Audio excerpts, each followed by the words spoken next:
Chapter 961 All Tactics Transformation. The entire battlefield was immersed in a frenzy. Duanmu Huai could feel this. Every breath and every heartbeat of it seemed to be connected with the soldiers on the battlefield. This was a two-way feedback process. When those soldiers killed the aliens, he would feel joy, and this joy was transmitted to the soldiers, making them more fanatical. In this regard, Mu Huai was very satisfied. From a certain perspective, he was finally regarded as the existence of the level of evil gods. Perhaps before this, they were still standard Star Alliance soldiers.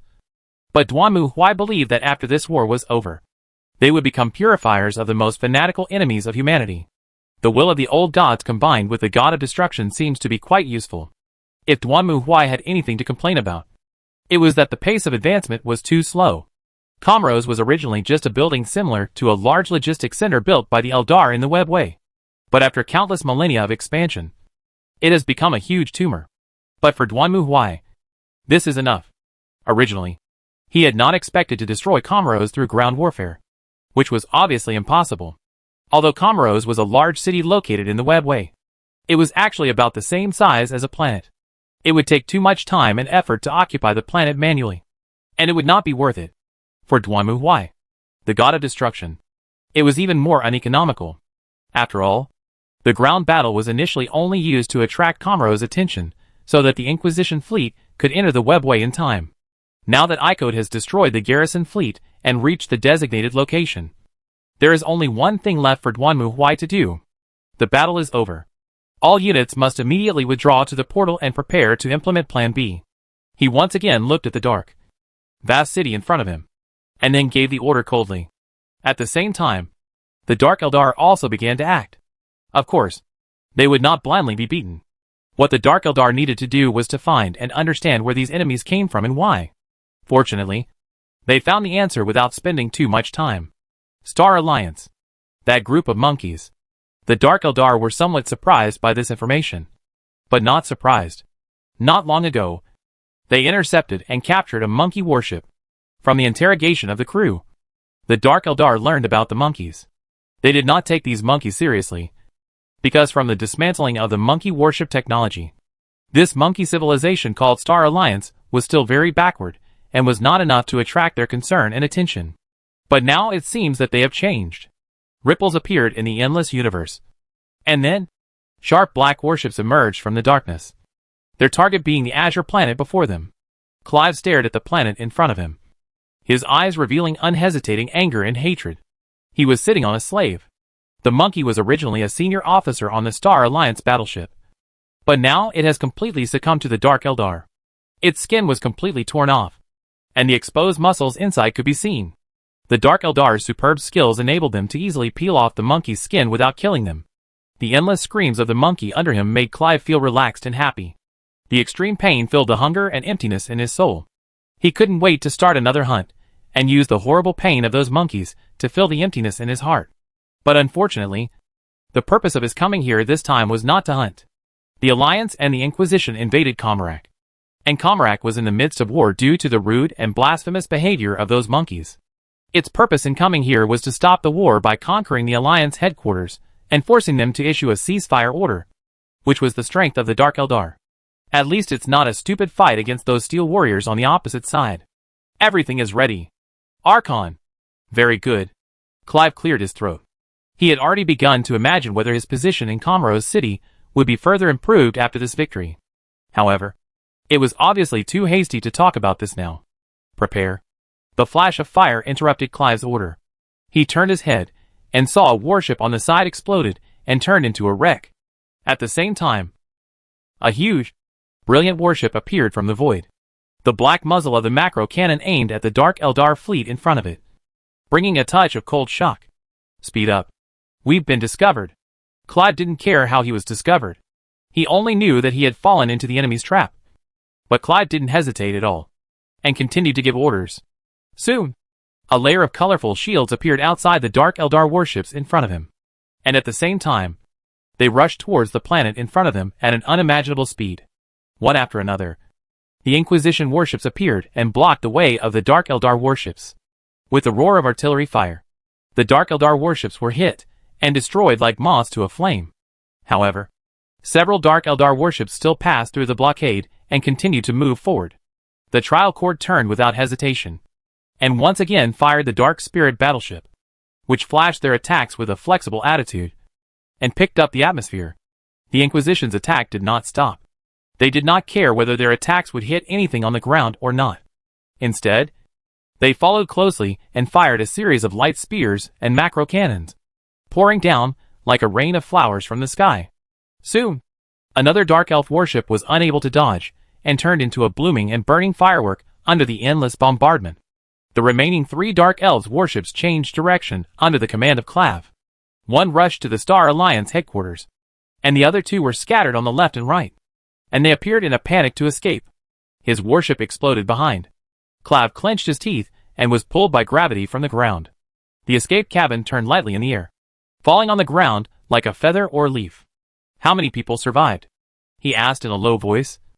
And someone soon gave an answer. About half of the members. Very good. Clive smiled. Let them kill, destroy, tear and abuse everything they come across. And buy us as much time as possible. Those monkeys will pay for what they have done in the Comoros. Speaking of which, Clav raised his hand. Let's go! Then it gave the order. Duimawai stepped into the bridge. His armor's blood had not completely dried up. But Duimawai didn't care about this.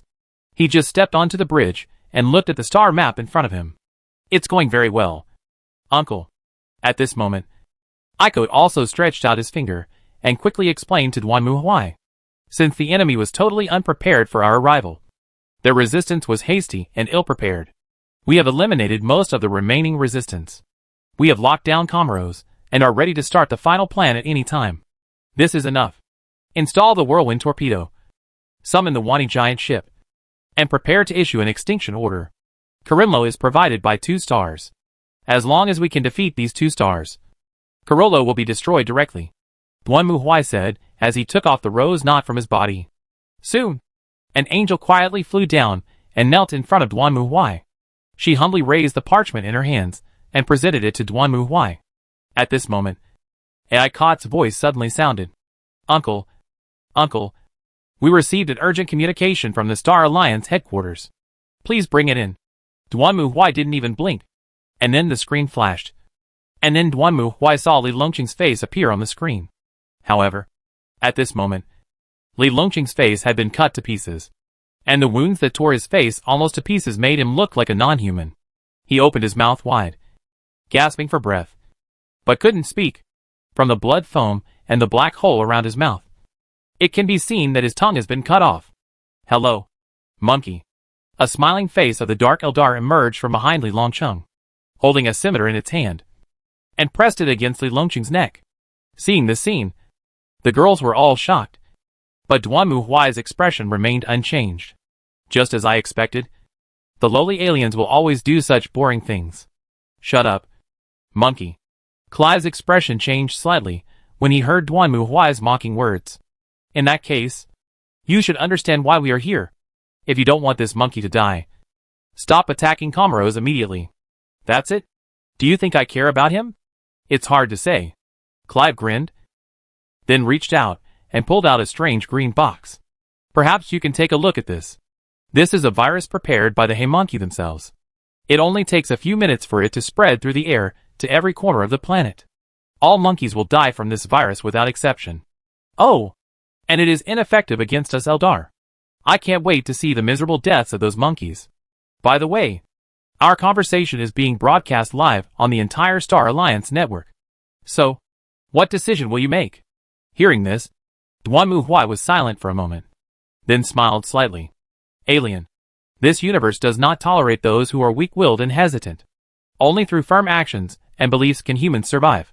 There is no sacrifice too big to bear, and no betrayal too small to tolerate. As he spoke, Duanmuhai pressed down the rose knot in his hand. In the name of Grand Inquisitor Duanmuhai of the Inquisition, I hereby issue an extermination order to the Dark Eldar city of Comoros. You, cut off the communication. Duanmuhai cut off the communication without even looking at the screen. Then, he looked forward and raised his right hand. Get started. The whirlwind torpedo roared out of the launch tube and flew towards Comoros in front. Soon, a flash of fire appeared. followed by a burst of shining flames, turning the dark city into a truly dark place in another sense. Comrose began to break into pieces. Like burnt food, the charred residue on the outside broke, gradually revealing the core inside. A huge star gradually emerged from the stripped Comrose city. This is the core of this city. The Dark Spirit clan to plunder the stars everywhere as the energy of Comrose city. And now this will also become their burial place. Start the Wani giant ship. A huge warship suddenly appeared. It spread its wings, and a huge beam of light burst out from the launch port, shooting straight at the core. Soon, under the radiance of the Wani warship, the originally stable starlight began to gradually become active. And finally, it reached a critical point. The court fleet quietly disappeared from the network road. And at the same time, a dazzling glory suddenly lit up, illuminating the darkness of this grid road. The first time, the last time, such a dazzling glory swallowed everything. The Comrose had been completely wiped out. Aikot stared at Xingtu. And after a long time, she gave the answer with her consistent caution. Also, Uncle, news came from Xinglian just now. The Star Couplet has been infected by the virus. We go to the Star Alliance home planet and issue an extermination order. Duanmu Huai's expression did not change at all. They die for the well-being of all human beings. What we do is to keep them away from pain. Chapter 962 Crack. For Duanmu Huai, this was a very quick, efficient, and historic operation. He successfully destroyed the Dark Elf nest, Comrose, which had existed for countless millennia and even survived the Chaos God. Duanmu Huai had no doubt that if it were during the Human Empire era, he would have received a Holy Empire medal for this great feat. And he might even have been received by the High Lord's Council and become the leader of the Inquisition. Well, at least, in Duanmu Huai's view, this battle is perfect and flawless, and there is almost no place to be picked. But unfortunately, Star Alliance does not see it that way. Perhaps because of the long-term contact with the Citadel Council. There are many heretical ideas in the Alliance that have been poisoned by the aliens. Take the Dark Eldar for example. Most people in the Alliance don't take them seriously. They think they are just a brutal race like the Batarians or the Krogan. And the purpose of attacking them is more to teach them a lesson rather than kill all these damn aliens. So when the Dark Eldar threatened the Alliance home planet and asked the Inquisition to stop further attacks on Comarak, almost most of the Alliance agreed. They believed that it was enough to teach the Dark Eldar a lesson, and there was no need to sacrifice their home planet. Although the Alliance had already opened up several colonies, the attachment to the home planet was still rooted in the hearts of all the people. However, Duanmu Huai destroyed it all without hesitation. Are you kidding me? Bowing to the Dark Eldar? Such a heretical idea should not exist at all. If Duanmu Huai was not busy slaughtering the Dark Eldar at the front line, but was in the rear, he would not hesitate to arrest and hang or burn alive anyone who dared to support this proposal as a warning to others. Any mercy shown to the aliens is the beginning of heresy. How could you do this? Standing in front of Duanmu Huai was Li Longqing's acting executive officer Kelt. He glared at Duanmu Huai angrily, obviously unable to conceal his anger. You have let this planet fall to this state, and now you want to destroy it completely.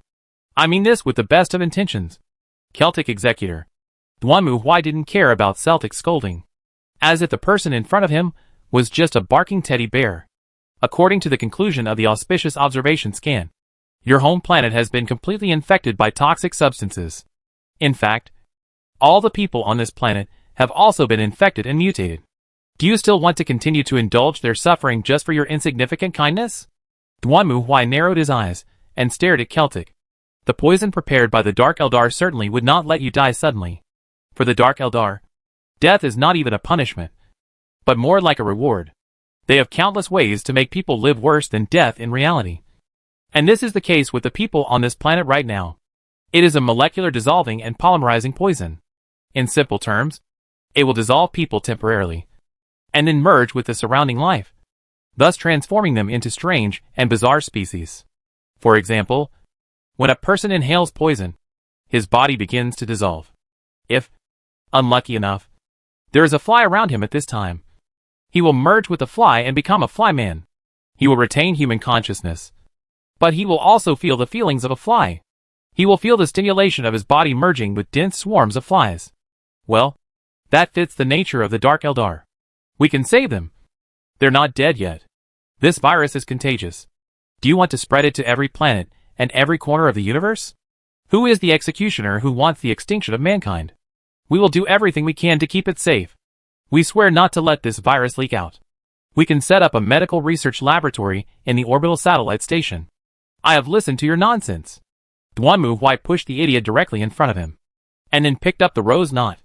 No. You can't do this. Seeing Duanmu Huai holding up the rose knot, Celtic seemed to have realized something and roared loudly. That's our home. Our home planet. You have no right to destroy it. I can only say about this. I'm sorry. Duanmu Huai shrugged his shoulders and then pressed the rose knot. In the name of the Grand Inquisitor of the Tribunal, I issue an order of extermination. May their souls rest in peace. Then, he spoke.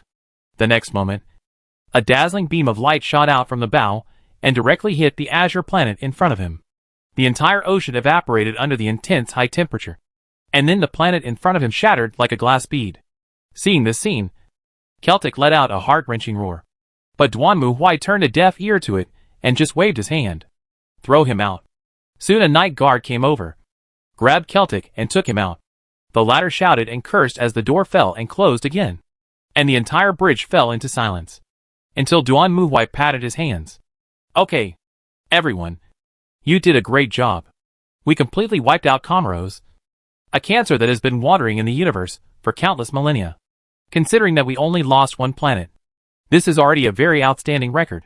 But, Big Brother, Real Jiling looked at Duanmu Huai and said in a low voice, many people in the Star Alliance have a bad opinion of us. This is normal. Duanmu Huai didn't care. The Inquisition is not an organization that needs others' favor. Our existence makes them respect and fear us, which is enough for us. Remember, the Inquisition's duty is to eliminate heretics, aliens and demons that threaten humanity at all costs, rather than to please others. Don't have too high expectations. Even if I do it again 100 times, I think it is a good deal to eliminate Comoros with only one planet. Not to mention one. Even if the entire Star Alliance is destroyed for this, it is worth it. Speaking of which, Duanmu Huai paused. Of course, although Comoros has been completely destroyed, the Dark Eldar will not disappear completely. I think they may go to various Star Alliance colonies to retaliate.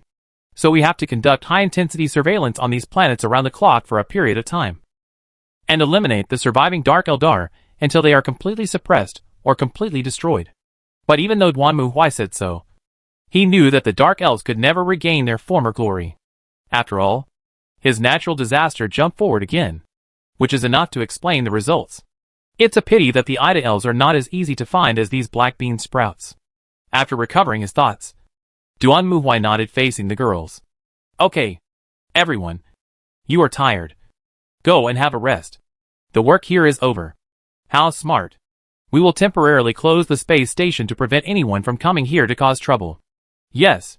After saying this, Duanmu Huai turned and left the bridge, leaving the girls looking at each other in bewilderment. So, this is a standard court procedure. And sighed.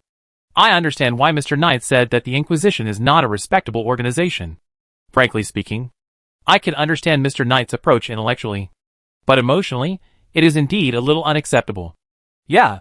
If someone blew up my house for this reason, I wouldn't be happy either. Gu Lia shook her head, and Elia next to her hummed. Why bother about what those inferior people think? We can do it. So we do it. Who cares what they say? Ilya? Woo. Sorry. Mother.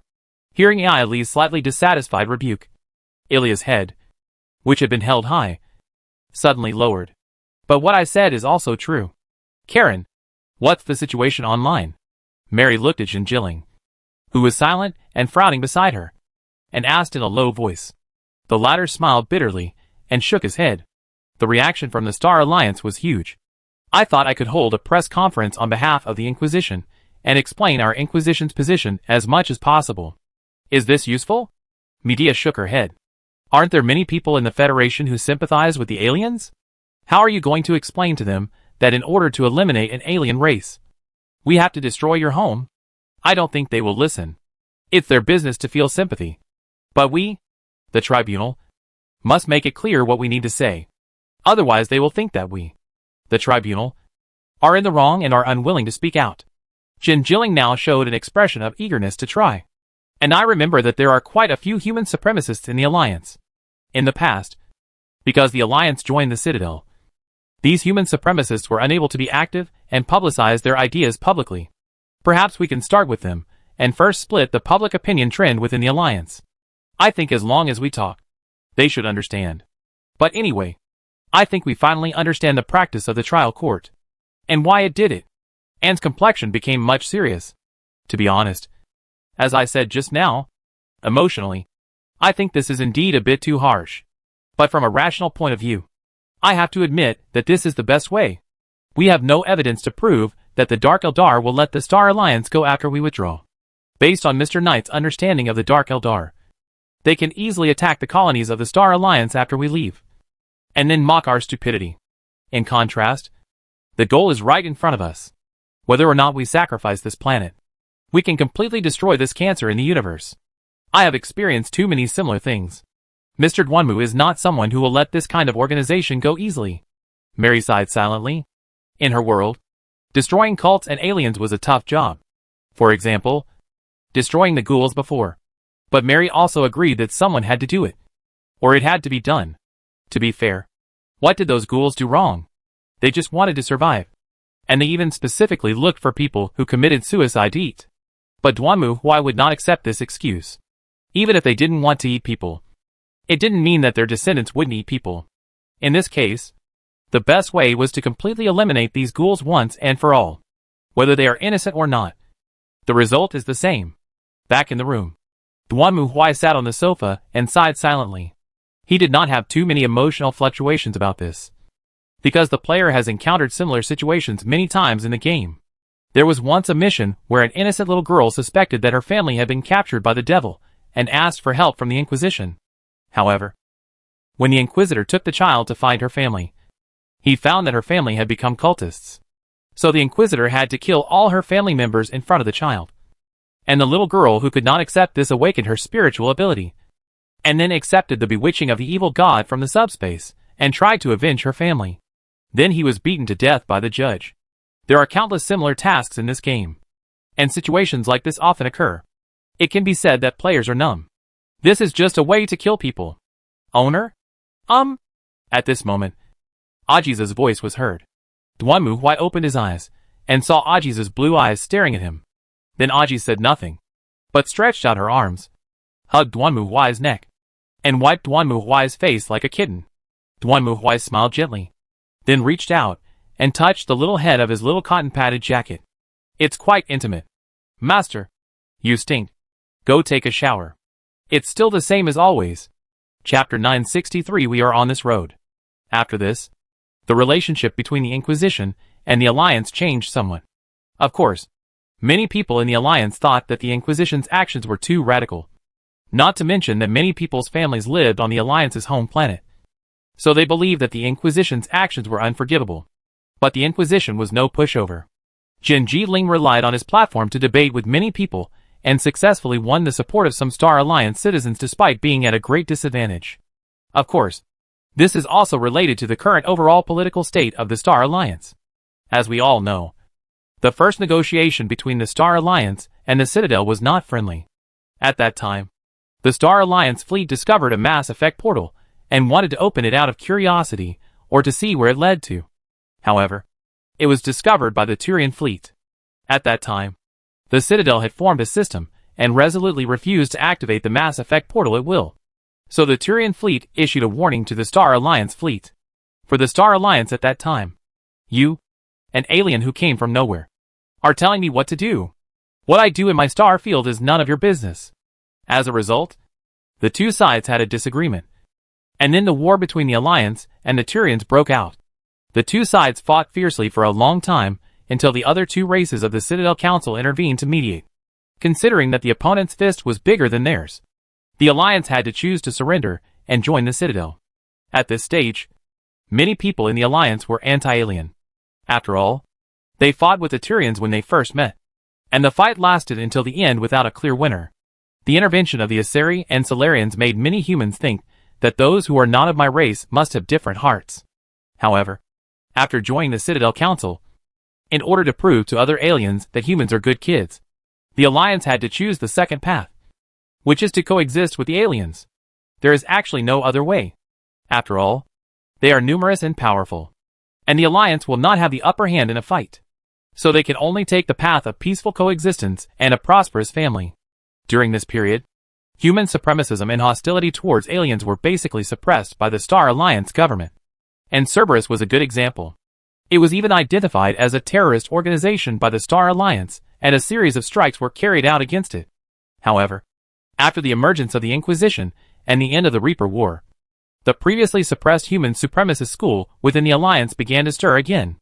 After all, the emergence of the Inquisition and the history they proclaimed were enough to allow humans to have the so-called since ancient rule over the universe from the beginning of historical legitimacy. In addition, other races were almost wiped out by the Reapers. So some people have once again put forward ideas and suggestions about human supremacy. After all, the Citadel Council is dead in name only, and the remaining aliens will probably have a hard time recreating the glory of their civilization in a few hundred years. Humans are already the de facto rulers of this star region. So why can't we make rules according to our own ideas? Why do we have to follow the ideas of the Citadel Council? Originally, this debate was just a matter of boiling a frog in warm water. But the war between the Inquisition and the Dark Eldar suddenly heated up the topic. Indeed, there are many people who oppose the Inquisition. But there are also many Star Alliance residents who support the Inquisition. And most of them belong to the human supremacist faction. Many people denounce the Inquisition for sacrificing humanity's homeland in order to exterminate an alien race. But there are also many people who support the Inquisition's actions. Their reason is very simple. Look at the previous war between the Alliance and the Turians. Aliens have attacked human colonies more than once, and the Citadel Council has always turned a deaf ear to it. So don't act as if human planets have never been attacked by aliens. Take Elysium for example. It has been attacked so many times. At that time, why didn't you object? Didn't you protest? Indeed, for the Star Alliance residents who were born on the home planet, the Star Alliance home planet is indeed the home they dream of. But for many Star Alliance residents who were born in colonies or other planets, the status of the Star Alliance home planet is not necessarily more important than the colonized planet they were born on. So when those people denounce the Inquisition for this, these Star Alliance residents only saw naked double standards. When our planet was attacked by aliens, you kept saying that you should pay attention to the impact. And you didn't allow us to protest and demonstrate, saying that it was for the overall consideration. Now that your own planet is bombed, you can't stand it? Then can we return what you said to us in the beginning? Since you think that we can suppress our anger for the sake of the Citadel Council, then in return, we think that for the sake of the interests of mankind, sacrificing the Star Alliance home planet is not a big deal. Right? You don't care about me anyway. Why should I care about you? Soon, the situation changed, and the Mother Planet faction became a minority in the Star Alliance. This was normal. The Star Alliance already had a large number of colonized planets, and the residents there would naturally only consider their own planets, and not the Mother Planet. In addition, the Mother Planet had been bombed by the Inquisition, and all the people on it had died. Therefore, the Mother Planet faction also lost its influence and power. Soon, the colonial faction began to gain the upper hand, and after a series of elections, it regained power. Of course, this has nothing to do with Duanmu, whether the Alliance chooses human supremacy or coexistence with the aliens. The duties of the Inquisition will not change. In the end, the Inquisition and the Alliance re-established a new relationship. The Inquisition also expressed condolences to the humans on the Alliance homeworld who were infected by the Dark Eldar poison, at least expressing their attitude to the Alliance. And the Alliance took advantage of the situation and stopped holding on to the matter. Of course, there will definitely be some people who are dissatisfied with this. Just like when the Alliance joined the Citadel Council, there were also people who disagreed. But none of this matters. After all, life still has to go on. Duanmu sat at the table, reviewing reports from various worlds. Basically, most worlds were fine. There was no sign of the Chaos Legion appearing again in the world of Faerun. Or maybe they simply didn't find it. The Alliance world led by the rogue trader was developing relatively quickly. At least so far. All the news was good news. There didn't seem to be anything special to worry about in other worlds at the moment. Duanmu saw a message. Then, he was silent for a moment and opened the communication. Lumiel? Yes. The judge. Come to my place. Clear. Not long after, Liumir appeared in front of Duanmu Huai. She looked a little nervous and uneasy. But this was normal. After all, Duanmu Huai and Liumir both knew the reason. Are you sure about the accuracy of this report? Duanmu Huai pushed the document in his hand away. The latter picked it up, looked at it, and then nodded. Yes, Your Honor. I am quite sure of that. What was written on the document was nothing but what Lumiel had reported. The world she lived in showed signs of being infiltrated and invaded by chaos. Duanmu Huai knew about Lumiel's world. It was a galaxy completely controlled by humans. However, the political institutions in that world were extremely incompetent. To put it bluntly, they were as stupid as most of the governors of the empire. Therefore, Duanmu Huai never greeted the ruling class of that world. After all, he went to that world simply to find Lumiel as a strong ally. After being brought to the tribunal by Duanmu Huai, Lumiere had been observing her own world through the internet. Not long ago, she discovered a series of information that the human fleet had discovered suspected alien warships at the edge of the galaxy. The two sides had engaged in a firefight, and the human fleet was defeated. At present, a large number of planets are gradually being conquered by the alien fleet, which are mercilessly killing and capturing the inhabitants of those planets, and are sweeping across the entire galaxy at lightning speed. You didn't tell Eclair about this, did you? If I told her, she would have driven off in the news right now. Makes sense. Duanmu Huai shrugged. No matter what, the duties of the Inquisition remain unchanged. Whether it is a chaos invasion or aliens, they are all within the scope of our cleansing. In short, let's go and take a look at the situation first, and then make a decision. As he spoke, Duanmu Huai contacted Icot and ordered her to send a reconnaissance fleet to the galaxy where Lumiel and others were born. The next step was to wait for the report. To be honest, I remember hearing you say that world seemed very unpleasant. Duanmu Huai took a sip of coffee and looked at Lumiel, who also sat in front of Duanmu Huai. Duanmu Huai still remembered that when he and Lumiel went to Night City together, she told him a lot about her world. In short, according to Lumiel, it is a world that is completely unfriendly to ordinary people. Capitalism is prevalent, and although the entire regime adopts a federal system, in fact, the governors of each planet are almost independent, and others have no power to intervene. And there are always some people who go to war against the entire planet for some insignificant reasons of their own, because of their professions. She and Eclair have experienced similar situations countless times. Almost all the people they tried to protect died in the war, and they were powerless to do anything about it. Because of this, Eclair loses her memory every time she is reborn. Of course, for Lumiere, losing her memory might be a good thing. After all, with Eclair's kind heart, recalling those painful past events is not a good thing. Yes, although I also know that this is how politics works. But, many times, Eclair and I really feel that we can't do anything about it. Everything we do is insignificant in front of those bigwigs. But no matter what, those people are innocent. No matter what they encounter, I can't just stand by and watch. If it is confirmed to be an alien or a heretic, then the Inquisition will not stand by and watch. Duanmu Huai looked at Lumiere and nodded, which seemed to make Lumiere feel relieved. However, not long after, Icot's report was quickly delivered. Uncle Inquisitor, the reconnaissance fleet has returned. We have obtained a reconnaissance data. Oh, let me see. As he spoke, Duanmu Huai turned on the display screen. The screen flashed, and the next moment, two fleets attacking each other appeared on the screen. One of the fleets was painted red, and the other was pure Barbie pink. The two fleets fought back and forth on the battlefield, which was very lively. What's going on? On the contrary, Lumiel looked confused. She was sure that these two legions were not warships of her galaxy government. But why were they fighting so fiercely on their own territory? The World Eaters are fighting the Emperor's children again. That's really stupid. Duanmu Huai was not surprised. I guess they are fighting over the spoils. The spoils? That's right. Population, resources, fuel, everything is what they want. I think this should be an action taken on their own initiative, not another black crusade launched by the invincible His Highness Abaddon. Otherwise, he wouldn't let his two legions fight to the death. Probably. But they are all invaders, right? Why are they fighting each other? This is what followers of tyrannical wrath are like. They are loyal in a roundabout way. As he spoke, Duanmu Huai pointed at the fleet that was bright red as if stained with blood. Look! If it weren't for this fleet chasing the Emperor's children, your system would have been destroyed long ago.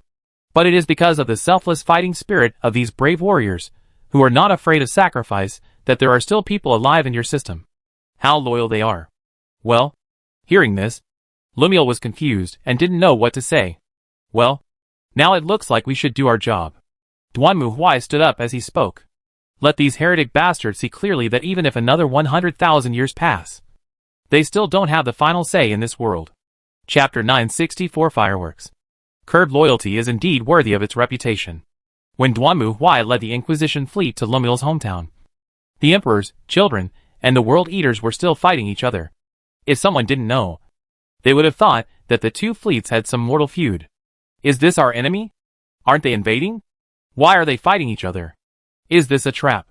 It doesn't look like one. And watched the fight between the two sides in confusion, unable to understand what was going on for a moment. The Chaos Legion is like this, especially with the followers of the tyrannical god. Duanmu Huai was calm and composed. I was joking.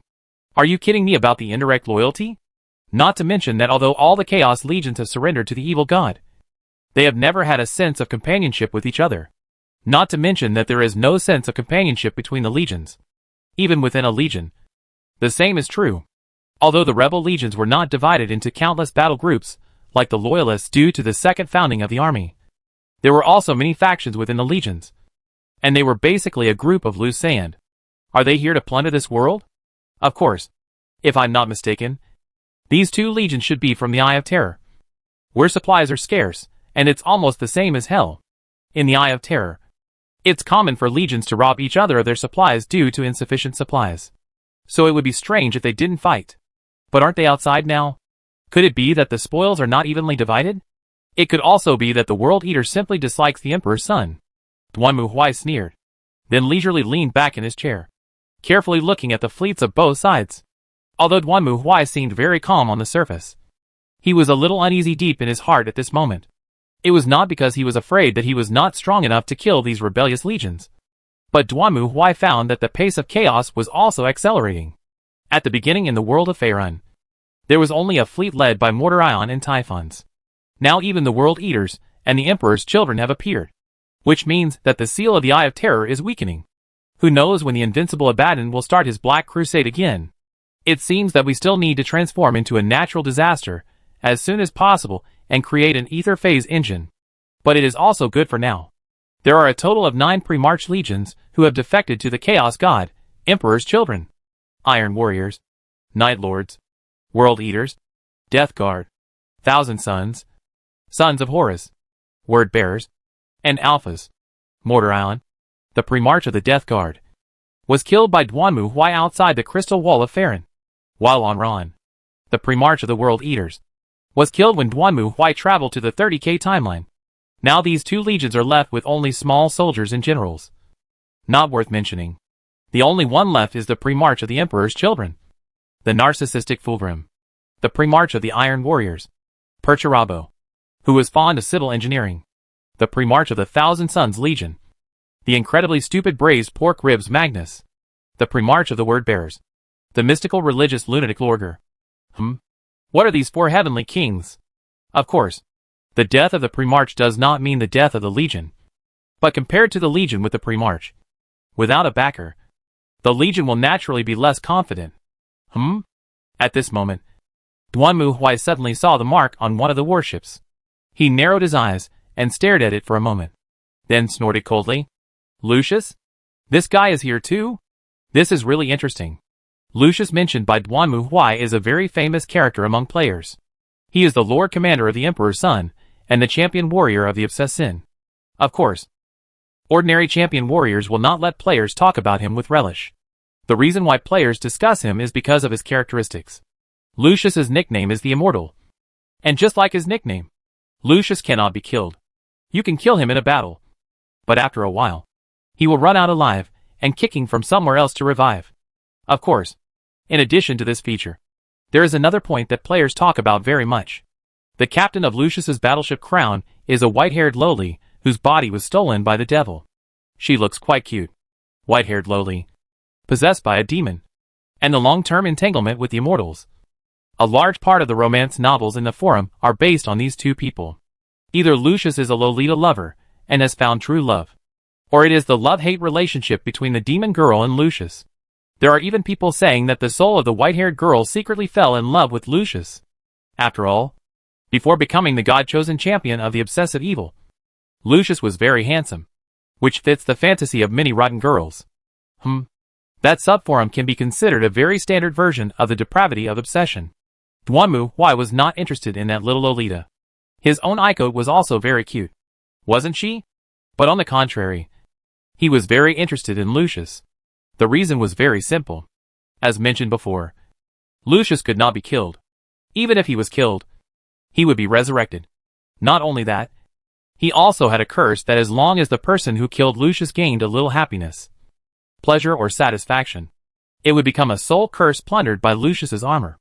In addition, Lucius cannot actually be killed, so it is actually very unpleasant for players to fight him. After all, even if the boss is defeated, it will be resurrected and will get a debuff, unless you have a way to purify this debuff. Otherwise it will be a pure loss. And it just so happens that Duanmu Huai is the god of destruction. He wanted to try and see if he, as the god of destruction, could completely destroy this immortal. After all, in front of the god of destruction, an immortal is really an eyesore. Why don't you call yourself the immortal? Isn't that a provocation to me? Thinking of this, Duanmu Huai decisively gave the order. Prepare to attack. Remember, don't give them the chance to jump into the subspace. After all, the Inquisition's warships all use the webway, while the other side still uses the warp. If they run into the warp, Duanmu Huai is not willing to chase them. Soon, the World Eaters and the Emperor's children discover their enemy. When a series of torpedoes, macro cannons, and light spears blasted into the battlefield under the banner of "We are not here to separate you. We are here to join you." The World Eaters and the Emperor's children fleets were caught off guard. The next moment, the Inquisition's fleet completely formed an encirclement through the webway, completely trapping the two fleets. Aim and shoot! Following Aiko's order, the macro cannons and torpedoes that had been reloaded roared out, instantly enveloping the entire battlefield in a dazzling flame. Who is it? Who is attacking us? Lucius, who was immersed in the battle, was furious. He turned around and stared at the girl sitting on the throne with her knees hugged. The latter was stunned for a moment, then frowned. Give me the information. Following the girl's command, a robot servant gave an answer in the sensing pit. Auspicious lock. Moon level. Auspicious lock. Gothic level. Auspicious lock. Dominator level. Auspicious lock. Revenge level. Auspicious lock. Fury level. Auspicious lock. Conqueror level. Auspicious lock. Victory level. This is impossible. After hearing the report from the servitor, not only was the white-haired girl stunned, but even Lucius was extremely angry. His scarred face kept twitching, and the fangs in his open bloody mouth spewed out dirty blood foam. The Conqueror class and Victory class double formations far exceeded Lucius's imagination. In Lucius's memory, even in the heyday of the human empire, a naval fleet could not maintain such a luxurious formation.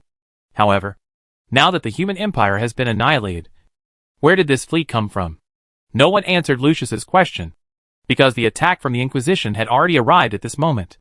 A series of fierce attacks directly hit the shield of the crown. At the same time, the violent vibration and shaking also made everyone on the deck fall to the ground. But this was not something Lucius should care about. His flagship crown was just a strike cruiser, and it was impossible for it to be a match for the Conqueror class and Victory class battleships. At this time, he had only one goal. Thinking of this, Lucius looked at the girl, who clenched her teeth and her face was pale. Put all the energy into the engine and the shield. We have to rush out. At the same time, Duanmu Huai also issued an order. We must not give them the opportunity to rush into the warp. We must destroy their engines, completely destroy their power centers, and blow these damn heretic bastards into pieces. The second round of bombardment started again, completely destroying the World Eater warships that rushed over like mad dogs. It was obvious that even after so many years, this group of bloodthirsty maniacs still hadn't forgotten the suffering and hatred that Duanmu Huai had inflicted on their original body in front of him. But it was a pity that even after dozens of thousands of years, they couldn't win. However, this also brought bad news. taking advantage of the World Eater's almost kamikaze-style suicide attack. The Emperor's children fleet began to retreat rapidly, trying to evacuate the battlefield. Duanmu Huai would certainly not let them escape. There was nothing to care about the World Eaters, who had already lost Onron. They were just a bunch of small fry. The Emperor's son was his real target. Block their retreat. Don't give them a chance to escape. Load the boarding torpedoes. I'm going to personally fight the enemy.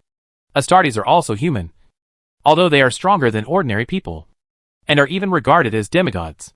But they still have weaknesses. As long as their warships are destroyed, most Astartes will die in the universe. But Lucius is obviously not among them. As mentioned before, this is an immortal. The so-called immortal is the kind that can be resurrected if you throw him into the universe. So Duanmu Huai decided, in the name of the judge, to send this obsessed and evil god-chosen champion on his final journey. By the way, try to see if your destruction magic is effective. This time Duanmu Huai did not bring anyone else with him. He did bring quite a few people with him when he fought Mortar Ion before. However, things were different now. He had obtained the magic of destruction and had defeated all the gods and Buddhas in the Lingshan Lane Temple with his bare hands. Duanmu Huai was extremely confident at this moment. He could not wait to rush to the opponent's bridge and have a big fight with that sissy god-chosen champion. After all, there is nothing more interesting than a head-on fight with fists against fists and hammers against hammers. Close to the target. Emission. The Victory-class battleship blocked the way of the Crown. The Crown did not miss this opportunity. A salvo suddenly broke out and hit the shield of the Victory-class. The fierce artillery fire penetrated the shield and hit the hull of the Victory-class, causing it considerable damage. However, the Victory-class did not care. It slowly turned and aimed at the bridge of the Crown. Then a boarding torpedo was fired while the Crown was reloading SH.LS and flew straight towards the target. It crashed into the deck in front of the Crown, ruthlessly tearing open the deck and shield of the Crown, which was full of pink and indescribable emotions. Then, Duanmu Huai jumped out. You sissies of the Emperor's children, come out and fight me to the death.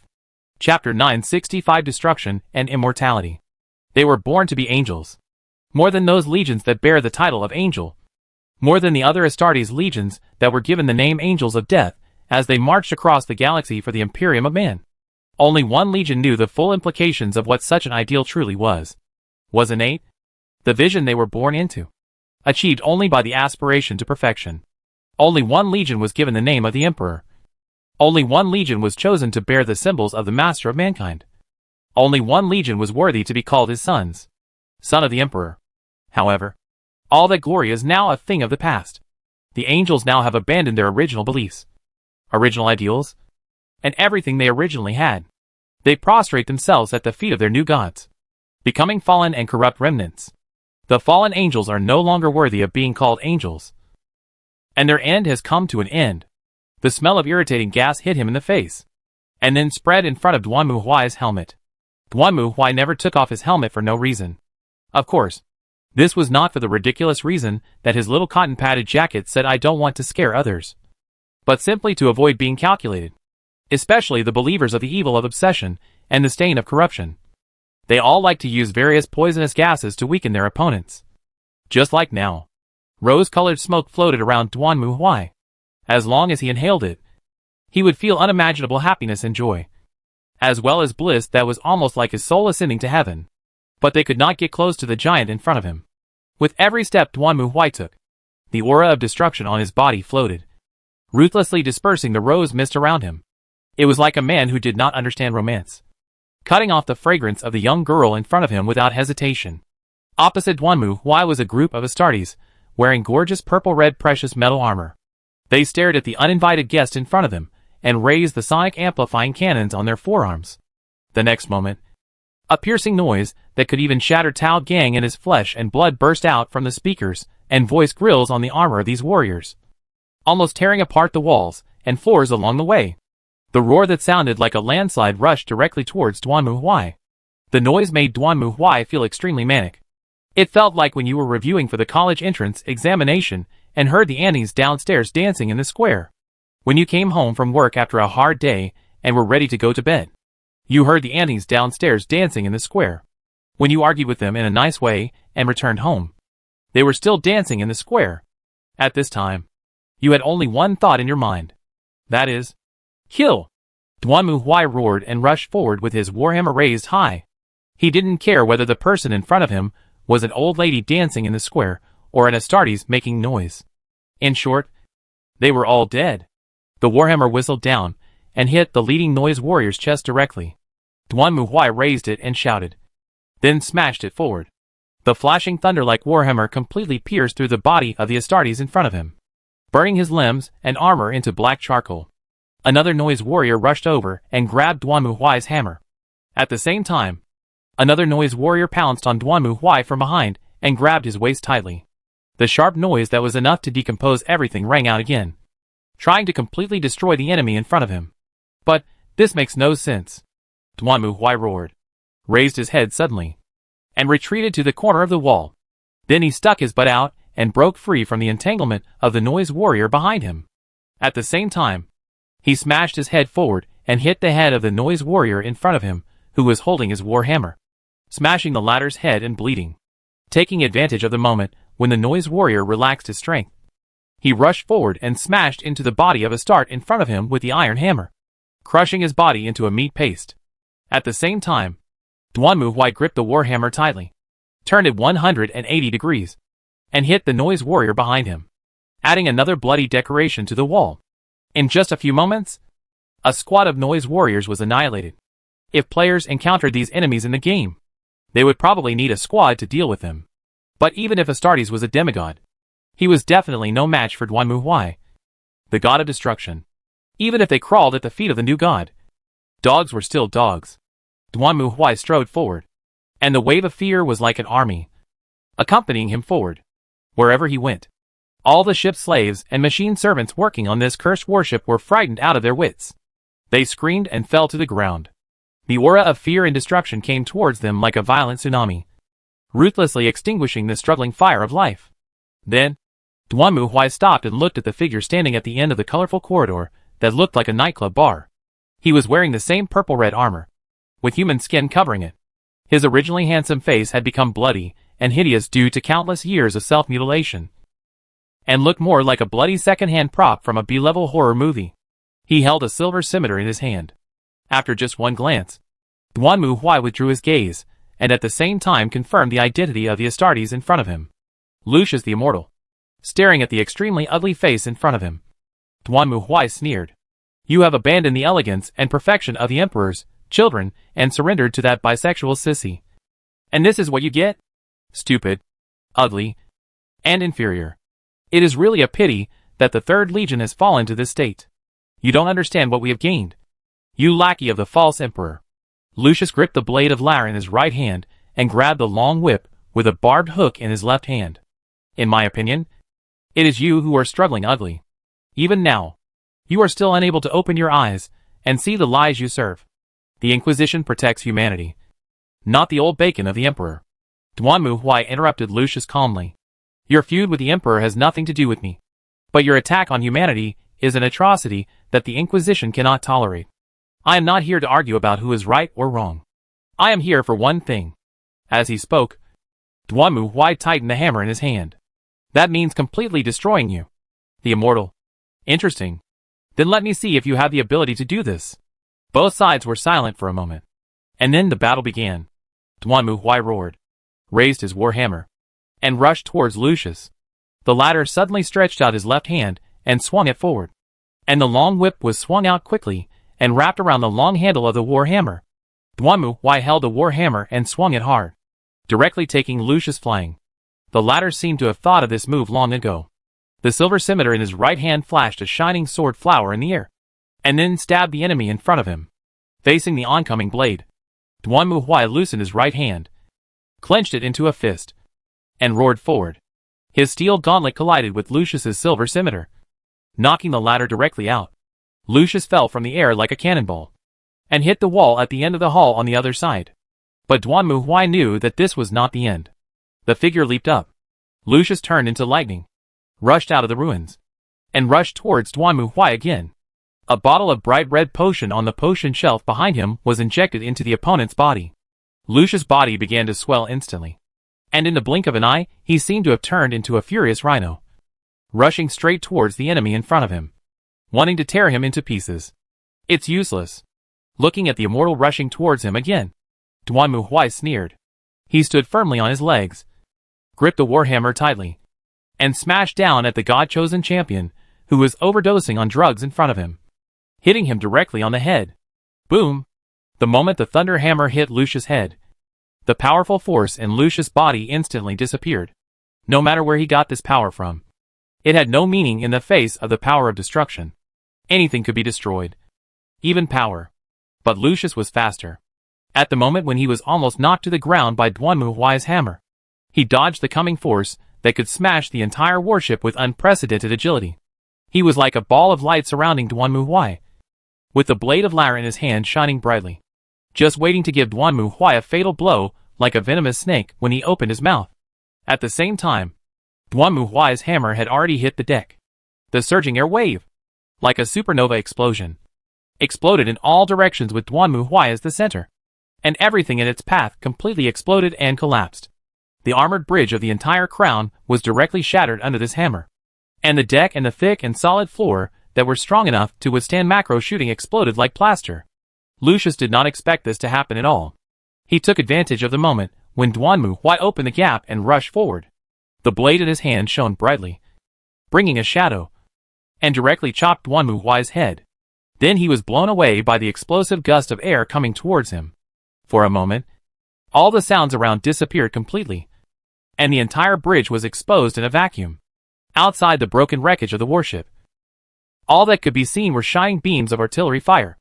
The momentary feeling of weightlessness made Lucius unable to maintain his balance, and when he lost his balance, he saw the heavy warhammer rushing straight towards his chest. It's a heat that's beyond words. When the heavy hammer smashed the armor on Lucius' chest and crashed into his body, Lucius had never felt such pain and such joy. The joy brought by the pain had almost become the only thing Lucius could feel. But soon, he found that everything was disappearing. His spirit, his feelings, his soul, everything was shattered under this hammer. No!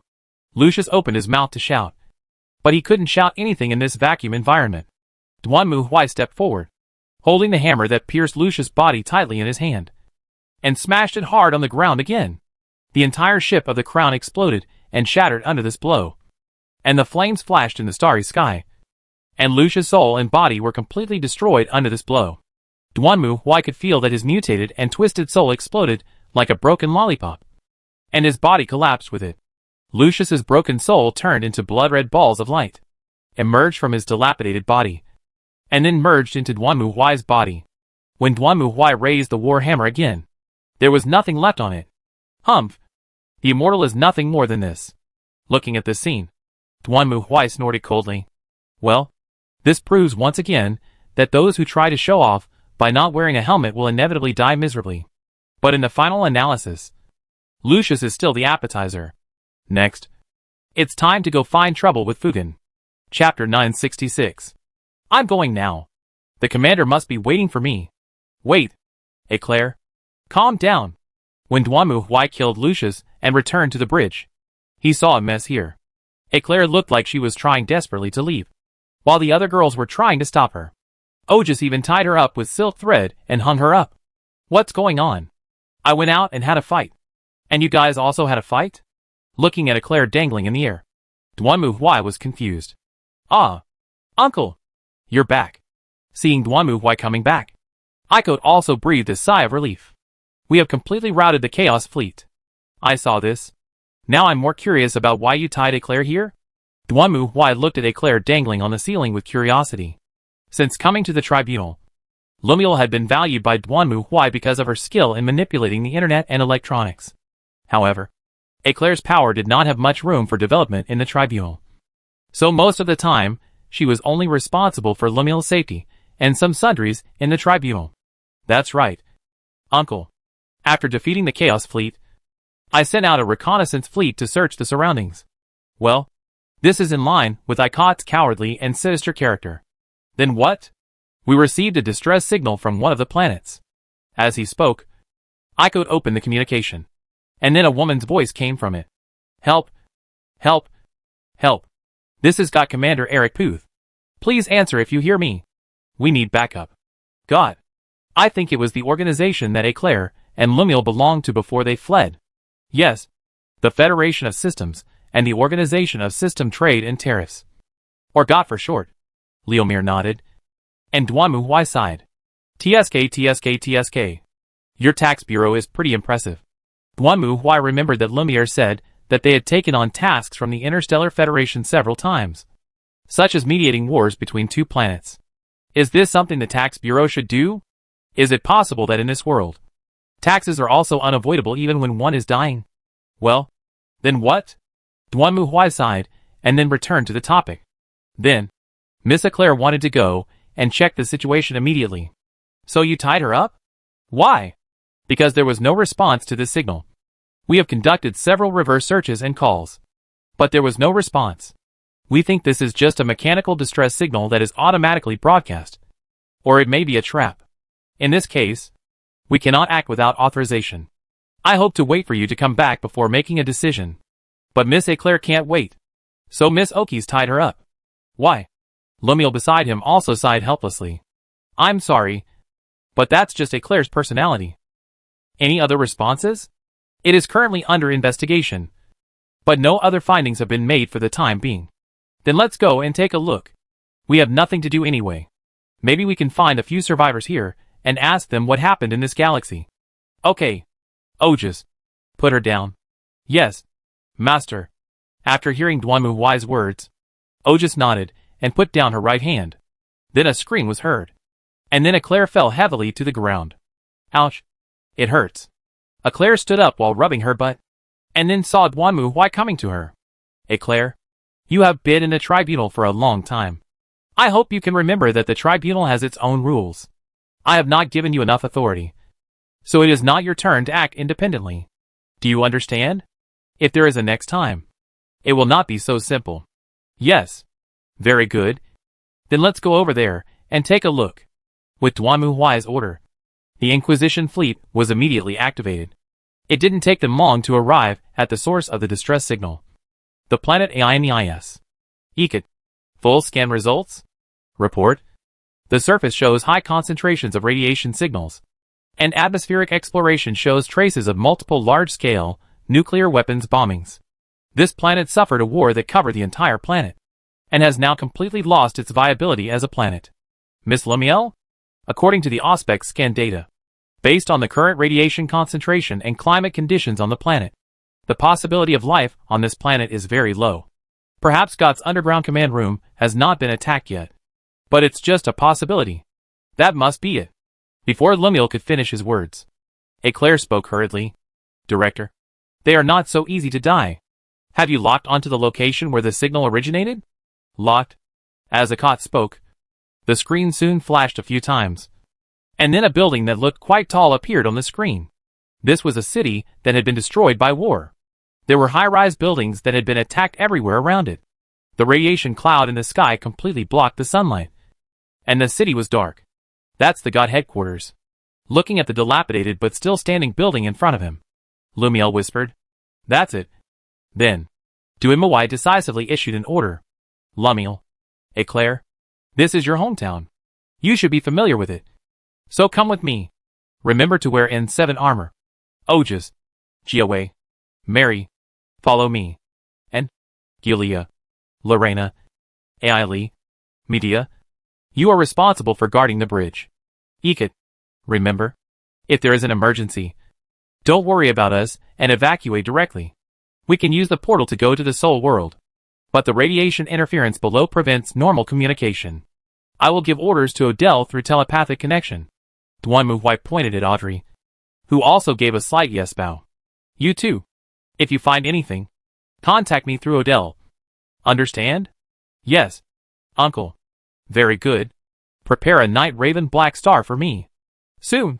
A Night Raven Black Star gunship took off from the hangar, flew through the lightning-filled radiation cloud, and flew towards the city below. To be honest, I really didn't expect you to come in person. Sitting in the chair, Eclair stared at Duanmu Huai with some confusion. In our world, senior officials usually leave dangerous tasks like this to their subordinates, and they just watch from behind. I have the most experience, so naturally I have to lead the way. Duanmu Huai shrugged his shoulders. He was not the kind of commander-type player. He could think of things like winning a battle thousands of miles away and making plans in the tent. Duanmu Huai never thought he could do it, so he preferred to go out in person and arrive at the scene as soon as possible. After all, no one here had as much experience as Duanmu Huai in dealing with these chaotic creatures. Therefore, he only needed to take a look to understand what happened here, what was happening, and what would happen next. In order to get the answer, he had to go out himself. Otherwise, if he waited for others to report, those inexperienced rookies might ignore some parts that needed attention. Or it would be too late when they stepped into the trap. Duanmu Huai is not a detective who is good at investigation. But the days of tracking the descendants of the old gods in Mary's world have also brought him a lot of experience. Maybe he will not become a detective like Sherlock Holmes or Conan, who can make up nonsense about other people's experiences after just one look. But at least he is better than those stupid policemen. Well, probably. Of course. More importantly, perhaps Duanmu Huai does not actually have that many worlds to manage. This is the difference between him and the Emperor and Robert Gilliman. Duanmu Huai has always defined his Inquisition as a unit organization rather than a huge force that needs its own territory to support. This is also the reason why he does not have to consider the life and death of other worlds most of the time and only focuses on completing his own tasks. After all, building and prospering a world is already a huge hassle. And Duanmu Huai doesn't want to waste time on simulating a city. Dynasty Warriors is still more suitable for him. Night Crow Black Star landed in front of the God building. The hatch opened, and a howling wind blew in his face. Under the thick dark clouds and lightning, he could only vaguely see a vague black shadow of the God headquarters building. It stood there like a tombstone of this world, standing silently, according to the scan of the auspicious instrument. The signal was sent from here. Duanmu Huai took out the divination instrument, took a look at it, and then clenched the hammer. Okay, let's go see what's left here. Although Duanmu Huai said so, it is a pity that there are at least nothing left here. According to Claire's description, the building was once bright and beautiful, but now it was just a broken SHL, with debris all over the floor. The overturned cabinets seemed to have been used as shelters. But unfortunately, judging from the results, they did not achieve their mission. It was obvious that the building had been invaded and then captured. So the question is, who conquered this tower? This city? This planet? Duanmu Huai carefully looked at the traces of weapons and ammunition on the wall. He could not see the high-energy lasers from the flashlights, nor the strafing from the grenade launchers. It was obvious that the planet was not attacked by the Astartes of the Chaos Legion.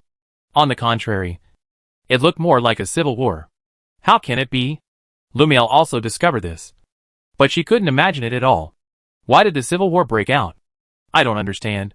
If we keep moving forward, maybe we can find out the truth. Duanmu Huai raised his head, and the searchlight illuminated the footprints inside. Then they followed the footprints and continued to move forward. Chapter 967, The Worst Beginning. They continued to move forward, but they did not see any useful information along the way. Everything here seemed to be abandoned, with only the sounds of the augury instrument echoing from time to time. There are traces of fighting and blood everywhere, but there is not a single body. Mary stared around and spoke in a low voice. I have a very bad feeling. Mr. Duanmu? That's right. I discovered it a long time ago. What? What do you mean? Claire followed behind Duanmu Huai, staring at the dim corridor in front of him, like a husky who couldn't wait to run out and have fun, looking completely absent-minded. This means that the possibility that this is a trap is more than 90%. Lumiel sighed silently. Although she had thought before that this might be a miracle, it now seemed that miracles did not exist in this world. Mary, you stay with me. Jia Wei will be in charge of the back. The others should be alert to the surroundings. Duanmu Huai gave the order again. Although this was a trap, it did not mean that they did not need to step into it. At least they could find out what happened here. If this planet was not attacked by the Chaos Space Marine Legion, then who turned it into a land of death? The signal was not sent from above, but from below. According to Lumiel, there was a hidden underground headquarters below God. But she was not sure whether it could survive such a battle. And everything they found along the way confirmed that the war had been over for a while. At least half a year. And there should be no survivors here. There was no food, no reserves, and even no ammunition. Another point. Where did all those bodies go? Crash. Duanmu Huai kicked the heavy concrete fragments away. and the huge fragments rolled down the stairs, making a clear echo. Mary swallowed her saliva. She didn't like this environment. It was quiet and full of danger, just like the scenes often seen in movies. Because of work, Mary often went to those ruins or relics. Every time she entered a similar building, she would have this feeling. It was as if these cold buildings were alive, or had been alive, and now they were dead, or still sleeping. Every sound it made sounded like the wailing of the building itself. Boom! Duanmu Huai's armor fell heavily to the ground. He turned around and walked forward. The headlight illuminated the dark tunnel in front of him. At the same time, several beams of light emerged from the other side of the darkness and shone on Duanmu Huai's armor. Duanmu Huai looked up and saw several soldiers holding weapons sticking their heads out from behind the bunker opposite. They were wearing armor that looked a bit tattered, with goggles and triangular scarves on their faces, looking more like bank robbers. They are soldiers from the Interstellar Federation. Seeing the armor they were wearing, Eclair was so excited that he wanted to rush over. But Duanmu Huai grabbed him by the collar and pulled him back as he tried to break free from the collar. Who are you? That's our problem. The fully armed soldiers on the opposite side held their weapons tightly and stared at Duanmu Huai and others. Who are you? Why are you here? Just then, Lumiere came over and coughed slightly. I'm sorry. We are GOTS ES members Lumiere and Eclair. Can you let us in? ES members? After hearing what Lumiere said, the leading soldier was silent for a moment. Okay. You guys can come in. But those guys can't go in. Hearing the other party's answer, Lumiere was a little hesitant. But at this moment Duanmu Huai had already given the answer. Why waste time talking to these bastards? Kill them!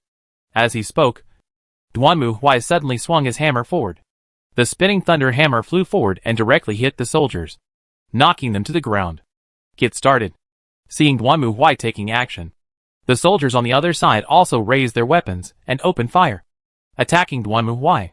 For a moment, gunfire rang out, and the two sides immediately fought in a group. Wait a minute. Those are our people.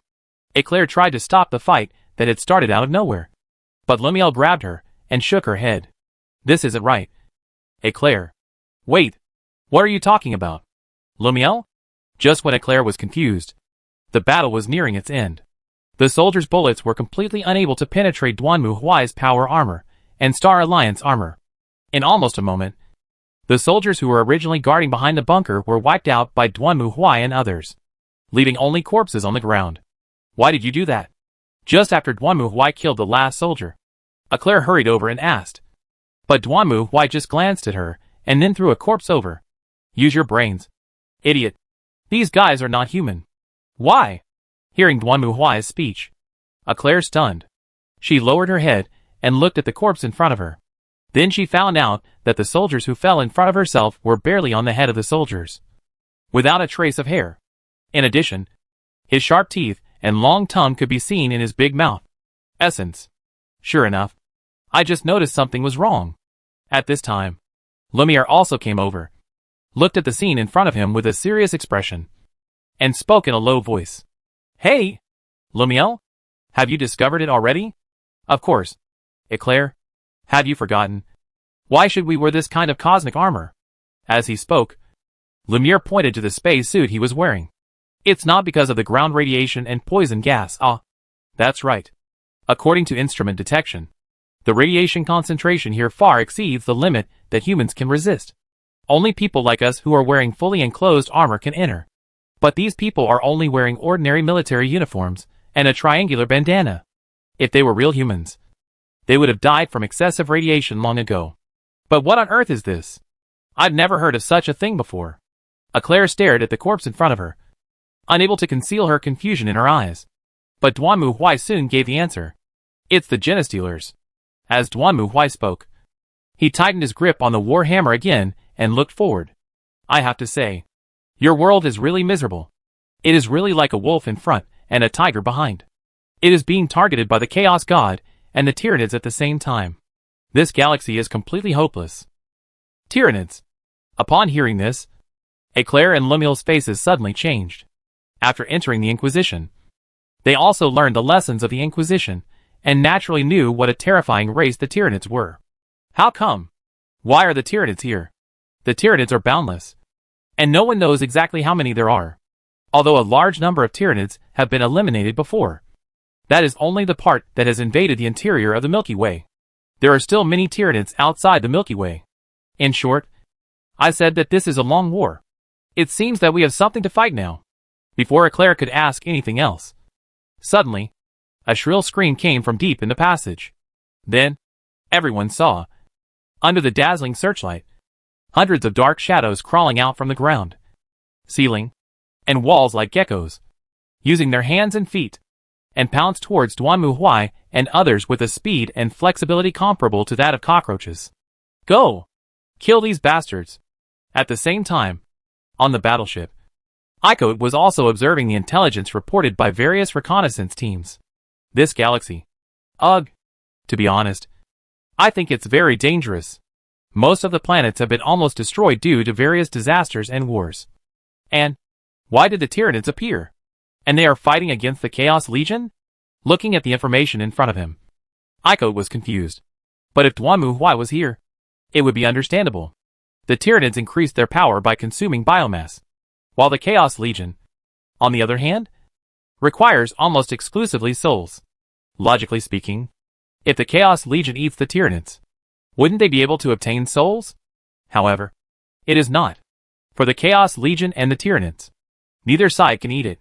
That's right.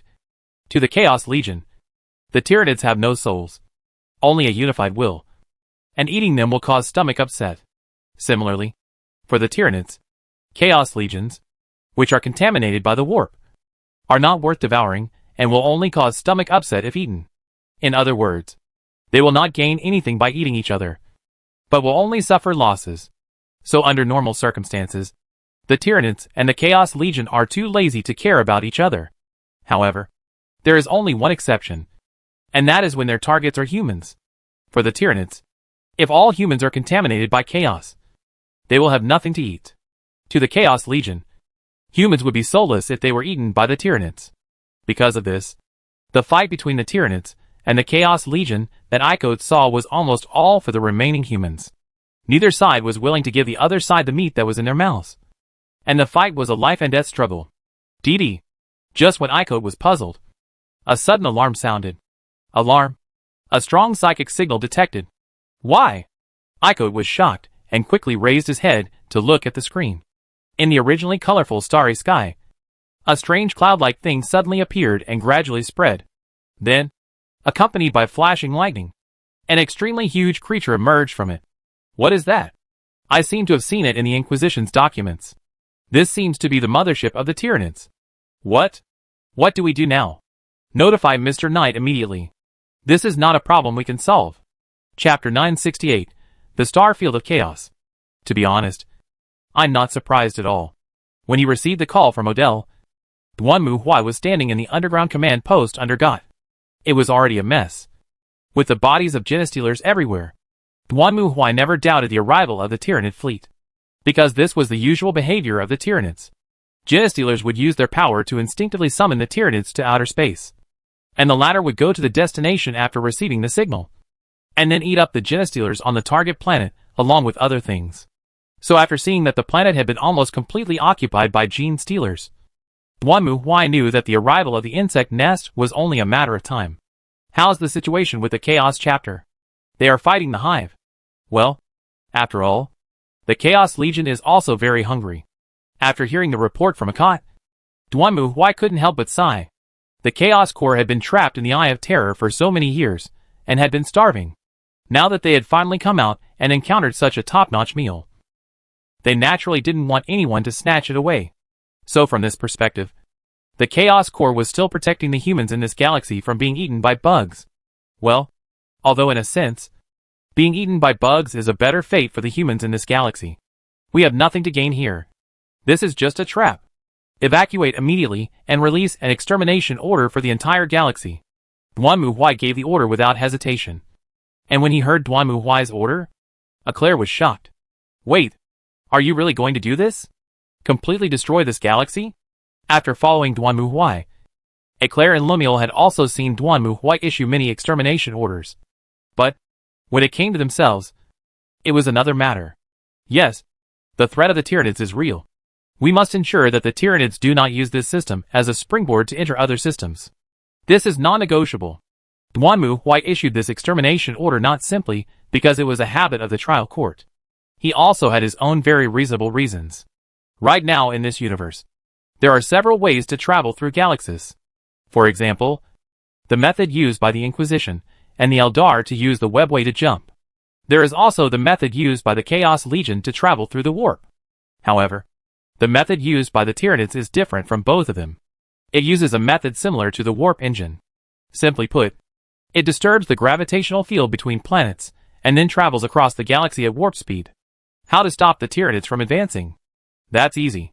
Just make sure there is no planetary gravitational field in front of it. And then the Tyranids will have nowhere to go. In the 40K era, an Inquisitor destroyed hundreds of planets with an extermination order, preventing the Tyranids from further invading the Empire's territory. This is the same principle.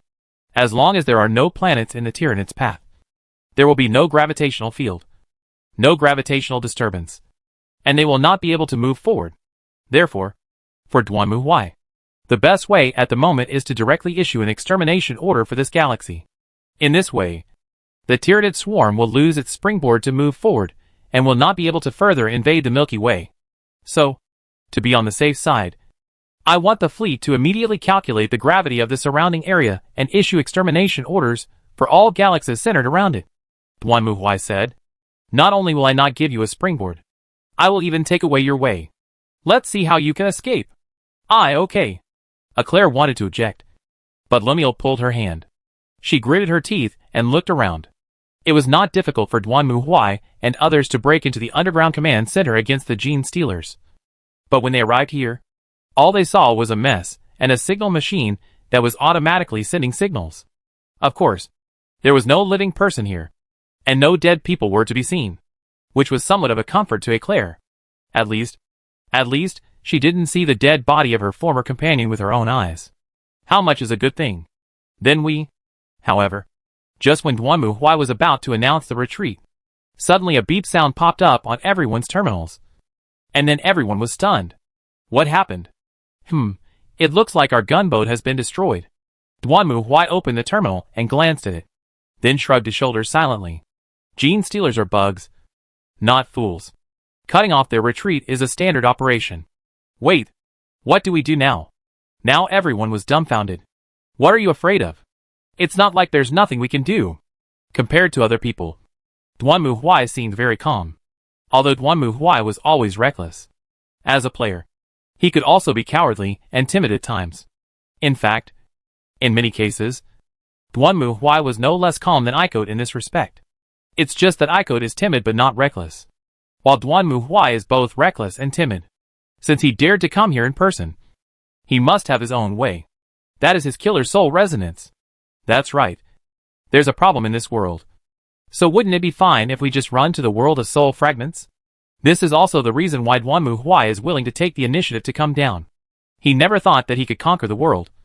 But sometimes the advantages brought by the asymmetry of intelligence are still very useful. Right? Follow me. Long before coming to this planet, Duanmu Huai had explored this world with soul resonance and determined the entrance to a soul fragment world. So now, he did not hesitate to speed up his pace and headed towards the entrance to the soul world fragment. And the others followed closely behind Duanmu Huai without any hesitation. Uncle, we have begun preparing to execute the extermination order. Notify me when the critical point comes. Duanmu Huai answered Aikote's response while rushing out of the dilapidated high-rise building and looking around.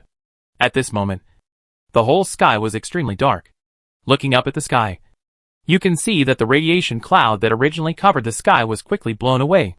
A dark shadow larger than the sky emerged from above, and countless insect swarms, like a rainstorm, flew out of it and fell to the ground. The swarm is coming. Duanmu Huai withdrew his gaze and glanced around again. Soul resonance. The next moment, a shining beam of light gate appeared in front of Duanmu Huai. It was located in an alley not far away and looked like a shining neon light gate. That's it. Go in. Duanmu Huai pointed out the direction, and the girls quickened their pace and rushed over. At this moment, the planet had completely turned into a sea of insects. All kinds of insects fell from the sky, screaming and rushing towards everything they could devour. Duanmu Huai walked at the end, waving the war hammer in his hand and dispelling the enemies in front of him. Go in quickly. At Duanmu Huai's urging, the girls rushed into the light gate one after another. Duanmu Huai looked back at the swarm of insects rushing towards him, then raised his war hammer without hesitation and smashed it down hard. The shining beam of lightning broke through the dark shadow of the Zerg at this moment, and everything it passed was decomposed by the scorching heat. Then the next moment Duanmu Huai drilled into the light gate. At the same time, don't forget to leave that order. Get started. The shining light of the star suddenly burst out in the universe, and then gradually dissipated. The entire star field was completely destroyed in the extremely powerful explosion. Under this unparalleled surging power, perhaps the Chaos Warband could escape by traveling through the subspace. But it was obvious that the Tyranids, who could only perform warp jumps through the gravitational field, would not have such good luck. Boom! Duanmu Huai fell heavily to the ground. Mary and Ojus beside him retreated almost instantly. The former scratched his head, then got up from the ground and glared at them unhappily. You don't even know how to pick me up? Hearing Duanmu Huai's complaints, the girls widened their eyes and looked at Duanmu Huai, who was 2.5 meters tall and wearing a power armor that was heavier than their bodies. You want us to help you? Are you trying to crush us to death? Okay. It was just a joke. Look how scared you are. Seeing the strange expressions of the girls around him, Duanmu Huai laughed. As a grown man, he certainly couldn't let the delicate little girls pick him up. Even if they gave him a princess hug, Duanmu Huai couldn't stand it. Right? Please don't make such a bad joke next time, Mr. Duanmu. Mary complained silently. She didn't know what others thought, but she knew that she really couldn't catch it, although she had golden eyes. Apart from her golden eyes, Mary was really a delicate and weak young lady. Asking her to catch Duanmu Huai was like pushing a wall head-on for Mary. She couldn't do it. But then again, where are we? Eclair looked around and asked. Just now. She and Lemuel passed through this door together and came to this strange place. Yes, strange. In Eclair's view, this is a desolate, undeveloped planet. It seems your world is quite interesting.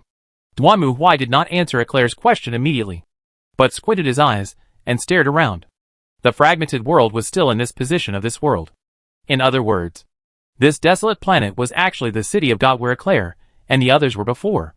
But it was obvious that the planet seemed to have not been developed at this time and looked deserted. Interesting? What are you talking about? Crash!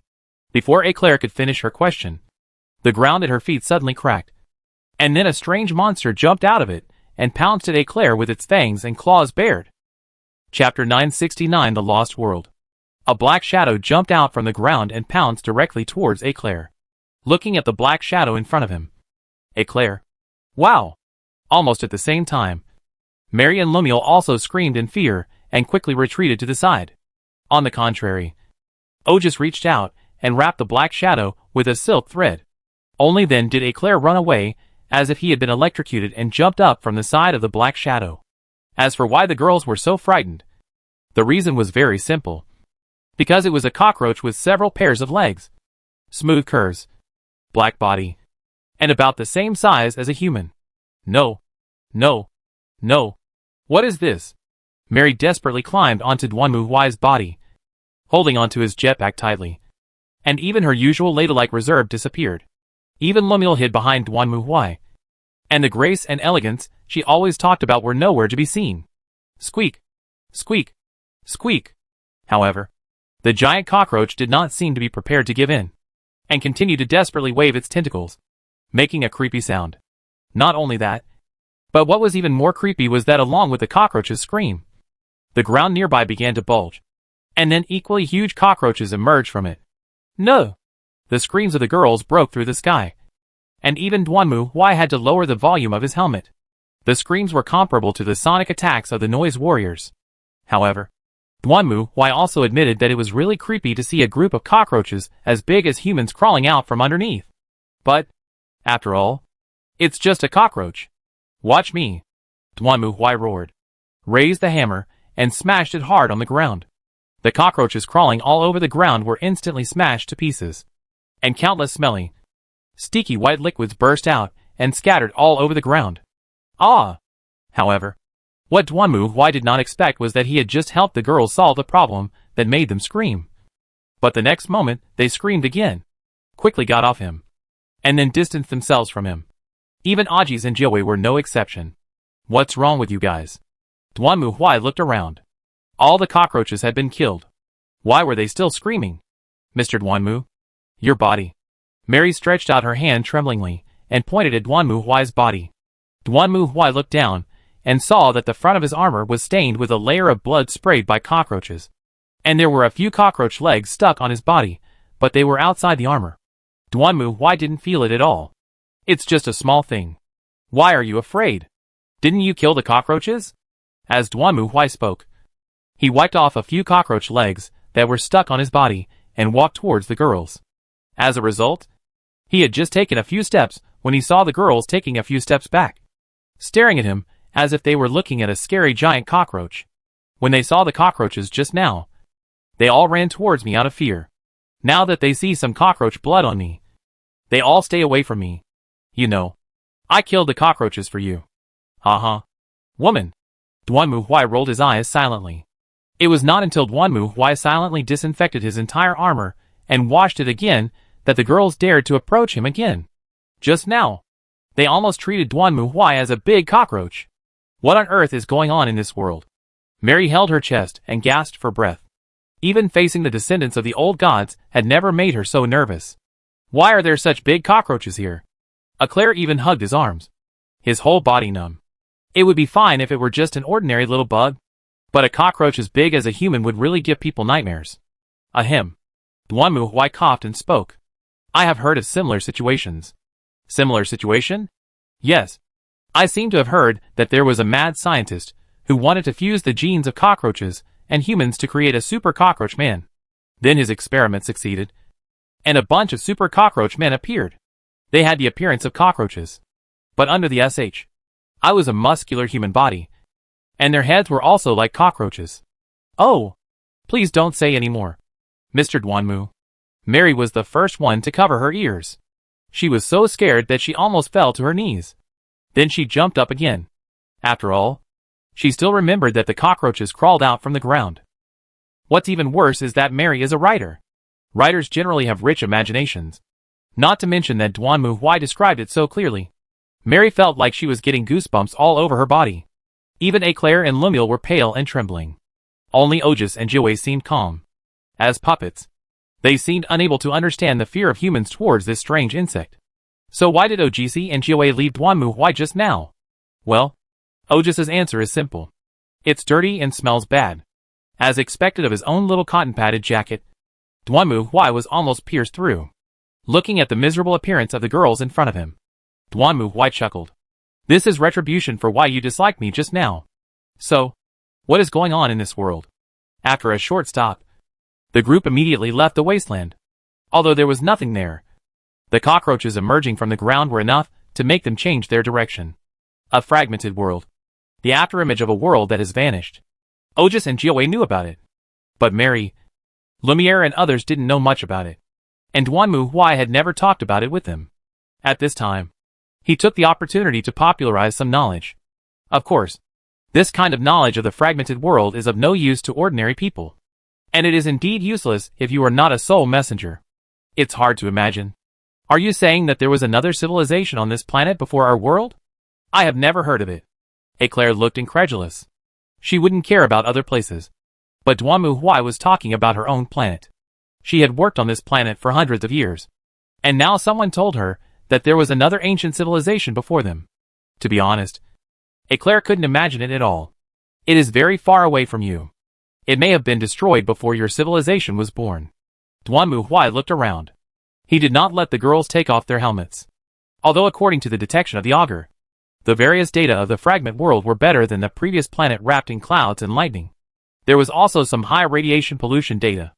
Of course, just look at the cockroach and you will know. There is no such big cockroach in the normal world. So to be on the safe side, Duanmu Huai still asked them to continue wearing helmets. The Star Alliance's protective clothing is still in place. This world looked desolate. But there were still a few buildings that could be seen in the distance, indicating that there should still be civilization in this world. However, because it was too far away, Duanmu Huai could only see a rough outline even with a telescope. So far, He had not figured out what this world was like. But at least Duanmu was certain that the situation in this world would not be much better. After all, there are cockroaches as big as humans crawling all over the ground. If there were humans in this world, their lives would definitely be very difficult. Unless, of course, they're in a world of giants. That's a different matter. Fortunately, they didn't seem to be in a world of giants. At least when everyone walked to the front of those buildings, they could see that the buildings here were built according to the standard human size. But, how tragic. What on earth happened here? Looking at the ruins everywhere, and the body and blood, the girls could not help but breathe in their mouths. What is this? Is this a human? Mary held the gun carefully, approached a human corpse lying on the ground, and whispered. It was no wonder that Mary was so suspicious. Because although this person had a human body, its head looked like an exploded mushroom, with only a mouth underneath, which looked extremely weird and scary. Who knows what this thing is? Even if it was a human before, it is not a human now. Duanmu took out the auspicious instrument and scanned it, then came to a conclusion. Then, how do we leave this world? For now? There is no way for now. I need to find the core of this world, and then make a decision. This fragmented world does not belong to Duanmu yet. So Duanmu has no way to open the portal. Just like other worlds, Duanmu needs to change the original destiny of this world. But, is there still a need for this world to change? Isn't it all over? Why change it? They are all dead. Anyway, let's go take a look around first. As he spoke, Duanmu stopped and looked at the steel behemoth in front of him. They were currently at a station. There was a train parked on the platform. It did not seem to be destroyed, and everything seemed normal. What's wrong? I suddenly thought of a good idea. Duanmu turned his head and looked at the girls. Looking at the train, Duanmu suddenly remembered a game he had played before, in which the protagonist controlled the train to move forward in the apocalypse. It seemed quite interesting. There happened to be a train parked here. Well, if this is regarded as a game, then wouldn't it be the protagonist coming here and finding a means of transportation? We have nothing to do anyway. So why don't we take a train and go for a walk? Chapter 970, The Road to Survival. Woo woo woo. With the sound of the whistle, the train rushed forward along the railway, and the girls sitting in the carriage seemed a little bored. 2 days have passed, and in this world, it seems like there is nothing. Eclair looked at the scenery passing by outside the window, and yawned nonchalantly, while Lumiel nodded. Yes, the cities we passed through were almost completely silent. Apart from those strange zombies and corpses, there were almost no living people. There were no radio signals, no networks, and no electricity. This world should be considered completely destroyed. Is there really any hope here? This is not only a problem for Eclair, but also for others, because Duanmu has already told them that the so-called world of soul fragments is the remnant of a destroyed world. If you want to leave this world, you must change its endless cycle. But to be honest, in the eyes of the girls, this world is already finished. There is no such thing as a cycle. Ah! Look! There is a deer over there. So cute. At this moment, Mary suddenly cried out, then pointed out the window excitedly. Everyone looked up and saw a deer running through the woods, as if chasing their train. Wow! Really? So cute. There are still lovely places in this world. Seeing this, the girls also gathered around, looking at the agile figure of the deer outside, and couldn't help but sigh. But the next moment, the deer suddenly jumped out of the woods. Under the sunlight, it can be clearly seen that the other half of its face has been completely rotten, and its skull has collapsed. The zombie deer with red eyes rushed towards the train. And then, Snap disappeared. This world is really not cute at all. The girls silently withdrew their gazes and gave their answers again. Woo woo woo. The whistle sounded again, and a city was vaguely visible ahead. Of course, like other places, this city looked dilapidated. Why? Looking at this scene, the girls sighed together. At the beginning, they still hoped to find a few survivors. All the villages and cities they passed along the way seemed to have really turned into dead cities. The occasional life signals they found were basically animals. To be honest, they didn't want to be trapped in this world. Of course, if it was just zombies, it would be fine. But the problem was that these cities still had signs of being bombarded by large-scale nuclear bombs. Although the situation was unclear for the time being, Lemuel judged that after the biochemical pollution disaster got out of control, the ruling class of this world tried to use this method to clean up these biochemical infections as much as possible. Unfortunately, from what everyone saw along the way, it was obvious that it didn't work. Whoa! The train gradually pulled into the station, and the shrill whistle sounded again, echoing over the silent city. Soon, this seemingly dead city suddenly became lively. Oh! Accompanied by the roars of wild beasts. Weird zombies with mushroom-like things all over their bodies ran towards the train shouting, "These are the zombies in this world." But according to Lemuel's test report, they are more like fungi than zombies. They are extremely sensitive to sounds, and usually hide in the corners like mushrooms. Once they hear a sound, they will immediately attack. I have to say, it's quite energy efficient. And this thing is relatively scientific fungus. After all, of course, Duanmu Huai would not let this thing get on the car. The reason why he blew the whistle was to attract the attention of other survivors. On the bright side, the world is already like this. The one who can survive must be the protagonist. If someone can hear their whistle and send a signal, it means that there should be living people in this city. At that time, it will be much easier to find clues to leave this world. As for the zombies rushing towards the train, Duanmu Huai didn't care at all. OGC and Jiwei had already set up layers of defense outside. Those stupid zombies who dared to come over would definitely be strangled and chopped into pieces. Although Duanmu Huai was very curious whether this thing was as delicious as fungi, it was a pity that no one else seemed to be interested in it. When I cut it open, the tight fungus inside looked very appetizing. Well, it's probably the sequelae of the monster eating too much. The whistle was like a fuse, completely awakening the zombies in the entire city. The roars that came one after another sounded like a tide of wild beasts. Of course, these zombies were no match for Ogus, and they were easily chopped into pieces. But this is not the end. Woo-woo, woo-woo. As the zombie army rushing towards the train was wiped out, the whistle sounded again. Duanmu Huai stared at the city in front of him, waiting for the signal from the other side. If there were really survivors in this city, then someone should have contacted him through some means.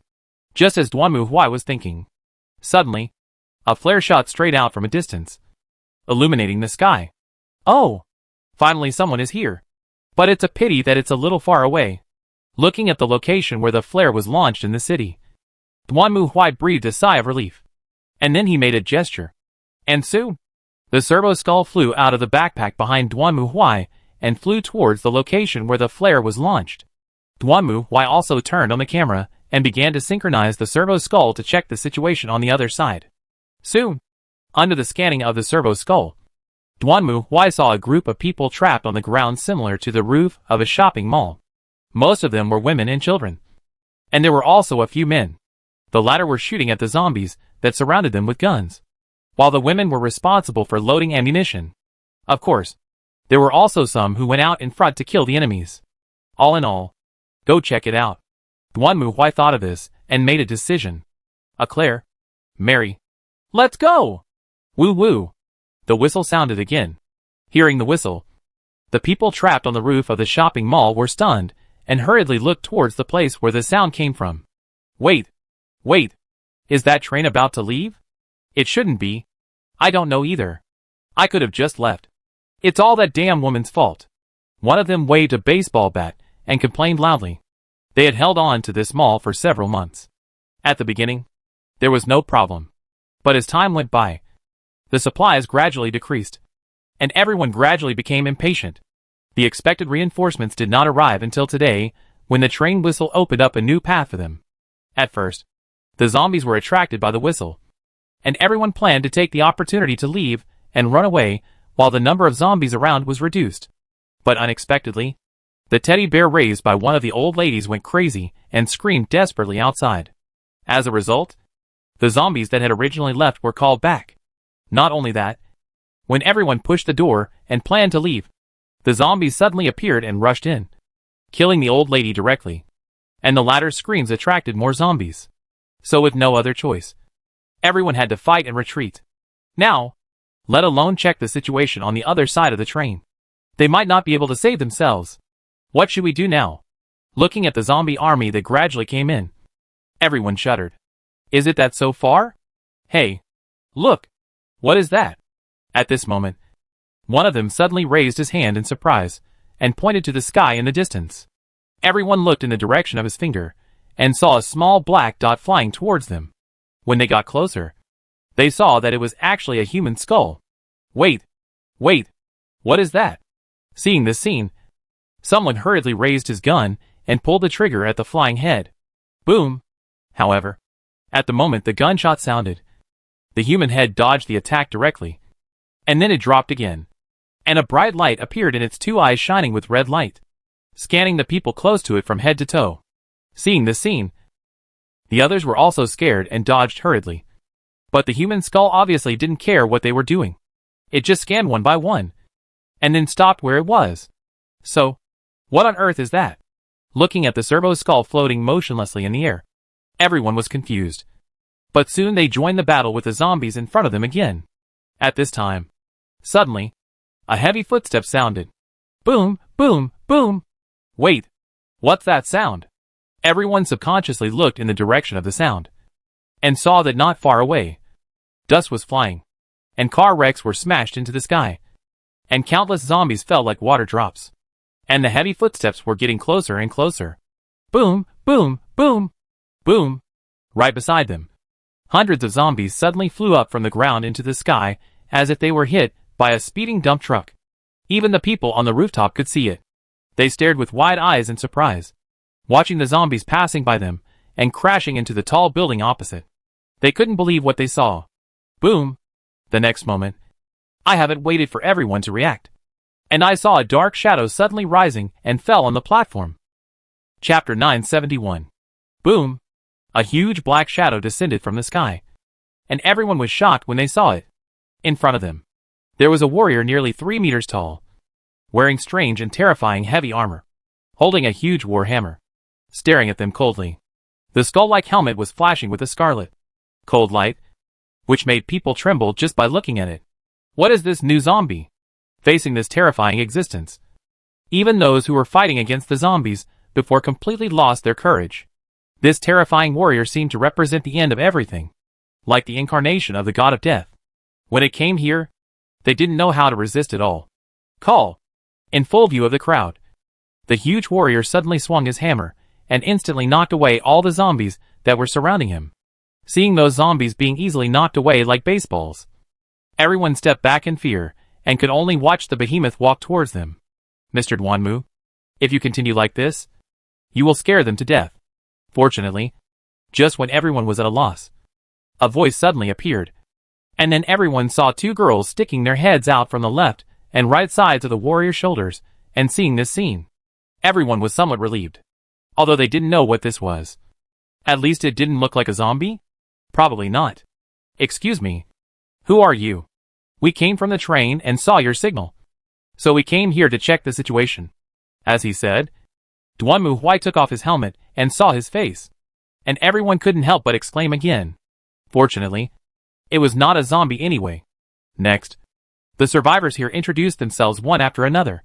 First, there is the group of 4. They claimed that they came here from another place for a school trip, but they encountered a zombie outbreak, and in the end only the 4 of them survived. The 4 people are 1 man and 3 women, namely Komuro Takashi, Miyamoto Rei, Takagi Saya, and their leader teacher Marikawa Shizuka. In addition, they also rescued a girl named Siri Alice.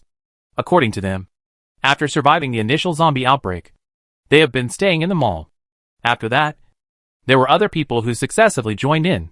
Aiden Cradwell, who joined later, is a local. He calls himself a wanderer. A wanderer is a person who walks alone between various human settlements in this abandoned continent, transporting goods and delivering information. In addition, there is Joel and Ellie, a couple. Joel is an uncle, and Ellie is a 14-year-old girl. Joel didn't say much about their purpose, but just said that he wanted to send Ellie somewhere, because for some reasons, he had to stay here. Well, Duanmu Huai swears in the name of Grandpa Kendaichi that the main quest is between them. It's better this way. Please don't cause any trouble to me. Everyone was somewhat tempted by Duanmu Huai's invitation to board the train. But soon someone raised a question. Although I know that trains are definitely more reliable than cars in terms of mobility. But the twin-tailed girl named Takagi Saya reached out and pushed her glasses up on her nose. How are you going to resist the bloody month? Blood moon? What is that? What? Don't you know? Hearing Duanmu Huai's puzzled answer, everyone was shocked. But soon, Gao Cheng Sayao explained to them that the so-called blood moon is a very special mechanism in this world. Simply put, every 7 days, the moon in the sky will turn red. And at the same time, those zombies that usually slack off like mushrooms will become violent. And even some powerful zombies that have never been seen on weekdays will appear. They will sweep across the entire city with great momentum and kill everything they see. In fact, when the zombie virus first broke out, human casualties were not particularly severe. As long as they gathered together, they could still defeat most zombies. However, the appearance of the blood moon dealt a heavy blow to these survivors, which is why humans suffered such heavy casualties. The reason why Aiden and Joel were willing to hide in the mall temporarily was because they calculated the time and found that the blood moon was approaching. At this time, continuing to stroll around the streets would be tantamount to suicide. So they thought of waiting here until the blood moon was over, and then continue on their journey. Hey, I thought it was just a small matter. After listening to Takagi Saya's explanation, Duanmu Huai suddenly calmed down and waved his hand vigorously. Don't worry. They are just zombies. No matter how many of them come, they are just food for the hungry ghosts. To be honest, everyone was a little uneasy when they saw Duanmu Huai's unreasonably confident look. But no matter what, it was impossible to continue staying in this city. Moreover, from the current point of view, trains were indeed a good means of transportation compared to ships and planes. Of course, the best was the plane. But, at present, it was impossible to find a usable plane. Joel and Aiden had originally planned to move on. And now that they had a means of transportation, they certainly would not object. The others also felt that it was meaningless to stay here. So after discussing for a moment, the two sides accepted Duanmu Huai's invitation and walked towards the station together. And along the way, everyone also learned the origins of Duanmu Huai and others. The Inquisition? I'd never heard of this organization. That's quite normal. Aiden seemed calm. After the disaster, the remaining people formed various organizations with different names. Of course, it's hard to say what these organizations are like. But to be honest, this is the first one to use a train as a base. Perhaps it was because of his professionalism as a wanderer that Aiden was very interested in the Inquisition, an organization that relied on trains. This was also normal. Wanderers had to walk from one base to another in most cases, and it was easy to encounter danger and make mistakes in this situation. If they could not find the next base within 7 days, they could only hope to find a good shelter, or simply surrender and die outside. On the contrary, with trains, rail transportation would be more convenient and the freight volume would be larger. Right? After everyone boarded the train set off and headed forward as the whistle sounded. I never thought that there would be such an organization. Sitting on the soft and comfortable sofa, Miyamoto Ray couldn't help but sigh and stretched. In addition to the front of the train, the entire train is the VIP room, the women's compartment, the men's compartment, and the dining car and freight compartment at the back. Of course, from the outside, this train has not been modified and looks no different from an ordinary train. But when everyone got on the train and watched the dilapidated city go away, they all had an indescribable complex emotion in their hearts. I don't know what the situation is like in other cities. I hope things will go more smoothly for us next time. I don't think so. Aiden shook his head. Most of the important cities have basically been razed by a nuclear bomb. Our city has escaped because of remoteness. But I am afraid it will be another situation in the central city. As he spoke, Aiden touched his backpack. This time, he was going to one of the cities to deliver a letter. As for whether the owner of the letter was still there, it was hard to say. Compared to those, I'm more worried about the blood moon in 2 days. Watching the setting sun, Komuro Takashi's expression became extremely stiff and serious. Although Mr. Duanmu said there was no problem. But no matter how you look at it, isn't this just an ordinary train? Is there really no problem? When they heard the inquiries of Xiao, everyone was silent. How terrible the blood was. They naturally knew that every day when the blood moon was bloody, they would put themselves in the movie theater in the mall, because there were only sound insulation equipment here, so that the zombies could not hear their sounds. It can be noticed by a slight breath, not to mention this galloping train. Although they didn't know what would appear on the night of the blood moon. No one wanted to know. After all, On the second day of the blood moon night, just looking at the mess outside was enough to scare them. As for what happens on the night of the blood moon, no one wants to find out. After all, almost all those who face the night of the blood moon die. Judging from the map, with their current route, it would take about 2 days to reach the next stop. Who knows what will happen by then? If they are fast, they can find the next human gathering place before the blood moon arrives. If they are unlucky, then it will be another matter. I hope that gentleman has a solution instead of stupidly taking us to our deaths. Well, anyway, his armor does make us feel quite safe. Aiden opened a joke, and everyone nodded one after another. After all, in this world, the most afraid of was bitten by zombies. But what no one expected was that, to their surprise, this was just the beginning. Chapter 972 on the road. Although they were on the train, they still had a lot of concerns, such as food and water, which were a problem for them. Moreover, they were now living under someone else's roof, and they didn't know how the other party would treat them. Do you think they will give us food? In the carriage, Miyamoto Ray asked in a low voice. You know, they stayed in the mall for so long that they had almost eaten all the food, and there was no canned food left. When they left the mall, each of them only took a few sets of clothes and unused medicines. They originally had some food reserves, but after those zombies poured into the mall, the remaining food reserves were gone. I don't think they'll let us starve to death. I think they're pretty nice people. Juchuan Shizuka looks like a carelessness, making people speechless. But to be honest, don't look at her like this. Anyway, she is a doctor. Even if she is a school doctor, it is very rare in this ending environment. They don't look like people who would wade through the ruins to survive. Takagi Saya snorted softly. This train is quite strange. I know that in some places there are people who are called survivalists, or something like that, who build shelters for themselves in preparation for doomsday or nuclear war. But using trains as shelters? This is really weird. After all, trains need rails to run, and no one is sure if there will be landslides on the road. Besides, trains also need fuel. As she spoke, Takagi Saya began to count on her fingers, and the more she spoke, the more she frowned. Besides, what value are we to them? Value? That's right. Even before the end of the world, we still need to buy tickets to get on the train. A train like this has taken us in. So what should we use as fare? This, hearing Takagi Saya's question, everyone was speechless for a moment. And Takagi Saya herself seemed to think that the topic was too heavy. So she quickly sighed and changed the subject. Forget it. There's no point in saying this now. I hope they won't make things too difficult for us. Ding dong.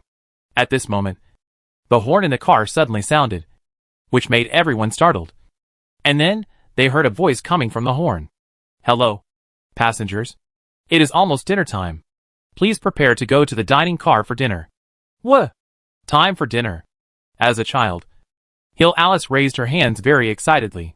She was hungry for a long time. She had no food. At this moment, she heard dinner and cheered happily, while others looked at the little girl who cheered in front of her. Well, at least it doesn't look like they're going to starve us to death. Takagi Saya shrugged and stood up. Then let's go and see what good food we can get. When the dining car was located between the VIP carriage and the ordinary carriage. When Gao Cheng-se and others left the female carriage, they also saw the others who came from the other side of the other side. The two sides greeted them, and then walked to the dining car. I'll eat anything. I just don't want to eat beans anymore. Komuro Takashi looked desperate, and couldn't help but complain. They naturally couldn't do without canned food in the mall. But most of the canned food was canned beans, which might be a local specialty for people in this country. But for people like Komuro Takashi, who came from a foreign country, eating beans every day was no less than a torture. Even if this thing was really nutritious, eating it 3 times a day for several months would make people sick. It's good to have beans to eat. And if they are prepared well, beans are also delicious. Such as bean soup, stir-fried beans, baked beans. Forgive me. I don't care about the food. I just want some wine. As an adult, Aiden certainly wouldn't just focus on the beans like these little brats, who couldn't even drink alcohol. Whiskey is fine. Cocktails are fine. Vodka is fine. Uh-huh. You're just dreaming. What can you exchange for wine? Joel silently mocked Aiden, who was speechless. Just as Joel said, alcohol is hard to find in this world. There was a specialty wine shop in the mall, But when Aiden asked around, he found out that the wine had long been taken away by those little brats, who didn't know how to drink to make a fire. I almost didn't depress him. Wow! The door of the carriage opened. And then, an alluring aroma suddenly came from inside, which made everyone stunned. There were all kinds of food on the table in the dining car. Of course, it was not as good as the hotel meals. It was just an ordinary dinner, including bread, steak, thick soup and some salad. For Duanmu, this was just an ordinary dinner menu. But for the survivors of this world. Am I dreaming? Miyamoto Rei's eyes were shining, and she staggered to the dining table as if she was hypnotized. Looking at the steaming food in front of her, she was unable to react for a moment. Half a year. More than half a year. Who can understand that they have been huddled in the mall, eating canned food and biscuits for half a year, and drinking filtered rainwater? What kind of life is this? By the way, Duanmu actually prefers hot pot or Chinese food.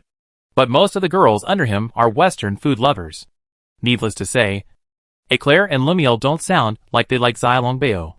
The same goes for Mary, who grew up in the capital of fish and chips and always has dessert for afternoon tea.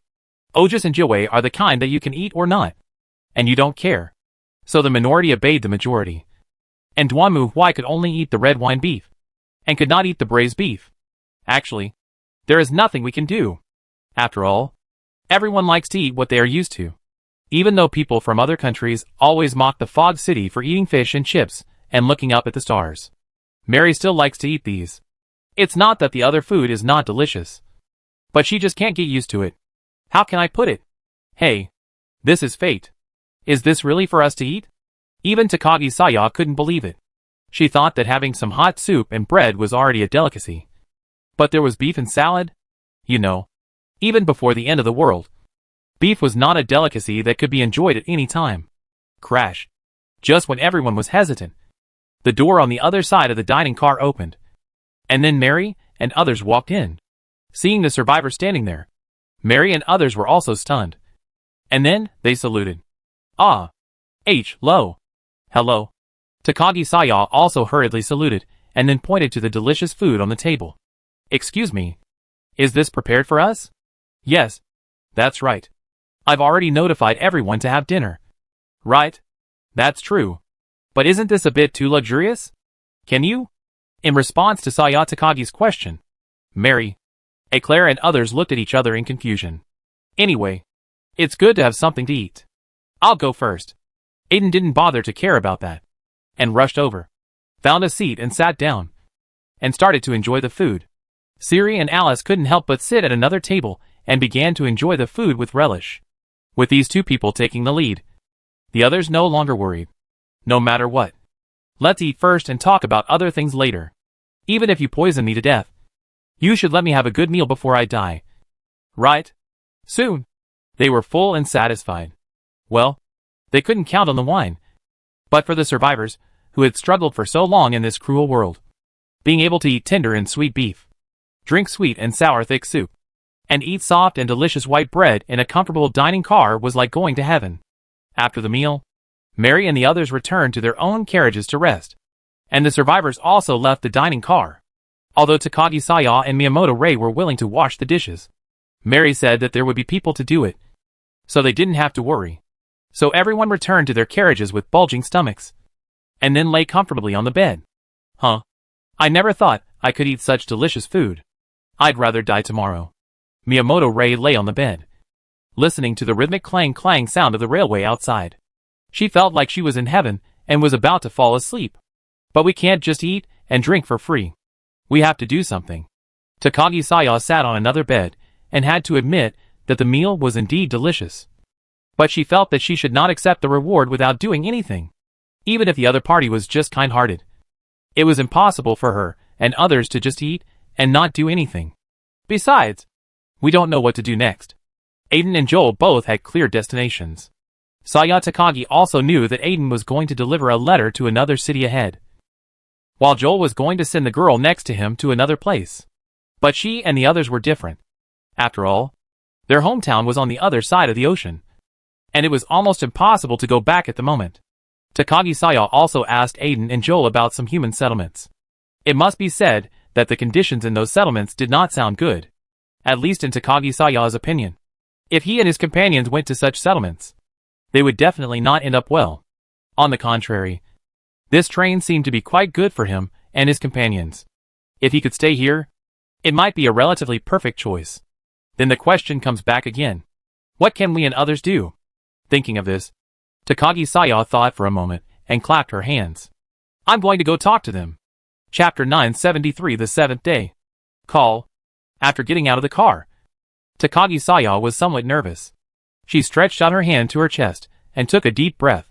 After surviving in this world until now, Takagi Saya and the others were no longer just students. They knew that this world was completely different from before, and how they could survive in such a world. Takagi Saya herself couldn't explain it clearly. But no matter what, from the current point of view, this train is indeed a very ideal refuge for them. Of course, the premise is that they can survive the night of the blood moon.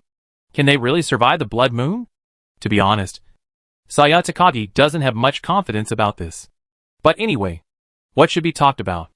Thinking of this, Takagi Saya straightened her chest, then walked to the dining car again and reached out to open the door. Crash. The door of the carriage opened, and the entire dining car was silent, with only the melodious music echoing in it. For a moment, Takagi Saya felt as if she had traveled through time and returned to the time before the disaster broke out. As if those terrible disasters and zombies had never existed. And she was just traveling on the train. It would be great if that were true. Takagi Saya gave a bitter smile and walked into the dining car. She looked around and saw that everything on the tables around her had been cleaned up. Who did this? Ah, good evening. At this moment, a voice suddenly came. Hearing this voice, Takagi Saya turned her head and saw a blonde girl sitting at the dining table on the other side of the dining car, who greeted her. Ah, good evening, Miss Mary. Looking at the other person's golden right eye, Takagi Saya quickly recalled her name. After all, the characteristics of these people in the tribunal were very obvious. Of course, for Takagi Saya, she was somewhat relieved when she saw Mary. As for other people in the tribunal, such as Lemuel and Eclair, she didn't know how to greet them. Otis and Kawe didn't pay much attention to the survivors. But Mary's every move seemed elegant and well-educated. Just like a young lady. Well, it makes Takagi Saya feel somewhat close to her. Can't sleep? Miss Takashiro? No. I just have something. Miss Mary, what are you doing? As she spoke, Saya Takagi walked towards Mary, and she saw a notebook spread out on the other's desk. Mary was holding a pen in her hand, and there was a cup of steaming coffee next to her. She looked like she was recording something. Ah, I'm just collecting materials. Noticing Saya Takagi's gaze, Mary smiled embarrassedly and put away her notebook. Material? That's right. A world on the brink of doomsday, with hordes of brutal and terrifying zombies, and people struggling to survive. To be honest, this is the first time I've experienced something like this, although I've come across similar things before. But, as she spoke, Mary looked at her notebook. If the world is completely destroyed, will human civilization be able to continue to exist? This is a tragic situation that really makes people think deeply. Well, hearing Mary's sigh, Saya Takagi didn't know what to say for a moment. But she just coughed lightly, and then changed the subject. In fact, Miss Mary, some things I want to discuss with you. What's up? Is such that, after all, it's a matter of asking for help. When it comes to this, Takagi Saya feels a little lacking in confidence. However, which is more important, face or life, is not a problem for her. We have nowhere else to go. So can we stay on the train? Of course. We won't work for nothing, no matter how dangerous the task is. We are willing to do it. Why?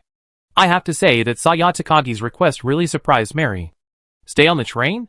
Yes. We hope to be able to stay on the train and work for you. Work? Yes. We are willing to do anything. Please take us in. This. Mary frowned as she watched Takagi Saya lower her head and beg desperately. I will report this matter to Mr. Dwanmu before making a decision. Although I think Mr. Dwanmu will definitely not care. Is this really okay? I have to state in advance that from a certain perspective, this train is the most dangerous. Miss Mary, do you mean to say that everyone is going to the danger zone? Well, basically like this. Mary also sighed silently. She had been with Duan Muhui for so long that she had already figured out his behavior. What investigation? Just find the most dangerous place here. Dive in and knock them all out.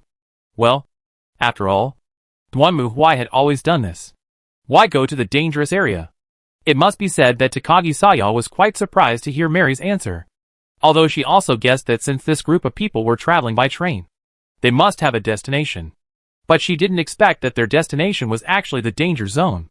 The so-called danger zones are those areas where large-scale zombie outbreaks first occurred. Zombies first broke out in those areas. And then the government at that time launched nuclear bombs to eliminate the zombies. As a result, the zombies were not eliminated, but mutated under the influence of radiation and became extremely terrifying. Takagi Saya and the others also heard from Aiden and Joel that such places are simply H.L. Not only is the radiation in them excessive, but even the zombies are extremely powerful. Humans are no match for them at all. Even a courier like Aiden went around in a dangerous area. And now, they are actually going to take the initiative to get in? We are not here just to survive. Miss Gaocheng, the goal of the Inquisition is to protect humanity and eliminate all existence that endangers humanity. So Mr. Duanmu will definitely go to the danger zone and find a way to eliminate the dangerous existence that threatens the world. So, if you want to live a safer life, I suggest that you get off at other gathering points as much as possible. It has to be said that Mary's answer really exceeded Saya Takagi's imagination. So much so that she couldn't say anything for a while. She could only nod silently, and then turned and left. After returning to the carriage, Saya Takagi told others what she had learned from Mary. And everyone was shocked. Hey! Are they going to the dangerous area? To be honest, looking at their equipment, it's not surprising. Thinking back to the heavy equipment on Duan Muhui, Miyamoto Rei also broke out in a cold sweat. Indeed, it didn't look like an ordinary way of fighting zombies. So, are we going to stay on the train? Facing the question raised by Siri Alice, everyone fell silent for a while. Indeed, their original intention was to find a safe place to stay. But this train that took the initiative to go to the danger zone did not look safe at all. But before that, for us, the safe zone is still a little too far away. As she spoke, Takagi Saya shook her head. Then she looked out the window with a nervous expression. Tomorrow will be the 7th day. Then she murmured to herself, Blood Moon. In this world, a nightmare night occurs every 7 days. On this day, the moon turns bright red, and all zombies become more violent than usual.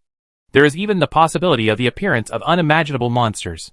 On this day, it has been different from early morning. I have to say, this is quite interesting. Looking at the scenery outside the window, Duan Muhui couldn't help but sigh. When I got up early this morning, I saw that it was cloudy, with lightning and thunder, and heavy rain. In addition, the most important point is that I don't know if it is due to chemical reaction or some other reaction. The sunlight coming through the clouds is blood red. Under the reflection of the sunlight, the whole world looks full of some weird colors. Is this the 7th day? It does look a bit weird. Eclair and Rumi Allier frowned tightly. Looking outside, I don't know if it was their illusion, or some kind of induction caused by this blood color. They always felt that the dark shadows outside were like monsters hidden in the shadow, shaking their bodies. It was like a group demon dancing. As for Mary, she was holding a notebook and looked at the records outside. Compared to Duan Muhui and the others who looked like they were sightseeing, the survivors on the other side were not so calm.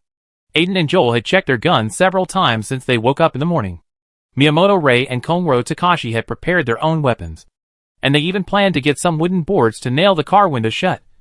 But there's no need to be so nervous. It's just a little trouble. Don't worry about it. Duan Muhui rejected it nonchalantly.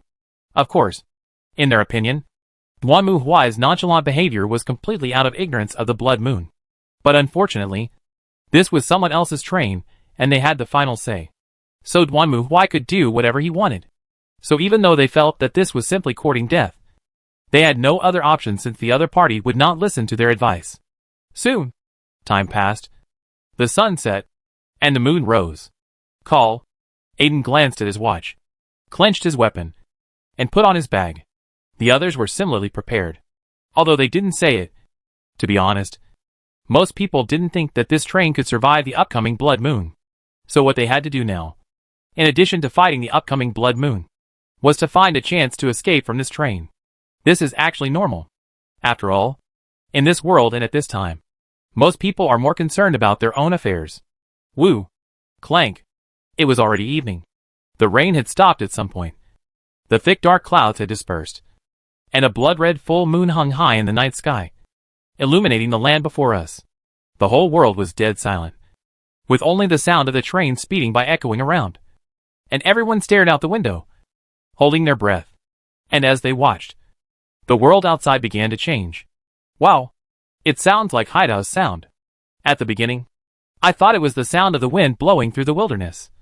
But as the sound became closer and closer, the bright red light spots appeared in the dark, and the sound became more and more mania. Coming! Aiden clenched the gun in his hand and stared out the window. He saw zombies with red eyes rushing over from a distance on both sides of the speeding railway. They gathered together. Hundreds of them turned into a flood-like existence, screaming shrilly and rushing towards the train. Chapter 974 Blood Moon Night. Roar! The roars that came one after another were just like waves, rushing towards the speeding train. Seeing this scene, almost everyone was cold and speechless. They had imagined the horror of the blood moon, but when they saw it with their own eyes, they realized that it was far more terrifying than their worst nightmare. It was as if the world had completely abandoned them, and the entire world had become the enemy of humanity. In fact, when they witnessed this scene with their own eyes, the only feeling they had was despair. It seemed that everything in this world had been destroyed, and only humans like them had survived. Faced with such a large wave of zombies, even Aiden put down his gun. His gun was good enough to deal with a few zombies, but with so many zombies, no matter how hard he fought, he couldn't finish them all. How come? Even Miyamoto Rei and Konro Takashi were extremely pale, and they were completely speechless looking at the zombie army in front of them.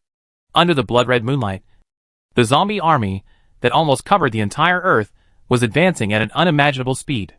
And this train seemed to be carrying the last lights of human civilization, speeding across the earth, trying to escape from the swallowing of the army of death.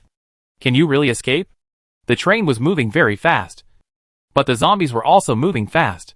Normally, they rarely moved like this, but as mentioned before, on the night of the blood moon, the zombies were high as if they were on drugs, and they were approaching the train at a speed that ordinary people could hardly imagine. Seeing this scene, everyone became nervous. They could almost imagine the scene where the zombies would pounce on the train, and then the speeding train would derail and fall to the ground under the impact of the zombies. Unless this Inquisition has some tricks we haven't seen before, I think we are doomed. Joel held Ellie beside him with one hand and whispered. Others did not speak, but they had the same idea, because at this moment, the zombies were getting closer and closer to the train. But the entire train did not react at all, as if it turned a blind eye to everything in front of it. Finally, these zombies were getting closer and closer. They had even come to the side of the railroad tracks. With the help of moonlight, everyone could even clearly see the terrifying and horrible appearance of those zombies infected with fungi all over their bodies, as well as their eyes flashing with scarlet light. Roar! Finally, the thing that everyone feared most happened. The zombies suddenly jumped up and rushed towards the train screaming, "Damn it!" Seeing this scene, several people shouted softly and clenched their weapons even tighter, intending to fight these zombies to the death. However, at this moment, something unexpected happened. Swish! Just as the zombies were about to pounce on the train, their bodies suddenly seemed to be cut by invisible blades, and turned into pieces under the horrified gaze of the crowd. The bodies, heads, and limbs of the zombies infected with fungi were all chopped into pieces. In the blink of an eye, they turned into a pile of broken pieces and were left behind by the whistling train. What just happened?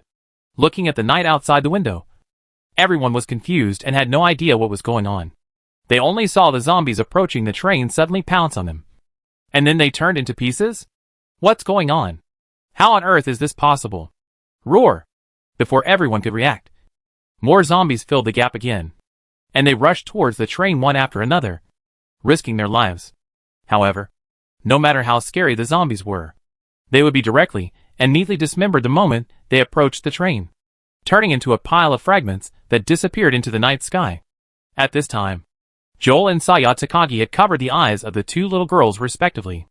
No matter how you look at it, this scene is too bloody and not suitable for children to watch. But at least, for now, it seems that they don't have to worry about the safety of themselves and this train. It seems the Inquisition still has its ways. Leaning against the window, Aiden looked out cautiously, and couldn't help but sigh. He just looked out the window carefully, but didn't see anything, and didn't know what method the court used. Bang! But before everyone could relax, suddenly, several huge black shadows jumped up from a distance and pounced towards the train like cannonballs. It's the Night Demon. Aiden became nervous when he saw these giant mutant monsters that were several times taller than ordinary zombies. Night demons were a very rare, but very scary mutant zombie. They were afraid of light during the day and rarely appeared. But at night, these monsters would roam around. They were huge and powerful. Aiden had encountered a few of them before, but he always stayed away from them for fear of being discovered. Generally speaking, there wouldn't be too many night demons in one area. But now, there are hundreds and thousands of them. Did they run into the night demon's lair? Compared with the previous zombies, the power of the night demons was obviously stronger. They even broke through the invisible barrier of the train and pounced directly onto the train carriages with a bang. Damn it! Seeing a night demon grabbing the carriage and opening its bloody mouth at them through the window, Joel and Aiden looked at each other and hurriedly raised their guns. However, before they could pull the trigger, an even more surprising scene happened. A gleam of light burst out from the train body. At that moment, the entire train radiated a blazing light like the sun. Wherever the light hit, both the night demons and the zombies were instantly on fire. Soon, the entire sea of zombies exploded like a burning oil and gas field. For a moment, wildfires were everywhere around. The train, which had escaped the zombie army, continued to fly forward like an arrow from a bow. It seems that the anti-undeath barrier is useless against these things. Standing on the balcony in front, looking at the burning zombies all around, Duanmu Huai touched his chin and spoke, then glanced at Mary, who shook her head. The anti-undead barrier is mainly used to resist the negative energy reaction of undead creatures. Mr. Duanmu, these zombies may look like undead creatures, but they don't rely on negative energy to move like undead creatures. They may be more like some kind of viral infection, bacteria or something. Mary had studied magic in the world of Faerun and was taught by Lonnie, so she had learned a lot in magic. When it was not around, Mary could be considered a half-magic consultant. That's Sydney's territory. It's a pity I didn't bring her with me. Duanmu Huai scratched his head helplessly. Although this train was just an ordinary train, Duanmu Huai had also made some modifications to it. For example, OGC and Jiawei would manipulate the silk threads around the carriage to prevent certain malicious things from invading. Of course, Duanmu Huai also asked Mary to cast an anti-undead barrier on it.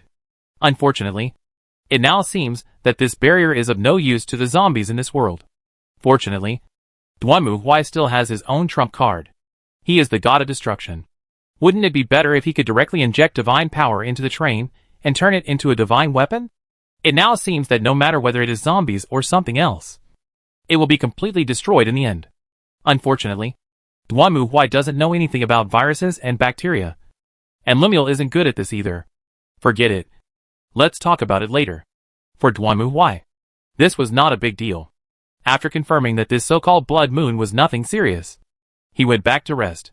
On the contrary, the survivors, although they had already confirmed that the tribunal did have the strength to deal with the blood moon, still did not sleep all night. It was not until the next morning, when the sun rose from the other side of the horizon, that everyone finally relaxed their tense nerves. I didn't expect that we would actually survive the blood moon. Looking at Siri and Alice sleeping soundly beside her, Miyamoto Ray breathed a sigh of relief. She put down the spear she had been holding all night and realized that her hands were so tense that she could hardly loosen them. If we tell anyone, no one will believe it. Takagi Saya also slumped back in her chair and made a joke. But no matter what, it seems that this court is indeed powerful. Can we really stay? If Gao Chung Saya and others were somewhat hesitant about staying on this train before, now they are more and more determined to stay on this train. No matter what, this train can break through the blood moon, even if their goal is the danger zone. Since this train can break through the blood moon, then the danger zone should not be a problem for them. But, will the other party let them stay? This is a big question mark for Saya, Takagi and others. Woo woo. At the same time, the whistle sounded again. And then the silhouette of a city appeared at the end of the horizon. Perhaps because of the blood moon. When the train pulled into the station, it did not attract too many zombies. After making sure that everything was safe, everyone left the train one after another. Well, I'm going to the gathering place now. Aiden, carrying his bag, nodded and greeted everyone, and at the same time solemnly thanked Duanmu Huai and others. Anyway, thank you very much for your help. You're welcome. I'm free anyway. Duanmu Huai waved his hand indifferently. By the way, are you sure there is a gathering place here? Of course. I have already contacted them via radio before, so there should be no problem. In that case, do you mind if we go with you for a stroll? Why? I have to say, Aiden was somewhat surprised when he heard Duanmu Huai's request. Do you want to go to the gathering place? That's right. After all, you are the first group of living people we met after we came out. Before this, I thought the world had been destroyed. It just so happens that I also want to take a look at the situation of the gathering place here. That's okay. Aiden thought about Duanmu Huai's request and agreed without much hesitation. To be honest, he was somewhat worried about his safety when he was alone. But with so many people following him, he would feel more at ease. Right? So, the group left the train and headed towards the gathering place under the leadership of Aiden. For Duanmu Huai and others, they just came to see the excitement. For Gao Chung Saya and others, they wanted to see the situation of the gathering place here. After all, their gathering place had been destroyed. If the gathering place was in good condition and needed manpower, they would also consider staying here. After all, not everyone can get on that train. Right? As for Joel and Ellie, they planned to go to the gathering place to buy some medicines, food, weapons and ammunition that were necessary for the journey. But how should I put it? It feels really out of place. While walking on the street, looking at the figures in front of her, Miyamoto Ray whispered, for the convenience of movement, the survivors all wore sportswear and windbreakers. But Duanmu Huai and others were completely different. Duanmu Huai himself was not mentioned. OGC and Jiawei, who were sitting on his shoulders, were wearing gorgeous dresses, and Mary next to them was holding an umbrella. To be honest, they looked more like rich ladies who were out shopping, not like people struggling to survive in this apocalypse. This is it. Led by Aiden, they came to a warehouse building in the city that looked like a heavy industrial area. From the outside, it seemed no different from other ruined buildings. But if you look closely, you would find that the entrances and exits were sealed tightly, and you could even hear low noises inside. Don't move. However, just as everyone walked into the warehouse yard, suddenly, a gunshot rang out, and then everyone saw several fully armed survivors holding guns poking their heads out from the windows of the ruins that originally seemed empty on all sides, raising their weapons and aiming at them. Let's shoot again. Hey, we're not suspicious people. It was obviously not the first time that Aiden had encountered this situation, and he shouted hurriedly, we are just here to handle some things and conduct transactions, not to cause trouble. This is determined by us. One of them, who looked like the leader, spoke, staring at Duanmu Huai vigilantly, with no intention of putting down the gun in his hand. What's with that giant? Who are you guys? Hearing the other party's question, Aiden was stunned for a moment, then turned his head and looked at Duanmu Huai, who was wearing power armor and looked like the epitome of ferocious. Well, this is a little hard to explain. Chapter 975, Gathering Place. Fortunately, after Aiden's explanation, the guards finally let them in. Of course, although they said they were allowed in, they also said, if you dare to do anything dangerous, we will shoot immediately. At first, everyone didn't quite understand why the atmosphere in this gathering place was so tense. But when they walked into the gathering place, they immediately understood the source of the tense atmosphere. Dozens of corpses were seen piled up in the open space in the gathering area. Some guards were holding firewood and gasoline nearby, and some people were crying bitterly nearby. It seems that quite a few people were lost here last night. Gao Chung Saya observed carefully, then spoke in a low voice. Her expression was somewhat stiff, but it was normal to think about it carefully. After all, in the case of the Blood Moon, not every place has the power of the tribunal. In particular, the larger the gathering place, the more likely it is to suffer heavy losses. Well, that's interesting. Duanmu Huai stood there, ignoring the horrified looks from the people around him, and just looked around curiously. These survivors occupied a large factory as their base. From the outside, It should be a food processing factory. Well, it is understandable why the people in this city chose this place as a gathering place. Why is it so expensive? Just as Duanmu Huai was looking at the gathering place curiously, Joel's voice came from not far away. He turned around and saw Joel arguing with a man who looked like a guard with red ears. The latter seemed very impatient. What's wrong? Duanmu Huai walked over curiously and asked. Seeing him coming, the guard's face changed. And he didn't say anything. Instead, Joel complained, the things in this gathering place are too expensive. I originally just wanted to exchange them for some stored dry food. But I didn't expect him to ask me for 100 bullets. With the advent of the apocalypse, of course, currency has no use. As for the bottle cap currency, it is nonsense. According to Aiden and Joel, the general transactions in this world are barter. For example, if you have medicine and I have food, we can exchange some if we need each other. Joel came to the gathering place this time to buy some dry food for himself and Ellie, and to exchange for some supplies. But what he didn't expect was that the gathering place mainly needed energy reserves such as gasoline and diesel. And then medicines. There was also a demand for the equipment and parts for repairing machinery that Joel had looted on the road. But the demand was not very large. If Joel hadn't been lucky enough to get a few boxes of cigarettes, the hard currency of the wasteland, I'm afraid the other party wouldn't even want to look at Joel.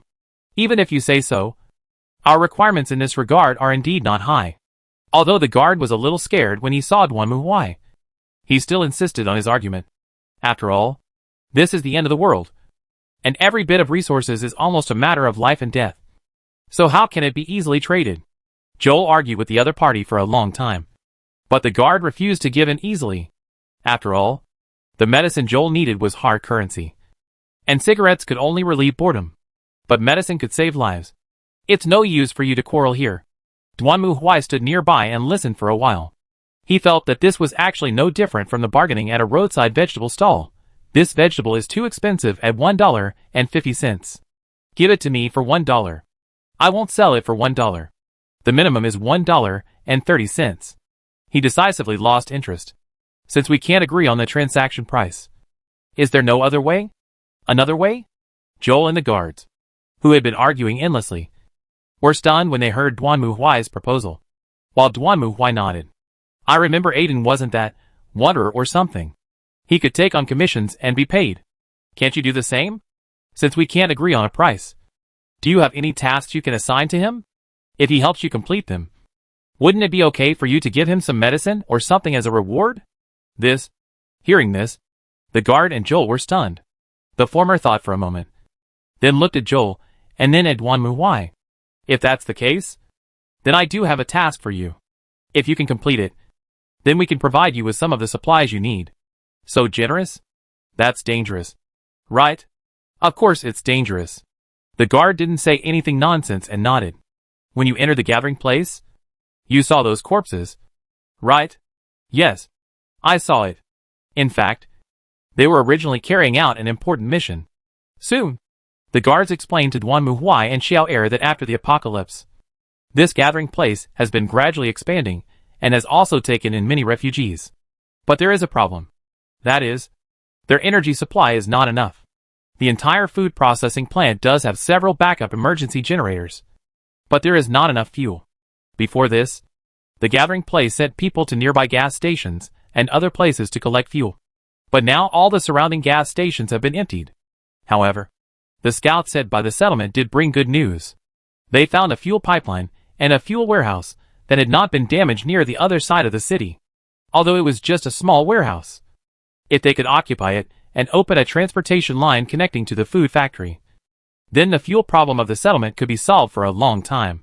So the gathering place gathered a team and tried to take over the oil warehouse and open the road. However, ultimately failed.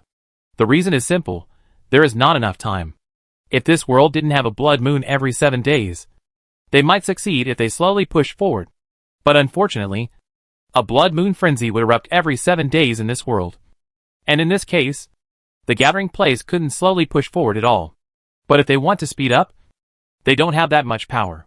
The end result was that they did not have time to open up the road to the oil depot before the blood moon arrived, and therefore suffered heavy losses. So, if you could open up the road to the oil depot and eliminate the zombies occupying it. Then we can indeed provide you with supplementary supplies. This, Joel frowned when he heard the guard's request. He knew that it was impossible for him to do it. Of course, if you asked him to go there and get a few barrels of fuel, it would be more like that. Although it was also difficult. On the contrary, Duan Muhui thought about it after listening. Sure, no problem. Why? It has to be said that when Joel and Ellie heard Duan Muhui's answer, they were stunned. This is clearly their business, and seems to have nothing to do with the tribunal. Right? Soon, Duan Muhui gathered everyone together and explained to them. Okay.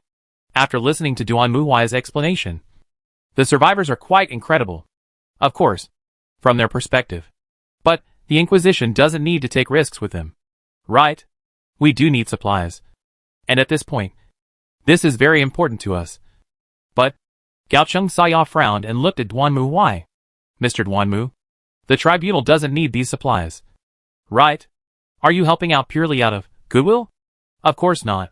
Duan Muhui shook his head. The Inquisition's duty is to protect the survival of mankind and eliminate all threats to humanity. For this gathering place, at least for now, it is one of the sparks of human civilization. Since they need help, the Inquisition will naturally be willing to assist them out of duty. Of course, the choice of how to do it is up to us. Having said that, Duan Muhui glanced at Takagi Saya. Just like you. For the Inquisition, it is our duty to save you. After all, only when humans survive can civilization and existence continue. Do you understand? That's okay. I guess I understand. But it's a little. It has to be said that the survivors were very surprised to hear Duan Muhui's answer. You know, in this era and this world, the so-called big talk of saving humanity is almost unheard of. Almost everyone is fighting for their own interests. An organization like the Tribunal is really hard to imagine for everyone. Of course, more importantly, the Inquisition did not just talk about it. They actually did it. However, these survivors did not know that Duan Muhui did this because, on the one hand, it was indeed the duty of the Inquisition. And on the other hand, he was just trying to catch rabbits while robbing straw. After all, he did not know where the main line was in this world. So he just did the tasks one by one. And maybe he would find the main line while doing them. The commander of this gathering place just talked with Duan Muhui, and the two sides reached an agreement. At present, this should be the main task of this gathering place. Open up the transportation channel and occupy the oil warehouse. Oh, how can I say it? The wasteland is really troublesome. Thinking of this, Duan Muhui scratched his head. Well, that's the bad thing about sandbox games. It's not acceptable to have side quests everywhere, but no main quest. Duan Muhui felt like he was just crawling out of a shelter, looking at the devastated radioactive wasteland outside, with a confused look on his face, wondering who am I? Where am I? And what should I do? What's more, there is no kid to guide you. Right? You can't get addicted to picking up trash. Forget it. After all, a side quest is still a quest. Let's do it or not. Duan Muhui thought about it and asked directly. The survivors discussed it and finally agreed to participate in this mission. After all, the leader of the gathering place said that if they could really complete the mission, they would be given all the good things. Duan Muhui seemed to be unwilling to accept it, but they still needed some capital to walk in the wasteland. Moreover, this kind of mission would definitely be suicidal under normal circumstances. But now they have seen the combat effectiveness of the tribunal led by Duan Muhui. So it would be a waste if they didn't hug this thigh. Right? So we discussed it and decided that we could get the tiger cub without risking it. So we did it. Chapter 976. The shortest distance between 2 points is a straight line. One good thing about being in the apocalypse is that everyone knows that if you want to gain, you must pay. After Duan Muhui made the decision, other survivors also decisively joined the team. After all, there is no gain without pay. To put it another way, how much you pay, how much you can get. Right? Aiden and Joel naturally want to join. They are weak in their own power. In addition, this is the problem of Jor. As for Aiden, as a wanderer, he has such a chance to pick up trash, and he will never let go. As for the students, Konro Takashi and Miyamoto Rei joined in, and they were more or less capable. As for Takagi Saya, she would stay and take care of Siri, Alice, and Ellie together with Mary. After all, They couldn't leave the two little girls in this unfamiliar place without worry. The reason why Mary stayed was simple. As a writer, she felt that there was a lot of material to collect in this gathering place. Right? And with Mary's ability, even if the people in this gathering place wanted to do something to them, well, Mary was kind-hearted and generally would not cause any casualties. But it was not difficult for her to suppress the entire gathering place. Lumiere and Eclair stayed behind to guard the train, while Duanmu Huai took Otis and Jiawei on the road. Of course, before that, they also got a map from the people in the gathering place to determine the route. So this oil storage is in the east. It's not too far, but it's not too close either. Duanmu Huai looked at the circle drawn on the map and compared their locations. If they were lucky, the food processing plant itself was located in an industrial zone, and the oil warehouse was also located on the edge of the industrial zone. Of course, no one would put such a warehouse in the city center. Otherwise, it would be interesting to set off a big firework. It is also because of this that the warehouse was preserved. The problem now is that the distance from the food processing plant to the oil warehouse is about 2 blocks. Normally, this is only a few dozen minutes by bus. But now, looking at the streets full of car wreckage and scattered debris. That's right. This is the problem. Even if you reach the oil warehouse, you will still be in trouble if you can't transport the oil. But you can imagine that it is definitely not possible to transport it by manpower. One person can only carry a few barrels of fuel on his shoulders. What can he do with them? According to the commander of the gathering place, the scout was investigated that the oil tanker used in the oil warehouse and transportation. But the problem is, the car has to be able to drive all the way here. The current traffic condition is almost like a morning rush hour traffic jam. Unless we remove these car wreckages, we won't be able to do anything. Everyone knows why a 10-minute traffic jam can last for an hour. Right? Fortunately, they are not without solutions. Boom! Duanmu Huai strode forward and swung the war hammer in his hand. The wreckage of the vehicle lying on the street was hit away like a golf ball. It spun several times in the air, and then smashed heavily on the ruins of the shops and houses nearby. Anyway, no one lived in these places anymore, so they were not afraid of anyone coming to complain and claim compensation. Of course, these places are not really ownerless. The frightened zombies will naturally not let the culprit go, and will jump out directly to express their anger. And then, they will be killed by the survivors who are waiting for them. To be honest, this is the first time I do this kind of work. After killing another zombie, Aiden took out a magazine and loaded it with bullets. Then he looked at Duanmu Huai, who was leading the way in front of him with a somewhat complicated expression. This is really, how should I put it? This is even more outrageous than having a tank leading the way. To be honest, I doubt whether Mr. Duanmu has been infected by the virus. Miyamoto Rei was also holding the spear in her hand and gossiping in a low voice. Look at his body shape. Most people can't be so strong. But Night Demon is very tall. Almost the same size as him. But he shouldn't be infected. After all, Joel came over now. Although he looks scary, he is still a human being after all. Look at his body. There doesn't seem to be any signs of infection. But the technology of this Inquisition must be very advanced. Konro Takashi held the baseball bat in his hand and stared at the power armor on Duanmu Huai. As a boy, it was normal for him to be unable to walk when seeing such high-tech gadgets. You look at his armor, let alone zombies. I see that even missiles can be blocked. Just forget about it. Seeing the envious look in Konro Takashi's eyes, Miyamoto Rei curled her lips. You wouldn't be able to wear armor this big even if someone gave it to you. Actually, I'm quite curious about how this thing is powered. Not only Konro Takashi, but also Aiden and Joel were envious of this power armor. People like them, who have been working in the wasteland, know the importance of equipment best. Especially this kind of power armor that looks very cool. And in fact, it seems to be very cool. It would be a lie to say that they didn't drool. But unfortunately, they also knew that they didn't have such good luck. Of course, with their body shapes, they couldn't wear this thing. But it doesn't stop them from discussing. It's like a group of boys gathering together to watch a tank. Even if the tank is not yours, it's still fun to watch. Right? Miyamoto Rei could not understand the romance of this kind of man.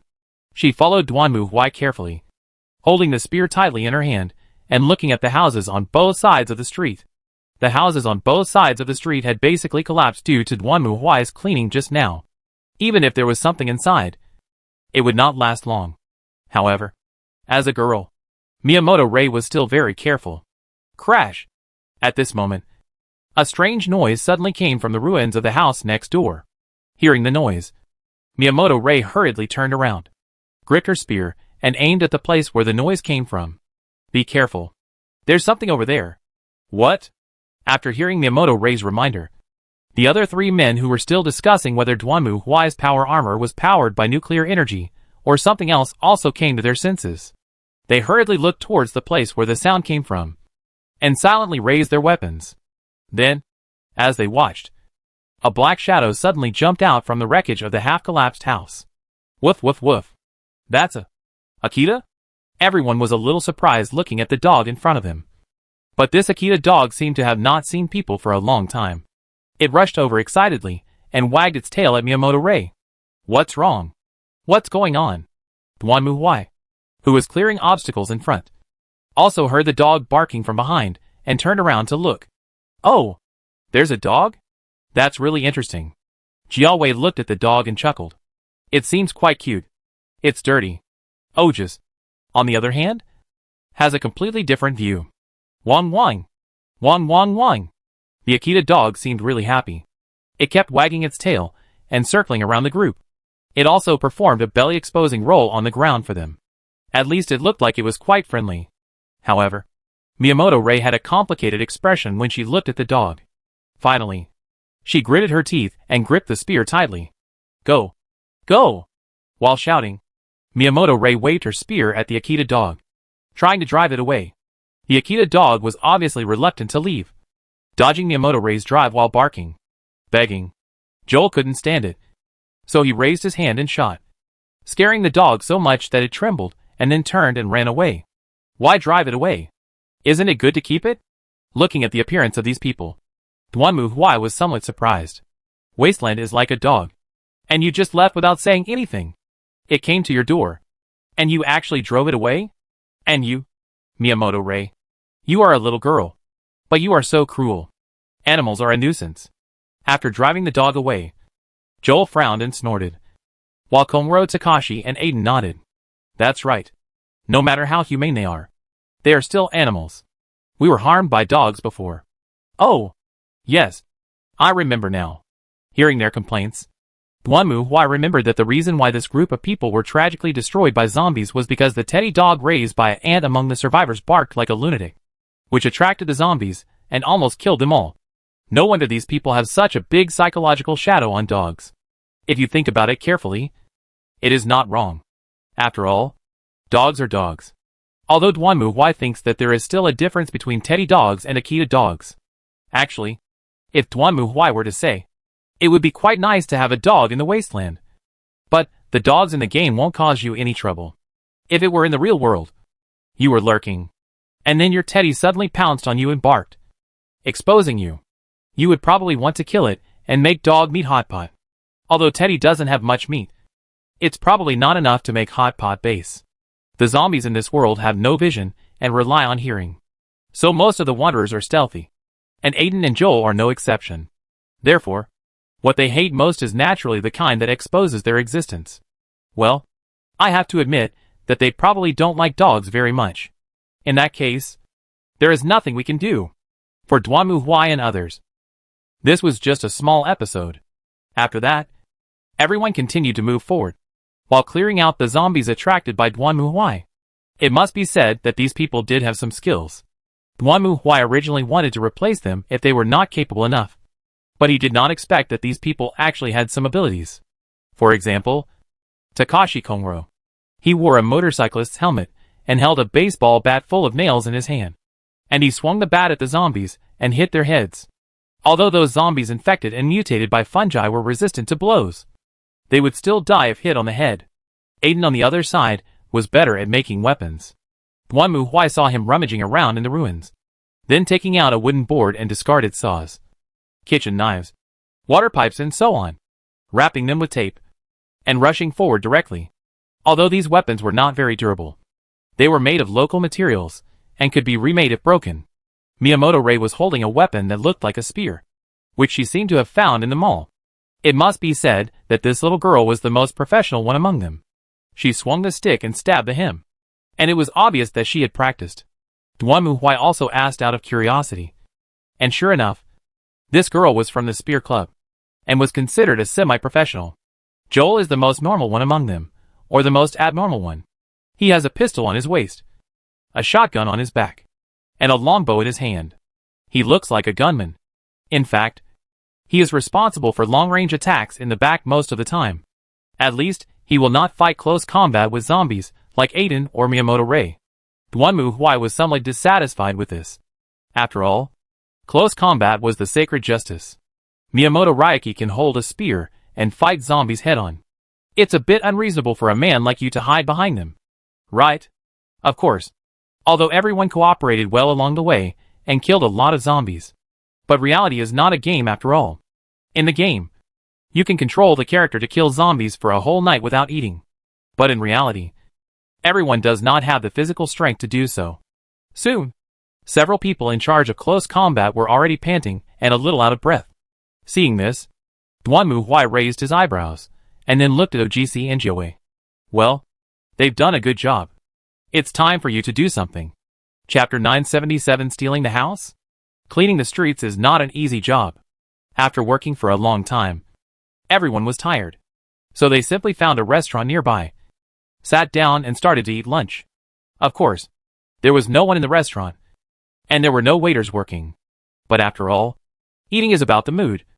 Right? It's a completely different feeling to eat at a table in a restaurant than to eat outside in the ruins. Hey, look! I found a bottle of brandy. Aiden showed his qualities as a wanderer again. He walked around the restaurant without saying anything after entering it. Surprisingly, he found an unopened bottle of brandy in the kitchen. And then he happily went to drink with Joel. Adults have their own way of entertainment. Right? Duanmu Huai had no interest in this stuff. So he walked around for a while. Then started a barbecue at the bar outside and started eating buffet. Anyway, he was always prepared, with so many things in his inventory that he had no place to put them.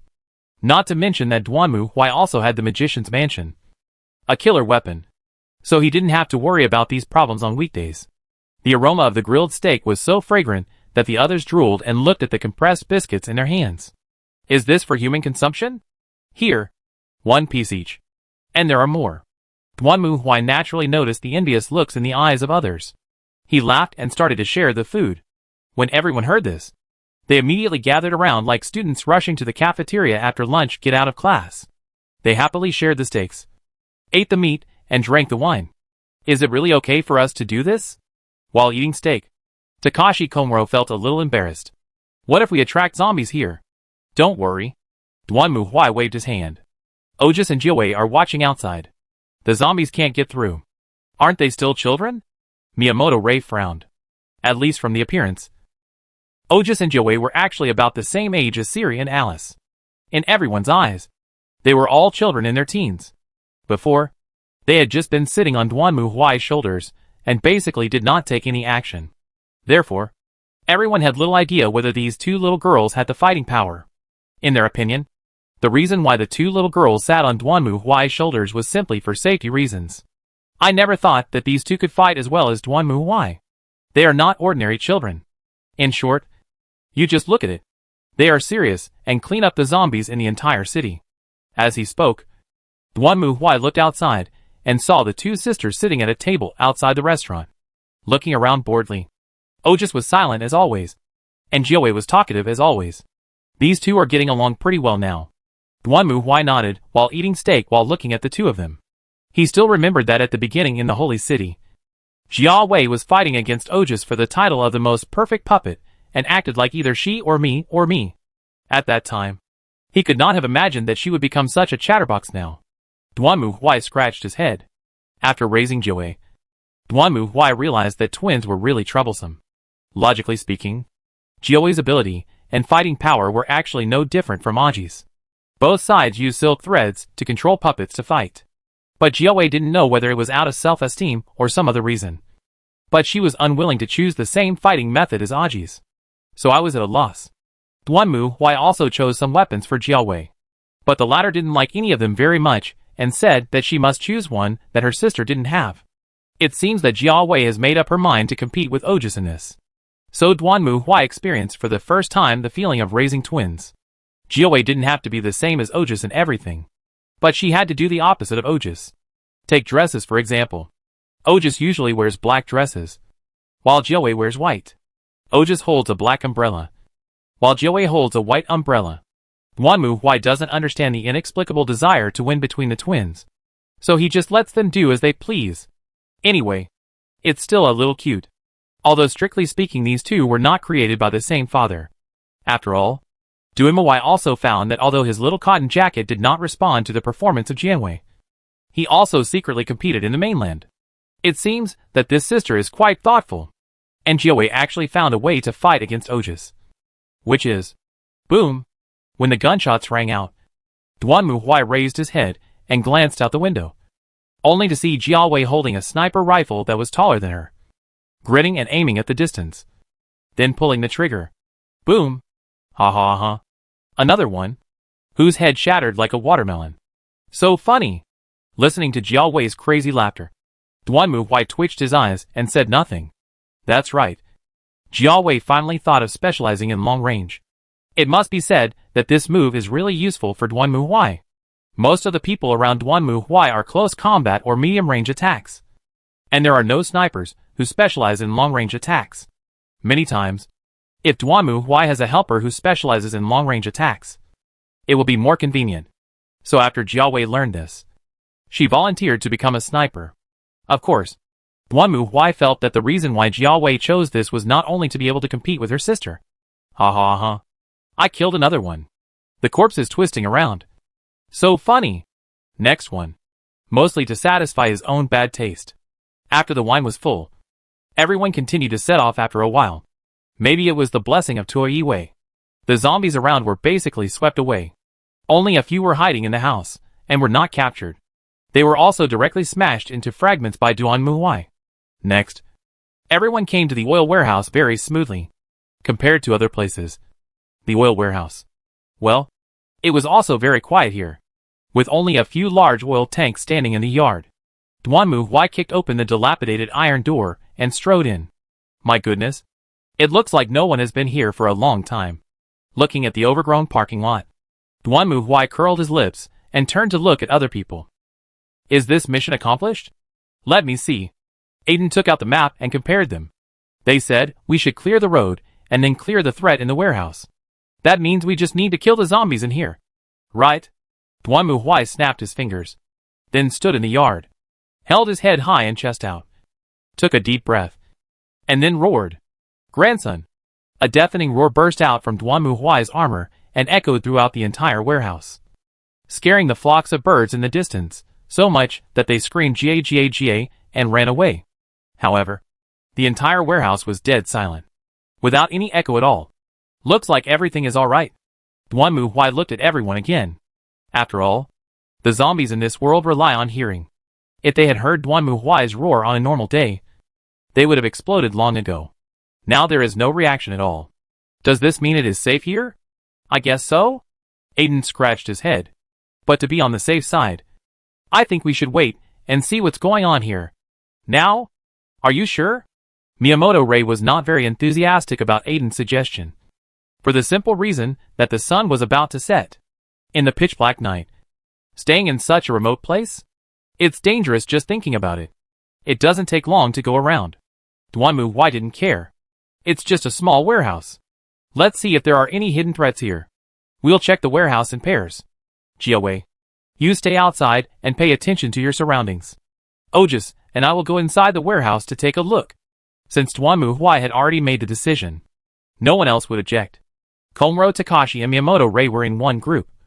Aiden and Joel were in one group. And Duanmu Huai and Ojus were in one group.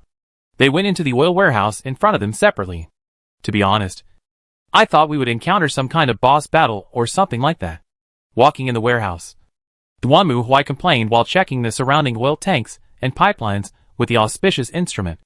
Isn't it usually like this in games? When you enter a new map, you will definitely encounter a boss.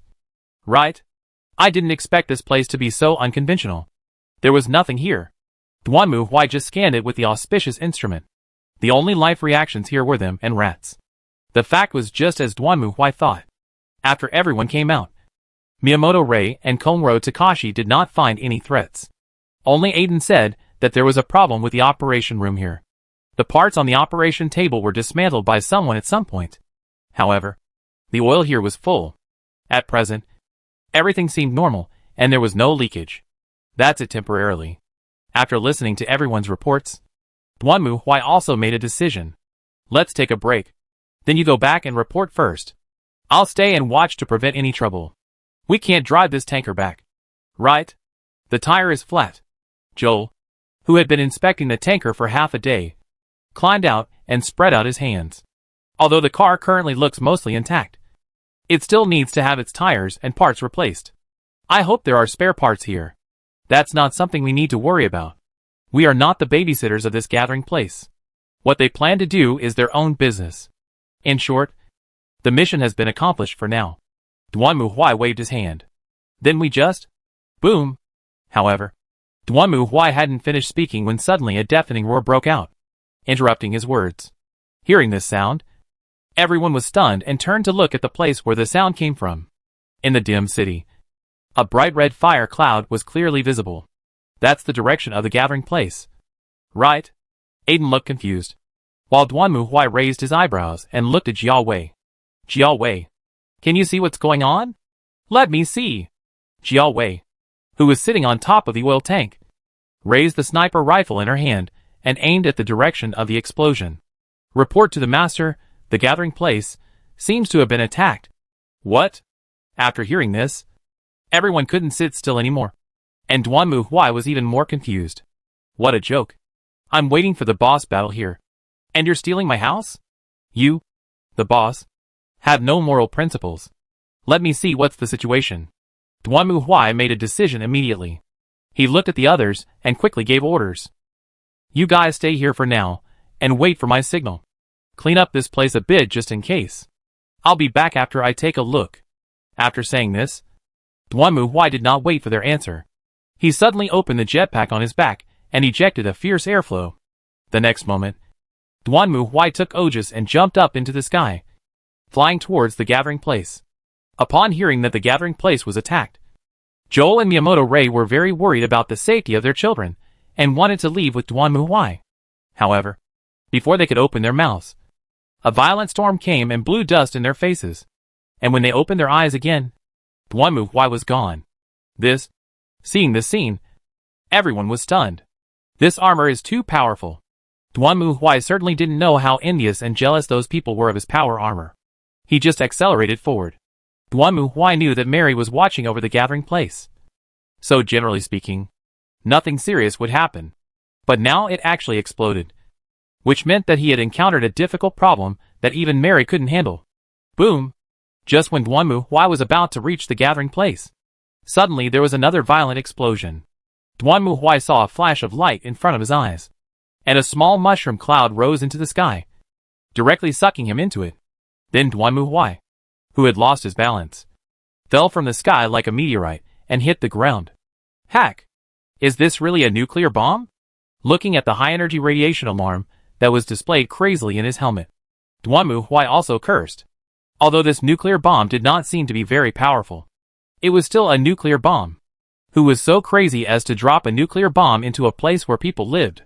However, Duanmu Huai now understood why Mary was helpless in the face of a nuclear bomb. Her abilities were not enough, even if it's just a miniature nuclear bomb. Boom Rondon. At this moment, the entire gathering place was already a sea of fire. Duanmu Huai stood up, put down Ojus from his shoulder, and stared ahead. Then he saw several giant monsters with huge bodies and wearing tattered armor walking out of the flames. When he saw these monsters, Duanmu Huai was stunned. Isn't it green leather? Chapter 978. He who does not seek revenge is not a gentleman. The green skins that Duanmu Huai was talking about were naturally not those enthusiastic wag orcs.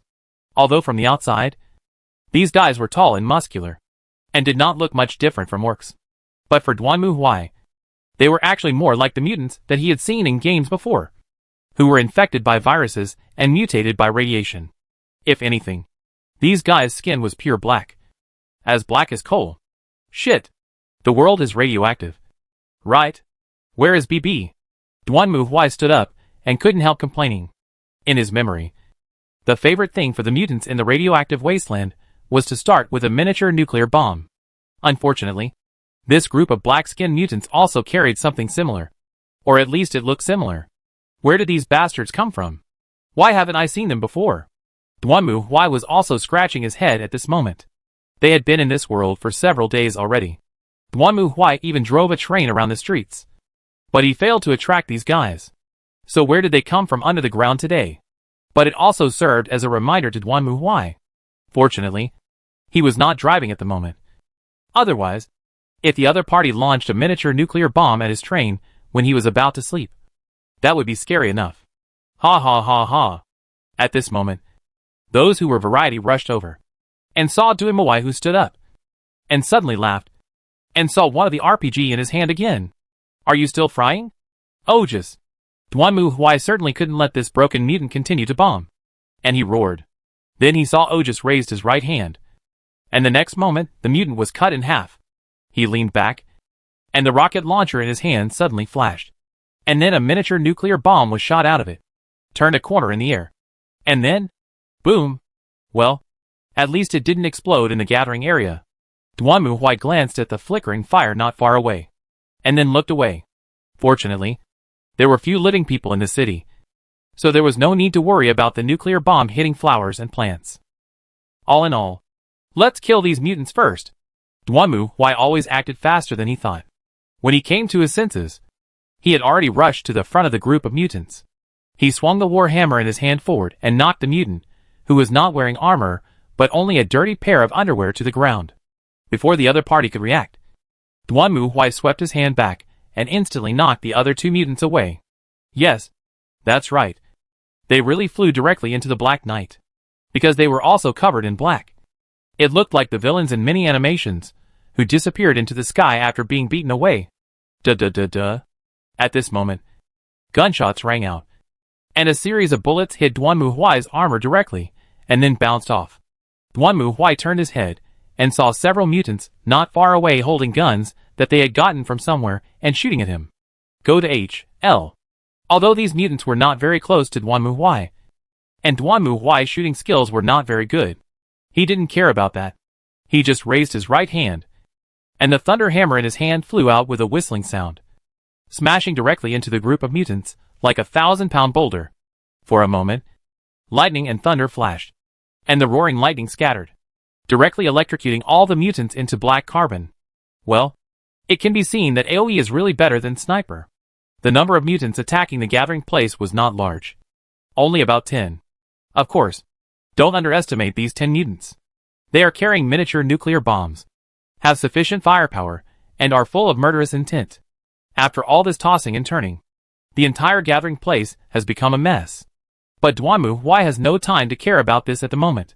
He has to save people first. Mary! Where are you? Duanmu Huai pushed open the burning door and shouted loudly, while scanning the surroundings with the auspicious instrument. The area was now full of micronuclear bombs, and the radiation interference made it impossible for Duanmu Huai to figure out how many living people were still here. If he didn't hurry up, the high radiation value in this place would turn the living into dead people. We are here, Mr. Duanmu. At this moment, Takagi Saya's voice came from inside. Hearing this voice, Duanmu Huai's heart sank suddenly. You know, he called Mary, but the person who answered was Takagi Saya? The situation is not good. Duanmu Huai didn't care about anything else at this moment, and rushed towards the place where Takagi Saya's voice came from. Although there were burning supplies and other things blocking Duanmu Huai's way, these things were not even obstacles for Duanmu Huai. He simply crashed through them and rushed in. Then, seeing this scene in front of me, Duanmu Huai could not help but breathe in air conditioning. I saw that in the depths of the warehouse on the other side, Takagi Saya was holding Ellie and Siri Alice, while Mary was lying not far in front of them, covered in blood. Damn! How did it get like this? It's all our fault. At this moment, Siri and Alice also shouted in a crying voice. If it wasn't for protecting us, sister and her. Let's not talk about this now. Let's get out of here first. Duanmu Huai looked around and found that there were several survivors in the gathering place besides them. He didn't care about so much at the moment. He hurried to Mary, opened his personal terminal, and shot her with medical glue. Then held her up. Now this gathering place is completely unbearable to stay in. Not to mention the fire around. The micronuclear bombs thrown by the mutants just now have caused the radiation here to explode. If you stay here any longer, you will die. After using medical glue to stabilize Mary's injuries, Duanmu hurriedly took the others away from the gathering place, which was already in full swing. Fortunately, since Duanmu had killed a nearby zombie when clearing the obstacles before, everyone didn't have to worry about more zombies taking advantage of the situation. After finding a place that was barely safe, Duanmu put Mary down and began to examine her. Siri, Alice, and Takagi Saya were crying beside them. But they finally explained everything clearly. In fact, the matter itself was not complicated. The mutants raided the gathering place, and the latter was completely unprepared for the mutants' raid. In addition, a lot of people were lost in the previous blood moon, resulting in the original weak defense network being directly breached by the other side. Then the mutants rushed in and directly released a micronuclear bomb at the place with the most people. Then Mary rushed forward to fight back. Good fellow. Hearing this, Duanmu took a breath of cold air, and his expression changed again and again when he looked at Mary. Sister, you are good. Your body can resist nuclear bombs. Although Mary also carried the shield generator from the Mass Effect world given to her by Duanmu, and she also knew protective magic. But this thing can blow me up. In fact, according to Saya Takagi, Mary actually managed to take down the micronuclear bomb. But she was also seriously injured. Later, when the mutants rushed in, Mary also fought and retreated to cover everyone, and finally passed out due to excessive blood loss. How to say? You can do it. Looking at the young girl lying in front of herself, Duanmu reached out and touched her head gently. The reason why Charlie chose to join that mysterious society and become a cultist was very simple. It was for Mary. And all this opportunity was before that. One winter, Mary saw a kitten falling into the river, and then she jumped and rescued the kitten without hesitation. At that time, Xiaoli was frightened. You must know that the river is seriously polluted in winter. What if Mary drinks the polluted river water? What should I do if Mary is physically weak in the river? It was for this reason that Charlie made up her mind that she did not want to lose Mary. So she wanted to make a deal with the old ones, and then completely stop the world so that she and Mary could be together forever. Not to mention Xiaoli's own thoughts. Now seeing Mary, Duanmu felt that he could more or less understand her feelings. In fact, if the micronuclear bomb was not aimed at the crowd, Mary could easily dodge it with her ability. But in order to protect everyone, she finally chose to resist it directly. Of course, Mary is really kind-hearted, and she is really brave. But this is really bad for the heart. You are not a soul card. If you are dead, I see and get you back from the cemetery. Thinking of this, Duanmu also sighed. Fortunately, his current collection was enough to deal with this level of injury. But he also had to find a way to increase Mary's defense. After all, Mary's character probably couldn't be changed. At this moment, Mary gradually opened her eyes and saw Duanmu. She was stunned at first, then immediately came to her senses. Ah, Mr. Duanmu, you are back. We were attacked. I know. The problem is temporarily solved. Duanmu reached out and patted Mary on the head. You're careful too. If you die, I cannot explain with Xiaoli and Angelica. I should be okay. Right? It's a good thing you're okay. If I hadn't made it in time, you would have died even if you weren't dead. Having said that, Duanmu looked at Mary and couldn't help but scare her a few words. Also, you've been exposed to a lot of high-energy radiation. Fortunately, Star Alliance's radiation clearing technology is quite advanced. Otherwise, your delicate skin would have been irradiated and turned into dry and black like tree bark. Alas. Sure enough, as a girl, Mary was also afraid of this. When she heard Duanmu say this, she shrank back in fear. No. No! You're lucky this time. But you may not be lucky next time. How should I put it? You should think more before doing anything. Although I understand your thoughts. But, never mind. I'll get you some useful equipment when I get back. As he spoke, Duanmu took out a long robe. Anyway, change your clothes first.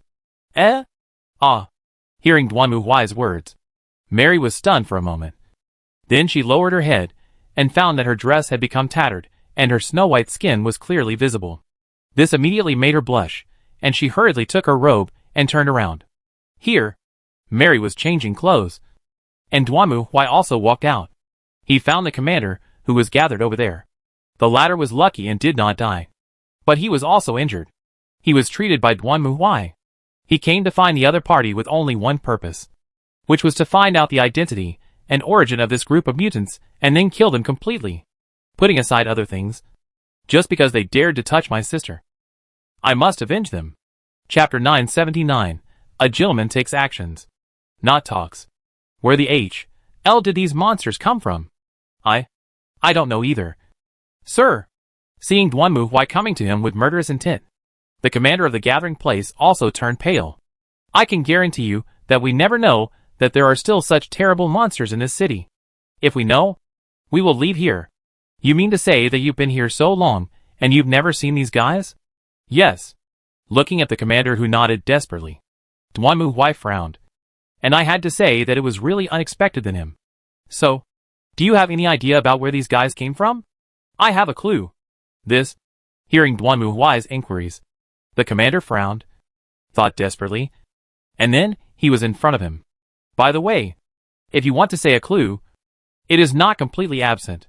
We used to entrust a group of roamers to help us collect information about the city. But only one was seriously injured at the time. The roamers told us before the death of the city. There was a demon in the south of the city. Demon? Duanmu Huai thought about it and felt that those mutants were completely black with red eyes. So it seemed correct to say that they were demons. That's it? Didn't you send someone to verify? Our gathering place is not so powerful. The commander gritted his teeth and shook his head. Besides, the south of the city is too far away from us. So we didn't pay too much attention to the situation there. We just thought that the demons they were talking about were some kind of zombie mutants. Generally speaking, zombies are distributed in different regions and rarely cross regions. Logically speaking, as long as we don't go to the south of the city, we shouldn't provoke those monsters. Unexpectedly, the other party turned out to be a vagrant criminal. Duanmu Huai took the map and discussed with the other party for a long time. In fact, the commander did not know the specific location of these demons, and could only roughly draw a direction according to his memory. The next thing was naturally handled by Duanmu Huai himself. The survivors of the gathering place were rescued. Although Duanmu Huai had sufficient medical supplies, he basically saved all those who could be saved. But the gathering place was completely destroyed. And the supplies inside? Well, forget it. Several miniature nuclear bombs were used, and all were contaminated by radiation. Basically, everything that could be eaten and used was destroyed. But fortunately, at least the person is still alive. At this moment, the oil warehouse that Duanmu Huai was hit will come in handy. Anyway, there are fuels and generators. Then I'll leave this to you. I'll have Lumiere drive the train over here. After making the arrangements, Duanmu Huai also gave instructions to the others. The good thing about this oil warehouse is that it is right next to the track. After all, it is also for the convenience of loading and unloading fuel. There is also a small loading and unloading station, which is suitable for Duanmu Huai's train to stop. The commander of this gathering place was quite righteous. It was originally agreed that Duanmu Huai would help them take over the oil warehouse, and then the gathering place would provide them with supplies. But now the gathering place was bombed and the streets were full of radiation, and everything inside was destroyed. But the boss is the boss. The commander said that he also hid a room full of munitions nearby, which was also the bottom of the chest of the gathering place. He was afraid of being robbed by others, so he deliberately hid it outside the gathering place. If he and his men were driven out, he could still use these things to make a comeback. It was just in use right now. So the commander gave the key to the warehouse to everyone without a care, saying that they could take whatever they liked. Duanmu Huai looked down on these insignificant weapons, but to others it was like a rat entering a granary, and they were all very excited. I didn't expect that the boss of this place is quite a stickler for rules. Aiden took 2 mountaineering axes and tried them out. As a wanderer, Aiden was best at parkour, and escaping from the zombies was his forte, so Aiden didn't need much firepower. On the contrary, he preferred things that allowed him to climb walls and climb roofs. It just so happened that the boss had mountaineering axes and ropes in his collection, so Aiden took them without hesitation. With these 2 things, he was more confident in escaping from the zombies. It's just that I made Aiden lamented. The other party was so generous. although it is reasonable to say that he has completed the task, and it is only natural to get the reward. However, as a wanderer, Aiden knows that there is no logic in this apocalyptic wasteland. Many times, even if you complete the commission, if you become weak or injured, the other party will turn against you and refuse to pay you, or even try to cheat you. This is the norm. Based on Aiden's experience, this commander's hometown was lost, but he was still willing to pay. In the wasteland, he is considered a good person. What's so strange about this? Jor over there was also touched it inside. It is not necessary to change the weapons of two muffles now. But is there a lot of good things such a good thing? With Mr. Dwanmu here, even if he wants to default on his debt, he has to consider the quality of the debt. That's true. After hearing what Joel said, Aiden was speechless. Indeed, if it was any other wanderer, this boss might have really done something dirty. But for him, regardless of anything else, just look at Dwanmu Huai's physique and the power armor he was wearing. Who dared to say no to him? Wouldn't that be courting death? Not to mention that this is a post-apocalyptic wasteland where whoever has the bigger fist is right. At least in their opinion. It is not easy to find someone with a bigger fist than Dwanmu Huai. No matter in what sense. Miyamoto Rei and Konro Takashi also upgraded their equipment. Of course, the attack power increased from +1 to +2, which is not too strong. Just watch out here, and don't let anyone shoot you from behind. Jiao Wei will take care of you. Be careful. Dwanmu Huai naturally couldn't stay here. He was now ready to find those mutants and tear their bones apart. But we still have to keep someone here to watch over this place. What is this place? An oil warehouse. If those mutants come over and drop a nuclear bomb on it, the whole place will explode right there. Leave it to me, Master. I promise there won't be any problems. If those guys dare to come, I will kill them all. Jiao Wei, carrying the Black Widow's sniper rifle, had a smug look on her face. Normally, Dwanmu Huai mainly relied on Ajis, and Jiao Wei had no chance to show her abilities. Now that she had a chance to show her abilities, she was naturally very excited. And she wished that the mutants would rush over immediately, so that she could show off her skills. Of course, for other people, they still thought it would be better to be quiet. Well, Mary, after Dwanmu Huai gave the instructions, he turned around and looked at Mary, who had changed her clothes. Do you want to come with me to seek revenge? Or stay here and recuperate? Revenge? No. I'd better stay here. Hearing Dwanmu Huai's words, Mary was stunned for a moment, and waved her hands hastily. She was not interested in revenge. And based on Mary's experience, since Dwanmu Huai was going, those so-called mutants must be dead. Considering that she had dinner to eat next, it was important to keep a good appetite. Well, anyway, you should be careful too. Dwanmu Huai gave Mary another instruction, then activated the jetpack, jumped up, and flew straight to the other side of the city. Let me see where those guys are. There must be something wrong with these bastards. Dwanmu Huai looked at the ground in front of him and muttered in a low voice. He didn't believe that the mutants attacked this gathering place by chance. After that, Dwanmu Huai talked with Mary and Takagi Saya and confirmed that the other party launched an attack directly and decisively almost from the beginning. The nuclear bomb hit and blew up the outer defense of the entire gathering place. Either it was good luck, or the other party had already scouted this gathering place and was definitely well prepared. Dwanmu Huai prefers the latter. So the question is, how did these mutants do it? In other words, is there some mastermind behind them? In Dwanmu Huai's memory, the mutants in the wasteland were simply the epitome of muscle in their brains. They had no idea about tactics or strategy at all. They would just rush up and beat the target to death when they saw it. But the mutants who attacked the gathering place before seemed to have a bit of teamwork spirit. Could it be that the mutants in this world have higher IQs? Drop. Just when Dwanmu Huai was daydreaming, the alarm suddenly sounded. Dwanmu Huai looked up and saw a missile coming towards him with a long tail of smoke. RPG. Boom. The next moment, the RPG hit Dwanmu Huai's face. Then Dwanmu Huai was seen wrapped in black smoke, falling from the sky like a meteorite, and smashing directly on the building below. With a series of bang-bang sounds, the originally shaky building collapsed. Ha ha ha ha. Seeing this scene, the mutant carrying the rocket launcher laughed out loud, but was soon slapped to the ground by his companion next to him. Roar! The other mutant roared and kicked the former, then walked to the collapsed building and stared at the ruins in front of him with a frown. However, At this moment, the pile of rubble suddenly trembled and then exploded in an instant. Then the mutant looked in horror as a figure taller than himself emerged from it and grabbed his head. Well, I finally caught you. You damn alien bastards. Duanmu Huai walked out from the rubble with a grim smile on his face. He reached out and grabbed the head of the mutant in front of him and lifted it high. You will pay for what you have done. Prepare to die? Chapter 980 The Salvation Army. I have to admit that the appearance of these mutants is indeed very strange. Duanmu Huai had seen green mutants, but had never seen black ones. It was night before, and he hadn't seen them clearly under the flames. Now that it was daytime, and the sun was shining, Duanmu Huai had to admit that these guys really looked a bit like demons. They are sturdy in build, and almost every one of them has 8-pack abdominal muscles. But that's not all. The main thing is their heads. Yes, as an inquisitor, Duanmu Huai has scanned the skulls of these mutants as soon as possible, and found that their skulls have mutated.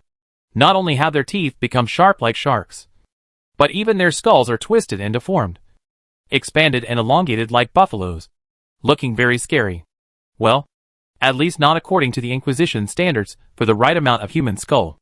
Then there is only one result. Die. You alien bastard. Duanmu Huai clenched his right hand tightly, crushed the mutant's head, and then rushed out of the ruins and rushed towards another mutant. The latter saw his companion being killed, but was not frightened by Duanmu Huai. Instead, he roared like a beast, picked up a lamp post on the spot, and rushed towards Duanmu Huai. Duanmu Huai frowned slightly as he looked at the mutant rushing towards him. He had already activated the fear aura when he appeared just now. Logically, it was impossible for the mutant not to be frightened by him. So what was going on? Thinking of this, Duanmu Huai called up the system and took a look. Player activates fear aura. The target is attacked by a fear aura. Target immunity. Immune to mental illness? Mutants have this ability? I don't think I've ever seen a mutant with a weak mind. In a flash, just as Duanmu Huai was watching the system record, the mutant opposite had already grabbed the lamp post in his hand and smashed it directly at Duanmu Huai. The heavy lamp bead was also made of sufficient material, and with a bang it hit Duanmu Huai's power armor and broke directly. Are you kidding? Duanmu Huai's body is capable of resisting nuclear bombs.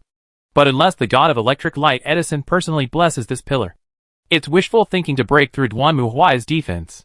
I can't even sit still when I look at the system records. Duanmu Huai was furious at this moment, and he grabbed the lamp post that hit him with his backhand, and pulled it away from the other party with force. Before the mutant could react, Duanmu Huai hit him with a stick, smashing the mutant into pieces against the wall next to him. At the same time, in the ruins not far away, a dark shadow was hiding behind the window, staring at the scene in horror. When the dark shadow saw Duanmu Huai snatch the mutant's lamppost and crushed it into a meat paste, he gasped. What kind of monster is this? How could there be such a monster? Seeing this, the black shadow didn't dare to stay any longer and hurriedly turned around and tried to leave. However, at this moment, a silver light flashed, accompanied by a scream, and the next moment the black shadow was like being grabbed by something, and was pulled directly out of the window, and then fell heavily to the ground. Wow! The sudden impact and pain made the black shadow scream. When he opened his eyes again, he found himself lying on the cold concrete floor, with burning pain all over his body. At the same time, a huge shadow appeared in front of him. That's the guy, isn't it? Good job. Okies. Duanmu Huai sneered as he stared at the man who collapsed on the ground in front of him. He had already realized that something was wrong before he came down, so he asked Ajis to act separately from him. Duanmu Huai was responsible for attracting the attention of the mutants, while Ajis was responsible for finding the mastermind behind them. Now it seems that Ojis has really found it. Duanmu Huai walked forward, stretched out his hand, grabbed the other person's head, and lifted him up. From the outside, the other person seemed to be just an ordinary wasteland wanderer, wearing a tattered, patched coat, with a face full of stubble, and dressed similarly to Aiden Joel and the others. Okay, just tell me everything you know. Duanmu Huai exerted a little force, and his finger sank directly into the other person's skin. He didn't care whether the skull was broken or not. Who are you? What are these mutants about? What do you want to do? Please spare my life. Most people in the Wasteland era have no loyalty, and this guy is no exception. especially when he felt that Duanmu Huai's fingers were almost crushing his skull. He was so scared that he confessed everything. I'm from the Savior Army. The Salvation Army? What the H.L.? Hearing the name, Duanmu Huai curled his lips, and the latter hurriedly explained their origins. Simply put, the Saviors are a survivor force in this world. But they are stronger than ordinary survivor gathering places. The General of the Saviors has an underground shelter facility, through which he recruited many people and grew stronger. The most powerful thing about the Saviors is that they have a powerful army of mutants. These mutants are very strong, never afraid, and have strong regeneration ability. They also have a certain degree of wisdom, except for eating a little too much. They are almost perfect warriors. It was thanks to these mutants that the Saviors survived the Blood Moons time and time again and gradually grew stronger. Now they have begun to spread to the surrounding areas. This man is a small leader in the Saviors, leading the mutants here to open up new territories. So what was your reason for attacking that human settlement? This is not my responsibility. Hearing Duanmu Huai's question, the man suddenly shuddered and hurriedly started to explain. I just saw a gathering place here, so I wanted to say hello to them. But I didn't expect those sentinels to shoot when they saw the mutants, which angered these mutants. I can't control the angry mutants. It's not my fault. Hee. Duanmu Huai just laughed at the man's answer. If he believed this nonsense, it would be a miracle. Mary and Takagi Saya told him clearly that the gathering place was attacked. If it was according to what the man said, the gathering place would definitely sound the alarm, and would not be attacked without any warning. Besides, what the Wasteland Master said. Just listen to the story. Don't believe it completely. Even for the group of survivors he had saved, Duanmu Huai didn't know how much he believed in what they said. There was nothing he could do about it, because this was such a cruel world. But this guy was not lying. According to him, he led a team of mutants. More than a dozen mutants. Most of them were killed by Duanmu Huai last night, and there were only 2 left, which scared him. He originally wanted to leave, but he didn't expect that he saw Duanmu Huai flying in the air. This guy was also bewitched. After all, he lost so many mutants, and he would definitely be punished when he returned. If he could capture Duanmu Huai or his power armor, he might even be rewarded. So he foolishly ordered the mutants to take action. Well, that's what happened. There were no other enemies around. So Duanmu Huai took the man and flew back to the warehouse, and then dropped him in front of the commander of the gathering place. Look at this boy. Do you know him? It's him. The commander, who was recovering from his injuries, suddenly had red eyes when he saw this man. Do you know each other? Certainly. The commander glared at the man fiercely, perhaps knowing that he was in the wrong. The man just lowered his head and dared not say anything. Just a while ago, this guy came to our gathering place with great fanfare, saying that he was from the Savior Army and wanted our gathering place to submit to the Savior Army. Of course, we would not agree and directly kicked him out. Could this be related to him? That's about right. This guy is the commander of the mutants. He told me before that you attacked the mutants first and made them angry. So you got beaten up. Hee. As he spoke, Duanmu Huai glanced at the man. Now it seemed that he was most likely angry after being rejected by this gathering place. So he ordered the mutants to destroy the gathering place. Well, this was actually not difficult to understand. After all, he had such a small team of mutants and miniature nuclear bombs in his hands. A small gathering place like this would definitely not be their opponent. If the higher-ups ask about it, I'll just say that the people here are tough and fight over disagreements. And I was just forced to fight back in self-defense. Aren't there people like this everywhere? By then, there will be no evidence and no one can say anything. You bastard. The others were not fools. And now they understood the whole story, and were furious. But what they didn't expect was that in the face of the residents of the gathering place, who were filled with righteous indignation and wanted to hang him directly, the man looked like he didn't care at all. It's not my fault. I told you long ago that the Savior Army is not to be trifled with. I advise you to let me go. Otherwise, when the Savior Army comes, you will have no way out.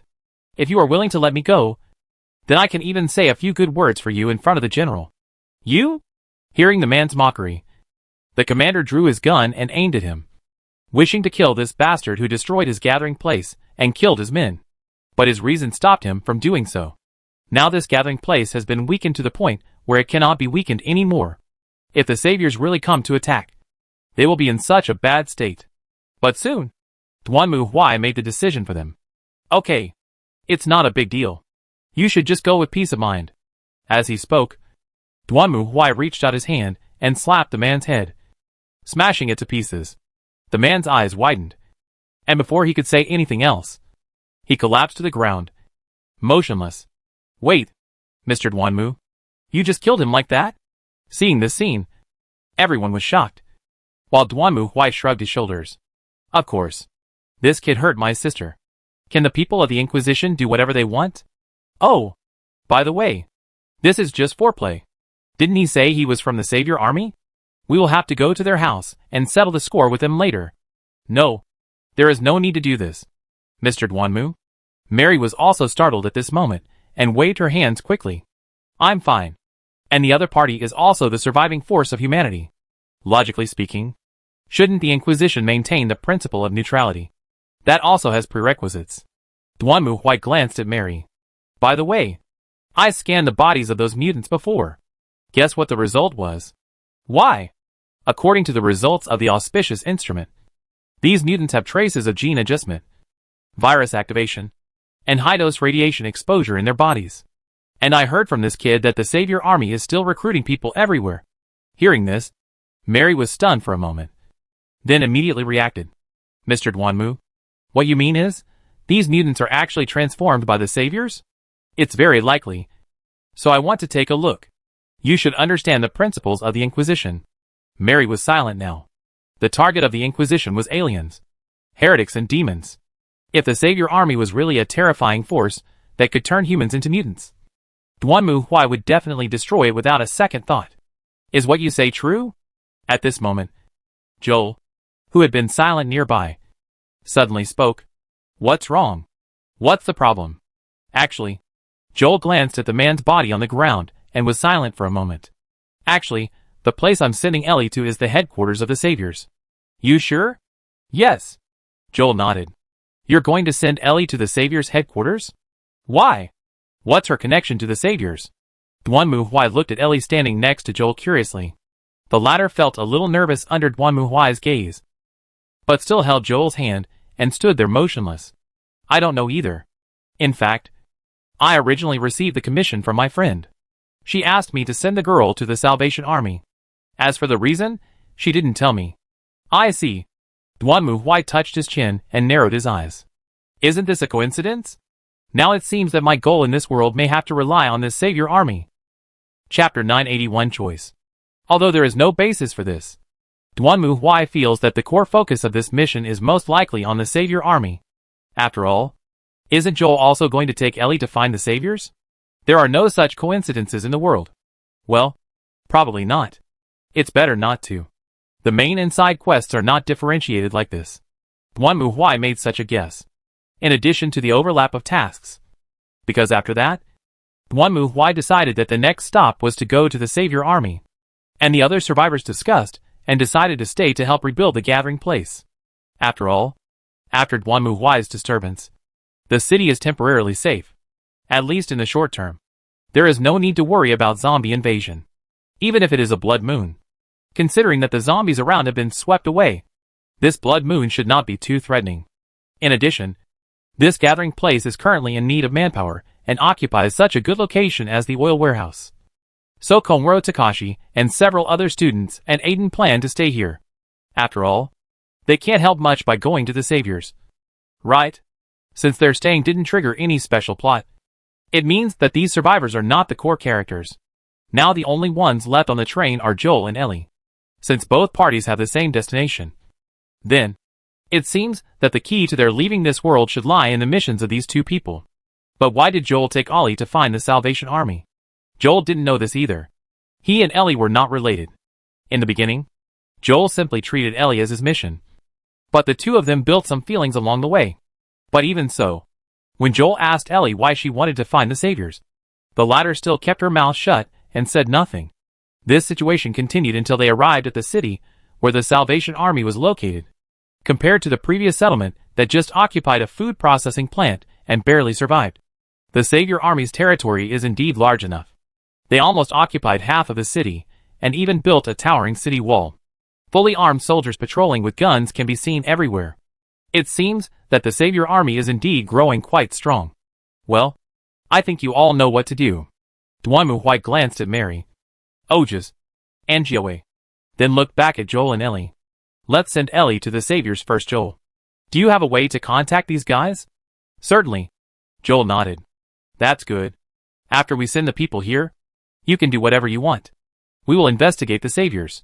If the Saviors really manipulate humans to create mutants as we thought, then we will completely destroy this gathering place. Do you understand now? Mr. Dwanmu.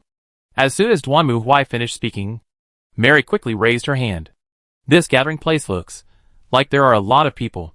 Do we really want to destroy this place completely? The Inquisition does not allow any heresy that creates aliens to exist. Dwanmu Huai shook his head. I can come up with hundreds of reasons to justify why they do this. But it's meaningless. The right means lead to the right results. Remember, what many people say we have to do is mostly the beginning of depravity. The short-term benefits are far less than the long-term threats. Speaking of this, Dwanmu Huai couldn't help but think of those green-skinned orcs. The green-skinned orcs were originally created by the old saints as a fighting tool to deal with the Necroner and the Star Gods. In the end, it was not enough that the old saints themselves got into trouble, but the green-skinned orcs that lost control became an indelible scourge in the universe.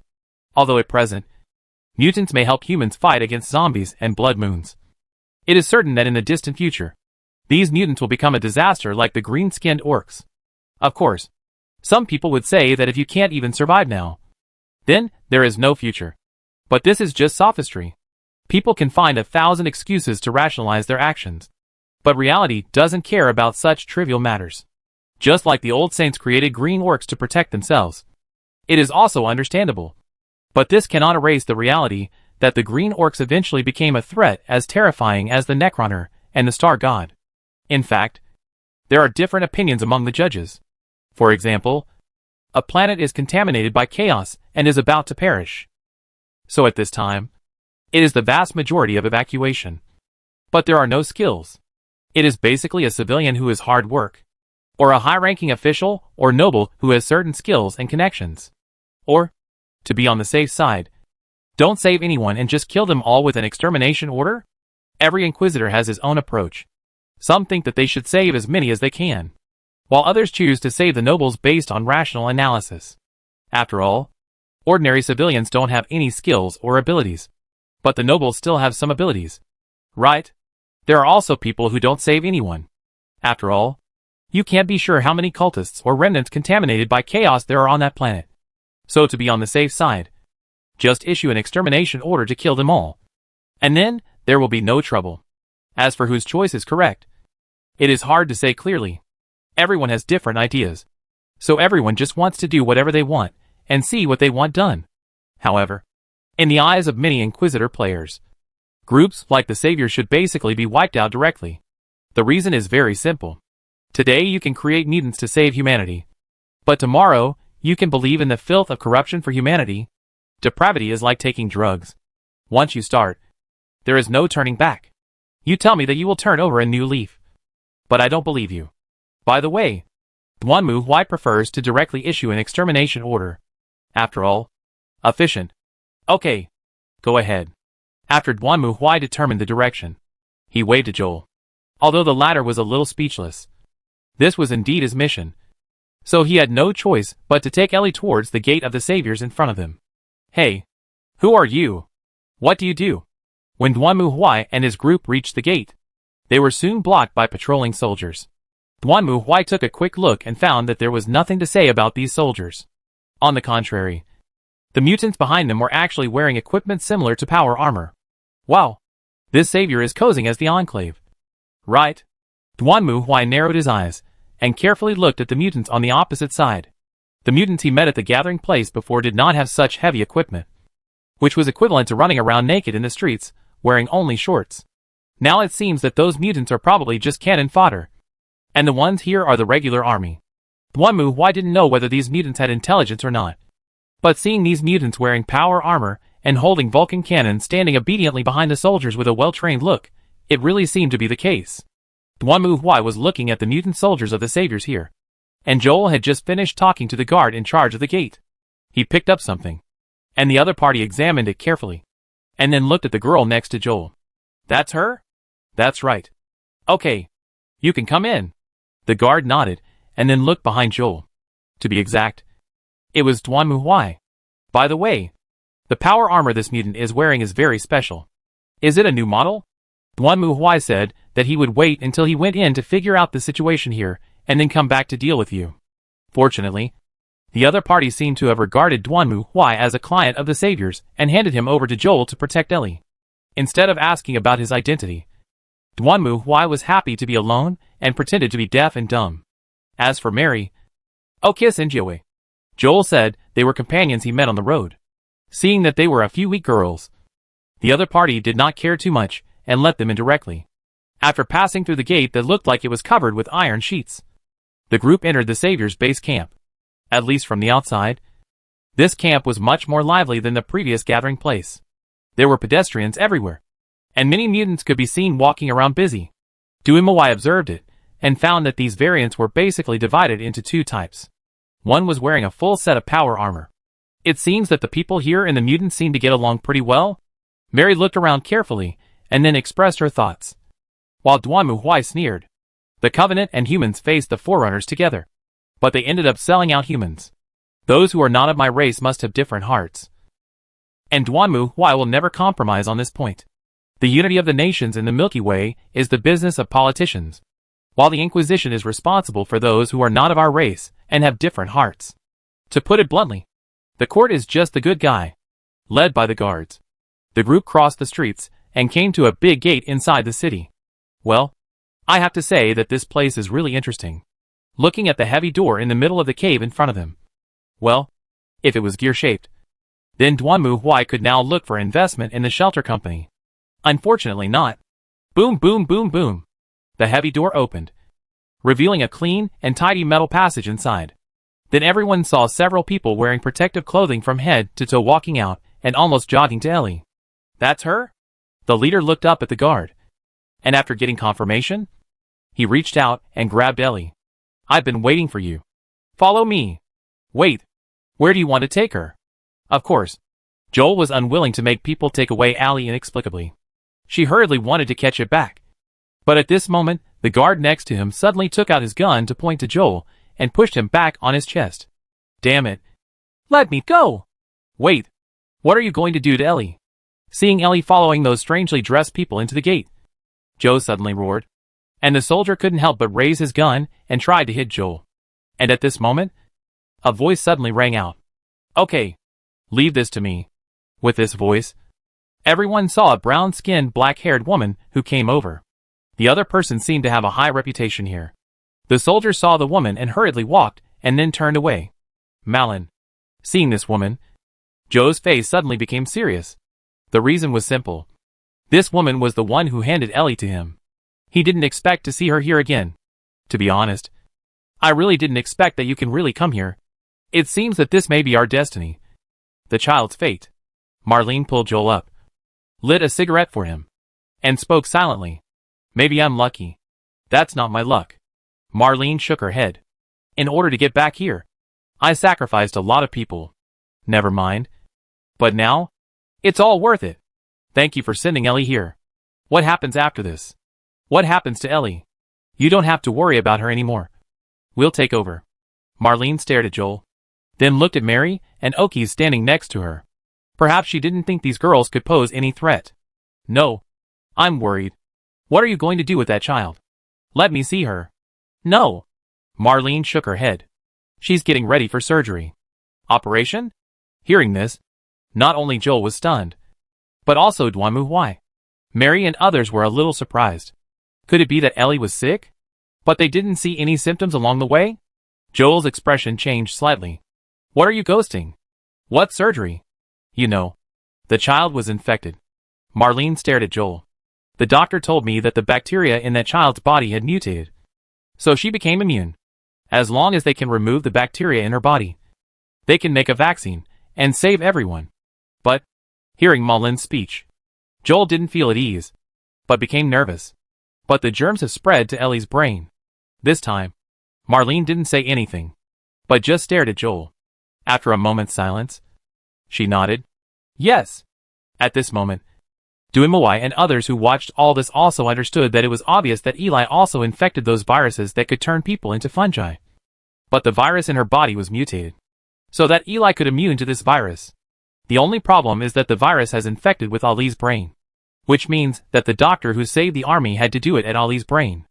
And the result? Okay. Look at this look. You can guess. Hearing this, Jor was silent for a moment. Go find someone else to do it. No one else. Only her. I don't care about that. Joel rushed forward with arrows and grabbed Ma Lin's collar. Ellie, however, before Joel could finish his words, the soldier next to him suddenly reached out, grabbed Joel's head, and pressed him to the ground. And Marlene just looked at him. Joel, this is fate. You know what? I once thought that maybe you would run away with her. Or maybe you would die on the way here. If so, then this is God's will. But you are here. And this is the result. The vaccine can save everyone. And the only one who is sacrificed is Ellie. Why? It's her. No reason. That's it. Ma Lin lowered her head and shook her head. Anyway, you can stay here. I will report to the general. Your achievements are enough to make you official citizens of this city. As for Ellie, Joel, forget about her. After saying this, Ma Lin turned and left. And then the metal door closed again behind her. And looking at this scene in front of them, everyone couldn't say anything. Chapter 982 Return. Hateful. Joel rushed forward and knocked hard on the door in front of him. But of course, there was no response. In the rear, looking at Jor's helpless look, the girls did not know what to say for a while. Mr. Duanmu, should we do something? Do what? Hearing Mary's question, Duanmu Huai turned to look at her, and the latter was silent for a moment. I don't know either. But is this really the right thing to do? Certainly. Duanmu Huai nodded. Obviously, Allie knew her destiny, and she hadn't mentioned it with us on the way, indicating that she had made a choice. As a judge, I admired her spirit of sacrifice. At least at this point, I didn't have anything to do. But Mr. Joel doesn't seem to see it that way. I saw that, too. Looking at Joel, who was desperately knocking on the door, Duanmu Locust had a sinking color. He almost guessed that what was the core issue of this world. Joel doesn't want Ellie to die. This is actually normal. Although Duanmu Huai has not been long with them for a long time, it can be seen that the two people still have some feelings. But, damn it! Seeing that he couldn't open the door, Joel waved his fist angrily. Then turned around and came to Duanmu Huai. You'll help me, right? Didn't you say there was a problem with the saviors? I did say that.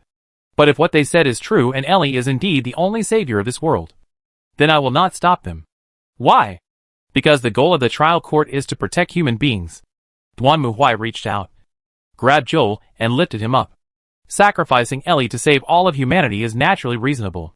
If the saviors can really use Ellie to create a vaccine that makes humans immune to the virus, the Inquisition has no reason to stop it. On the contrary, what do you want to do? Do you want to destroy humanity in order to save that girl? You do not understand.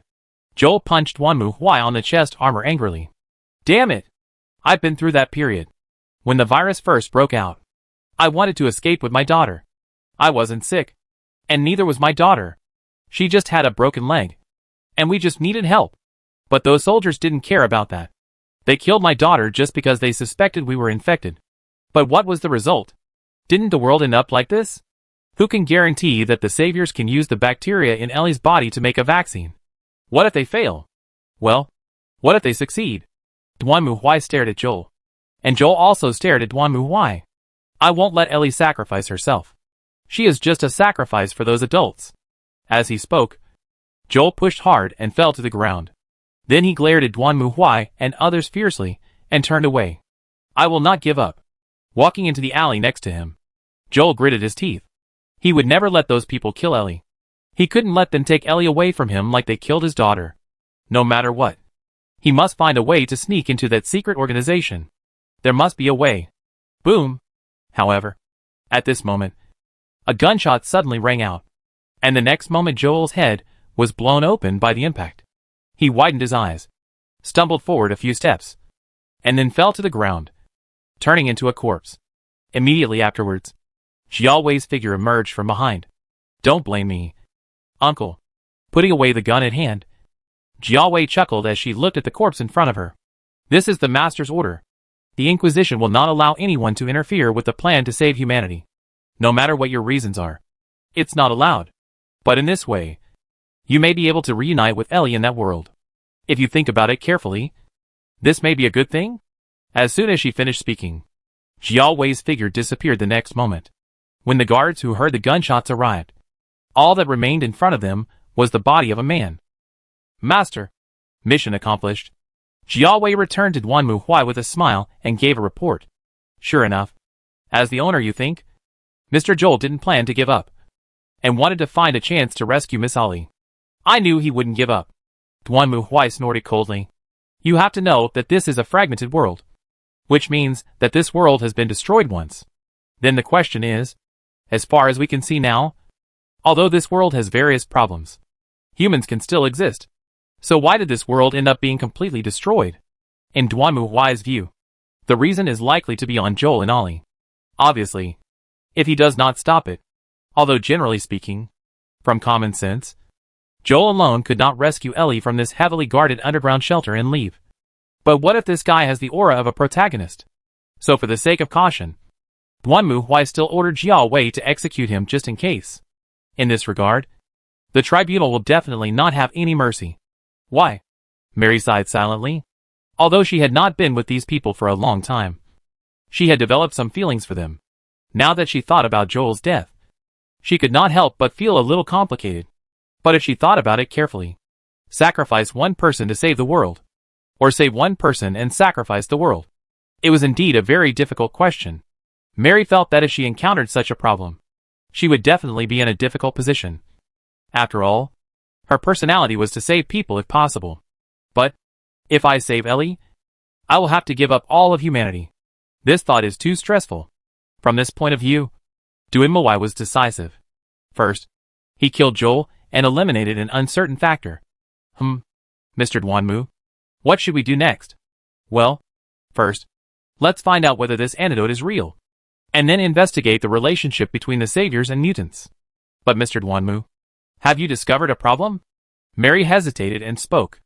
If the saviors are the masterminds who turned humans into mutants, and they also created the antidote to cure the virus, then what should we do? If we eliminate the saviors, wouldn't that be the same as giving up the antidote?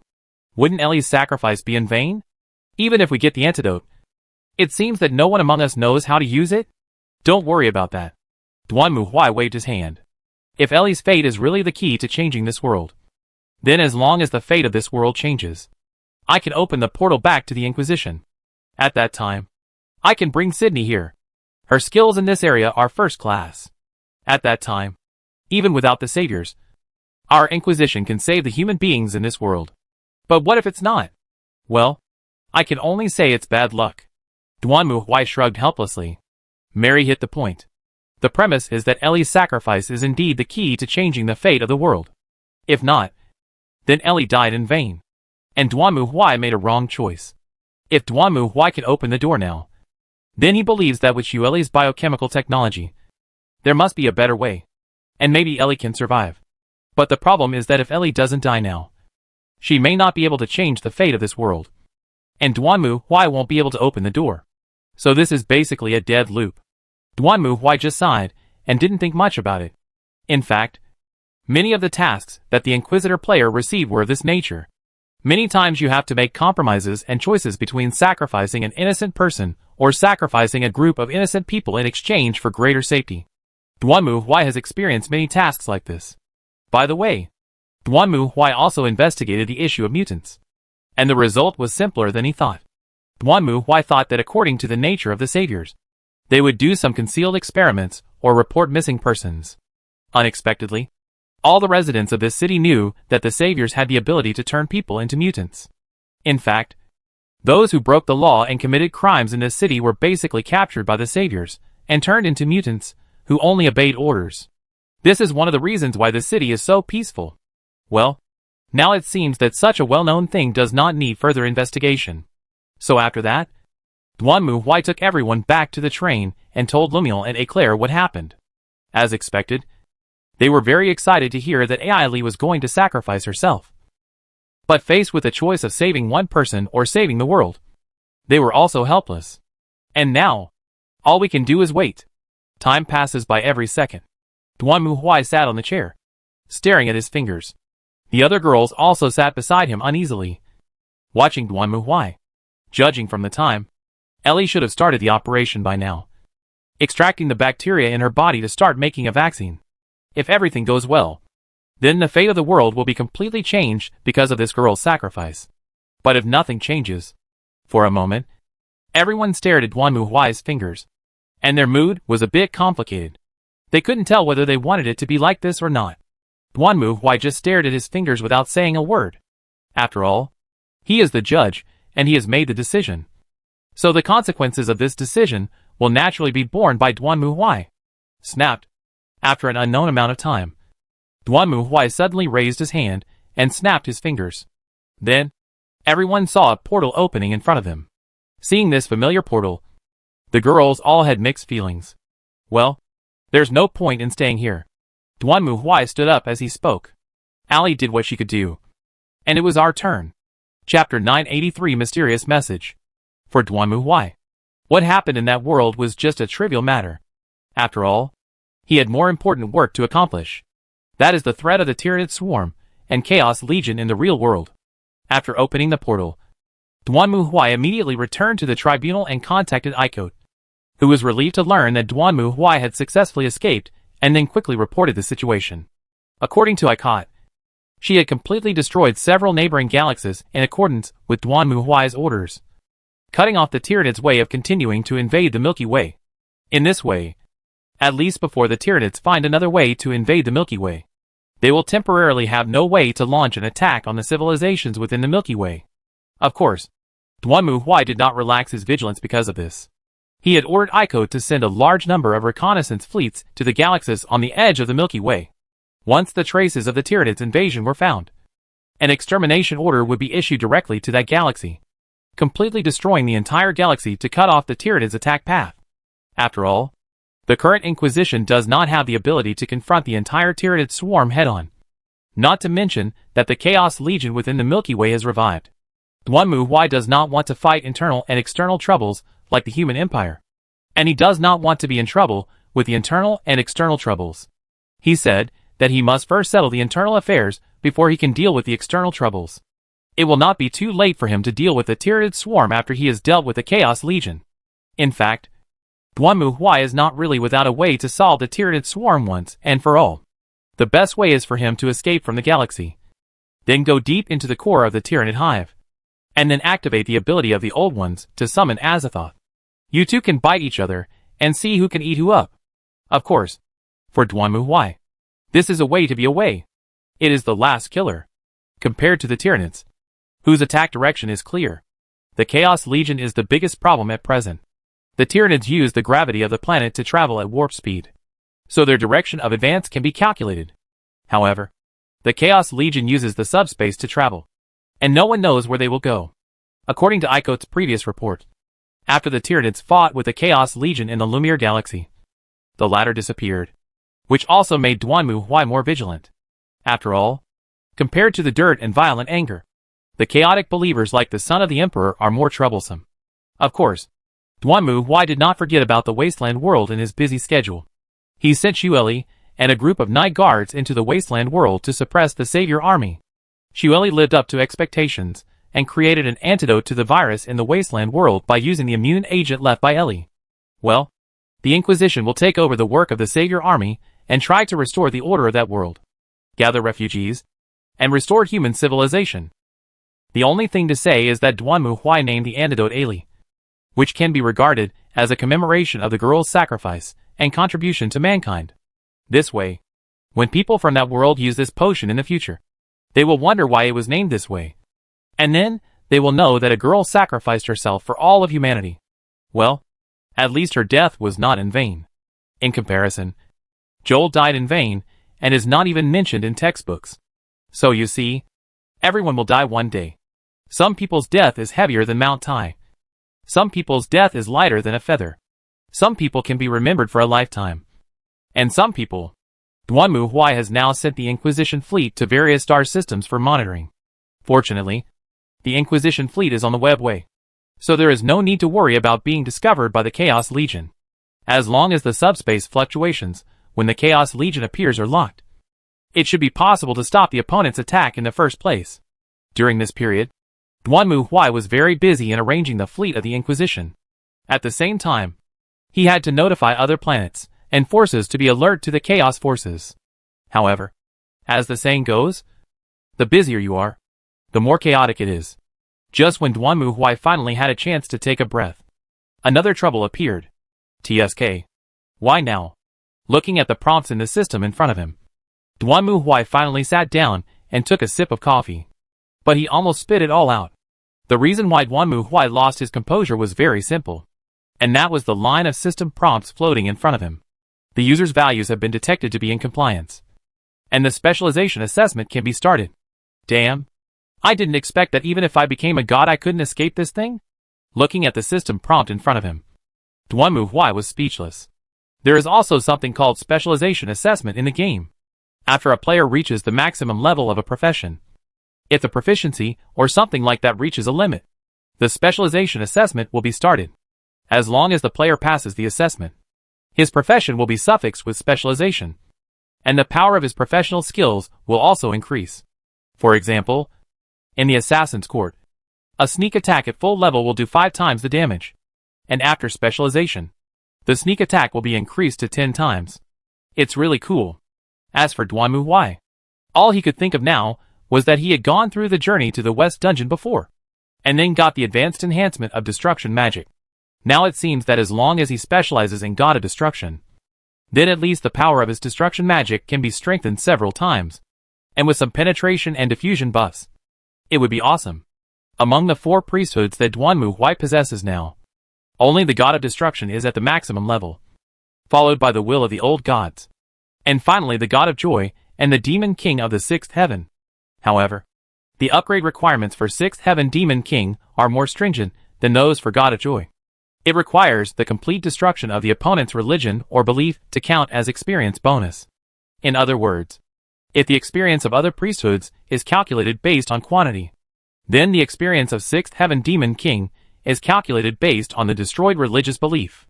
Other duties give you 1 experience point for killing an enemy. 6th Heavenly Demon King, yes, you destroyed Buddhism, and I will give you 999,999 experience points. This is calculated based on the scale of the religion. If Duanmu Huai destroyed a cult that no one knew about in some mountain valley, then the experience points would be very low. But if it was a cosmic sect that was worldwide or even cross-galaxy, then the experience points would naturally come in large quantities. Of course, if you can kill some messenger of God or even the main god, you will be promoted faster. Now Duanmu Huai regrets that he got this priesthood too late. If he had this priesthood in the Greek copy, he could have killed all the way to Zeus and basically upgraded the God of Destruction and the Demon King of the 6th Heaven to the maximum level. Alas, now he really regrets it. Very much. I want to delete my account and start over. Unfortunately, this is impossible. Life is not a game. There is no chance to delete the account and start over. You can only grit your teeth and carry on. Why? Duanmu Huai sighed silently, then opened the system prompt. Soon, lines of information appeared in front of Duanmu Huai. God of Destruction, LV20. Special skill, Destruction Magic, Advanced Enhancement / Power +5. It seems that I have to go to that planet to consult with Eulilian or other magicians in the future. This human magic system is really interesting. Duanmu Huai was moving his arms while thinking. Destruction magic was created by Duanmu Huai himself, so it did not have detailed skill branches like system skills. But for Duanmu Huai, this destruction magic simply meant it could destroy everything. Literally. Now Duanmu Huai is planning to develop some more detailed methods. Just like electricity can be used to generate light, fire electromagnetic cannons, or be used as a massager. Ahem. In short, if Duanmu Huai can manipulate the power of destruction more finely, then he may be able to do more things. For example, destroying someone's memory or destroying someone's feelings. Of course, to be on the safe side, Duanmu Huai does not intend to do anything with time. After all, the fluidity of time can be big or small. If Duanmu Huai loses control and gets into trouble, he won't be able to find anyone to help him clean up his mess. At least for now. With Duanmu Huai's ability, he can almost destroy everything, even the existence of a person. Although Duanmu Huai had not tried it yet, he was sure that after being strengthened by the journey to the West Dungeon, if he wanted to, he could completely wipe out a person's existence in this world, making it seem like they had never existed. However, in Duanmu Huai's opinion, this move didn't make much sense, because it meant completely annihilating the other person, including the soul. Isn't this a waste?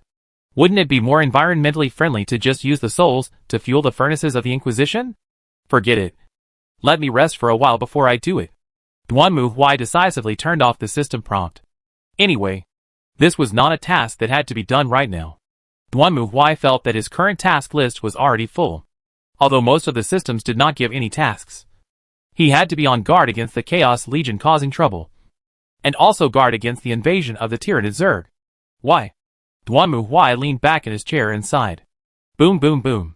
At this moment, knocking the door sounded. Come in. Ah, Mr. Duanmu? Soon. The door opened and Mary walked in. Hey, Mary. What's up? Well, actually, I received an invitation. A letter? They want you to help them exorcise demons and monsters again? Duanmu Huai was not surprised to hear Mary's words.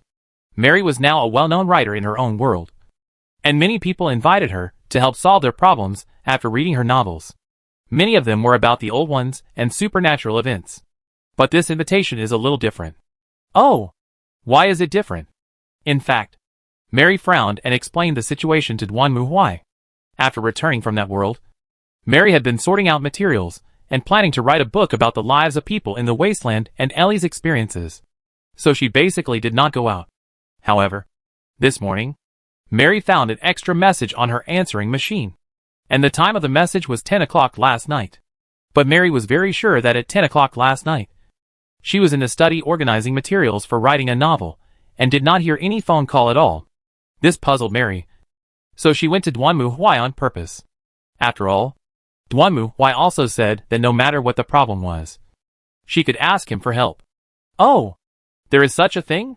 You mean, this message didn't appear at 10 o'clock yesterday, but you received it this morning? Duanmu Huai took the tape handed to him by Mary, then put it into the player next to him and turned it on. The tape turned for a moment. Then, there was a beep sound, and then an unclear sound was heard. Please, help us. Save everyone. If this continues, everyone will die. Redo Island. On the day of the festival. The sound was very vague. I could only hear the general idea.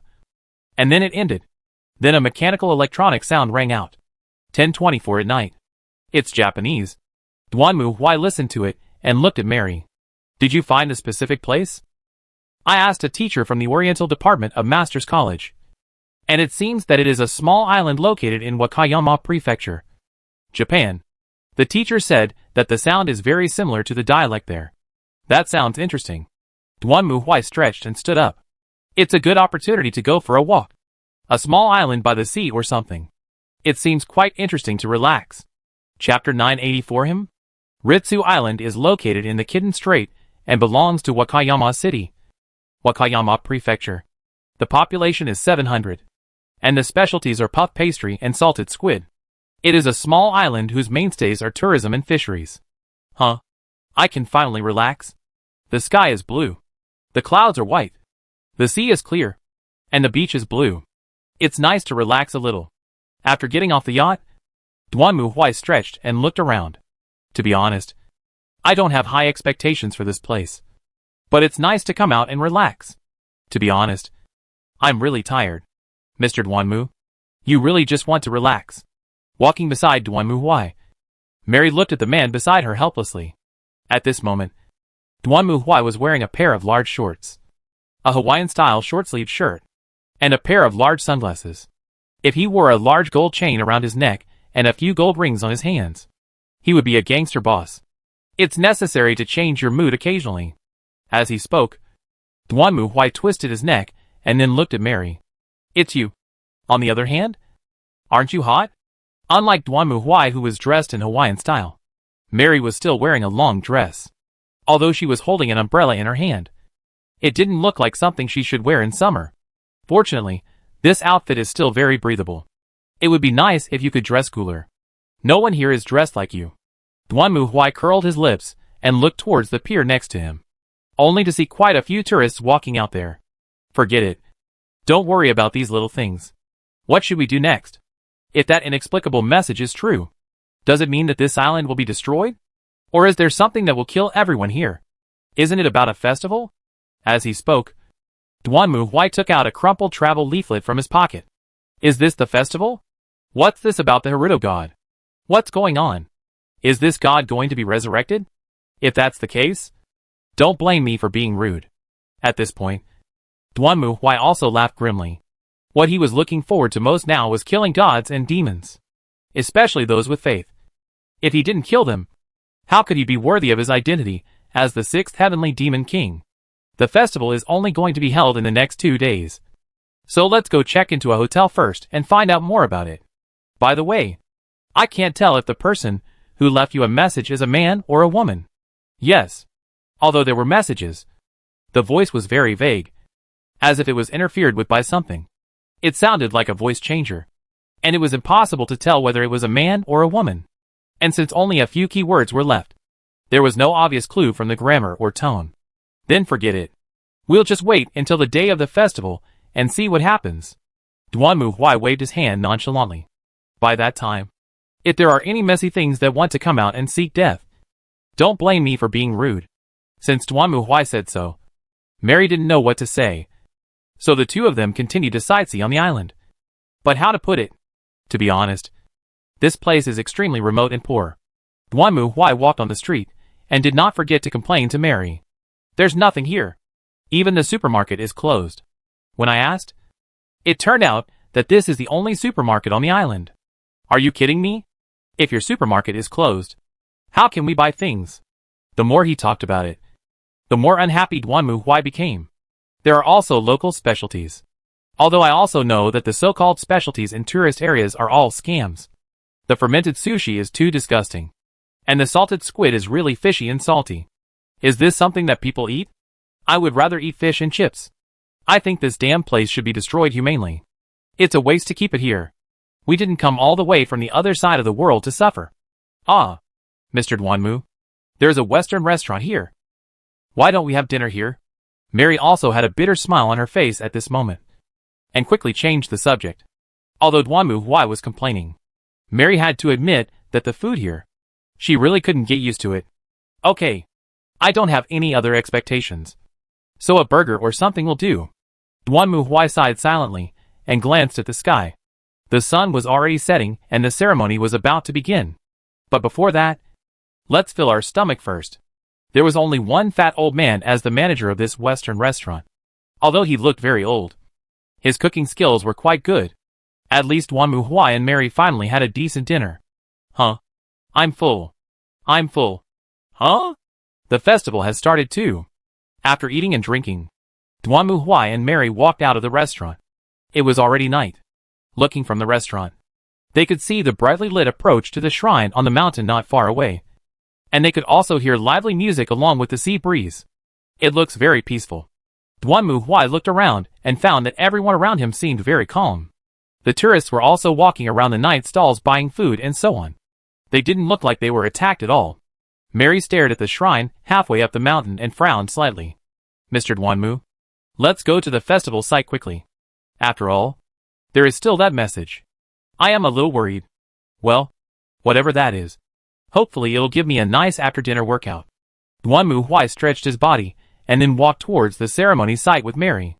When the two men passed through the night market and came to the foot of the shrine, Duanmu Huai also noticed something was wrong. The mountain path leading to the shrine was brightly lit, but it was empty. No one went up or down. On the contrary, Duanmu Huai could feel that something seemed to be throbbing in the shrine above. Suddenly, a red light shot up into the sky. Duanmu Huai and Mary looked up and saw a shining red light floating in the air like a star. At the same time, in the shrine, a dark, shadow-like tide suddenly emerged and rushed down the mountain path. Mr. Duanmu, I saw it. Leave it to me. Looking at the scene in front of him, Duanmu Huai snorted coldly. Then he stepped down. Roll. Boom. As Duanmu Huai stepped on the ground, The shadow-like tide that surged down the mountain path began to roll back as if it had hit a dam. The divine power burst directly broke through. And Duanmu Huai and Mary ran all the way along the mountain path. And in a moment, they arrived in front of the shrine at the top of the mountain path. However, what the hell is this? Duanmu Huai frowned as he looked at the empty shrine. There was no one around. Neither the living nor the dead. There was only a pile of human-shaped traces on the ground that looked like burnt remains. In the middle of them stood a black monster with 4 arms. At this moment, the monster also saw Duanmu Huai and Mary, and was stunned. I never thought that someone could break through my mother's power and come here. Are you the mastermind behind all this? Duanmu Huai narrowed his eyes, and stared at the black monster with 4 arms in front of him. You're just a small fry. So, just die. As soon as he finished speaking, Duanmu Huai's figure flashed, and he rushed directly towards the other party. Humph! You don't know how to live or die. Seeing Duanmu Huai rushing towards it, the black shadow monster didn't care at all. Its body suddenly changed. The next moment, the black shadow's body began to swell, and then another figure separated from it. It was seen holding a gun in its hand, and pulled the trigger at Duanmu Huai. Boom! Gunshots rang out. However, it doesn't hurt at all. Duanmu Huai didn't even try to dodge, and the opponent's bullets were bounced off by him. What? Who the hell are you? The shadow monster was shocked to see that his attack was ineffective. In response to the shadow monster's questioning, Duanmu Huai just grinned, then rushed to the front of the shadow monster, raised his right hand, and clenched his fist. Go to hell, alien bastard. No! Facing Duanmu Huai's fist swinging towards it, the black shadow monster raised its 4 arms in despair to try to block it. However, the next moment, its arms were easily broken by Duanmu Huai like matchsticks. Not only that, Duanmu Huai's fist continued to bombard the black shadow monster without stopping. And then, boom! Duanmu Huai's fist slammed heavily on the concrete floor. Duanmu Huai raised his head in surprise and looked around. The sky is blue, and the clouds are white. The pier nearby is bustling with people coming and going. How is this going? Mary, who was standing next to Duanmu Huai at the moment, was also surprised. They were just confronting an unknown monster at the shrine. But how come in the blink of an eye? Thinking of this, Mary turned around and looked behind her. There, a yacht was swaying with the waves and docked at the pier. What's going on? Duanmu Huai also stood up at this time, frowned and looked around. While Mary hesitated, Mr. Duanmu, it seems like we are back again. Return? Duanmu Huai scratched his head and looked at Mary again. He seemed to have guessed something. While Mary looked at Duanmu Huai seriously and nodded vigorously. That's right. We are back to when we first arrived on the island. Uh-huh. Duanmu Huai was confused when he heard Mary's words. He looked at himself, then at Mary, and then at the island. What the hell is this? Chapter 985 coming again? My goodness. This is really... Duanmu Huai had to admit that this was the first time he encountered such a strange situation. Is this boss a jerk? If you can't beat him, just reload the save file? Is there such an expansion? Forget it. Let's do it again. Duanmu Huai snorted coldly. We have to get to the festival venue early this time, since we already know they will cause trouble at the festival venue. Let's see what these bastards are planning to do. Duanmu Huai's plan was good. However, oh my god! When Duanmu Huai opened his eyes and found himself shopping with Mary, he was speechless. What's going on? Mary was speechless. They had just stayed in the hotel, and after dinner, they checked into a room to rest and recuperate. But not long after they lay down, they opened their eyes, and time went back to the time when they were on their way to the hotel after arriving on the island. The only thing to say is that at least they didn't start from the beginning this time. But it was more like reading the automatic save file on the way. I think it might not be our problem. Duanmu Huai also frowned and started thinking. It's not our problem. Yes, I originally thought that this might be a trick played by the mastermind on the other side to guard against us. Now it seems that we might just be involved. There is someone else who really traveled through time. Is that so? I think that's right. Facing Mary's surprised question, Duanmu Huai nodded. The reason for his judgment was very simple. If the first time could be considered as the boss's own power, then the second time was completely without reason. They were teleported back before they even saw the boss, which was obviously illogical. Then, there is only one other possibility. That is, he and Mary were involved in someone's time travel. This is not impossible. And Duanmu Huai can also think of the reason. He is now a god. And like the chaos evil god, he exists in the past, present, and future at the same time. In other words, no matter what time period, there is only one Duanmu Huai in this world. So there are no three him in the past, him in the present, and him in the future. Therefore, when someone goes back to the past, and Duanmu Huai exists in that past, then Duanmu Huai himself will naturally exist. As for Mary, the reason is similar. Although she is not the god of destruction like Duanmu Huai, Mary's golden eyes are also unique. Considering Mary's high resistance to magic and the uniqueness of her golden eyes, this might be the reason why Mary would go back to the past with him. After all, the golden eyes are unique. So, at that festival, someone went back to the past. So we went back to the past as well. And it was the same thing last night. If that person went back to the past again for some reason, would we be involved as well? That's about it. Now I want to find out which bastard travels through time every few days and brings us into this trouble. Duanmu Huai is very unhappy now. But, do ordinary people behind the scenes have such power? Mary was still very cautious. Although she didn't think she was very strong. She knew that Duanmu Huai was very strong. If even he couldn't escape. Not an ordinary boss. Duanmu Huai snorted coldly. We are all familiar with that power. Eh? Really? Yes. I felt a presence at the festival that day. It was the presence of the old ones from the Dark Star region. At this point, Duanmu Huai snorted coldly. At that time, when the red light was emitted above the shrine and the shadows, like a tide, erupted, Duanmu Huai felt the breath of the old ones. Although it was very weak, Duanmu Huai, who also possessed the old god's will, could be sure that the other party was a substitute of the same type as himself. No, it was the old ones. By the way, it's not that Duanmu Huai can't break through time and go back. Because in Duanmu Huai's feeling, that kind of time going back is a bit like you encounter a wave on the beach, and the wave wants to roll you back. And because the power of this wave is not strong, Duanmu Huai can break free with just a little effort. But he didn't do so. The reason was very simple. Duanmu Huai had always been very cautious in interfering with time. He didn't want to destroy the flow of time all at once, and then create more difficult troubles than the current boss. After all, the current boss, Duanmu Huai, could solve it with one punch.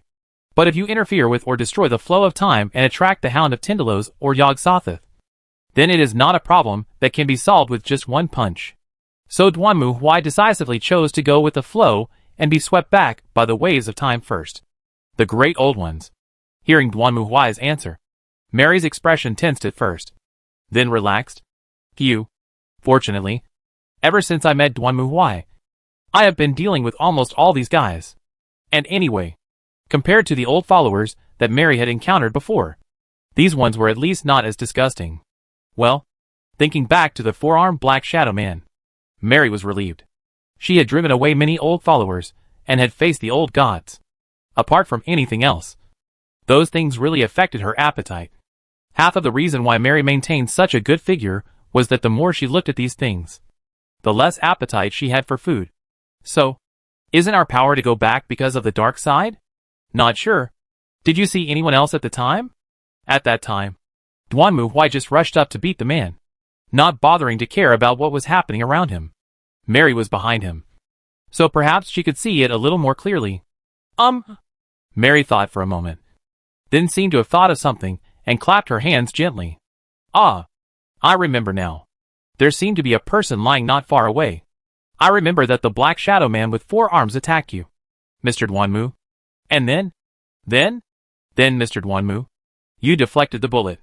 The bullet seemed to have hit that person. Is there such a thing? Yes. After hearing Mary's answer, Duanmu Huai was speechless for a moment. What else can we do? Can we just say that person is unlucky? So, the bullet I deflected hit that unlucky guy. And he died? So time went back? So that's why we came back with him? Who is that person? Duanmu Huai touched his chin and looked at Mary again. Do you know what he looks like? I'm sorry. The situation was urgent, and the man was quite far away from me. I can only say that from the clothes he was wearing. He seemed to be a local. Man? Woman? Man. Oh! It's a man. Then it's okay. It's just his bad luck. In short, let's look for it. There are only more than 700 people in this town. As long as you look for it, we should be able to find the talents we want to find. Duanmu Huai curled his lips and made a decision. However, facts told him that ideas are beautiful, but reality is cruel. Shit! When Duanmu Huai came to his senses and looked at the sunset beside him, he felt like cursing. What's wrong with this guy? He's a novice, and he likes to play. It was no wonder that Duanmu Huai complained like that. There were still 3 days left before the festival. The first time they went back in time was at the festival 3 days later. Duanmu Huai thought that the second time they went back in time should be at about the same time. However, they were visiting the streets. And the next moment Duanmu Huai's eyes went dark. And they were back in the evening. In other words, this time some idiot didn't even make it through the first day before reloading the game? The first time we looked back was when we first arrived on the island. And the second time we looked back was when we were visiting the streets. This is the third time. Mary looked around at the streets and was silent for a moment. In other words, the other party's ability to go back in time is not the kind that allows him to start from the beginning. It's okay. Maybe he saved the game automatically when he got to a certain plot point. And then he restarted from the point where he saved the game automatically. And we had to reload the game with him. Duanmu Huai now feels that this is really troublesome. He doesn't know how strong this boss is. But this ability to load the save file is really disgusting. There's nothing I can do but keep trying my luck. After several times, Duanmu Huai could also learn from. He thought that the node was the ceremony of 3 days later. So he took it slowly. After all, the town search is generally dark. Just wait until night, and see if there are any people running around stealthily. Then you will find out by following them. The Kung Fu is upset. And when Duanmu Huai stays in the early morning, he finally found strangeness. Hey, did you see that? Mary? Standing on the hillside, Duanmu Huai stretched out his hand and pointed downwards. On the street below, he could see several men and women walking out of their homes. They seemed to be inspired by something and walked out of their homes silently. Walking along the street, in front of them was the black shadow monster with 4 hands, carrying a little girl on its shoulders. That's the monster we have seen before the festival. Mary stared closely at the people in the distance. Should we take action? Mr. Duanmu? Don't worry first. Let's see where they go. This direction is... Duanmu Huai raised his head and looked forward. Let's go and follow them to see what they are planning to do. Then, Duanmu Huai made a decision. Chapter 986 I Finally Found You. Led by the 4-clawed monster, dozens of men and women walked forward. Duanmu Huai and Mary followed them quietly. They saw everyone leaving the town. And ahead was... That's the school over there. Duanmu Huai looked at the familiar layout not far away and whispered. And Mary nodded. Yes. It looks like it should be. Boom. However, before Mary finished her words, suddenly, a gunshot was heard. And the next moment, the two of them saw a flash. And when they came to their senses, they were already standing on the street at dusk. Okay. Now I'm sure. Duanmu Huai spread out his hands silently. This time travel is definitely not our fault. The gunshot before must have hit someone. Right? Does that mean the person who was hit is the one who went back in time? That's right. And now we know where to find him. Duanmu Huai snorted coldly. Let's go to school now, and wait for the opportunity. For Amio Shinpei, everything he was experiencing right now was unimaginable. Just a few days ago, Shinpei Ajiro, who was studying in Tokyo, received the bad news that his childhood sweetheart, Kofun, had passed away. In order to attend his childhood sweetheart's funeral, Shinpei Ajiro returned to Hideshima from Tokyo alone. However, everything that happened next completely overturned Shinpei Ajiro's imagination. First, he learned that his childhood sweetheart was probably murdered instead of an accident, and Kofun Shio's younger sister, Kofun Mio, told Ajiro Shinpei that 3 days before her sister's death, she and her sister saw another sister together. And there is a legend on this island that people on this island will get a disease called shadow disease. People who have this disease can see their shadow, which is another. At first, Shinpei Ajiro didn't think this was real, but in order to find out the cause of the incident, he and Mio Kofun tried to go to the shrine to investigate the situation of the shadow disease. However, on the way, the two were attacked, and Shinpei Ajiro witnessed an unbelievable scene. Another Mio Kofun held her hostage with a gun and killed her in front of Shinpei Ajiro. And then, the other party also killed Amio Shinpei himself. Originally, everything should have ended there. However, this is not the case. At the moment when Ajiro Shinpei was killed, he found himself back to the time when he had just returned to the island. Shinpei Amashiro didn't know what had happened, but he was also thinking hard, trying to get out of the situation. Finally, he tried his best to delay everything until the day of the festival. However, on the day of the festival, something even more unimaginable happened to Shinpei Amashiro. While participating in the festival, Shinpei Ajiro unexpectedly discovered someone. That was his childhood sweetheart Xiaozhou Chao, who had been pronounced dead after his funeral just 3 days ago. Originally, Shinpei Amashiro thought that this Kofun must have killed his shadow incarnation. But what Shinpei Amashiro didn't expect was that the other party had no memory of this at all.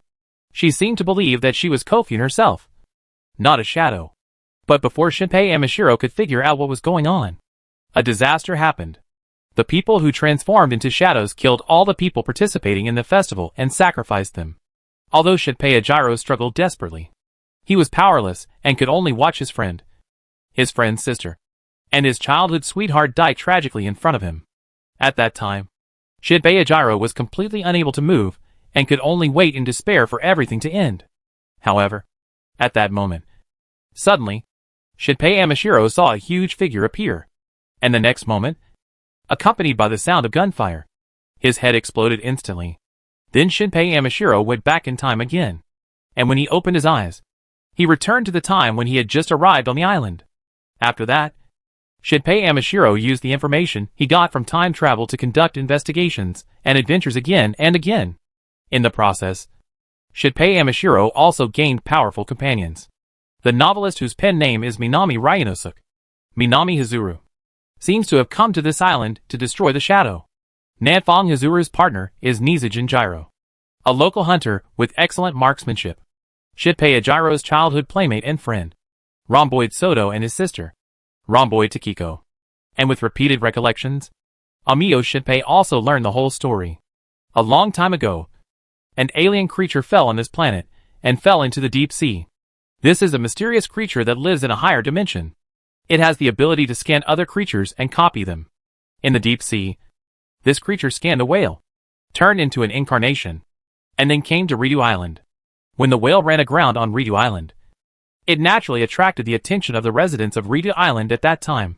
When a girl approached the whale curiously, the creature scanned it again, transformed itself into the girl, and swallowed her. After that, Ridu Island regarded it as the leech god and worshipped it in the big hole under Ridu Island. This lasted for 300 years. During this period, the monster had been living on eating humans, but its body had gradually weakened. And in order to find a new host and return to its own world, the monster began to move again. It first targeted Kobayakawa Shiori, wanting to devour her and turn her into the next mother. At that time, Kofun Ushio wanted to save her, but ultimately failed. After that, the monster gave birth to a series of human shadows, including Kofun Mio, and asked them to kill the main body and then replace it. And its ultimate goal is to completely devour everyone on the day of the festival, so as to accumulate enough power to open the door and return to its original world. In order to prevent all this from happening, Ajiro Shinpei tried his best. And this time, it's the same. You can't fail. Looking at the school and his companions, Shinpei Ami clenched his fists.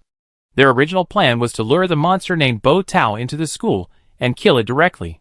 However, because the old hunter stayed outside, he was killed by the shadow, and the other party shot Shinpei Ami in return. So much so that the latter had no reaction at all. When he opened his eyes again, he found that he had returned to the afternoon. Later, after learning the cause of his death from Kofun Chao, who also went back in time, Ajiro Shinpei changed his plan again. But it is not known how likely the plan is to succeed. No matter what, we can only fight to the death. Just like before. This time everyone came to the gymnasium first to listen to Amashiro Shinpei's battle plan. However, what they didn't expect was that Amashiro Shinpei gave them an unexpected answer. You said you could only cycle once more? The old hunter frowned and stared at Amio Shinpei, who nodded. Every time I die, I can't go back to an earlier time than before. I can feel that the limit of time is chasing me. The last time I died was around 1955. This time, the starting point is 1840. It can be understood that I am moving forward from the limit time at a certain speed. And the limit is also moving forward. Because the limit moves slower than me, I will not be caught up for the time being. But every time I die, the speed of the limit's movement will increase. That is, it has been chasing you. This also explains why the time you go back to is getting later and later each time. Yes, if I die again, at the current speed, it will probably be 19 o'clock as the starting point. What? Hearing this, everyone was shocked. Isn't this just now? That's right. If I get killed at the same time as last time, or even earlier, I'm afraid there won't be a next round. How come? Hearing this, everyone's faces turned pale. And at this moment, suddenly, a voice sounded. I see. Thank you for your explanation. I finally understand. Along with this voice, Duanmu Huai strode out from behind the stage of the gymnasium, looking coldly at Amio Shinpei in front of him, while Mary followed beside him. So, you are the guy who is both naive and playful. Who are you? Seeing Duanmu Huai suddenly appear, everyone was startled and hurriedly raised their weapons to aim at Duanmu Huai. The old man even raised his shotgun and pulled the trigger at the shadow behind Duanmu Huai. Boom! As the gunshot rang out, the bullet flew past Duanmu Huai's body and hit the shadow behind him. But Duanmu Huai just glanced at it and then looked away.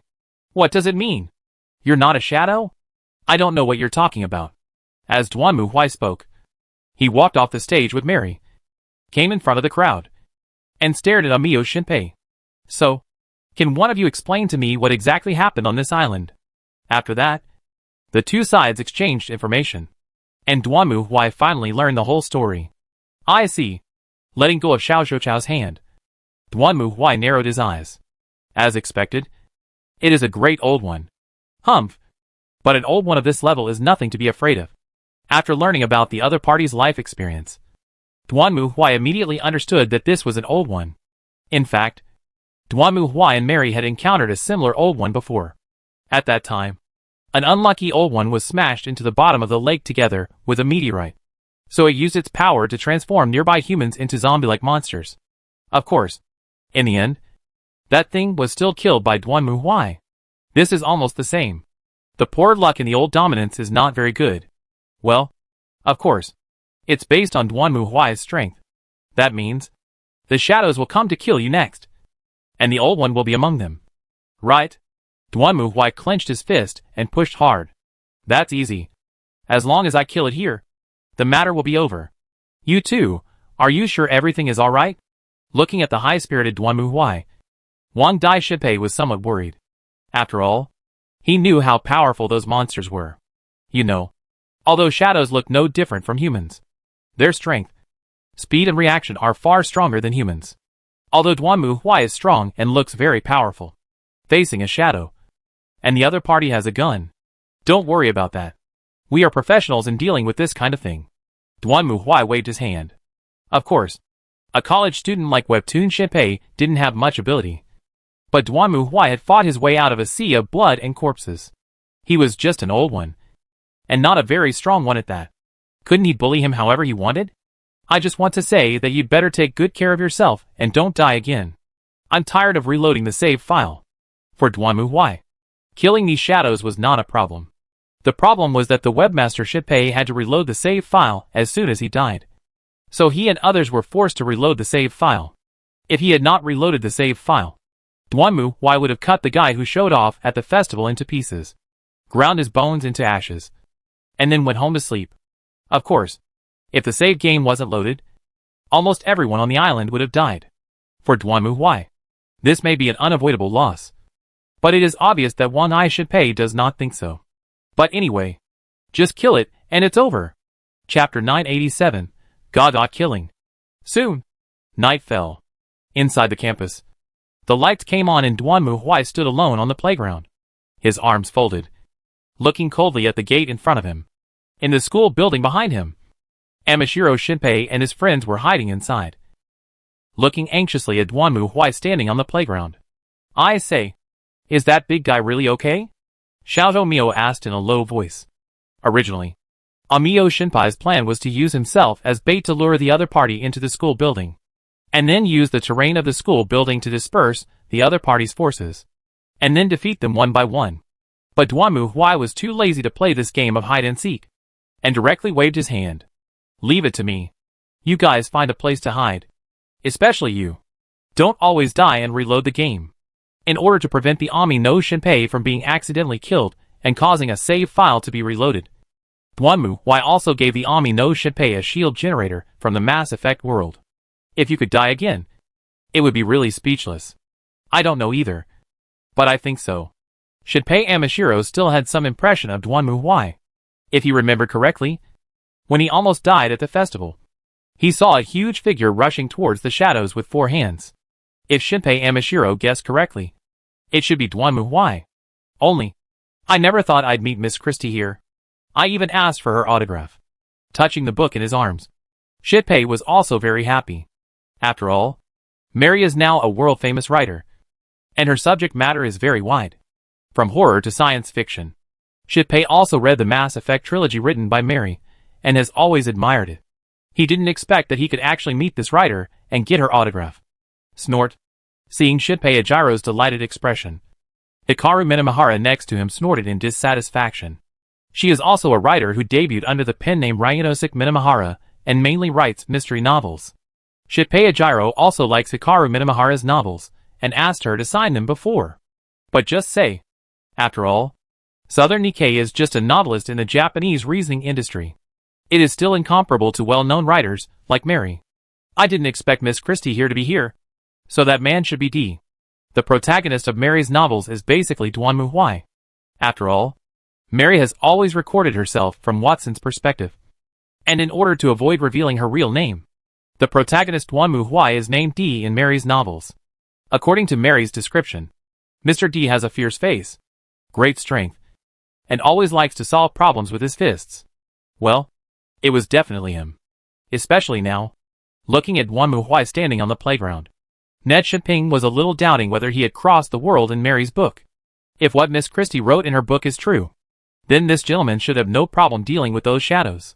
To be honest, even Shinpei Ida himself felt a little unsure when he said this. After all, Duanmu Huai was described as too strong in the book, almost as if he could kill a Tyrannosaurus Rex with his bare hands. If you write this kind of thing in a book, everyone will just think it's artistic processing. But in reality, this is a bit unrealistic, isn't it? Coming! At this time, Uncle Jinjiro, who had been aiming his gun outside, spoke up to remind them. Hearing his words, everyone focused their attention and looked forward. They saw a group of men and women led by a 4-handed shadow crossing the street and entering the school gate.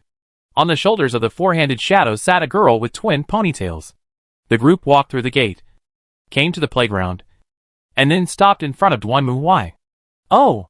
This is really... The 4-clawed monster in the lead stared at Duanmu Huai with a puzzled look on his face. I thought it would appear here to be Shinping. The guy you mentioned is right behind. Duanmu Huai gave his thumbs up, pointed at the teaching building behind him, and then clenched his fists. But that's all you have to do. Lowly alien scum. Old ones from the distant void. Prepare to die? Before he finished speaking, Duanmu Huai suddenly stood up and rushed towards the 4-clawed monster in front of him. Be careful. He's not an ordinary human. At this moment, the girl sitting on the 4-clawed monster's shoulder seemed to have sensed the aura emanating from Duanmu Huai, and her previously calm expression instantly turned into panic. The 4-clawed monster snorted coldly and raised his finger forward. Then the next moment, the shadow in his hand instantly changed and formed a shotgun. Boom! The gunshot rang out. If it was an ordinary person, this shot would be enough to kill him. However, for Duanmu Huai, he didn't even try to dodge, and just went straight forward. The bullet that burst out from the gun was directly bounced away, completely ineffective. What? Seeing that his attack was invalid, the 4-claw monster was also stunned. At the same time, Duanmu Huai had rushed to it and waved out. Go to H.L. Stop him. The 4-clawed monster was no ordinary creature. When it realized that its attack was useless to Duanmu Huai, it quickly retreated and quickly issued an order. Following the 4-clawed monster's order, the bodies of the men and women who originally looked like ordinary people following the 4-clawed monster suddenly began to twist. The next moment, their bodies swelled like clay and turned into terrifying monsters with long and thin limbs, rushing towards Duanmu Huai from all directions. Boom! At the same time, Duanmu Huai's fist hit one of the shadows, and the huge shock wave instantly blew it to pieces. However, the next moment, the shadow that had been blown up flashed and returned to its original state. No! You can't hit their bodies. They're just projections. Seeing this scene, Amio Shinpei also screamed. The characteristics of the shadows were very strange. The bodies of these shadow monsters were actually just projections of them in the three-dimensional world.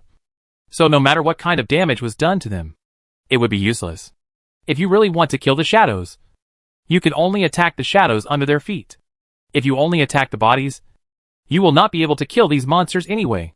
But at this moment, it is too late. Those shadows have rushed from all directions to Duanmu Huai, and the huge body of Duanmu Huai could not avoid it at all. Although Jinjiro wanted to use a shotgun to cover himself, he did not dare to shoot because he was afraid of hitting Duanmu Huai. The group of people could only watch those vicious shadows pounce on Duanmu Huai. And just at this moment, Mary! With Duanmu Huai roar. Suddenly, a star light fell from the sky, appearing on Duanmu Huai's head, and while illuminating the surroundings, the shadow of these monsters was shown on the ground. Then, Duanmu Huai clenched his right fist and punched the ground. The power of this punch was so terrifying that the moment Duanmu Huai's fist hit the ground, the entire playground collapsed instantly with him as the center. The originally flat ground exploded directly, and the huge shock wave even made the teaching building shake. If it weren't for the good earthquake resistance of this teaching building, it would have collapsed directly. The shadows surrounding Duanmu Huai were no exception. Their shadows were illuminated on the ground by the starlight summoned by Mary. When Duanmu Huai punched down, breaking the ground, it also tore their shadows apart. The monsters that pounced on Duanmu Huai suddenly stopped in the air, then quickly broke into pieces and disappeared in a moment. Amazing. Is that a lie? Seeing this scene, everyone in the teaching building was stunned. When Duanmu Huai said to them before, "I will be responsible for the killing, and you just need to quack," they thought that this man was arrogant. Now it seems that they can only be responsible for quacking behind?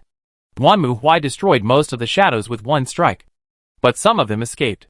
At the moment he attacked, the four-clawed monster seemed to realize that the situation was not good, and jumped up with the girl, thus avoiding Duanmu Huai's almost explosive attack. The situation is not good. Go kill Amashiro Shinpei.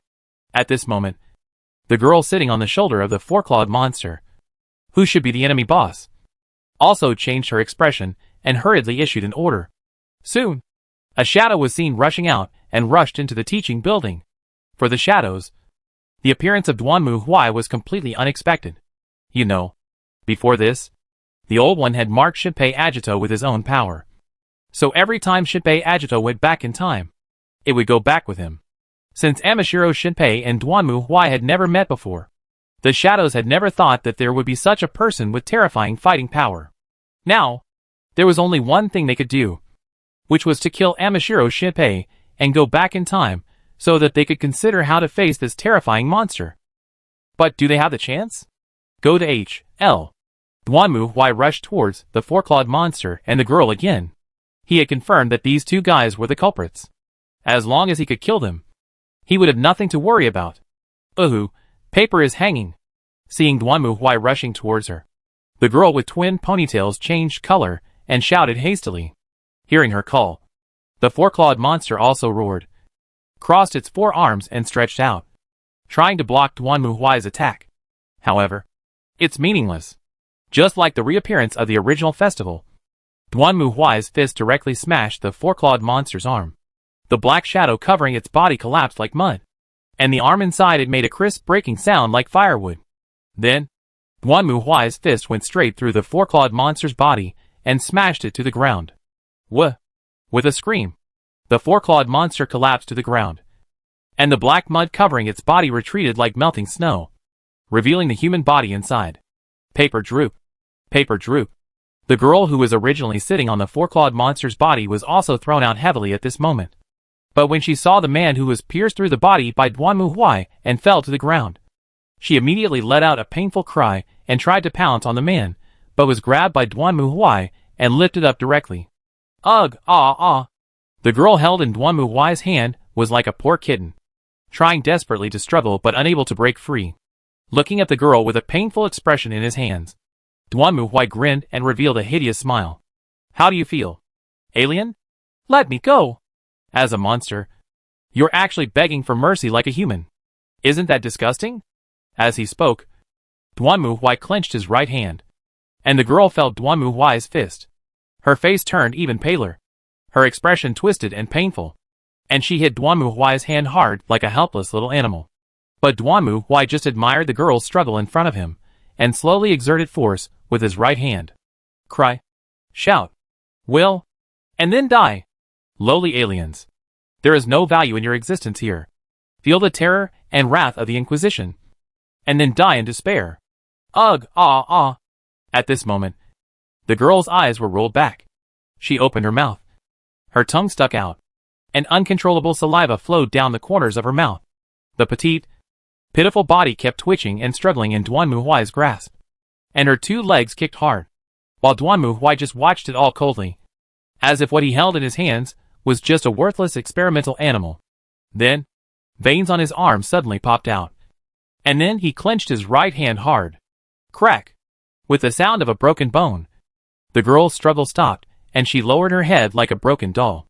Then, her whole body began to melt gradually, like a wax figure burned by flames, and turned into a dark and thick shadow liquid, which dripped from Duanmu Huai's hand to the ground, and then disappeared quietly. Humph! Nothing more than that. Duanmu Huai clapped his hands, and at this moment, Wang Dai Shiping and others who came out of the teaching building were completely stunned and speechless when they saw this scene. Sharp! Of course, they all saw how Duanmu Huai beat up the four-clawed monster and killed the girl. Although in the previous flashbacks, everyone had killed the shadow by understanding its weaknesses. But that was the product of careful calculation. After all, the reaction and speed of the shadow far exceeded that of humans. If they were not careful, they would be killed by the opponent. It can be said that every time they fought with the shadow, it was shocking, and they were almost walking on a tightrope with their own lives. They had never seen a fighting style like Duanmu Huai's, which was to crush you from beginning to end, nakedly and unreasonably, and just to kill you. But, Mr. Duanmu, Amio Shinpei was startled and immediately came to his senses, rushing to Duanmu Huai. The other party is not dead yet. It is just its clone. I know. Duanmu Huai rolled his eyes. He had seen the experience of Amashiro Shinpei, so he naturally knew what was going on. The girl with twin ponytails was just an incarnation of the old one, not the real one. In fact, in the previous flashback, Amashiro Shinpei and his team had killed this girl once, but they didn't expect that she would be resurrected, and they were killed in return. Fortunately, their death was not in vain that time. At least Shinpei Ajiro and his companions knew the location of the real body of the old one, which was in the big cave under the Sun City Island. But for Duanmu Huai, there was a small problem. That is, Shinpei Amashiro and his companions reached the large cave through secret passages and sewers. However, Duanmu Huai can't get in. If he went into the sewer, he would get stuck. Therefore, Duanmu Huai has to find another way. But fortunately, according to the Net Shiping and the Southern Rai, the underground cave should be the ocean somewhere. Therefore, Duanmu Huai can take a bird's fooey to see if there is something else that can enter. Leave the main body to me. And you guys? As Duanmu Huai spoke, he frowned, stared at Amio Shinpei, and then snapped his fingers. Mary, what's the matter? Mr. Duanmu? When I go to deal with that bastard, keep an eye on him. Otherwise, he will reload my save file again. Chapter 988, Race Against Time. July 22nd, 10:20 p.m. For Ajiro Shinpei and Shadow. This is the starting line. Duanmu Huai's worry was not unnecessary. After learning of Duanmu Huai's existence, the Shadow, who was killed, must have hoped to reload the game by killing the network agent Shinping, so as to give himself more time to deal with Duanmu Huai, the sudden enemy. As for Duanmu Huai, he naturally did not want to be reloaded again after working hard to fight to the door of the boss. And then the server reloaded the game directly to the dungeon. Nothing could be more disgusting than this. When Duanmu Huai went to look for the boss's hometown, Wang Dai Shiping and others who stayed in school also faced a difficult problem. Of course they can hide in the school and wait until Duanmu Huai kills the boss. But I'm worried that the other dog will jump the wall in a hurry. Wang Daishiping's expression was solemn. We know the other party's plan. And they have also learned that we have a powerful helper. But the problem is that this helper only has one person. You mean? It's possible that the other party could split into more shadows to attack other people in the town and then replace them? Nafong Hazuru immediately understood what a gyro Shinpei meant. And the latter nodded. Yes. We all know that the festival is very important to the other party. Because during the festival there are the most people. And that guy can restore his strength by swallowing everyone in one breath through the festival. But now, I am worried that she may not be able to wait until the festival. Eating with big mouthfuls is eating. And eating with small nibbles is also eating. Yes, Mr. Duanmu is indeed powerful. But because of this, Bo Tao is more likely to choose a roundabout way. After all, her goal is just to eat enough people to gain strength. If she can't wait until after the festival, then it is very likely that she will take action directly tonight. At this point, Amiyo Shinpei clenched his fists. He had experienced that nightmare-like festival, and knew how the other party ate. The shadow killed the original body, then replaced the original body, and then melted and merged with a shadow named Bo Tao. The reason for choosing the festival was that there were the most people during the festival, and they could eat them all in one go. But now, because of Duanmu Huai's existence, Bo Tao might not wait until the festival. She might even worry that she won't survive the night. In this case, the best way is to send a large number of shadows to kill the residents in the town and devour them. Although there are not as many people as at the festival. This way Bo Tao can at least recover a certain degree of strength. Otherwise, with her current weakness, it is simply a dead end to fight Duanmu Huai. Miss Christie. Shinpei Amashiro looked at Mary, who was sitting next to him, with a serious expression. We have a plan. Plan? Yes. We want to protect this town and the people in it. I understand your intention to stay here. But I can't just watch everyone die. This, after hearing Shinpei Amajiro's request. Mary thought for a moment, and then stood up. Okay. I get it. I can help. After all, she didn't want to see innocent people sacrificed. While Wang Daishiping and others were taking action, Duanmu Huai was, well, stuck at the entrance of the sewer. I said I couldn't go down? And I really couldn't go down. Duanmu Huai looked helplessly at the sewer below him. At this moment, his entire lower body was in the sewer entrance, while the part above the waist was stuck outside. He couldn't go down? This shabby place is really... Duanmu Huai looked around. It was already late at night. The town had already fallen into silence, and most people were asleep. Duanmu Huai stood up from the sewer entrance, took a deep breath, and raised his fist, aiming at the ground in front of him. Forget it. Just smash it open. What a waste of time. As he spoke, Duanmu Huai clenched his fist and smashed it hard on the ground. Boom! For a moment, the earth shook. The entire island began to shake violently at this moment, and lights began to light up in the town, which had already become dark. What's wrong? What happened? Was it an earthquake? It's not a tsunami. For the Japanese, earthquakes are commonplace. But the sudden shaking still scared them. Fortunately, everyone is professional in earthquake evacuation. Although they don't know why an earthquake happened, everyone still rushed out of their homes and went to designated places to evacuate. Of course, Duanmu Huai didn't care about this. He raised his head, looked at the big hole in front of him with satisfaction, and nodded. Very good. We can go down now. Having said that, Duanmu Huai leaped into the cave. How is this going? At the same time, Wang Daishiping and others looked outside in confusion. They had originally planned to take the initiative to prevent the residents of the town from being killed by the shadows. But they didn't expect that there was a sudden earthquake just now, and everyone ran to the school to take shelter. Now that everyone is gathered together, there is nothing to worry about.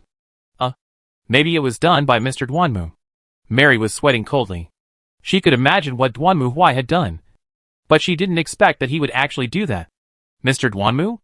Are you talking about the earthquake just now? How is this possible? Everyone was even more surprised to hear Mary's answer. But Mary did not explain, because it was not easy to explain their origins to these people.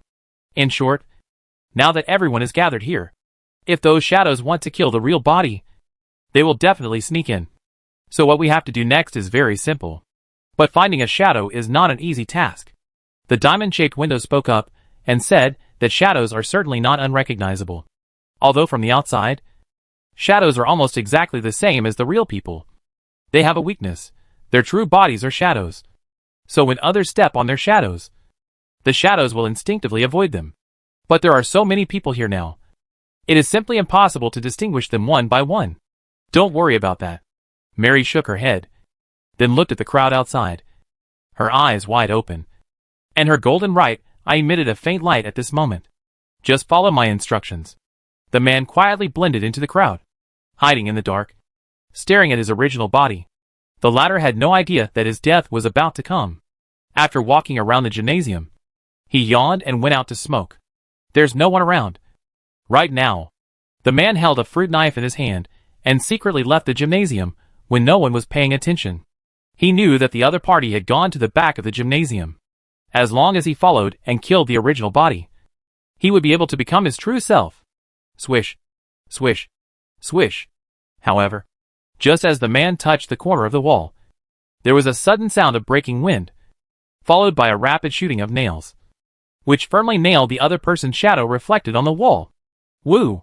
Just as the nail hit the shadow on the wall, scars suddenly appeared on the man's body. Before the shadow could react, Nanfong Rai rushed over as fast as he could, swung the hammer in his hand hard, and hit the wall hard on the shadow's head. Ah! At the moment when Nanfong Rai's hammer hit the shadow's head, the man screamed, and then his whole head exploded instantly, and disappeared in a moment. Very good. Southern Mississippi. Mary, who was standing on the second floor of the gymnasium, withdrew her gaze and looked at the crowd below again. Next, it's the Annie who's still wearing her white pajamas, in front of the golden eyes. Whether it is a shadow or an illusion, everything can be seen at a glance. There are no secrets. Boom! While Mary and others were hunting the shadow that had mixed into the crowd. In the sewer, Duanmu Huai was also fighting with a shadow. Ah! It turns out that I still need a real fight to feel comfortable. Looking at the baby monsters in front of him that were larger than ordinary adults, Duanmu Huai showed a grim smile. He punched out and smashed the baby monster in front of him into pieces. Then he rushed forward like an angry bull. Dozens of shadow monsters emerged from the darkness from all directions and pounced on Duanmu Huai. However, what they did was meaningless, and they collapsed miserably, just like being hit by a speeding train. You think a monster of this level can stop me? That's too naive. Duanmu Huai punched out again, smashing the shadow monster in front of him into pieces. At the same time, he stepped down with his right foot. As Duanmu Huai moved, the entire sewer trembled violently again, and the ground around it shattered and exploded in an instant. And those shadow monsters turned to ashes. Humph! Nothing more than that. After taking a glance at the monsters that were reduced to ashes around him, Duanmu Huai snorted coldly and continued walking forward. Because Ajiro Shinpei and his team had been to the boss lair once before, Duanmu Huai easily found the way to the boss lair. But, you think you can stop me with this? Looking at the wall of black shadows that blocked the entire cave entrance in front of him, Duanmu Huai clenched his right hand again. Do you think you can stop the Inquisition? Duanmu Huai opened his mouth and roared, and at the same time punched forward again. Boom! The moment Duanmu Huai's fist hit the thick black shadow wall, the latter immediately erupted and scattered, and the flames of destruction burned with it, completely defeating it in the blink of an eye. The wall of shadows seemed to shatter like bubbles, and in front of Duanmu Huai was a huge hole. At the end of the hole, a white-haired girl in a red kimono was sitting there, staring at Duanmu Huai in horror. The shadow behind her spread like ink, almost covering the entire cave. I see. You are the real body. Duanmu Huai clenched his fists and slowly walked towards the white-haired girl in front of him. No. Don't come over. The white-haired girl in a red kimono trembled and collapsed on the ground, staring at Duanmu Huai in horror. At this moment, she looked so pitiful, weak, and helpless. That lovely face was full of fear and sadness. But Duanmu Huai had no idea about the girl's reaction. He had heard from Amashiro Shinpei that the shadow would first print the form of another person and then kill them so that it could become the original body. In other words, no matter how cute or pitiful this girl was, she was not her real self, but a squirming remnant of the old ones from the abyss of the stars. A lowly monster. Walking up to the white-haired girl, Duanmu Huai stared at her coldly, then extended his hand. Face your fate. There is only one ending for you, and that is destruction. No, No. Don't come over here. Save me. Save me, aha. Seeing Duanmu Huai's hand reaching out to her, the white-haired girl could no longer suppress her inner fear and screamed loudly. Crash! At this moment, a black shadow suddenly appeared behind Duanmu Huai. It raised its forearms, tightly grasped the long knife in its hands, and stabbed Duanmu Huai hard. Swish! The sharp long knife stabbed forward, straight towards Duanmu Huai's back, and the moment it hit Duanmu Huai's body, the sharp blade instantly shattered. How can it be? The black shadow was shocked when he saw this scene. But before he could react, Duanmu Huai had turned around and reached out to grab his head. I didn't expect there was another one. Looking at the four-clawed monster he caught, Duanmu Huai sneered. He had killed a four-clawed shadow monster at school before. According to Ajiro Shinpei, the man inside seemed to be the shrine's Miyagi Inchi. Duanmu Huai originally thought that there was only one four-clawed monster, but now it seems that the other party is still a bit interesting. You? What on earth are you? Being grabbed by Duanmu Huai, the four-clawed monster tried its best to open its four eyes wide, staring at Duanmu Huai fiercely. It was sure that the guy in front of it was definitely not a human, and definitely not a shadow. How could anyone be stabbed and still be fine? No. Not only was it okay, the knife even broke. This has nothing to do with you. Duanmu Huai retracted his gaze. He was not like those stupid bosses who would kindly introduce themselves before killing the opponent, as if they wanted to tell him all their special moves. So he clenched his right hand and crushed the opponent's head. Then he threw the useless corpse aside. Plop! The headless corpse fell heavily to the ground. Seeing the miserable death of her companion, the white-haired girl could not help but tremble. When she raised her head again, she saw Duanmu Huai's hideous smile. Okay. It's your turn next. Don't worry. You will have a very painful death. No. No, ah! At this moment, the girl's desperate scream resounded throughout the cave. Chapter 989, Unexpected Gains. No! The girl's scream echoed in the cave. The white-haired girl turned around and tried to escape, but the burly man behind her pushed her to the ground. Hee. My little beauty. That's enough. You can cry, but no one will come to save you. Monster! Take this stick from me. Ah! Along with Duanmu Huai's roar. The next moment, the white-haired girl suddenly raised her head. Her eyes rolled back. Her tongue stuck out of her mouth, and her belly bulged high under her kimono, almost expanding to the point of bursting. Her petite body kept twitching and trembling.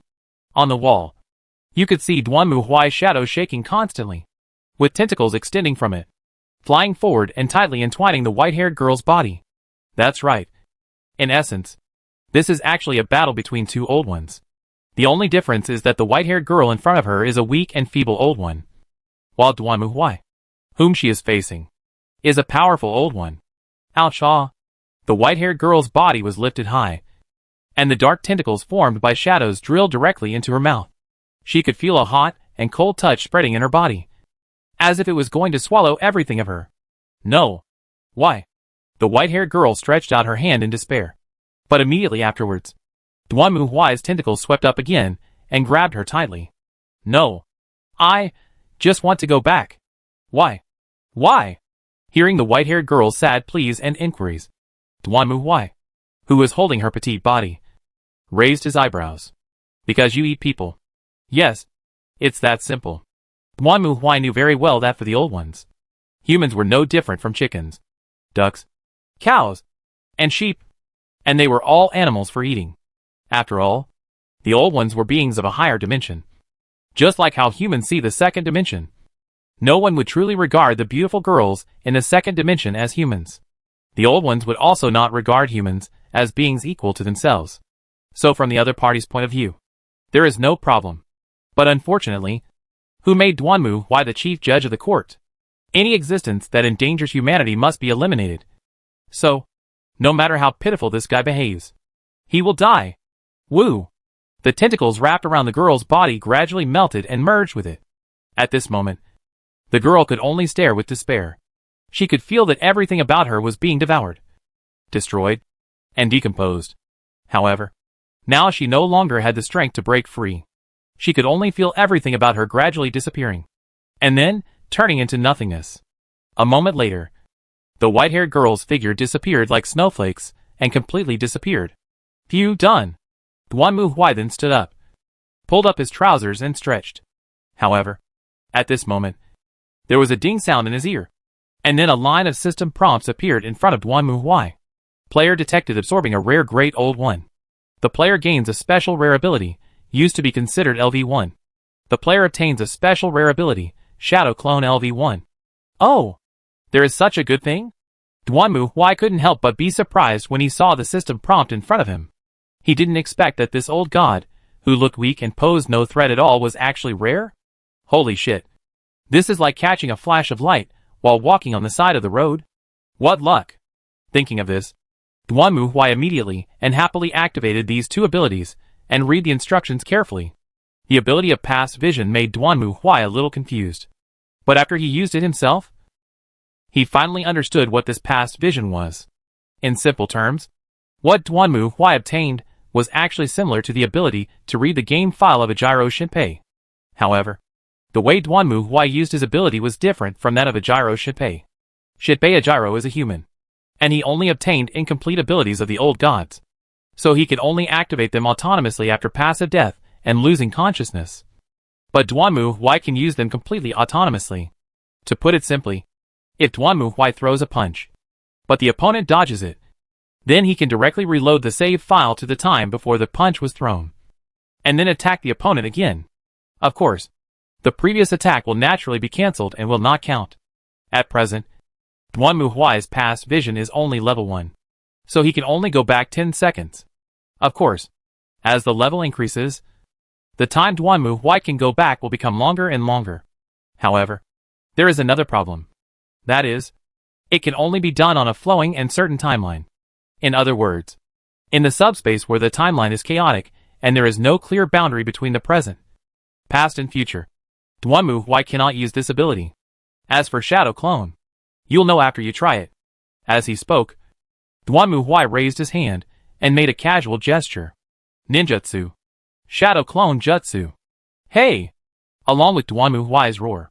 The next moment, a human-shaped black shadow emerged from Duanmu Huai's shadow, and then turned into a beautiful girl with white hair and red eyes. Seeing this scene, Duanmu Huai was speechless. Isn't this the character I created in the game? Damn. Other people's shadow clones are made by the original body. Why did I create a game character? Duanmu Huai was speechless looking at his character in the game, while the latter stood there like a puppet, motionless. Duanmu Huai tried again, and found that the other party would only act when he concentrated his consciousness to control her. If he ignored her, she would be no different from a puppet.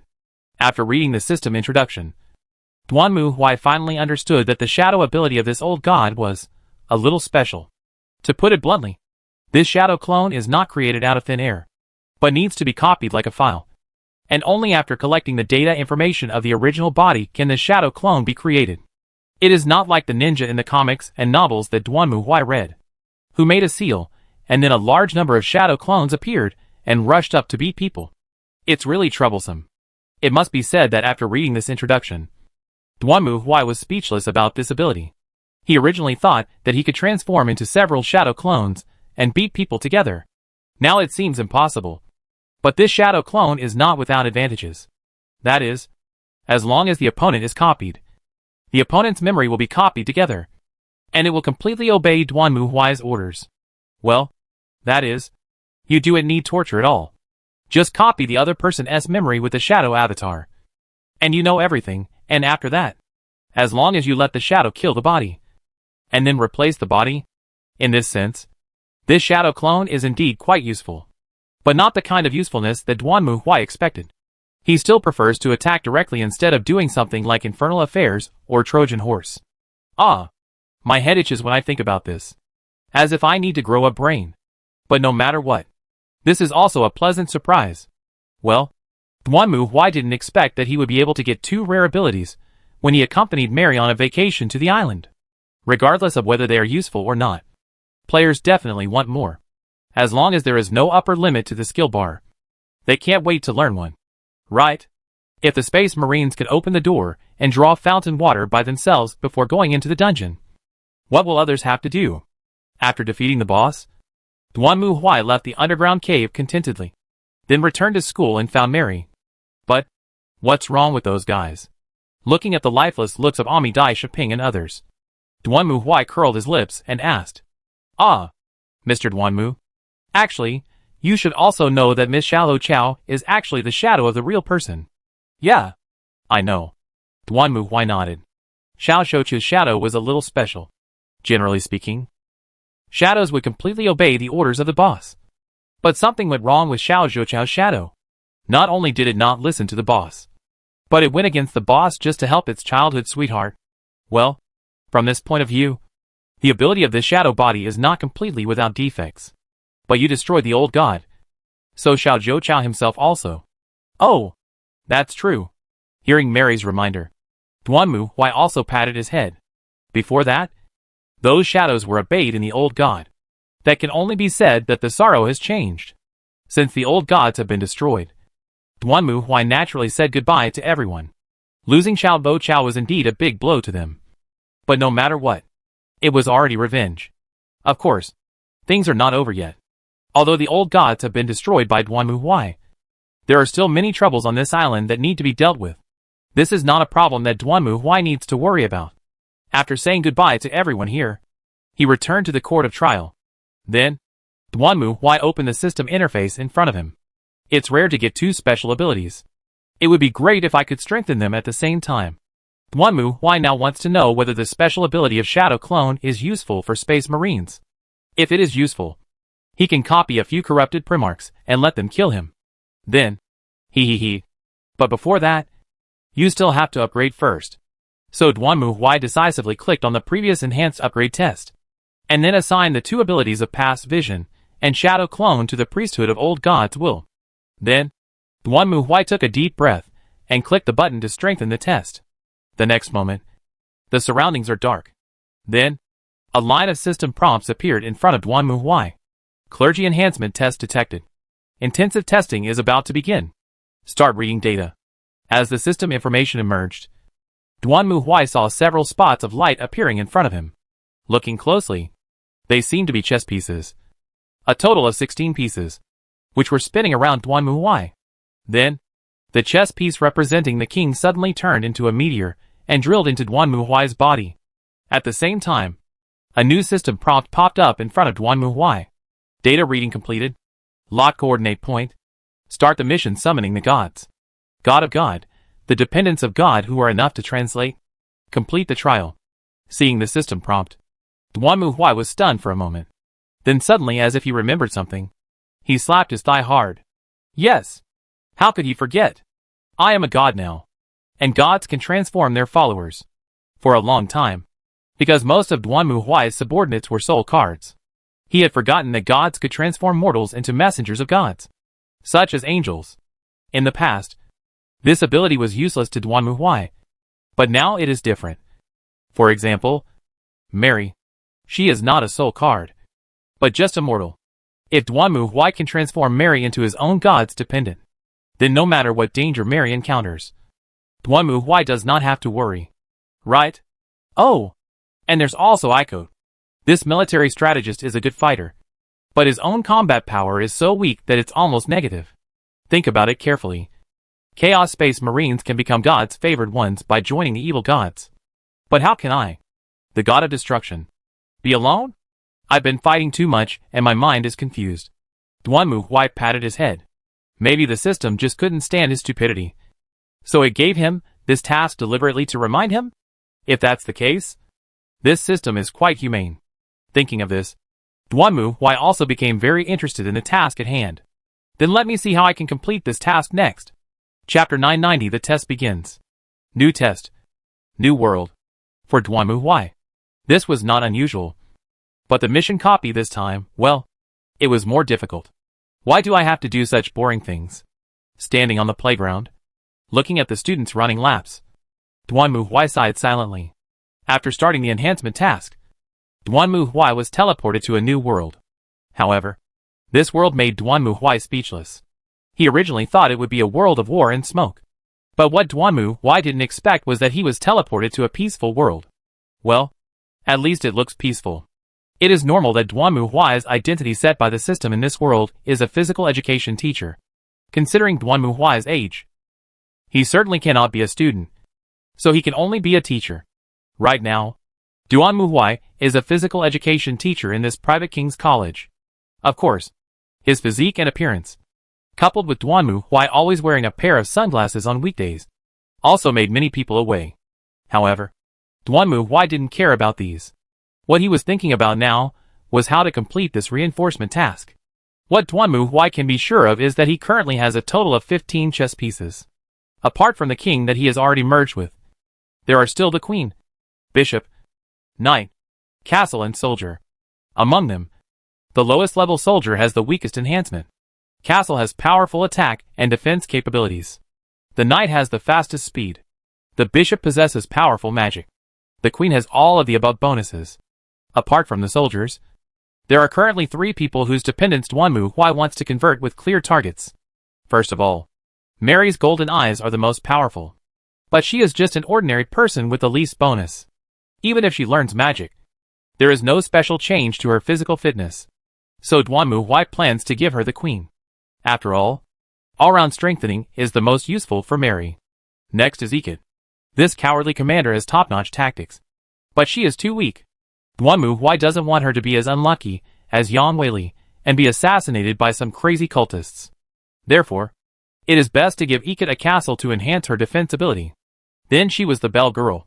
Duan Muhuai rarely took her out, mainly because the strength of the Bell Girl was a bit weak.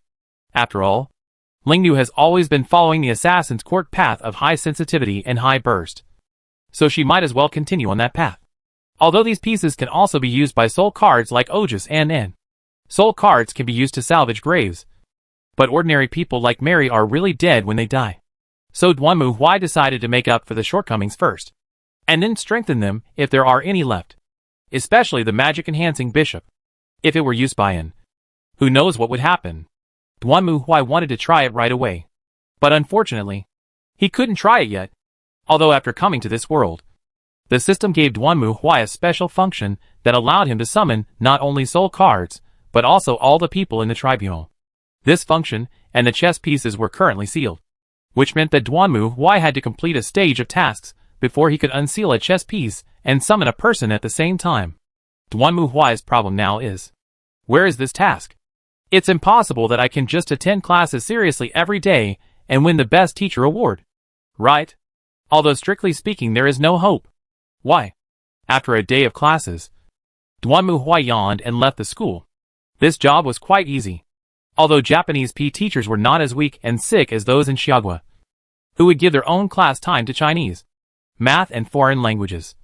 P was just a matter of exercising and doing some gymnastics. Of course, the only advantage Duan Muhuai has is that there are enough beautiful girls in this school. I heard that this school used to be a girls' school, but now it has been changed to a co-educational school. So there are many more girls than boys. However, these have nothing to do with Duan Muhuai. After all, he is not the kind of handsome guy who is popular with girls. Not to mention girls. Even boys would feel nervous when seeing Duan Muhuai and almost want to leave first.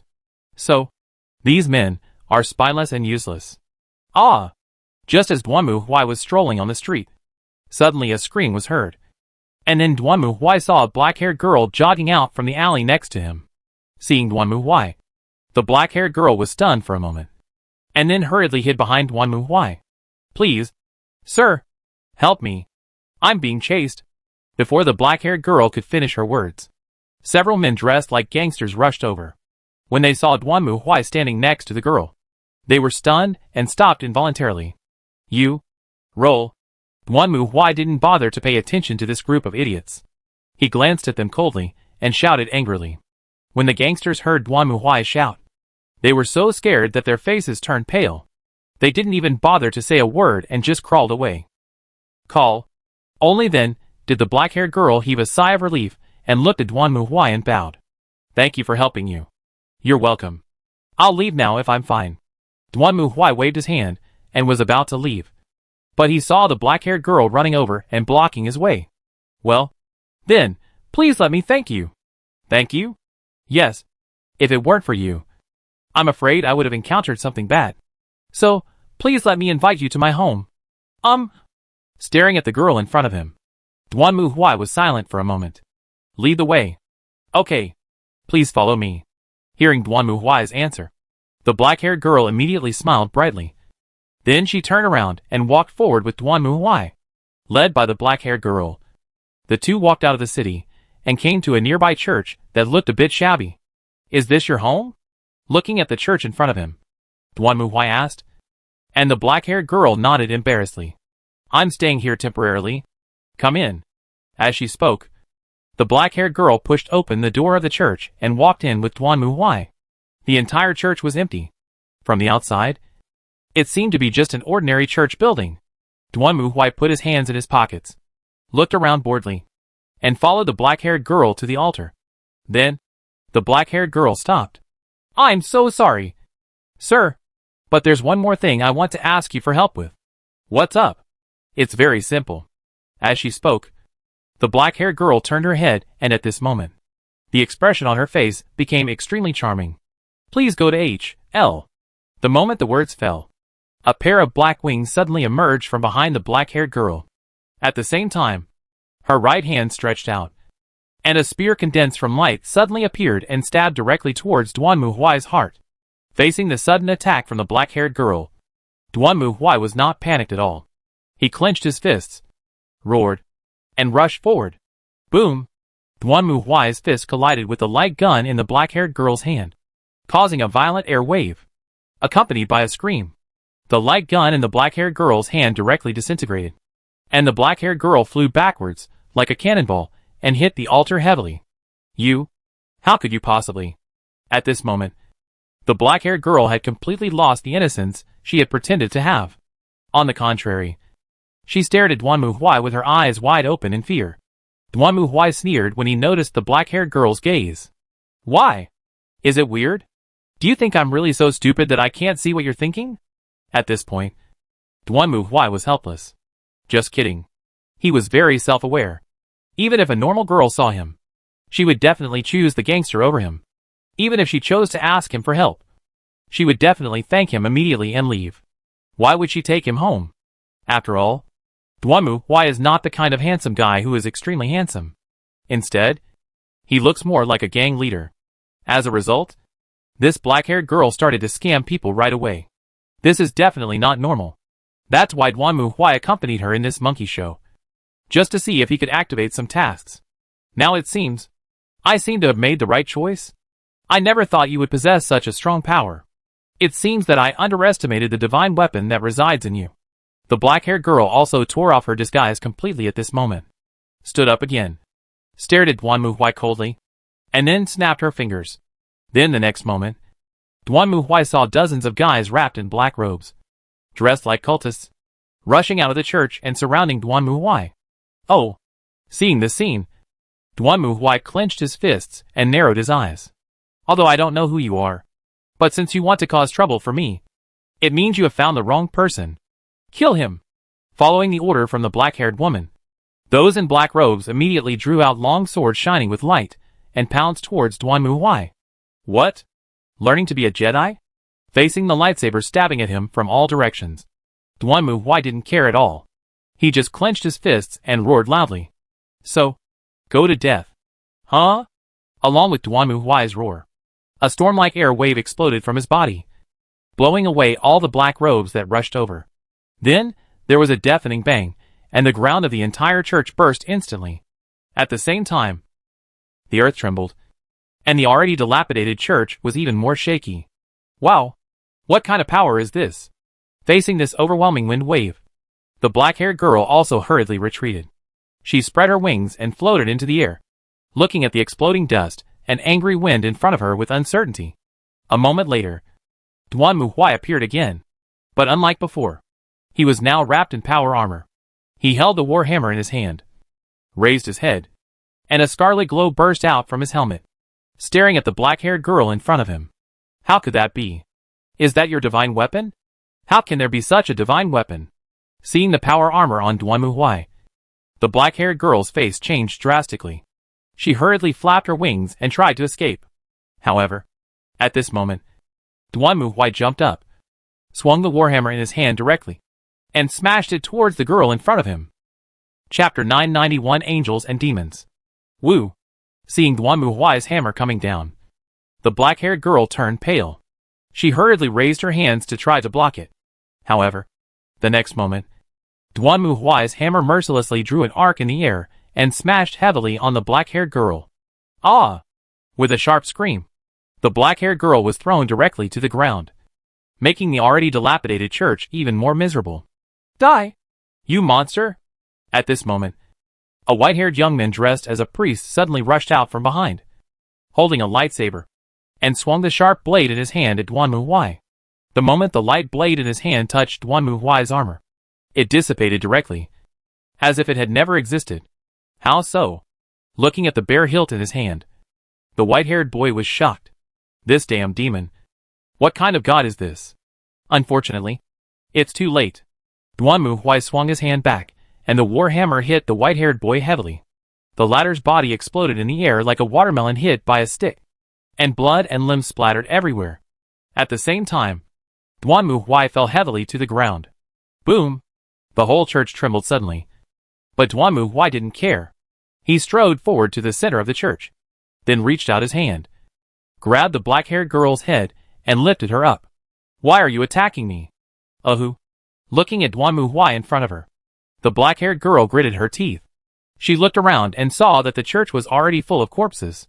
Those guys who looked like cultists, who had cooperated with the black-haired girl to ambush Duanmu Huai, were already dead. It was obvious that they were just ordinary humans, and did not have the physique of the black-haired girl to withstand Duanmu Huai's attack. Of course, this was also because Duanmu Huai showed mercy. Do you think I will tell you? Right now, the only thing the black-haired girl had left was stubbornness. Oh. Hearing the black-haired girl's answer, Duanmu Huai chuckled. You asked for it. It's just right. I want to try it again. What did you say? Hearing Duanmu Huai's words, the black-haired girl was also stunned. However, at this moment, accompanied by a click sound like a camera shutter, Duanmu Huai's body suddenly radiated a shining white light, covering the black-haired girl. After a moment, the black shadow behind Duanmu Huai began to gradually tumble, and then a figure exactly like the black-haired girl stood up from it and knelt respectfully behind Duanmu Huai. Owner. So that's how it's used. Duanmu Huai glanced at the black-haired girl standing behind him and frowned. Now it seems that the skill Shadow Clone is not unusable, but it is not very easy to use. Not only does it take time to copy the opponent's information, but it also consumes one's own strength to create a clone. And the more powerful the target, the more strength it consumes. No wonder the boss on Review Island couldn't copy himself and marry. With the strength of the old god, who was so weak that he could barely walk, it was simply wishful thinking for him to want to copy Duanmu Huai. To be honest, it doesn't really work that well. Duanmu Huai thought about it and shook his head silently. This meant that he had separated part of the power. Originally, Duanmu Huai thought that the skill of Shadow Clone should give him a 1 + 1 is equal to 2 enhancement effect. I didn't expect it to be a 2 - 1 is equal to 1 separation effect. If we look at it this way, then it is probably questionable whether we can clone the Primarch or the Emperor. Not to mention the precedent of Xayah's Huqiao. Who knows if the shadow he created will go crazy and turn against him. From this perspective, this Shadow Clone has quite a few weaknesses and is not very useful at all. Forget it. Duanmu Huai didn't create the shadow for the purpose of fighting. May I have your name? Snort. Hearing Duanmu Huai's question, the black-haired girl clenched her lips and said nothing. However, Duanmu Huai did not need her to answer, because at this moment, the shadow kneeling behind Duanmu Huai had already spoken. Master, my name is Raynali, and I am a fallen angel. Fallen angel? Well, I haven't seen this kind of second-year setting in many years. What is the reason for you to kill me? It is to investigate whether there is a divine weapon residing in your body. If you have one, you will be killed. Artifact? What is that? The so-called artifact refers to the extraordinary power that appears in certain humans. Most artifacts have functions that only affect humans, but some artifacts are powerful enough to threaten fallen angels. The aura emanating from the owner is very similar to that of an artifact holder, and it seems to be a very dangerous artifact. So I attack you. Oh, you? What on earth are you doing? Duanmu Huai and Shadow asked and answered each other. And at this moment, the black-haired girl stared at the other self with wide eyes in horror. She couldn't imagine what was going on. Who was this man? Could it be that he was more than just a holder of a divine weapon? However, Duanmu Huai didn't care about the black-haired girl at all. From the shadow, Duanmu Huai finally learned about the situation of this world. In simple terms, this world is divided into three parties: angels, fallen angels, and demons. The fallen angels and demons all live in HL, and the three parties have been fighting each other since ancient times. For these three parties, humans are just useful thugs. For example, demons will sign contracts with humans to accumulate strength. Fallen angels will manipulate humans to try to destroy demons. And angels will accumulate human believers to attack demons and fallen angels. This melee lasted for thousands of years. And the three parties were finally exhausted and chose to sign a ceasefire agreement. Of course, this was only a truce on the surface. And the three parties were still fighting secretly. Renali was a member of the fallen angels. The reason she attacked Duanmu Huai was because of the aura he exuded, which made Renali think that Duanmu Huai was a host of a powerful artifact. So she wanted to kill Duanmu Huai and destroy the artifact. I see. After listening to Shadow's explanation, Duanmu Huai once again stared at the black-haired girl with a smile. At this moment, the latter's originally iconic face had been completely distorted, and she stared at Duanmu Huai fiercely. Who the hell are you? This has nothing to do with you. Duanmu Huai thought about it. Although according to the introduction of Shadow Clone, the created shadow can last for 7 days.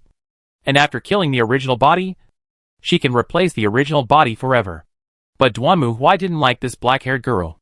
Besides, it was not reliable to use the shadow to replace her. Isn't Xiao Chao an example? Duanmu Huai saw it at the beginning. The old god created the shadow of Xiao Zhou Chao to kill him. But the shadow actually betrayed him. This kind of thing should happen once. He doesn't want it to happen again. That's enough.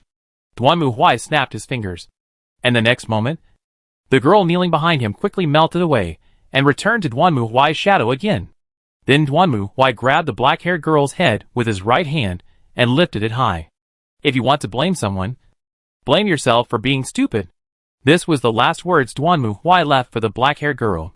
Then he grabbed the black-haired girl's head and smashed it hard to the ground. Boom! The black-haired girl's body fell heavily to the ground. This time, the already dilapidated church could no longer withstand the violent impact. It collapsed completely with a crash. Countless bricks and rubble fell one after another. And in the blink of an eye, the church had turned into a pile of broken bricks and tiles. Then the rubble was seen arching high. And then Duanmu Huai raised his head from it. This level of attack was not painful at all for Duanmu Huai's power armor. As for the black-haired girl, well, she has completely become the ghost of Duanmu Huai's men. But it's better this way. At least it saves the effort of burying the person. Duanmu Huai glanced around, shrugged his shoulders, stood up, and then retracted his power armor. At this moment, suddenly, a voice came from not far away. Oh, I didn't expect you to make such a big fuss. Teacher. Hearing this voice, Duanmu Huai raised his head and looked in the direction of the voice. In the dark night sky, a girl wearing the uniform of Jiwang Academy and with blood-red hair was floating in the air. And behind her, a pair of black wings like a devil were spread out. But this is my territory. Rias Gremory. So even if it's the teacher, you have to give me an explanation. As she spoke, the red-haired girl fell from the sky and landed in front of Duanmu Huai. Although she said she wanted to give an explanation, the expression on the red-haired girl's face was very strange, as if she was a little curious and a little surprised. Facing the red-haired girl's scrutiny, Duanmu Huai was very calm. He had now learned the background of this world from the shadow. At present, the red-haired girl in front of him was obviously a member of the devil. Oh! Duanmu Huai folded his arms and stared at the red-haired girl in front of him. So, how do you want me to explain this to you? If this guy doesn't know how to appreciate it, Duanmu Huai doesn't mind leaving one more corpse here. The fallen angel was killed by Duanmu Huai and decomposed directly. So it is estimated that no corpse will be left. It's very simple. As she spoke, the red-haired girl winked playfully. She seemed to completely ignore the murderous aura and pressure emanating from Duanmu Huai. Took a step forward, walked in front of Duanmu Huai, raised her head and stared at him. Please come to the school's occult research club tomorrow. Then, the red-haired girl began to speak. Chapter 992 Negotiation. The next morning, Duanmu Huai came to school and found the mysticism laboratory located in the old school building as Rias requested. Hi, teacher. When Duanmu Huai walked into the mysticism laboratory, Rias was already waiting for him. And waiting for him. It was not just lies. Standing next to Rias was a girl named Akino Himejima with a high ponytail and a smile like that of a Yamato Nadeshiko. Sitting on the sofa, eating a snack was a girl named Kitano Tashiro with short white hair and a petite figure like a junior high school student. Sitting on the other side was a handsome blonde boy named Yuto Kiba. Well, they are all well-known figures in the school. As a teacher, Duanmu Huai definitely remembers the names of his students. These people had actually taken his classes. But Duanmu Huai didn't pay too much attention to them at the time. Since they are here, it means, are you all demons? Exactly. Hearing Duanmu Huai's question, Rias nodded, and then the others stood up. Duanmu Huai then saw a pair of bat-like wings spread out behind them. Seeing this scene, Duanmu Huai just narrowed his eyes, and then retracted his gaze. That's really interesting. Well, now you can tell me why you called me here. Gremry-san. Just call me Rias. Sensei. And now Rias sat back in her chair, staring at Duanmu Huai. To be honest, although I have always felt the aura emanating from the teacher, I never expected that the artifact residing in the teacher would be so powerful. Duanmu Huai did not speak. He could guess why the other party thought so. The reason was simple. Duanmu Huai was a real god, so he naturally had the aura of God. Of course, for ordinary people, whether they were humans, angels, fallen angels or demons, they probably could not imagine the existence of a god personally descending to the world. Therefore, whether it was the fallen angel who attacked him yesterday or Rias now, they instinctively believed that there was a divine weapon in their bodies. So they had this aura. A wonderful misunderstanding. But Duanmu Huai did not intend to clarify it. But teacher, do you know that your current situation is very bad? At this point, Rias's expression turned serious.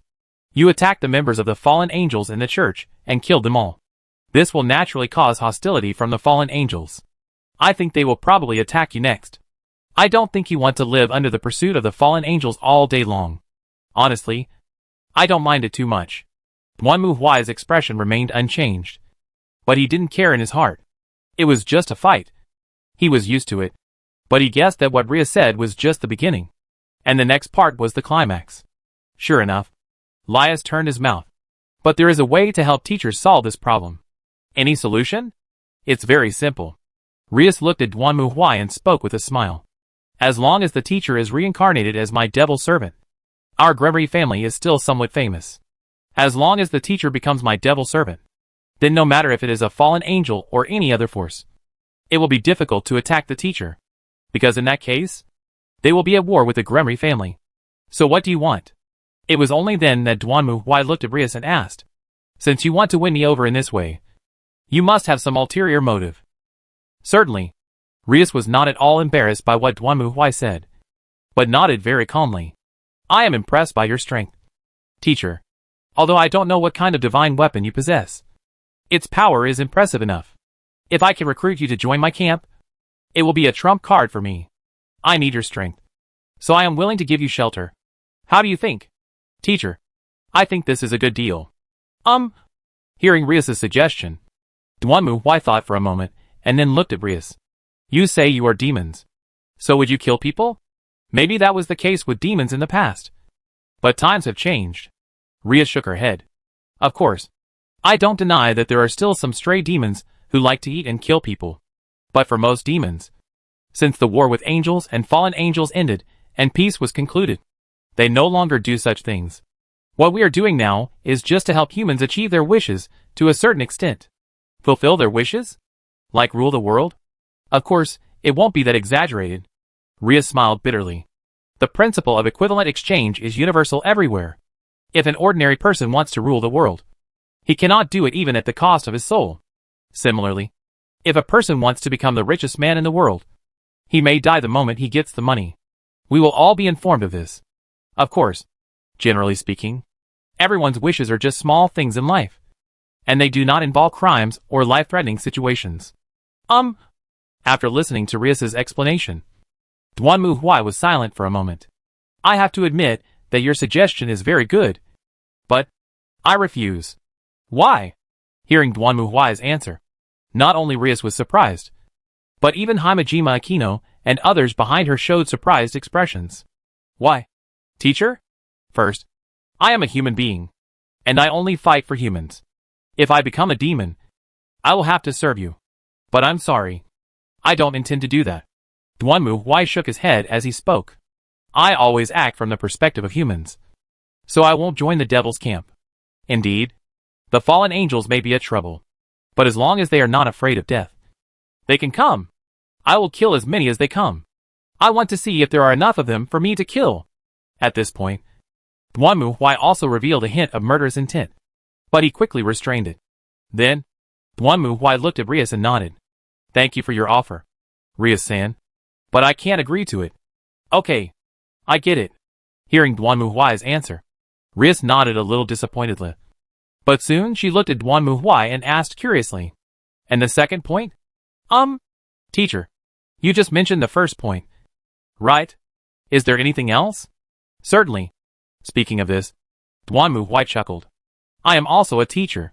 The teacher caused trouble, and he did not let the students help the assignment. So I will solve it by myself.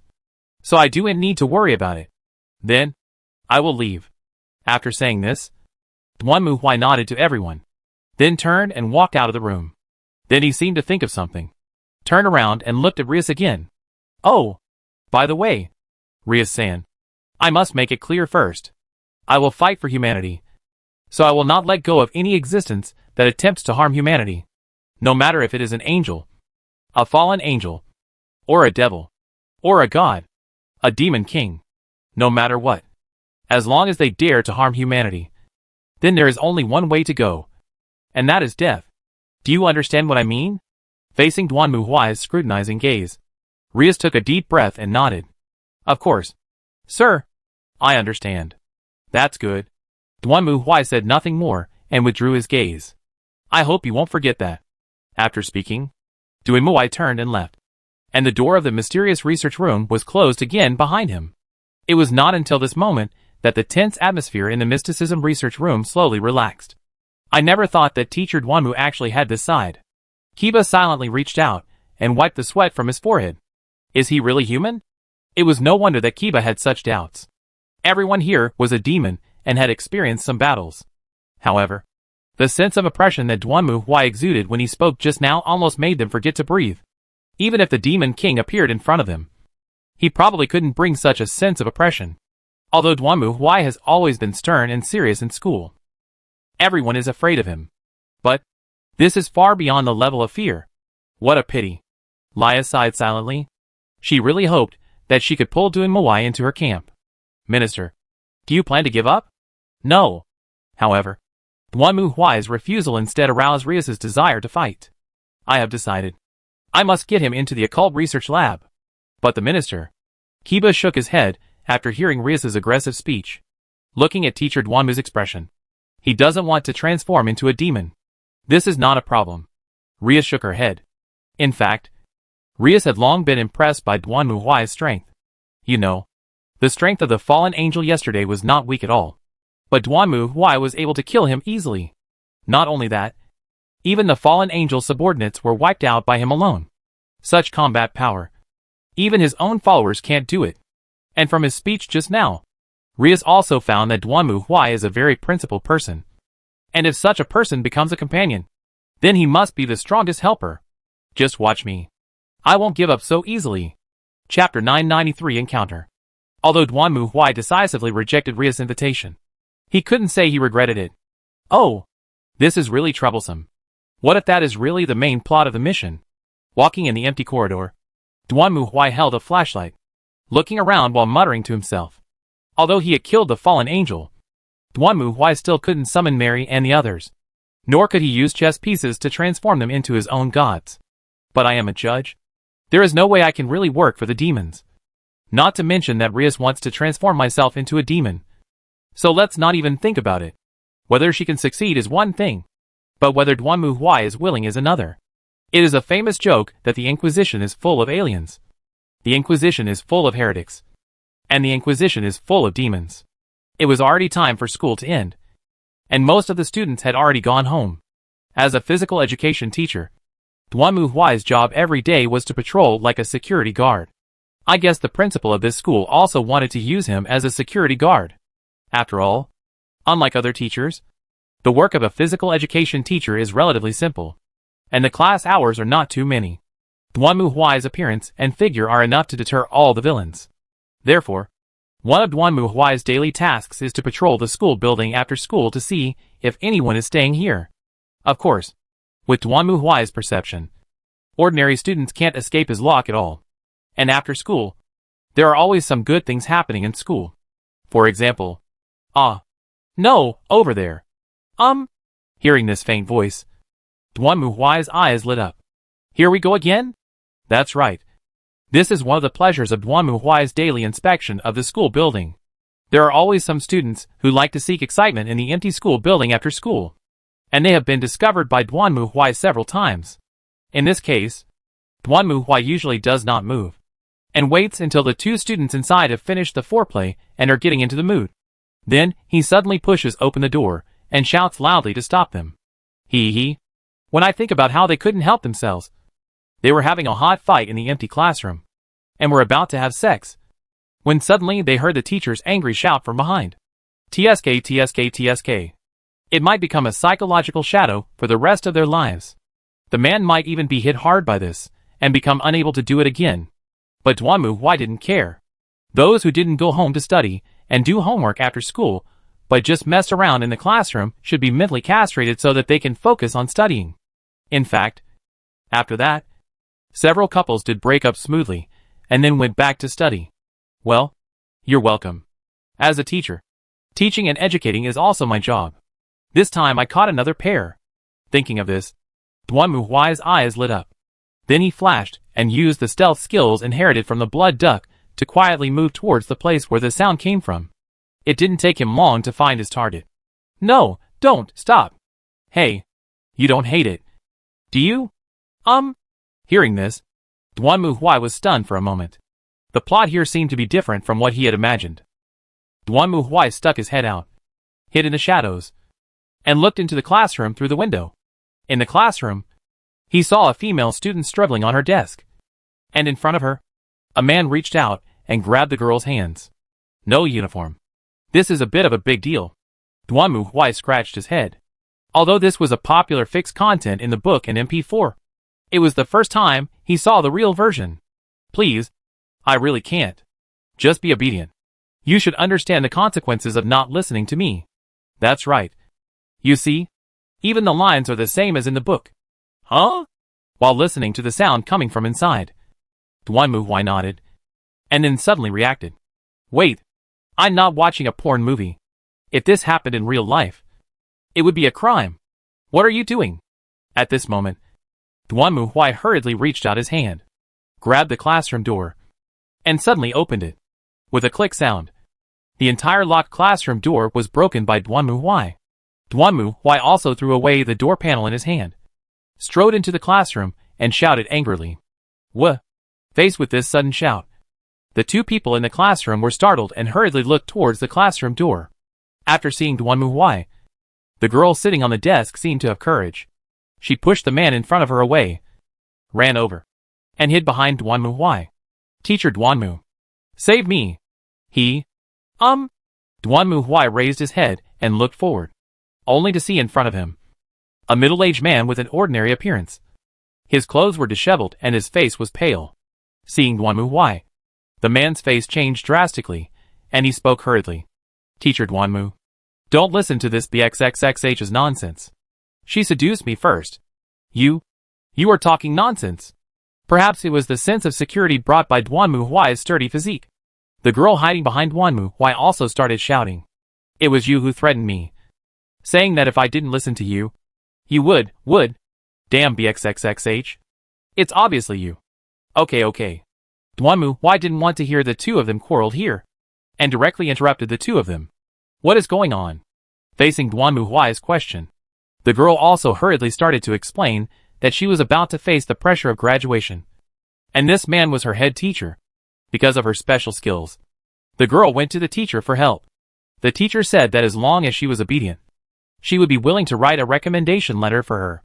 Then he said that because the girl's grades were a bit poor, she had to stay for after-school tutoring. Of course, the so-called after-school tutoring was actually harassment. At the beginning, the man just took some photos of the girl with his mobile phone, although the girl didn't want to. But the man became more and more demanding, even to the point of wanting to rape. This is what the girl said. But the teacher's statement was slightly different. At first, he said the same thing as the girl. But the teacher insisted that it was the girl who seduced him for the recommendation letter, and he just couldn't control himself for the moment. Duanmu Huai was certainly not in the mood to act as a judge here, and he didn't care who was right. However, whoever made the claim had to provide evidence. Since the girl said that the man had taken a lot of photos of her with his mobile phone before, why not take them out and take a look? At first, the man was unwilling. But Duanmu Huai didn't care whether he was willing or not. He snatched the phone and grabbed the man's hand to unlock it with fingerprints. As expected, Duanmu Huai saw a series of photos and videos. And what surprised Duanmu Huai was that there were not only this girl, but also several other girls. Boy, you really know how to play. Duanmu Huai was also amazed at the beast in human form before him. This kind of person is usually the protagonist of a book or a short film. But unfortunately, reality is not a short film. It's okay for you to roleplay in a short film. But if you do this in real life, aren't you waiting to go to jail? Now that we have caught the perpetrator red-handed, there is nothing we can do but call the police. By the way, when the police arrived, they were also shocked to see Duanmu Huai. They thought he was the murderer and subconsciously wanted to draw their guns. Fortunately, Duanmu Huai explained the situation to the girl, and the police finally figured out the whole story. After watching the video and photos on the phone, they handcuffed the beast without saying a word and took him back to the police station. Duanmu Huai and the girl were also taken back to the police station because they were witnesses and victims. They took statements and recorded the video. During the process, several police officers looked at Duanmu Huai again and again, looking at him, then at the computer, then at him, then at the computer. Even if you look at the computer to pieces, I am not a wanted criminal. In fact, according to the order, Duanmu Huai should report to the school first. But Duanmu Huai has also read a lot of news reports and knows that many schools will choose to conceal such things, or simply expel the offender. So he chose to call the police directly, and then call the principal. The latter was also shocked after listening to Duanmu Huai's story, but did not say much. Well, Duanmu Huai did not care whether the other party would find a chance to expel him. Anyway, this job is the same whether he does it or not. Right? The only thing I want to say is that it wasted a lot of Duanmu Huai's time. Duanmu Huai could have gone home after inspecting the school, but after this incident, it was already evening when he got home. This police station is really unreliable. I also wanted to try the pork chop rice. After walking out of the elevator, Duanmu Huai yawned and walked towards his apartment. He also has an ordinary apartment in this world. For Duanmu Huai, it is just a place to sleep. After all, Duanmu Huai spends most of his time in school. Right? Boom! Just as Duanmu Huai walked to the door of his house and fumbled for the key to open it, suddenly, a loud noise came from the side. Then Duanmu Huai saw the door next door exploded instantly, and thick smoke and flames rushed out of it. What's going on? Is this a gas explosion? Seeing this sudden scene, Duanmu Huai was also stunned. But he turned around and rushed into the door of the neighboring house. If this was a fire or something, we had to save people first. What's wrong? What happened? Rushing into the living room, filled with smoke, Duanmu Huai shouted loudly. But when he saw the scene in front of him, he couldn't help but be shocked. The whole living room was covered in blood, and on the ground were the dismembered body of a man and the smoked remains of a woman. Not far from them, a red-haired girl was sitting there in a daze, watching the scene, speechless. In front of her stood a white-haired girl, staring at the front with a solemn expression. Just opposite them, a burly old man in a robe was standing there, staring at them. The appearance of Duanmu Huai immediately attracted the attention of the white-haired girl and the old man. Both of them looked at Duanmu Huai at the same time. The old man's face darkened. Human? What's going on? Why would a human enter the barrier? While talking to himself, the old man turned to Duanmu Huai. Then he seemed to have discovered something and smiled grimly. I see. The host of the divine weapon. This is really a pleasant surprise. What are you? Duanmu Huai was also staring at the other person coldly at this moment. From the horns on the old man's head and his physique, which was completely different from that of ordinary humans, it could be seen that the old man in front of him was definitely not a human being. Go to H.L. As he spoke, the old man raised his hand towards Duanmu Huai. The next moment, a surge of magic power took shape in the old man's hand and turned into a light bullet that flew towards Duanmu Huai. Why do I keep running into this kind of trouble today? Seeing the old man's attack, Duanmu Huai clenched his fists, complained in a low voice, and then rushed straight towards the old man. Go to H.L. Duanmu Huai roared and threw a punch, directly blasting away the light bullet fired by the old man. Then he rushed to the old man and punched him directly in the heart. Although Duanmu Huai didn't know what was going on, he could guess from the bodies on the ground and the situation of both parties that the old man in front of him was the murderer who killed the couple. Although Duanmu Huai didn't have much contact with the family next door, they were just nodding acquaintances who greeted each other when they met. But, as an inquisitor, you are just an alien. How dare you kill someone in front of me? Are you tired of living? Snort. Seeing that Duanmu Huai had actually blew up his magic, the old man's face darkened. Then he raised his right hand, and a pitch-black magic sword emerged from it. Then the old man tightly grasped the magic sword and swung it hard at Duanmu Huai. You are just a mere human. Don't think you can fight against the devil just by hosting a divine weapon. This is my line. Scumbag. You are just a demon tribe. Do you think you can defeat humans? Facing the magic sword swung by the old man, Duanmu Huai did not dodge, but just stood there. Then he shouted angrily and punched again, and Duanmu Huai's clenched right fist hit the magic sword swung by the old man. Then, with a light click sound, the magic sword in the old man's hand was instantly shattered. How can it be? Seeing the broken magic sword in his hand, a hint of surprise finally emerged on the old man's originally calm face. Who on earth are you? Unfortunately, it was too late. Duanmu Huai had already raised his fists and stared at the old man's gaping body. Ola ola ola ola ola ola. The punches came out like a torrential rain, ruthlessly hitting the old man. At this moment, Duanmu Huai launched a powerful offensive like stepping on Nanshan Nursing Home and punching Beihai Kindergarten, launching a completely irresistible attack on the old man in front of him. Udhai! Facing Duanmu Huai's attack, the old man in front of him really looked like an old man. His body was like a boat struggling in a torrential rain, and he kept rising and falling. Although the old man desperately cast a magic barrier to try to resist Duanmu Huai's attack, every punch from Duanmu Huai could easily break it like breaking glass. Then, time stopped. Ola! As Duanmu Huai threw his last punch, his right hand pierced directly through the old man's chest. In Duanmu Huai's hand, a beating heart was struggling desperately. How can it be? The old man opened his eyes wide and stared at Duanmu Huai in front of him, with a look of disbelief and shock on his face. Who are you, and what is your divine weapon? None of your business. However, Duanmu Huai had no intention of answering the old man's question. He just snorted coldly, clenched his right hand suddenly, and instantly turned the old man's heart into a pile of pieces. Ah!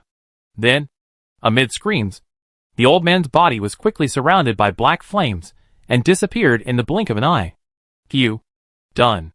Duanmu Huai shook his hands, stretched his body, and looked around again. Logically speaking, they should have attracted the attention of the surroundings with such a big commotion. But there was still no one around. It seemed to be the influence of the barrier that the old man mentioned. Well, Duanmu Huai has never been very good at magic. At this moment, the red-haired girl had fainted, and the white-haired girl who was protecting her was staring at Duanmu Huai blankly, with a look of disbelief on her face. You're lying. How could it be possible? He actually beat me down. Hey, are you okay? Duanmu Huai walked forward and waved to the white-haired girl. The latter was stunned for a moment before she reacted.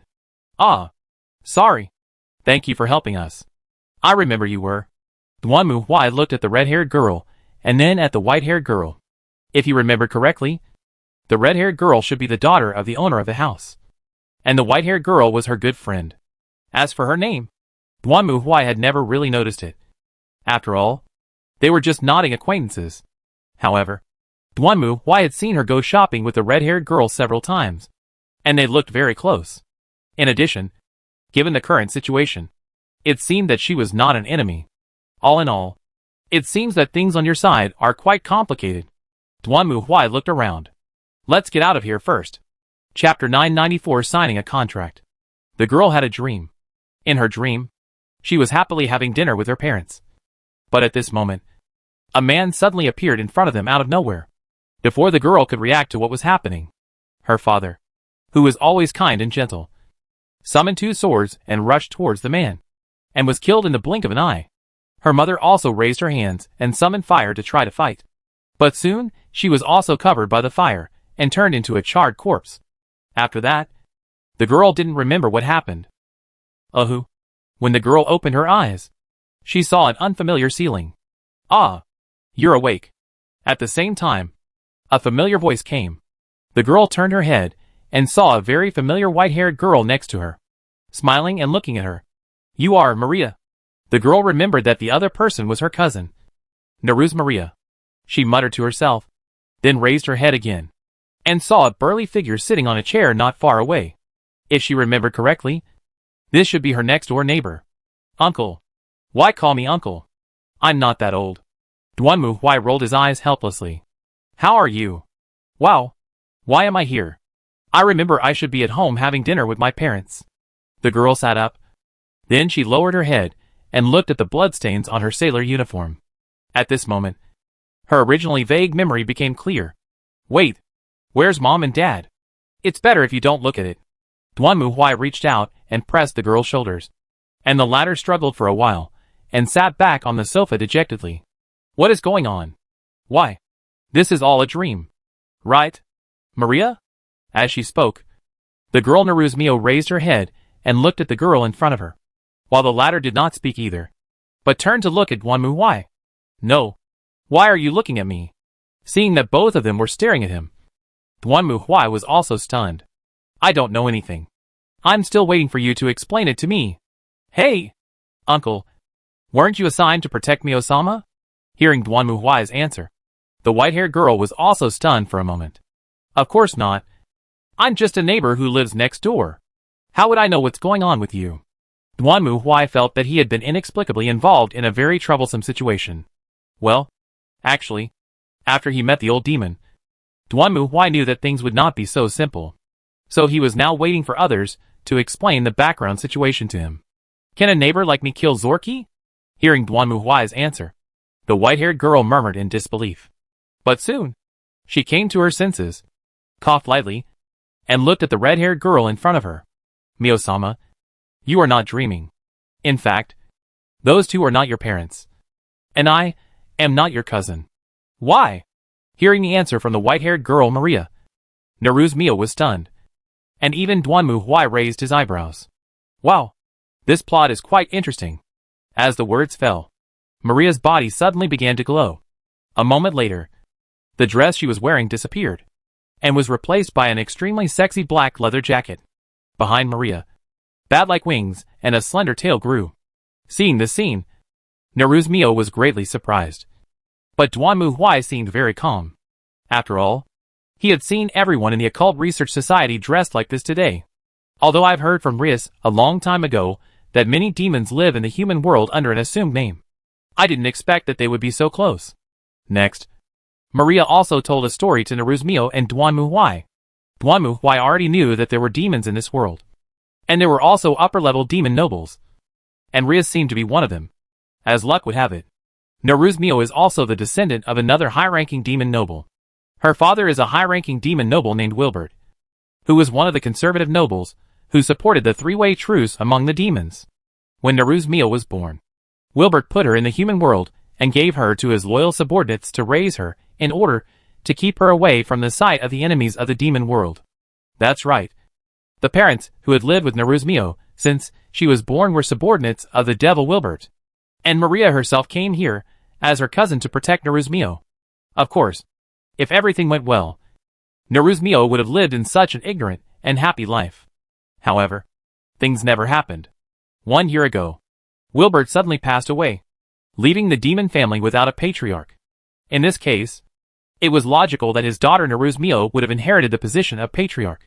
But, well, the next thing is naturally a boring struggle for power, the internal conflicts of the family, and the restlessness of external enemies, making Naru's Mio who inherited Wilbert's power, and has the right to inherit the family. A thorn in their eyes. According to Maria, the demon who attacked Neruzmio and others before was called Zorgi. He was originally responsible for monitoring Neruzmio's actions. But after learning about Wilbert's death, Zorgi seemed to have an ambition that he shouldn't have. So he attacked Neruzmio and others. I heard that this guy is a well-known strongman in the demon world. I never expected that he would die at the hands of Duanmu Huai. After listening to Maria's story, Neruzmio sat on the sofa in a daze, not saying a word. This was no wonder. After all, she had just witnessed her parents being killed, and was told by her cousin that they were not her parents at all, and that she was not even a human, but a demon, and a very noble upper demon. Okay, I understand the general course of events now. Duanmu Huai nodded. What are you going to do next? That? I'm also thinking about that. By the way, since you are all demons, how about I introduce you to someone who might be willing to help? Speaking of this, Duanmu Huai thought of Rias. I have a student named Rias Gremory. She seems to be a high-ranking demon as well. Can you ask her for help? The red-haired Princess Misato? I didn't expect she was in this city too. Hearing Duanmu Huai's question, Wanlia frowned. It's true that the Gremory family is a conservative faction, and they have a good relationship with the current demon lord. But no matter what, we are also a family on par with the Gremory. If Mio asks for help from the Gremory family and is protected by them, then we will have no position to speak of. This is really troublesome. So what about relatives? Since the identities are all fake, I guess I won't be able to find any relatives. Yes. Maria lowered her head dejectedly. In fact, since the death of Mio-sama's father, the family power has changed. Now I am the only one protecting Mio-sama. That means we can't rely on the main family either. Well, that's not surprising when you think about it. After all, everyone wants to be the clan leader. Right? Who would be willing to give up the power that is about to be in hand to a little girl?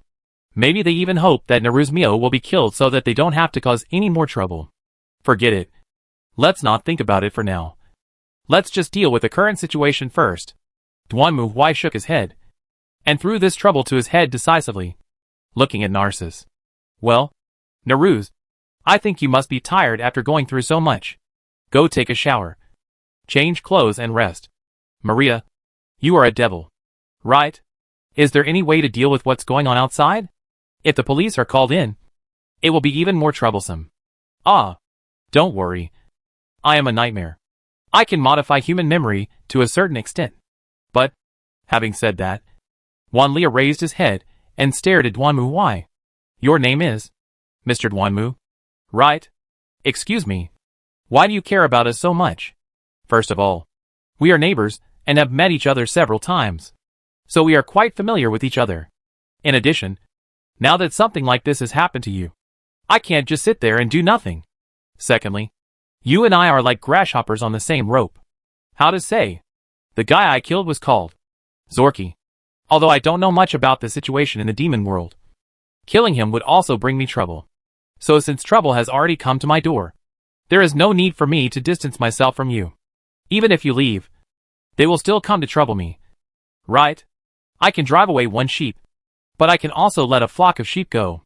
If they dare to come, I can just get rid of them all, which saves effort. Right? Of course. The premise is that you will not harm this world or humans. Otherwise, I will not show mercy. Mr. Duanmu, you are really confident in yourself. Hearing Duanmu Huai's answer, Wanlia silently complained, but recalling the scene where he killed Zorki just now, Wanlia really couldn't say that he was bragging. After that, Neruzmio listened to Duanmu Huai and went to take a shower and change clothes obediently. Maybe it was too much of a blow, or maybe her brain could not accept the news. Neruzmio feels completely dazed at the moment. Duanmu Huai and Wanlia were responsible for dealing with the police and firefighters who arrived. Under Duanmu Huai's instructions, Wanlia modified their memories, turning the traces of the battle in the room into a gas explosion. And the couple were the unfortunate victims. Neruzmio became the only survivor. This was more or less suppressed. After all, we can't say that it was the devil who killed them. After everything was done, Duanmu Huai also dragged his tired body back home. This day was really eventful for him. Not only was he forced to learn the true identity of a group of demons early in the morning, but after school, he He had to report to the police station because of a beast in human form who tried to reproduce the famous scene in the book. As a result, just after returning home, the neighbor next door had this kind of thing again. He had a fight with the demons for no reason and picked up a demon lady. Since Naruzmio and Maria occupied the bedroom, Duanmu Huai didn't care and just laid down on the sofa, pulled a blanket over him, and then closed his eyes and fell asleep. I don't know how long it took, but Duanmu Huai heard a conversation in a daze. Hurry. Now. Mio-sama. But this isn't a good idea. What are you talking about? Master. Now we need a companion. This gentleman is the best target. Come. As long as you are angry. What are you doing? At this moment, Duanmu Huai also opened his eyes and yawned. Then he saw Naruzmio and Maria in pajamas standing not far in front of him. And on the floor, a shining magic circle was taking shape. Please don't worry, Mr. Duanmu. Seeing Duanmu Huai waking up, Wanlia also laughed. This is just a small ceremony to ensure that Mr. Duanmu and Lady Mio's souls can be connected together. In this way, each can know each other's whereabouts. Come on. Connect. As he spoke, Wanlia raised his hands high. But the next moment, a golden light suddenly flashed on the back of Duanmu Huai's hands. Immediately following, accompanied by a scream, Naruzmio collapsed to the ground. At the same time, a symbol with a shaped logo appeared on the girl's neck. What the hell is this? Seeing this scene, Duanmu Huai was completely stunned. Chapter 995. One night passed. What happened?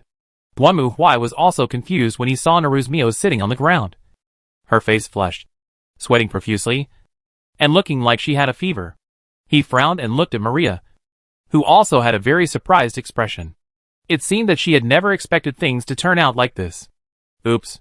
The curse is taking effect. Curse? What's going on?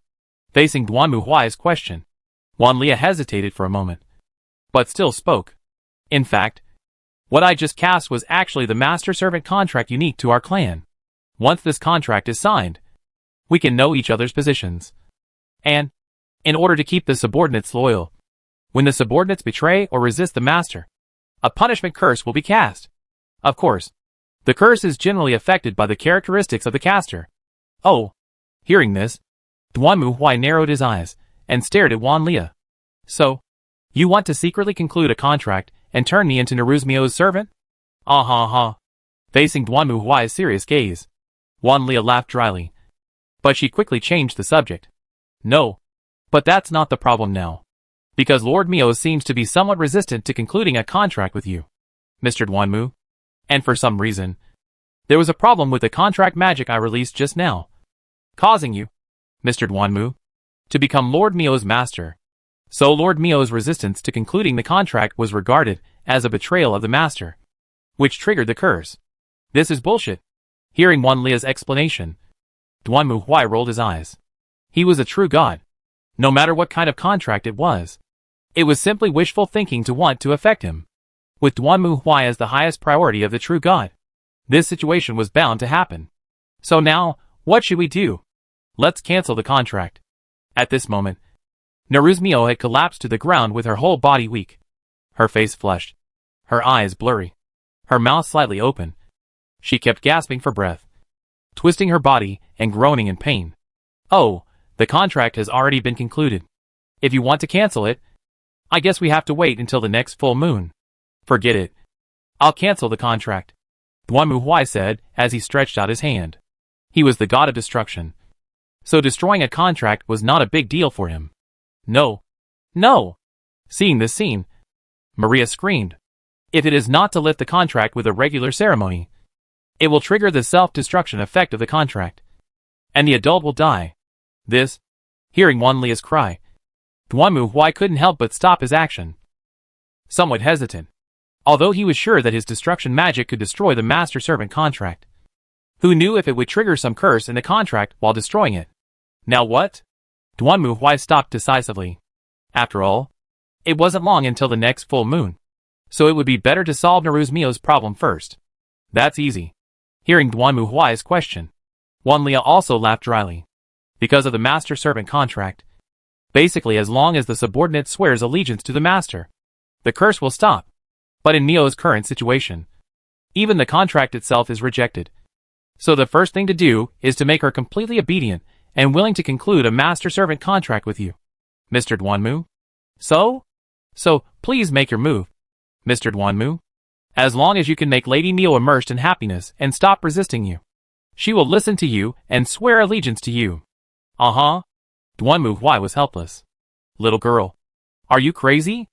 My parents just died, and they are still alive. You want me to do this? I don't have this kind of special fetish. Although Naru's Mio is indeed pretty and cute, and has a good figure, you should also consider the situation. My parents' bodies were taken away only a few hours ago, and the blood next door hasn't dried yet. Is this appropriate? Wait, Maria, what are you talking about? After hearing Wanlia's answer, not only Duanmu Huai was speechless, but even Naru's Mio protested loudly with a red face. There is nothing we can do about it. Mio-sama, if you continue like this, you will die. And if you don't surrender from the bottom of your heart, the effect of the curse will not disappear. This is the only way now. But this is too. Okay, I understand the details. But, looking at Naru's Mio's appearance at this moment, Duanmu Huai frowned and looked at Maria again. Assuming the master-servant contract has not been reversed, then I am the one who has become like this now? Aren't you afraid that I will attack you? Don't worry about that. If a subordinate disobeys the master's wishes, not only will the curse become more powerful, but attacking the master is the most serious act of betrayal. If you really do that, your mind and body will not be able to withstand such strong stimulation, and you will either lose consciousness or have your brain nerves burned out. Hee. You are indeed a devil. Alas, there is no good in praising me like this. Do you really think I'm complimenting you? Duanmu Huai punched Wanlia on the head, knocking the little devil so hard that he had to cover his head and crouch down to defend himself. Never mind. It seems like this is the only way now. I'm not the one who will suffer anyway. Thinking of this, Duanmu Huai shrugged his shoulders, then walked in front of Naru's Mio, stared at her, and then a light flashed in his eyes. Quality detection start. Soon, lines of information appeared in front of Duanmu Huai. Naru's Mio. Submission, LV0. Constitution, perfect. Huge. Addictive. Easily wet. Qualities, masochism. Shy. C sensitive. B sensitive. V sensitive. Tsundere. Mark, pain mark, LV0. Happiness mark, LV0. Submission mark, LV0. Resistance mark, LV0. My goodness. This is really... Looking at the attributes of Naru's Mio presented in front of him, Duanmu Huai couldn't help but sigh. This is really amazing. In martial arts novels, this kind of person is considered a natural girl. But this way, at least we can figure out the situation. Thinking of this, Duanmu Huai also reached out and picked up Naru's Mio from the floor. Feeling Duanmu Huai's embrace, Naru's Mio's body trembled suddenly. She looked at Duanmu Huai and opened her mouth to say something, but nothing came out. Leave it to me. After saying this, Duanmu Huai took Naru's Mio into the bedroom and then closed the door heavily. Soon, a night passed. When the morning sun shone into the room through the window, Naru's Mio opened her eyes dazedly. She stared around blankly, then turned her head to look to the side. Soon, Naru's Mio found that this was not her bedroom, but a strange room. What am I doing? Naru's Mio hurriedly sat up, and the next moment, she saw the blood-stained sailor suit she had placed next to her. At this moment, everything that happened last night reappeared in Naru's Mio's mind. Correct. Naru's Mio sat up from the bed. Everything that happened last night reappeared in her mind. The monster who attacked her parents. How she was rescued by the uncle next door. And how she tried to sign a contract with her uncle late at night under Maria's sweet talk. But the result was... Thinking of this, Naru's Mio's face suddenly turned red, and she wanted to dig a hole and crawl into it. Although she didn't do the last step yesterday, Naru's Mio still remembered the joy of almost forgetting everything and completely immersing herself in joy and happiness. At first, Naru's Mio was a little resistant, but gradually, she also wanted to forget all the nightmares of losing her parents. If she could forget it completely. Thinking of this, Naru's Mio's mood became depressed again. She put on her clothes and walked out of the room. Mio-sama. Seeing Naru's Mio coming out, Maria, who was preparing breakfast, also hurried over. "How are you? Mio-sama? Are you alright?" "I'm okay." While answering in a low voice, Naruzmio secretly glanced at Duanmu Huai, who was sitting on the sofa reading a newspaper. Uncle, I'm sorry about yesterday. It's nothing. It was all that little devil's fault. I've already taught her a lesson." Duanmu Huai waved his hand. And when Wanlia heard Duanmu Huai's words, her petite body trembled and her head was cracked. It was really terrifying. By the way, Naruzmio's current attributes are as follows. Naruzmio. Submission, LV1. Constitution, perfect. Huge. Addictive. Easily wet. Qualities, masochism. Shy. C sensitive. B sensitive. V sensitive. Sundara. Printing, pain engraving, LV0. Happy engraving, LV2. Yielding engraving, LV1. Resistance engraving, LV0. How should I put it? Naruzmio's physical condition is really suitable for being the evil and fallen protagonist in some manga animations. She is simply the typical example of someone who can fall into depravity in just a few steps. If Duanmu Huai wanted to, he could have turned Naruzmio into a meat lover in one night. However, Duanmu Huai still had some moral integrity. If it were those innocent children, they might not know how to start. But Duanmu Huai was taught by the genius female ninja Suzu. Not to mention that he also had a powerful weapon like the Pink Book. And Naruzmio was weak. So under Duanmu Huai's attack, Naruzmio threw away her armor and fled without any resistance. And then fainted. And when her obedience was raised to level 1, the curse disappeared. Everyone then had a rather awkward breakfast. But Duanmu Huai was an adult after all. And he broke the awkward atmosphere in no time. Okay. We still have a lot of things to do next. A lot of things? That's right. Duanmu Huai nodded and looked at Naruzmio. First, there's your parents' funeral. And there are some formalities and stuff to go through.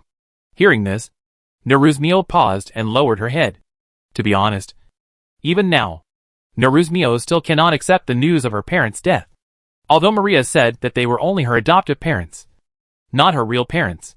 But no matter whether they were ordered or for some other reason, at least they did their best to raise Naruzmio. Therefore, in Naruzmio's opinion, compared to the dead demon father, she still prefers the parents who raised her. Then we will move. And you will transfer to another school. I suggest that you transfer to my school. Juwon College. Ku Academy? Yes. As I said before, one of my students, Rias Menghiri, also goes to school there. According to her, this area seems to be her territory. And I am also a teacher at Ku Academy. So if someone attacks Naruz again like before, I will be more restrained, and it will be easier to deal with any problems. I have no problem with that, but why are you moving? Although her home had been bombed, this was the apartment where Naruzmio had lived since she was a child. And she instinctively didn't want to leave. There are two reasons. First, this is a single apartment. It's not suitable for multiple people to live in. Look, my room doesn't even have a guest room. Duanmu Huai spread his hands helplessly.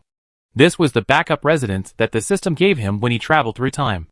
It was a simple one-bedroom and one living room. Otherwise, Duanmu Huai would not have let Naruzmio stay in his bedroom last night while he slept in the living room. Secondly, this place is too small. If someone attacks again, it will be difficult to fight. Hearing this, Naruzmio and Maria fell silent. It was just as Duanmu Huai said. In such a small apartment building, if the demon sent assassins again, 2 more people would be too many to stand in it. But buying a house will cost a lot of money, Naruzmio asked anxiously. Although she already knew that she was the heir of a demon noble family, she had been an ordinary girl for more than a decade. In terms of money, well, most people don't think buying a house is an easy thing. Of course I'm prepared. Also, don't worry about it. I was planning to move to a bigger house anyway, but it just happened to be a matter of a few days. So don't take it too seriously. Duanmu Huai was not lying. You know, according to his plan, when the time comes to transform the chess pieces, he needs to at least summon Mary. I caught and Ling knew. How can this place be enough for them to live in? As for buying a house, I have made preparations. Don't worry. Chapter 996 Moving. In the following period of time, Duanmu Huai was mainly busy dealing with the affairs of the Naruz family. After all, there are only Naruzmio and Naruz Maria left in the Naruz family. And they are just children. From a legal point of view, they are minors who do not have the ability to act independently. Because of this, many things are difficult to handle. In fact, after the accidental death of the Nehru's couple, a lawyer found Nehru's Mio and claimed that he was responsible for handling the Nehru's couple's inheritance issues. He deceived Nehru's Mio with sweet words, saying that his father owed a large debt outside. If Nehru's Mio wanted to inherit the property, she had to pay off the debt. He also pretended to be doing it for Nehru's Mio's own good and suggested that she sign an agreement to give up her inheritance rights.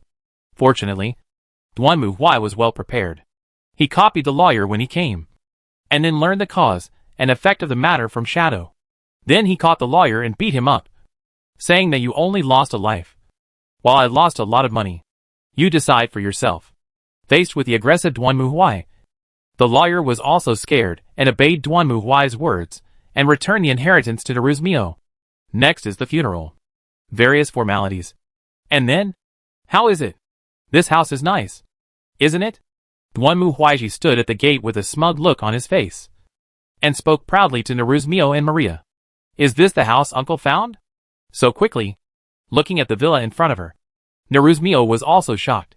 She didn't expect that Duanmu Huai had found a house in less than a week. Of course.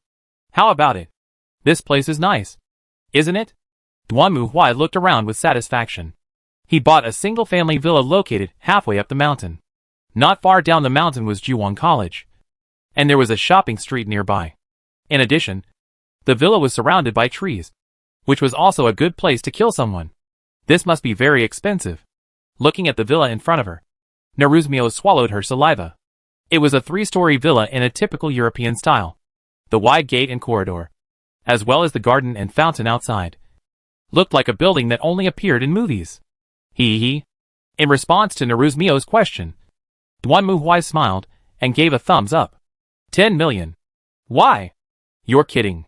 Hearing Duanmu Huai's answer, not only Nehru's Mio was shocked, but even Wan Lia was in disbelief. According to their thinking, such a luxurious villa, with a large yard attached, it would not be impossible to say that it was worth hundreds of millions. But you said 10 million? What's the difference between this and spending $500 to buy a Rolls-Royce? Is this available for purchase? Wait, why is it so cheap? Because many people have died in this house. Why? Hearing this, Nehru's Mio's face turned even paler. So, this means this is a haunted house? That's no nonsense. Looking at Nehru's Mio's expression, Duanmu Huai rolled his eyes. If it wasn't a haunted house, would I have bought it so cheap? I even asked the real estate agent to find out more and more, and finally found this super haunted house where 3 owners died in a row, and dozens of people died in total. If there weren't so many deaths in this house, they wouldn't have sold it to me at such a low price. Why do you want to live in a place like this? Nehru's Mio was about to cry at this moment. Let's find another place to live. The prices of undead houses are high. I can't afford them either. Who says there is no Conan in this city? Duanmu Huai spread his hands, indicating that love can help. His money is still the guarantee given by the system before. I can pay. I still have a lot of money. As an adult, I don't want to think about your inheritance. It would be embarrassing if I told others about it. Duanmu Huai curled his lips. Also, don't forget, you are not an ordinary high school girl. You are the eldest daughter of the demon clan. Haven't you realized it yet? Ah! Hearing this, Wan Lia's eyes lit up, and he clapped his hands hurriedly. Could it be that the evildoers here are stray demons? What is that? Faced with Maria's words, Nehru's Mio was confused, and Maria hurriedly explained to Nehru's Mio. Generally speaking, the superiors and subordinates among demons are very clear, and the inferior demons must obey the superior demons. However, there are also some demons who are unwilling to obey the orders of the superior demons. Most of them indulge in the evil deeds of killing and cannibalism. Therefore, in order to satisfy their own desires, these demons will leave the tribe and become wandering stray demons. Of course, there are also demons that kill their masters. After explaining to Nehru's Mio, Wan Lia turned to look at Duanmu Huai. Is there a stray demon here? Most likely. I sensed the devil's presence when I came here before. Duanmu Huai also sneered and clenched his fists. That's great. Let's do some spring cleaning. That's not bad. Hearing this, Wan Lia also became excited. Houses like this are rare. If we can expel the stray demon, We'll make a killing. Mio-sama. Is that so? Seeing the two people with shining eyes picking up money on the roadside, Naruzumio felt a little complicated. After all, not long ago, she was just an ordinary high school student. But now, she is here as a demon lady, and is about to face a rogue demon. At this moment, Naruzumio once again realized that her life has undergone earth-shaking changes. In fact, Duanmu Huai originally planned to kill the demons here first, and then bring the two here. But seeing Naruzumio staring at the ruins of her home every day, Duanmu Huai felt that this was not good for her spirit. Duanmu Huai was not a love expert, nor was he good at comforting others. In the end, the conclusion that Duanmu Huai thought about it was that Jakiba was nothing to do on the day. So Duanmu Huai and Wanlia discussed it, and both sides hit it off and directly pulled Naruzumio over. From Maria's perspective, she also hopes that Naruzumio can cheer up. After all, the dead are gone, and Naruzumio will have to face troubles from the demon world next. Although it sounds a bit cruel to say this, now is not the time for her to be immersed in sadness. As the heir of the Wilbert family, Naruzumio must learn to master her own power as soon as possible. Long before coming here, Duanmu Huai had already signed a contract with the agency and obtained the keys and various documents. Now he directly opened the locked door and walked in. It's quite interesting. As you walk through the door, the first thing that catches your eye is a spacious hall. Perhaps because there is no electricity yet, the entire house is dark. Only the beautiful moonlight shines in through the floor-to-ceiling glass windows on the wall, bringing some color to the originally dim hall. The furniture here looks pretty neat. I guess we can just clean it up and move in. Maria curiously ran to the table next to her, stretched out her finger and wiped it, wiping away a thick layer of dust. But it looks like this house hasn't been vacant for very long, because the previous owner just moved in 3 years ago. Duanmu Huai looked around and casually told the information he had learned from the intermediary. I heard from the agent that the owner didn't believe the previous rumors at all. He renovated the house and bought furniture, then moved in with his family. Then what? Hearing this, Naruzumio couldn't help but ask. He's missing. Most likely, he was eaten by demons, and not even his body is left. Duanmu Huai shrugged. After hearing Duanmu Huai's answer, Naruzumio's expression changed again, and then she took 2 steps back. Maria, are you really okay? It's okay. Mio-sama, please be more confident. Hearing Naruzumio's question, Maria hurried to comfort her. Haven't I taught you some magic during this period? Don't worry. Ordinary stray demons are no match for you.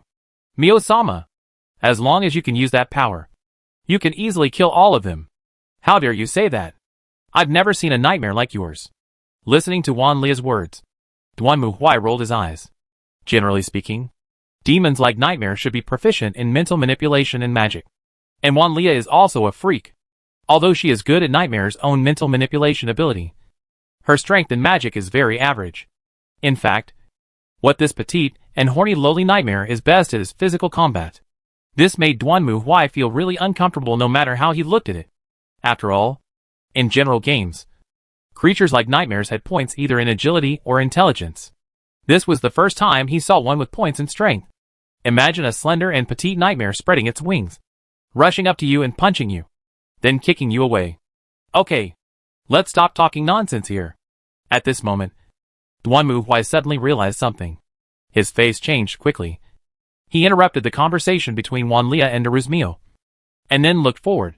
At the same time, a voice sounded from the darkness. He. So delicious. Looks like another unlucky prey has appeared.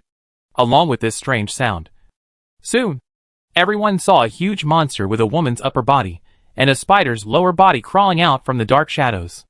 It stood upside down on the ceiling, its eyes shining with scarlet light and an ecstatic expression as it looked at the people standing in the hall. It smells delicious. As he spoke, the demon cast his gaze towards Naruzumio. Feeling the demon's naked greed, Naruzumio clenched her fists and tensed her whole body. However, the demon just looked at her and then looked at Duanmu Huai. But it also seems to smell unpleasant. That depends on who eats who. Hearing the devil's words, Duanmu Huai snorted coldly, then stretched out his right hand. And then the thunder hammer appeared out of thin air and fell heavily into Duanmu Huai's hand. Die. Demon. Chapter 997 Preparation. Frankly speaking, Duanmu Huai could beat a group of these demons with one hand. But this time, the reason why he chose to fight the demons was certainly not just to destroy them. I leave it to you. Mio. I'll pull the monsters. And you'll be in charge of the damage. That's right. This time Duanmu Huai regarded himself as the MT. His task was to hold the monster, and then let Naruzmio learn how to fight. Learning in a real battle is the fastest way to progress. Wanlia also agreed with Duanmu Huai's point of view. You want me to come? Looking at this terrifying monster in front of her, Naruzmio was a little nervous. After all, before her parents were killed, she was just an ordinary girl. A girl who had been living an ordinary life suddenly encountered a change one day. Her parents were killed, and she awakened the power hidden in her body. If she changed her gender, wouldn't she be the protagonist of a light novel? Now Duanmu Huai has to see if she has the potential to be the protagonist of a light novel.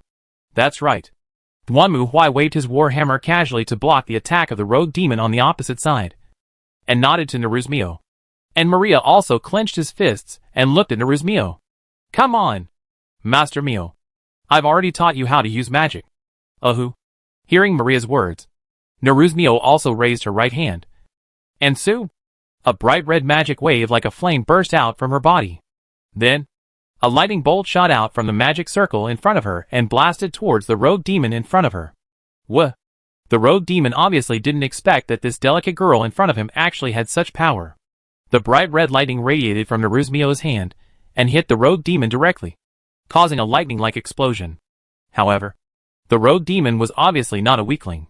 After sensing Naruzmio's magic power, it also quickly dodged and tried to escape. However, at this moment, Duanmu Huai was quick-witted and quick-handed, and broke the forelimbs of the rogue demon with a hammer, knocking it directly to the ground. Quick!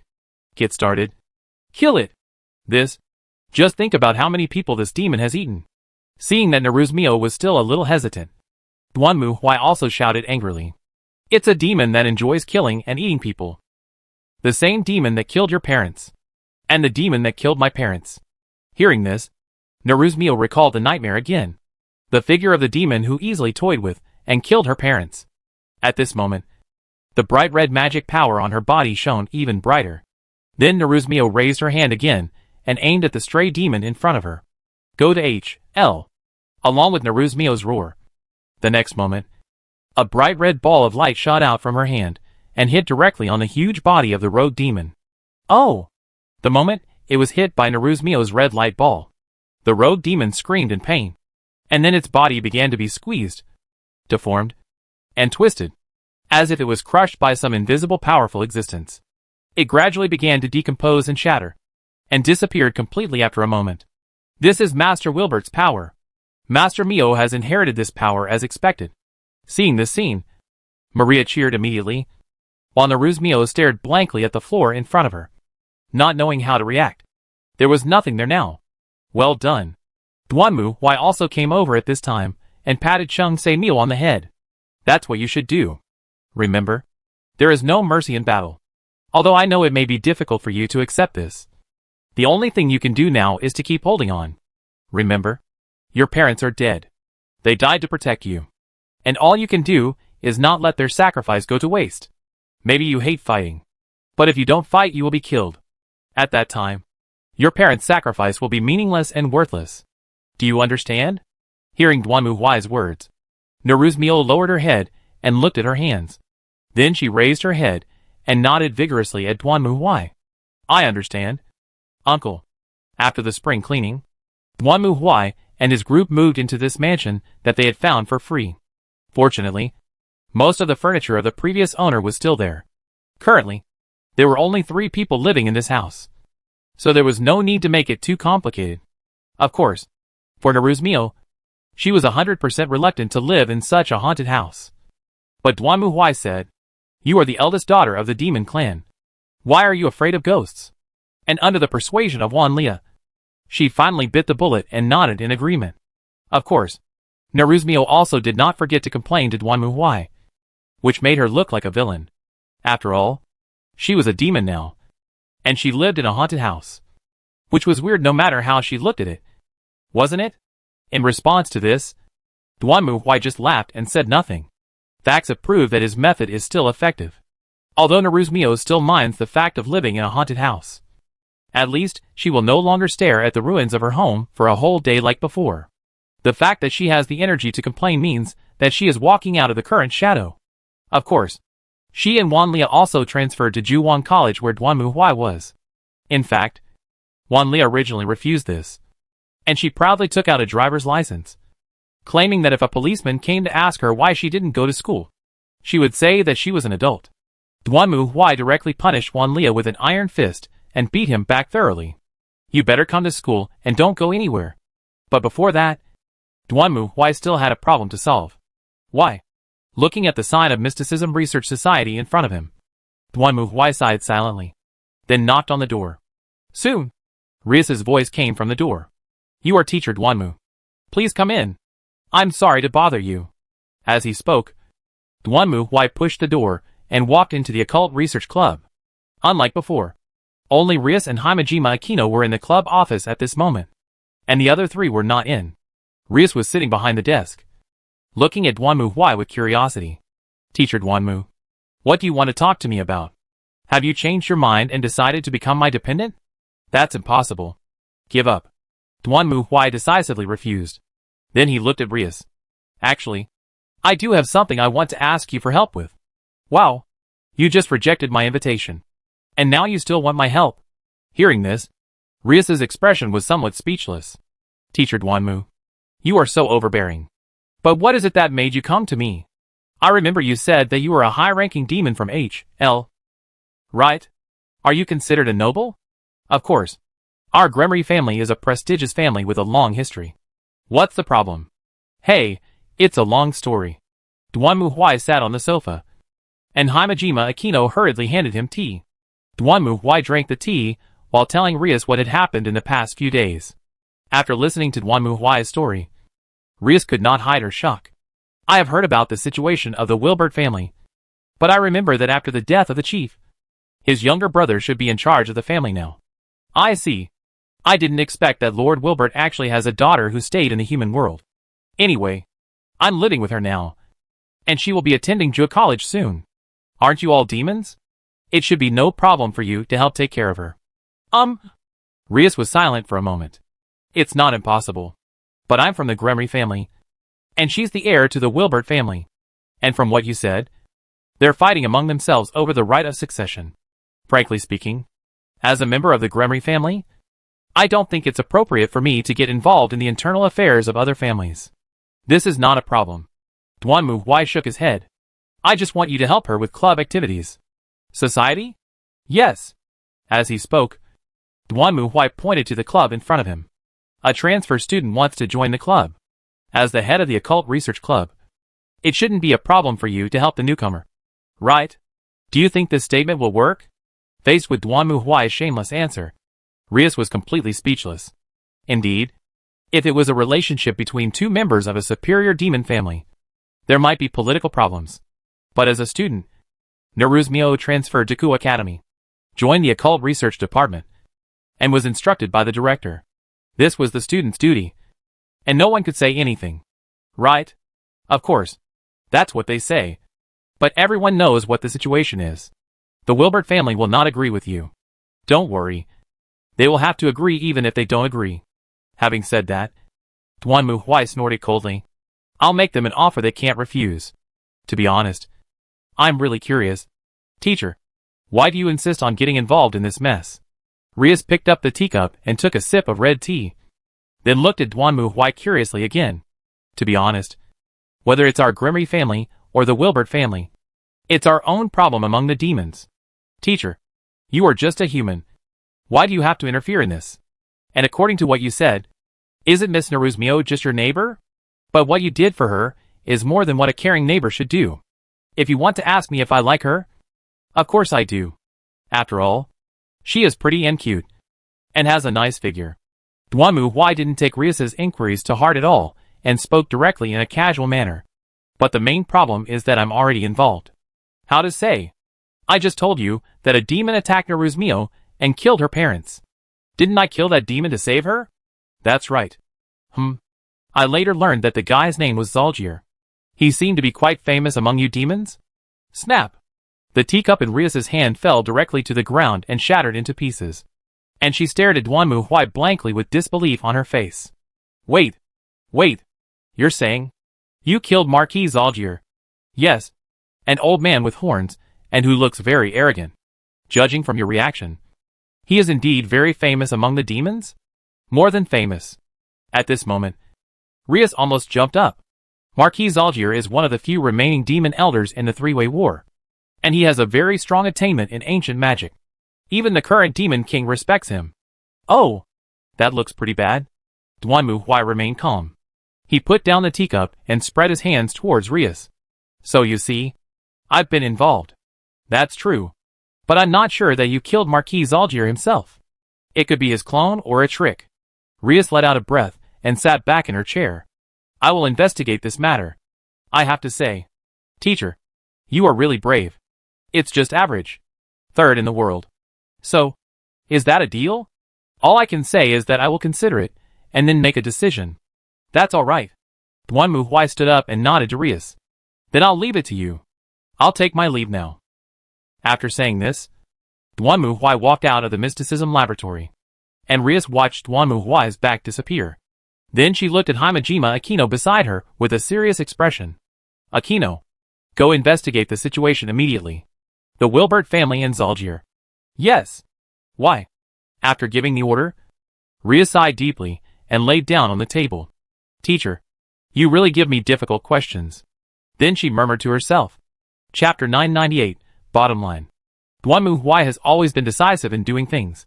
Or it can be said that he is too lazy to think.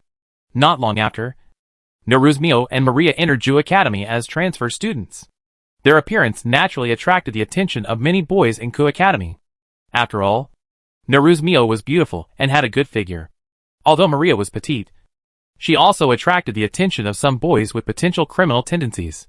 Moreover, she was naughty and cute, which made many boys excited. Of course, despite being excited, everyone had to back off when they learned that the two girls were relatives of Duanmu Huai. Duanmu Huai was very famous in this school, and no boy dared to feel uncomfortable in front of him. Because of this, Neruzmio and Maria did not encounter too much trouble on the first day of their transfer. However, for them, the real test is coming. Hello. My name is Neruzmio. It's our first meeting. Thank you for your guidance. Rias-senpai. Standing in front of Rias, Neruzmio bowed her head respectfully and said okay. What she said was not wrong. After all, whether in terms of the grade in school or the time that both of them had lived as demons, Rias was considered Neruzmio's senior. But these two people do look a bit alike. Duanmu Huai, who was standing next to them, looked at Neruzmio and Rias carefully at this moment, and had to admit that there were similarities between the two. For example, both of them had red hair, but Rias had long hair that was loose, while Neruzmio had twin ponytails. And in terms of temperament, Rias was more mature and stable. In comparison, Neruzmio still can't hide her childish temperament of a young girl. How should I put it? I feel that Rias is a bit like the adult version of Neruzmio. But I have to say that both of them have good figures. And I don't know who is bigger. Logically, it should be Rias. Or maybe Neruzmio? We have to compare them to find out. My name is Neruz Maria. Nice to meet you. Lady Rias Gremory. I have heard of the red-haired princess of Slayer for a long time. And it is well known. After meeting her today, I can see that she is indeed worthy of her reputation. Maria also bowed respectfully to Rias. Her little face, which usually had a sly and playful smile, was now tense and serious. It seemed that she also knew how to behave in various occasions. I have already learned about your situation from teacher Duanmu. Rias's expression was completely different from when she was talking to Duanmu Huai. Her whole body was filled with an intimidating aura. She was seen sitting behind the table, staring at the two of them, exuding a strong sense of pressure and power. Oh, feeling the pressure coming from Rias, Neruzmio clenched her teeth, and Maria also showed an uneasy expression. However, just when Rias was about to say something, Duanmu Huai reached out and pressed Neruzmio's shoulder. While looking at Rias, Captain Rias, I'm afraid it's not a good idea for you to intimidate the new members like this. As Duanmu Huai's voice emerged, the pressure emanating from Rias instantly dissipated like a burst balloon, and she looked at Duanmu Huai helplessly and sighed. Indeed, Mr. Duanmu, As the head of the Mystic Research Club, I shouldn't bully new members. Sorry, Naru-san. I just wanted to test you. No. It's nothing. I don't really care. Naruzmio shook her head and spoke in a low voice. To be honest, facing Rias just now did make Naruzmio feel a little inferior. You know, before coming here, she had heard Maria introduce Rias and knew that she and she were actually on par in terms of status. But after actually facing each other, Naruzmio found that the pressure she brought to her was beyond imagination. Even though she was only 1 year older than herself, Naruzmio felt as if there was an unbridgeable gap between herself and Rias. Fortunately, just when Naruzmio was about to overwhelm herself, she felt Duanmu Huai's heavy palm like a mountain, which calmed Naruzmio down. Seeing that Naruzmio had calmed down, Rias also coughed lightly. Then she clenched her hands seriously and stared at Duanmu Huai. Teacher Duanmu, in principle, I can agree to your request, but I think you should also understand that as a member of the Grimry family, I am taking risks by protecting you who killed Marquis Zorgi and the heir of the Wilbert family. Therefore, I think I have the right to ask for compensation. Go ahead. Duanmu Huai certainly knew that there was no free lunch in the world. And what Ria said was right. She was also taking risks by protecting Naruzmio and Duanmu Huai. First of all, I would like to know your true identity, Mr. Duanmu. At this point, a sharp light flashed in Rias's eyes. At first, I thought you were just a lucky divine weapon host. But I don't think an ordinary divine weapon host can easily kill a being of Marquis Zorki's level. So, I can protect you. But I hope to know your true identity. Before the incident with Zorki, Rias had already had some doubts about Duanmu Huai's identity. After all, even if he was a divine weapon host, his attitude was too indifferent. And that was not out of naivety of knowing nothing about the demon world, but more like a strong confidence in his own strength. For example, Zorki, Duanmu Huai said he would kill him, and he didn't worry at all whether he would be in any danger afterwards. It seemed that in his eyes, a demon as powerful as Zorki was like a weed on the roadside, and was not worth mentioning. So the question is, can someone with such a big heart be an ordinary person? So that's the question. If you had asked me earlier, everything would have been fine. Under Rias's gaze, Duanmu Huai seemed very calm. Well, let me introduce myself again. I am Duanmu Huai, the Grand Inquisitor from the Tribunal. Well, please remember this. The Inquisition. Rias's expression tensed a little when she heard the word. You are from the church. I can almost guess what you are thinking. But I want to tell you that the Inquisition has nothing to do with the church you are thinking of. Duanmu Huai could of course guess what Rias was thinking. He had previously learned from Rainali's shadow that there were currently 3 forces in this world. Namely angels, fallen angels and demons. As for humans, they are more like a subsidiary force. The responsibility of the trial court is to protect human beings and eliminate all the existence of trying to endanger humanity. Duanmu Huai looked at Rias and spoke. As I said before, the sole goal of the Inquisition is to protect humanity. Therefore, no matter if they are angels, fallen angels, demons, gods or demon kings, as long as they dare to harm humanity, the Inquisition will not hesitate to completely destroy them. That's right. In the eyes of the Inquisition, humans do not need to sacrifice for gods or demons. On the contrary, if gods or demons dare to harm humanity, then we, the Inquisition, will completely destroy them. Having said that, Duanmu Huai once again revealed a strong murderous intent. Feeling this cold murderous aura, everyone's hair stood on end as if they were standing on the edge of a bottomless abyss. And just one step would send them completely into the abyss. So, are we demons also your targets to be eliminated? Sensei? Yudo Kiba, who was standing next to Rias, was also tense at this moment. He stared at Duanmu Huai and asked, while Duanmu Huai glanced at him. Well, the standards used by the Inquisition to judge humans are not quite what you think. Not quite the same. That's right. As Duanmu Huai spoke, he took out a rose knot from his arms and spread it out to everyone. This is the Inquisitor's rose knot. Do you find anything? Why is there a skull on it? Naruzmio looked at the rose knot in Duanmu Huai's hand and immediately complained. Generally speaking, shouldn't a rose knot have a cross or a statue of the Virgin Mary or something? The skull made Naruzmio feel a bit like those middle school decorations that the boys in her class played with. That's right. Duanmu Huai fiddled with it. This is the standard by which the Inquisition determines who is human. To us, as long as the skull is human, then you are human. So in the eyes of the Inquisition, no matter if you are an angel, a fallen angel, or a demon, as long as your skull is consistent with that of a human, then the Inquisition will treat you as a subhuman species. This is really... Hearing Duan Mu Huai's explanation, Rias didn't know whether to laugh or cry. You know, all along, whether it was angels, fallen angels or demons, they all believed that they were a more noble race than humans. But Duan Mu Huai said right from the start that they could be considered subhumans. Well, if some radicals heard what Duan Mu Huai said, they would probably fight on the spot. In their view, this is just like monkeys thinking that humans are just mutant monkeys without hair, which is simply a naked offense. Duan Mu Huai doesn't care about this. Doesn't he think the human supremacy of the Inquisition is fake? Not convinced? Are you convinced by a fist as big as a casserole? In other words, will you regard the devil as a goal that must be eliminated like a church? Frankly speaking, we treat angels, falling angels and devils. Duan Mu Huai didn't say the second half of the sentence, but he believed that someone as smart as Rias should understand what he meant. If that's the case, then that's fine. Rias' eyes rolled, and she quickly made a decision. Well, the next step is the reward I asked for. I hope you can join me, I said. I will not be reincarnated as a devil.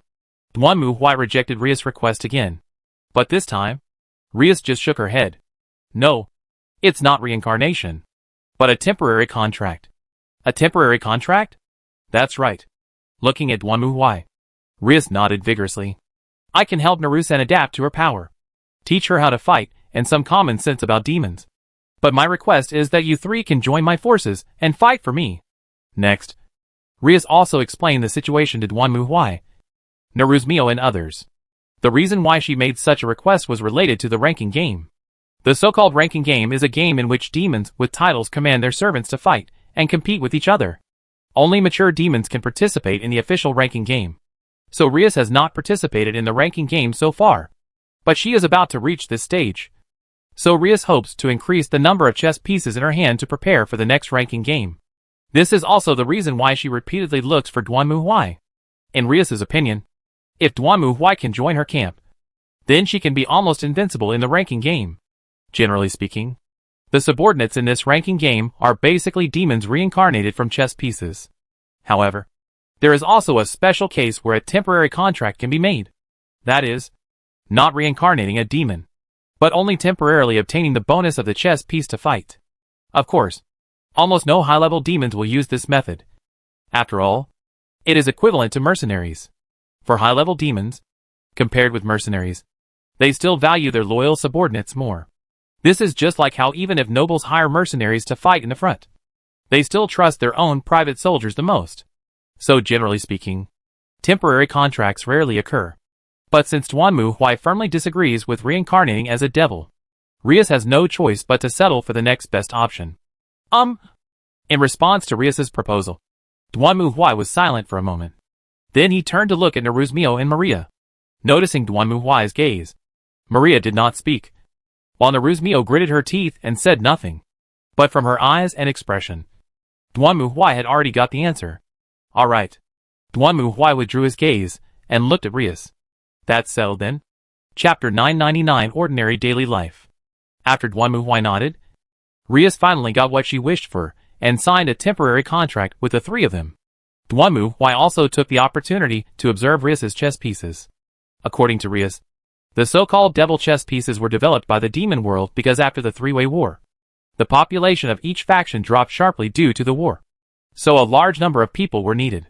The devil chess pieces were born for this reason, and their main goal is to find those who are willing to surrender and reincarnate, and transform them into demons, using this method to solve the problem of the demon world's declining birth rate. Generally speaking, demons reincarnated through chess pieces will have the characteristic bonus of chess pieces. But Duan Mu Huai and others do not have this benefit. They are more like temporary workers. Although they have work cards and can be temporarily regarded as employees of Leah's camp, they are not formal employees and cannot enjoy the 5 insurances and 1 fund and company benefits.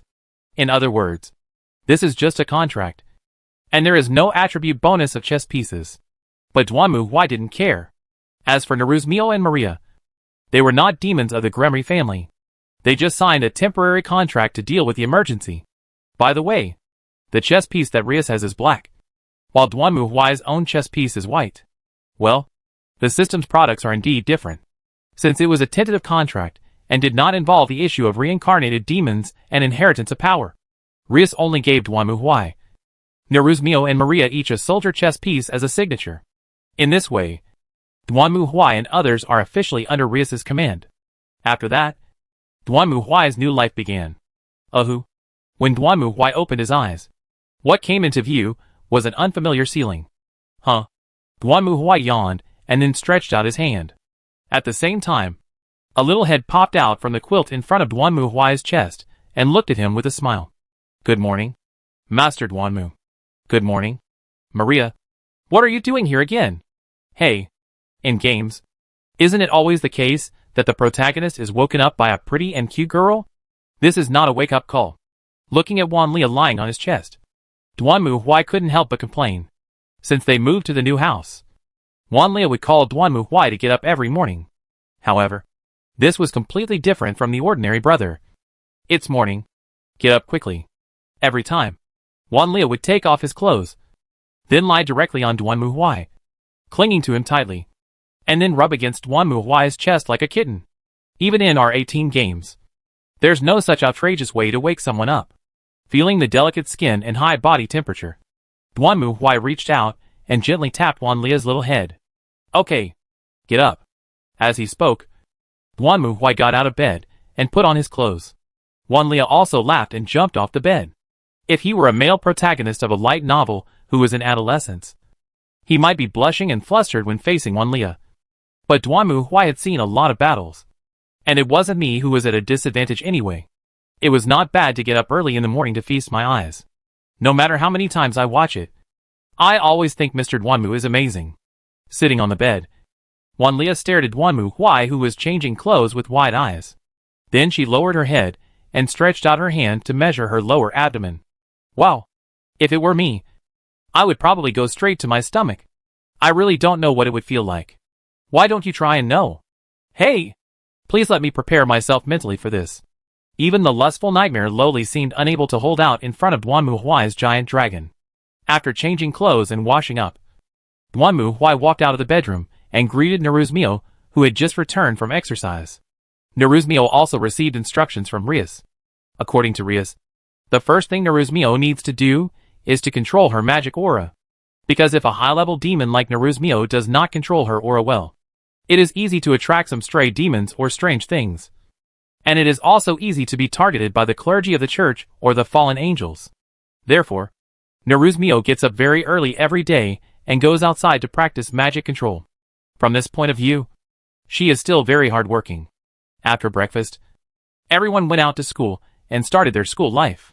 Due to Duanmu Huai's reputation, Neruzmio and Maria were not bullied or excluded, and their school life was pretty good. After class, Neruzmio will participate in the club activities of the Occult Research Club.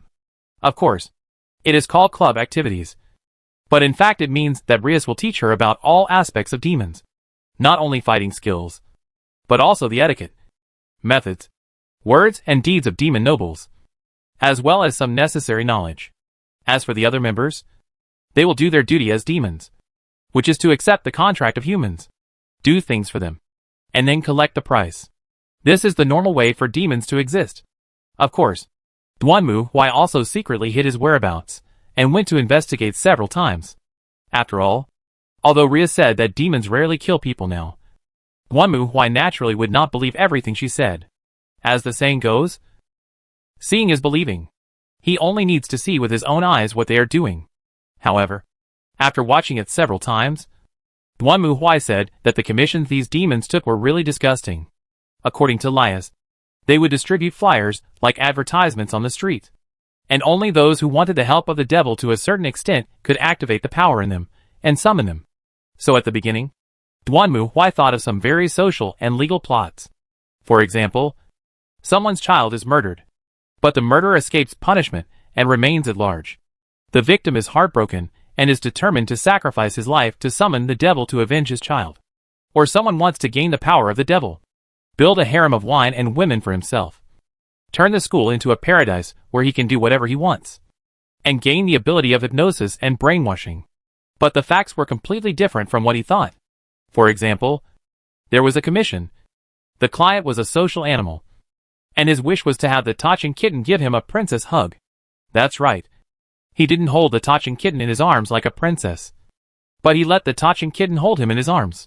You know, touching kitten is a petite girl who looks like a junior high school student. Just think about it. A petite girl like a junior high school student, hugging a social animal uncle like a princess. That scene is really... it's too ugly to watch. Okay? Looking at that office worker uncle with his eyes closed, curled up in the hands of the touching kitten, with a shy look on his face like a young girl. Duan Mu Huai's hair almost stood on end. There was another request. The client was a muscular man who looked like Duan Mu Huai.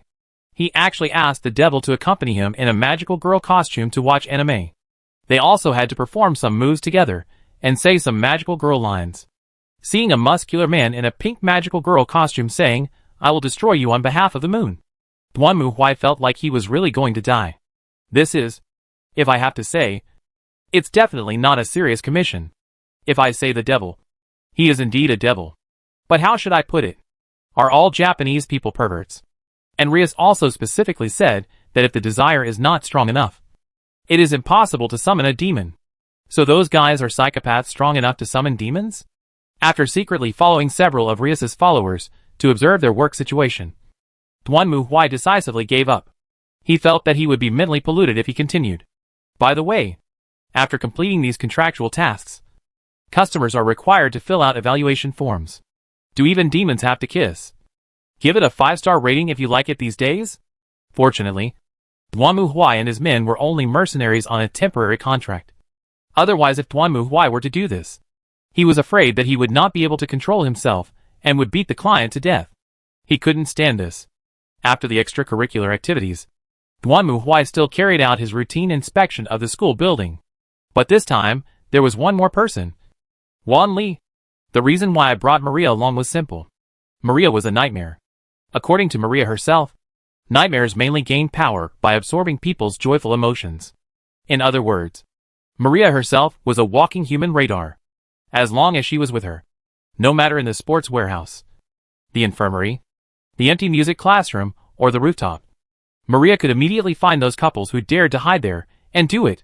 With Wan Li's guidance, it would be much easier for Duan Mu Huai to patrol. He would take Wan Lia with him to patrol the school building, and after Wan Lia's radar reacted, he would immediately go to the target location, and then let Wan Lia absorb the other party's joyful emotions, and then he would rush out to break up the couple in one go. That's so refreshing. When Duan Mu Huai walked out of the school with a satisfied and full belly, Naruzmio, who had already finished her studies, was already waiting for them at the gate. "Ah, Uncle, Maria. Yo, Mio-sama." Seeing Naruzmio, Duan Mu Huai and Wan Lia also greeted her. And then the three of them walked straight towards the street. "How was your study today?" "Why?" Hearing Duan Mu Huai's question, Naruzmio sighed. "I didn't expect that demons have so many things to do. I heard from Miss Rias that a standard demon noble even has to learn the history of their family." "It's not important." Duan Mu Huai didn't care. "Are you planning to inherit your father's position and become the next clan leader?"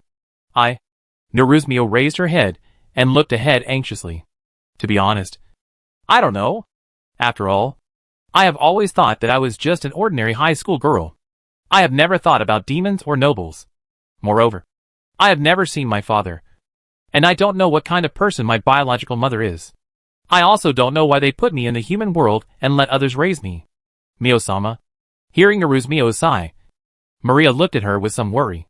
Duan Mu Huai also did not speak. Thinking about it carefully, it was indeed quite strange. According to Rias, Naruzmio was a pure-blooded devil.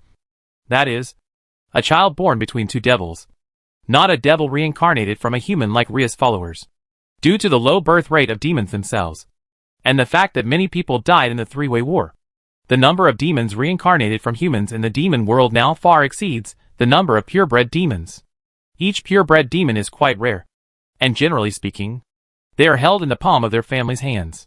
If Naruzmio had not been sent to the human world but lived in the demon world, maybe she would have become like Rias. Perhaps it was because of this that Naruzmio felt so complicated at the moment. She didn't understand why her parents abandoned her and gave her to others to raise. But soon, this problem was no longer a problem. Chapter 1000, Naruzmio's Troubles. It's late at night. It was already late at night, and most people had fallen into a deep sleep. But not everyone can sleep peacefully. Lying on the bed, Naruzmio stared blankly at the ceiling in front of her and sighed involuntarily. The new identity and new life made her a little tired. But for Naruzmio, maybe being a little tired is okay. At least when she is busy, Naruzmio can forget her troubles. But now, when the night is quiet, the girl always thinks about some unavoidable problems. For example, the relationship between himself and Duanmu Huai. In Naruzmio's opinion, she and Duanmu Huai were just nodding neighbors. But now, because of her, this uncle was involved in the current situation. Instead of showing impatience or dissatisfaction, the latter helped her deal with a series of funeral affairs, including her parents' funeral, inheritance, transfer procedures, etc., not to mention moving house. Even if they were relatives, Naruzmio felt that it was too much trouble for others, not to mention that Duanmu Huai had no relationship with her. The more he helped her, the more Naruzmio felt that she owed Duanmu Huai something. What bothered her even more was that Naruzmio didn't even know how to repay Duanmu Huai. She once proposed to give her inheritance to Duanmu Huai, but Duanmu Huai refused, saying that she was not so poor as to take money from a child. But other than that, there was really nothing else Naruzmio could do. Woo! Thinking of this, Naruzmio suddenly felt her body tremble, and a hot feeling surged from her body, which made her cover her mouth involuntarily. At the same time, the pattern of the heart-shaped necklace appeared again on Naruzmio's neck. Master-slave contract. The curse of this contract is activated when the servant feels that he has betrayed his master or feels guilty towards his master. The type of curse depends on the magic power of the person presiding over the ceremony.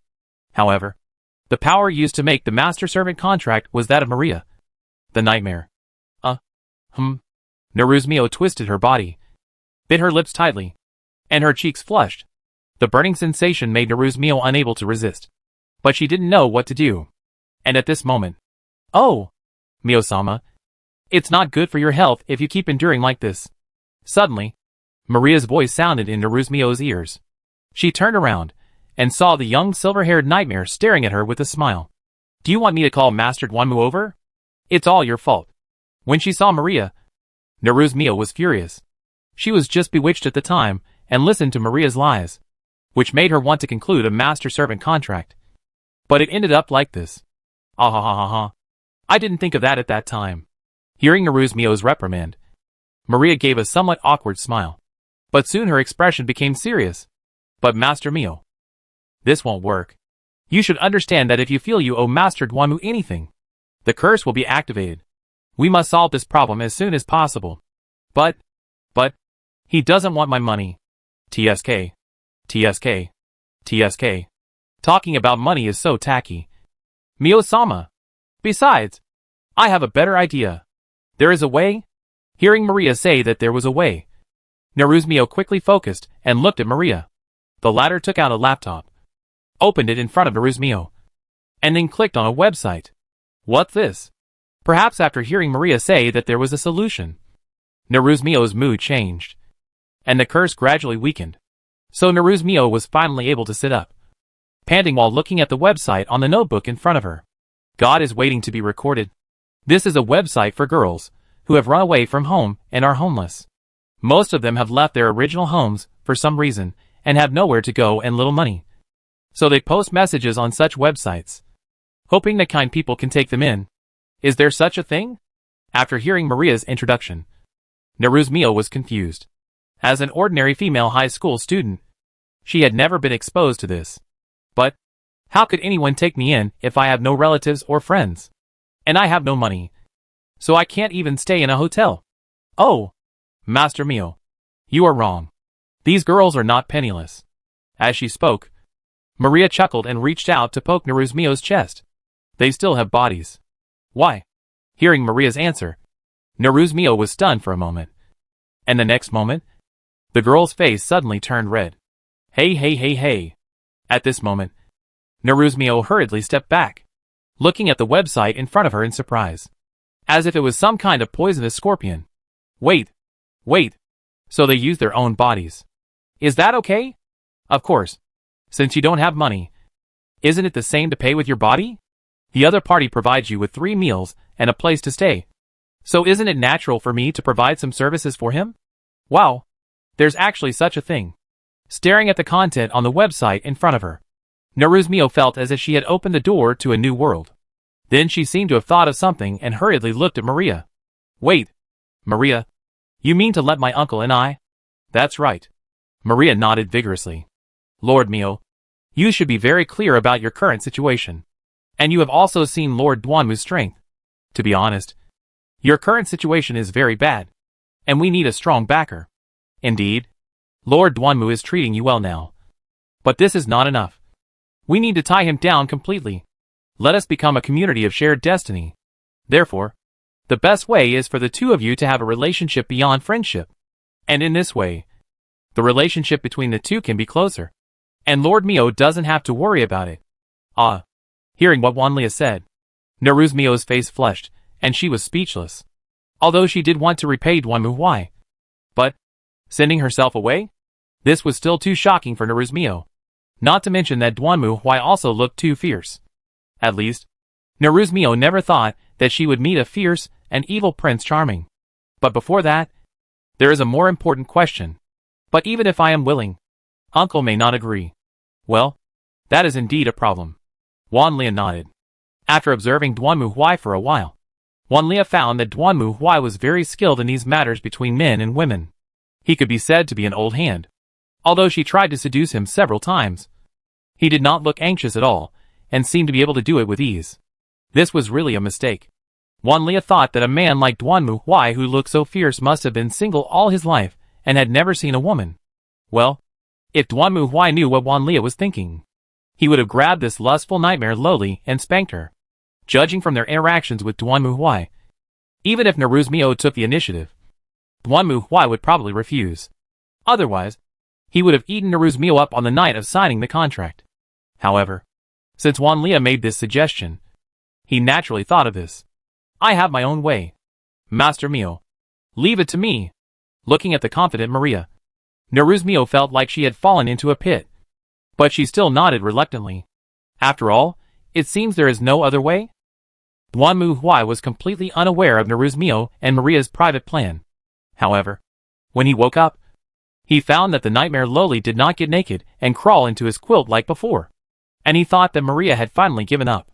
Well, I have to say, it is really romantic to wake up with a soft and cute girl. Huh? After changing his clothes, Duanmu Huai yawned as he walked out of the bedroom and came to the dining room. Usually, Wanlia would have prepared breakfast by this time. In fact, before Duanmu Huai walked into the dining room, he smelled a fragrance. Although this nightmare Loli always had some very speechless thoughts. Her cooking skills were pretty good. Good morning. While saying hello, Duanmu Huai walked into the restaurant and sat on a chair. Then he saw a glass of milk being handed to him. Good morning, Uncle. Oh, Mio. Good morning. Duanmu Huai took the milk and took a sip. He was about to say hello to Naruzmio. But the next moment, the scene in front of him made Duanmu Huai spit out the milk in his mouth. And the remaining sleepiness in his mind also dissipated. You, what are you wearing? It's no wonder that Duanmu Huai looked surprised. Because at this moment, Naruzmio in front of Duanmu Huai was not wearing a school uniform. Nor was she wearing sportswear for usual exercise. On the contrary, she was wearing a maid outfit that looked very provocative. Naruzmio was wearing a short maid skirt that was off-shoulder and even exposed most of her chest. The skirt was so short that it barely covered her buttocks. And the area between her knee-high socks and the skirt was dazzling white. Naruzmio's face was flushed at the moment. But she still stood there, staring at Duanmu Huai embarrassedly. Maria, what's going on? Duanmu Huai turned his head and looked at Maria, who was humming and cooking in the open kitchen. Based on his experience, Naruzmio herself would definitely not do such a thing. It must be this lustful nightmare Loli who is behind it. Oh, Master Duanmu, you have wronged me this time. Hearing Duanmu Huai's question, Wanlia jumped over with a shovel in his hand. Smiling, Mio-sama did this on her own initiative. Mio?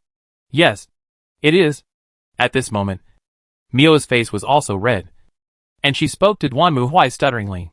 Because Uncle has helped me so much, but I have no way to repay him. So I said, at least I can serve Uncle as a maid. Repay? I didn't ask you to repay me. Didn't I tell you not to care about these things?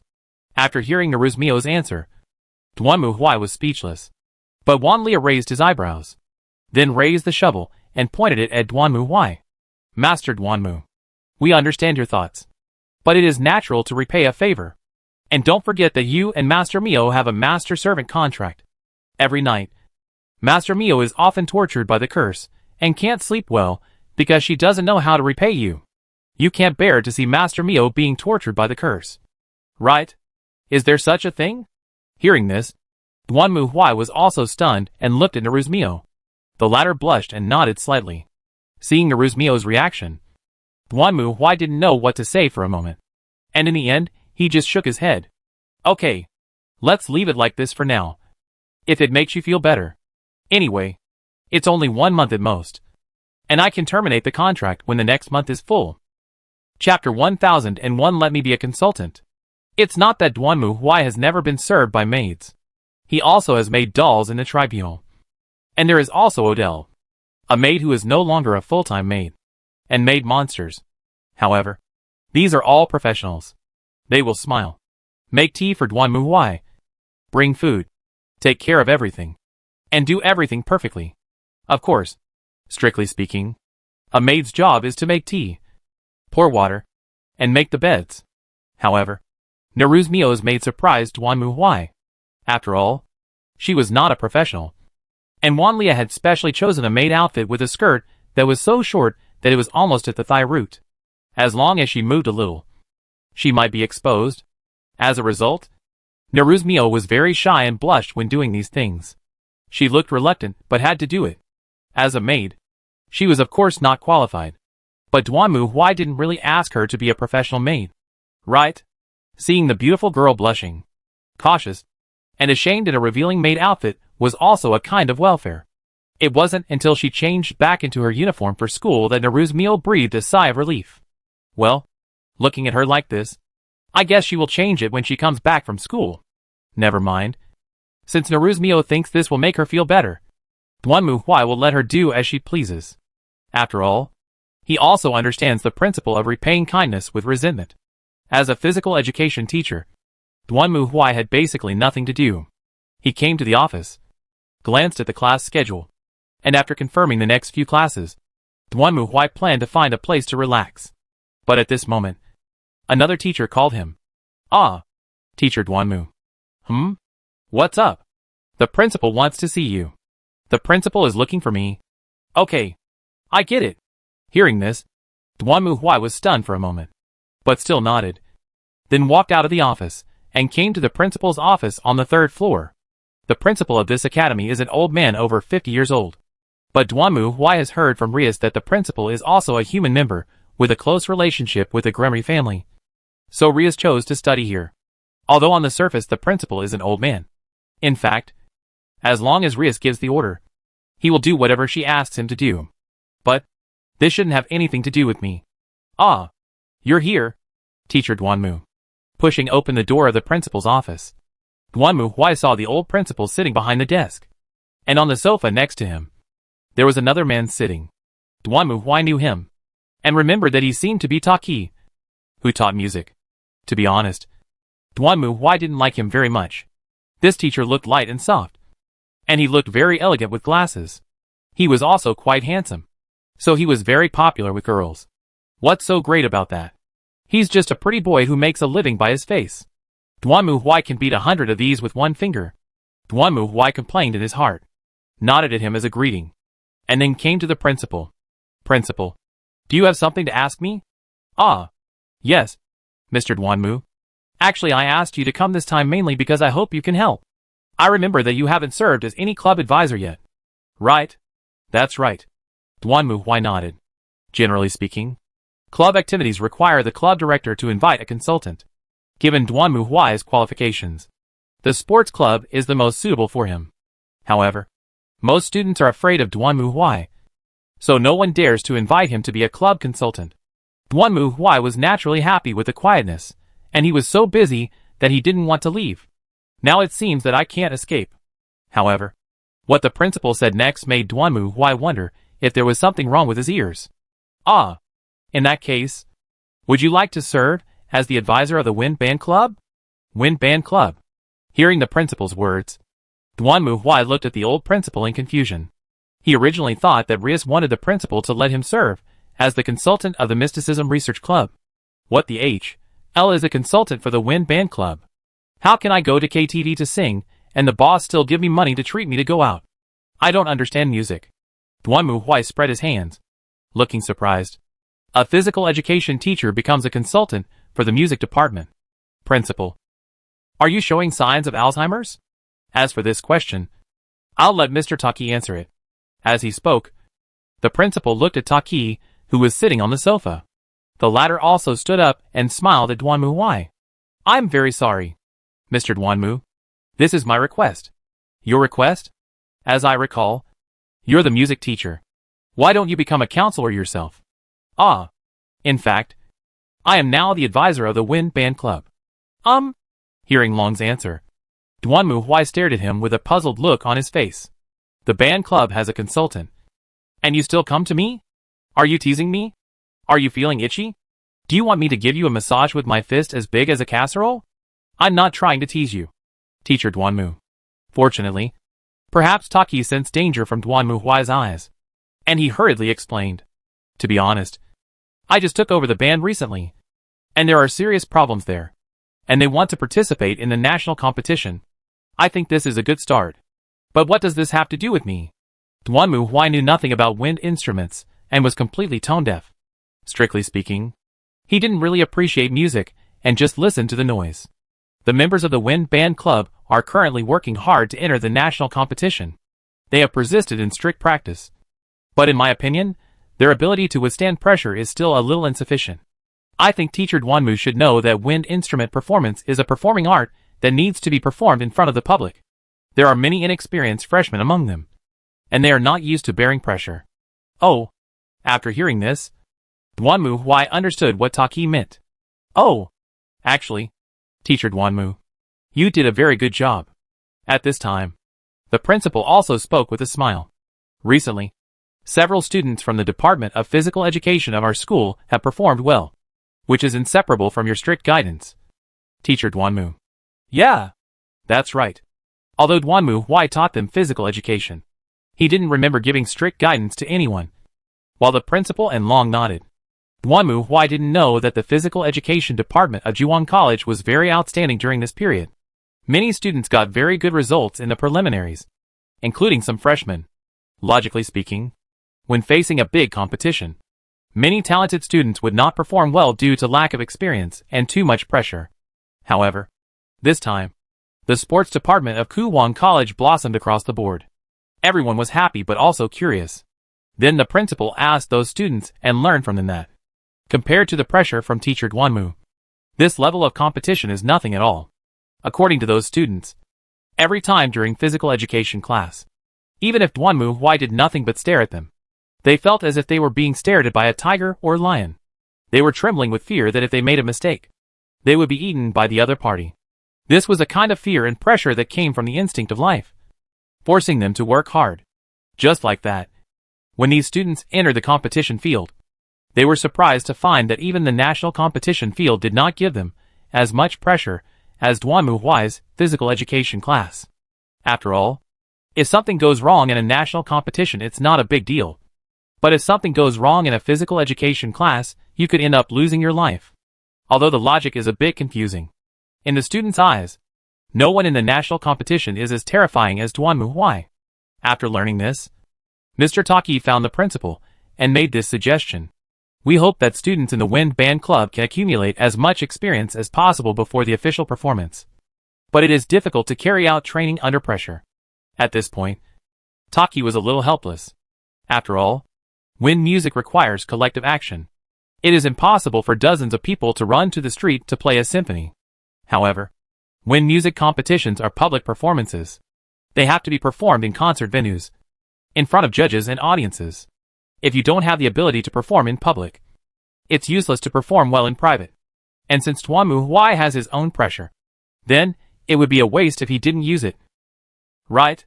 I see. After hearing this, Tuanmu Huai finally understood what the two meant. So, I don't have to do anything. Right? I don't have to be responsible for teaching guidance? Of course. You just need to watch from the side. That's good. Tuanmu Huai was also relieved. God knows. He couldn't even read the 5-line music. It would be a disaster for him to do music. Fortunately, if he just watched from the side. Well, think about it carefully. Tuanmu Huai had to wait for the club activities to end and then inspect the school buildings before going home. Because he didn't serve as a consultant before. He basically stayed in his office to fish. Now, it's part of my job after all. Right? That's okay. Okay. I'm fine. Thinking of this, Tuanmu Huai nodded. Because it was just a small matter. Tuanmu Huai didn't take it seriously. During the lunch break, he went to the Mysticism Research Society and explained the matter to others. But after hearing Tuanmu Huai's explanation, there is actually this trick. Leah threw herself on the table with her head in her hands. She just remembered that any club can find a consultant. When Tuanmu Huai rejected her, if she had asked him to be the consultant of the Mysticism Research Club, maybe everything would be fine. Of course, it's too late to say this now.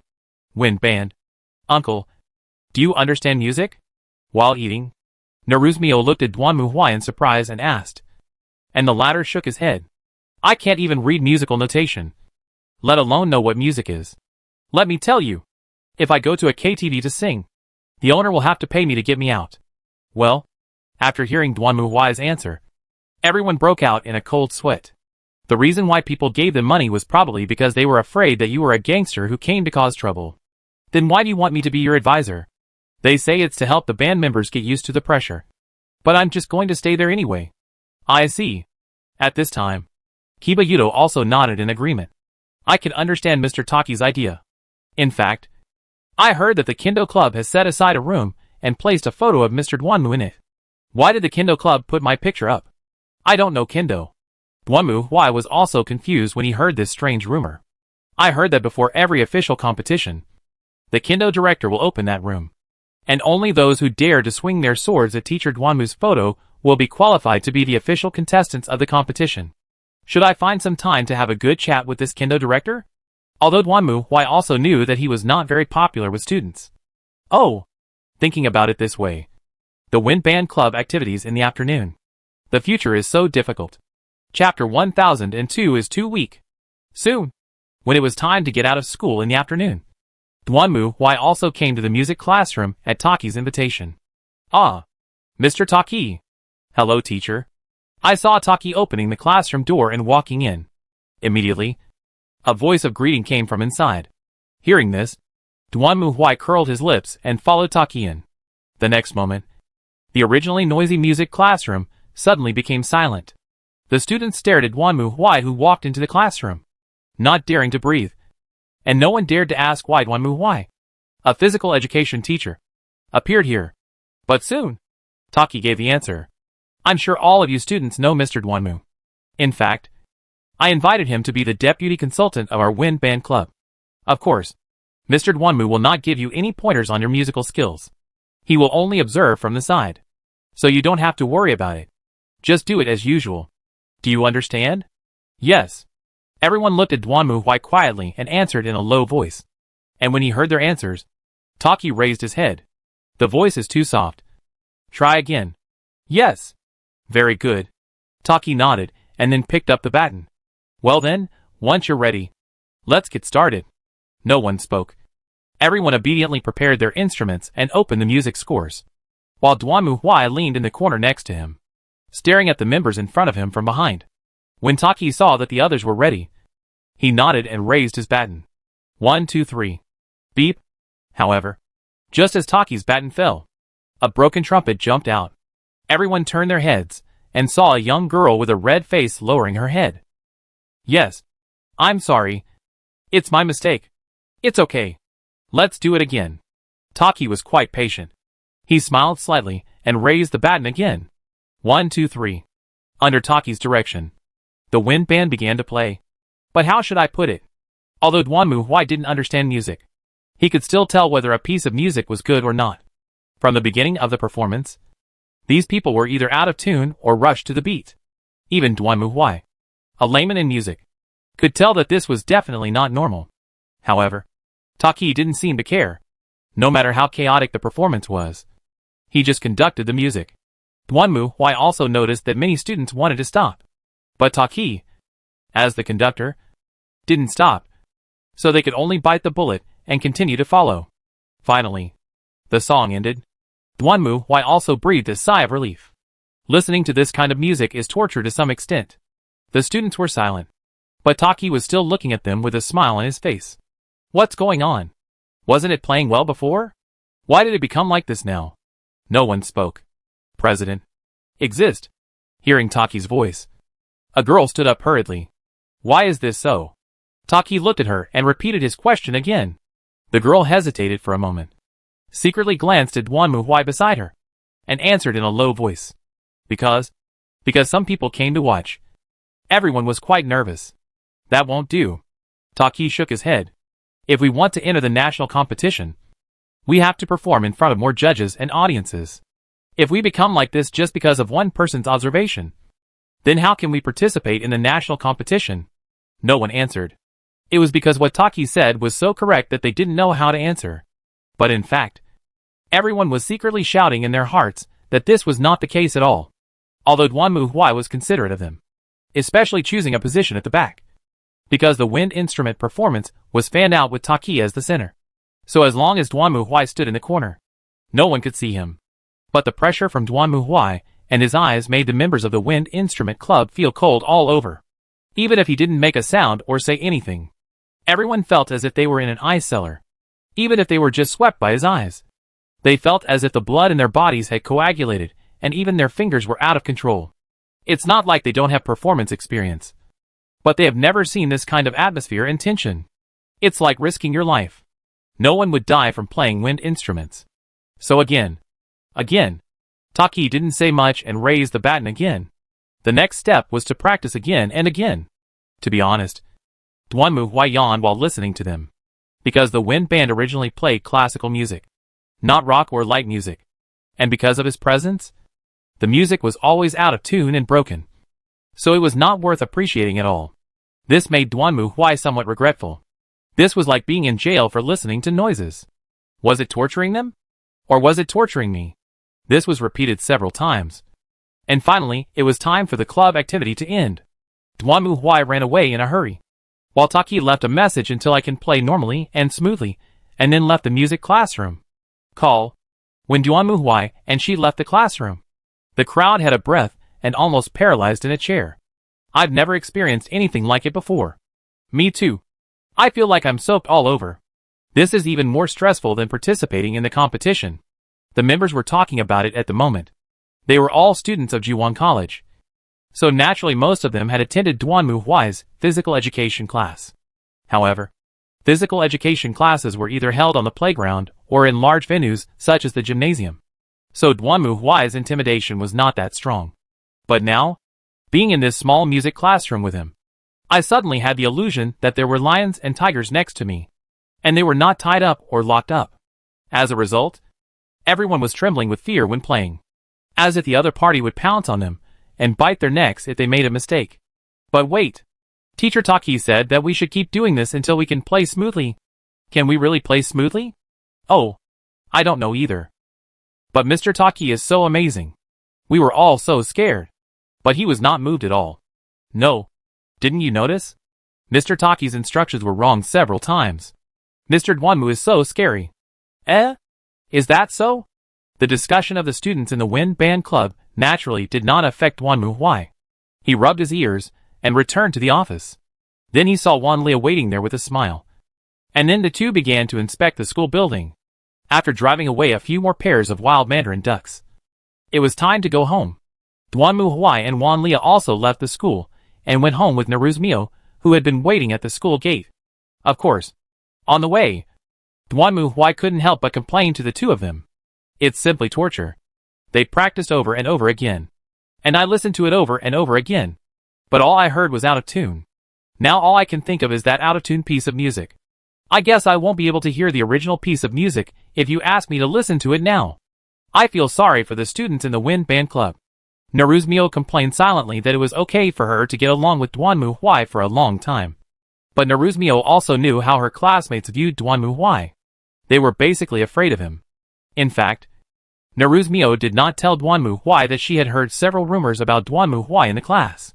Some say that Duanmu Huai is actually a gangster boss, while others say that Duanmu Huai is a foreign mafia killer who came to Japan to seek refuge. In short, there are many different opinions. Of course, according to Naruzmio, the students are more afraid of Duanmu Huai, although Duanmu Huai will not punish students or torment them on weekdays. But the kind of oppressive aura he exudes is really a deterrent for ordinary students. Not to mention that almost 3/4 of the members of the wind band club are girls. Naruzmio felt pity for them just thinking about it. Not everyone can endure being stared at silently by Duanmu Huai for several hours. But soon, Naruzmio was no longer in the mood to feel sympathy for the wind band club. Because when she gets home, she will have to wear that maid outfit again. After returning home and having a good meal, Duanmu Huai also lay in the bathtub, taking a bath to relieve his ears that were tortured by the wind band club. Of course, Duanmu Huai couldn't use an ordinary bathtub, so he simply spent a lot of money to renovate a room in the mansion and turned it into a large bathhouse. Well, in theory, it should be enough for more than a dozen people to take a bath together. But after Duanmu Huai got in, the water level dropped by half in an instant. Oh, I really lost a lot this time. I shouldn't have listened to that guy. I was thinking that there would be so many beauties in the wind band club, and I could feast my eyes on them. But now, my eyes are not feasted, and my ears are damaged. Duanmu Huai rubbed his ears and complained silently. Hula. Just as Duanmu Huai was enjoying the hot water, he saw the bathroom door opened. Then Duanmu Huai saw Naruzmio walking in with a blushing face, wrapped only in a bath towel. Why? You want to take a shower with me? Is this also a maid's job? Looking at the blushing face of Naruzmio, Duanmu Huai couldn't help but tease her with a smile. When Naruzmio heard Duanmu Huai's words, her face turned red, and she lowered her head. Well, uncle, let me rub your back. Rubbing my back? Well, that's also a maid's job. Duanmu Huai didn't care. After all, he had never experienced the service of a maid rubbing his back before. After all, Odile was just a young lady, and was not responsible for helping him in the bathroom. The maid doll didn't seem to have this function. Thinking of this, Duanmu Huai also sat up and sat with his back to Naruzmio, looking at the broad and strong back in front of him that was as solid as a wall. Naruzmio couldn't help swallowing. So, I'm here then? Well, harder.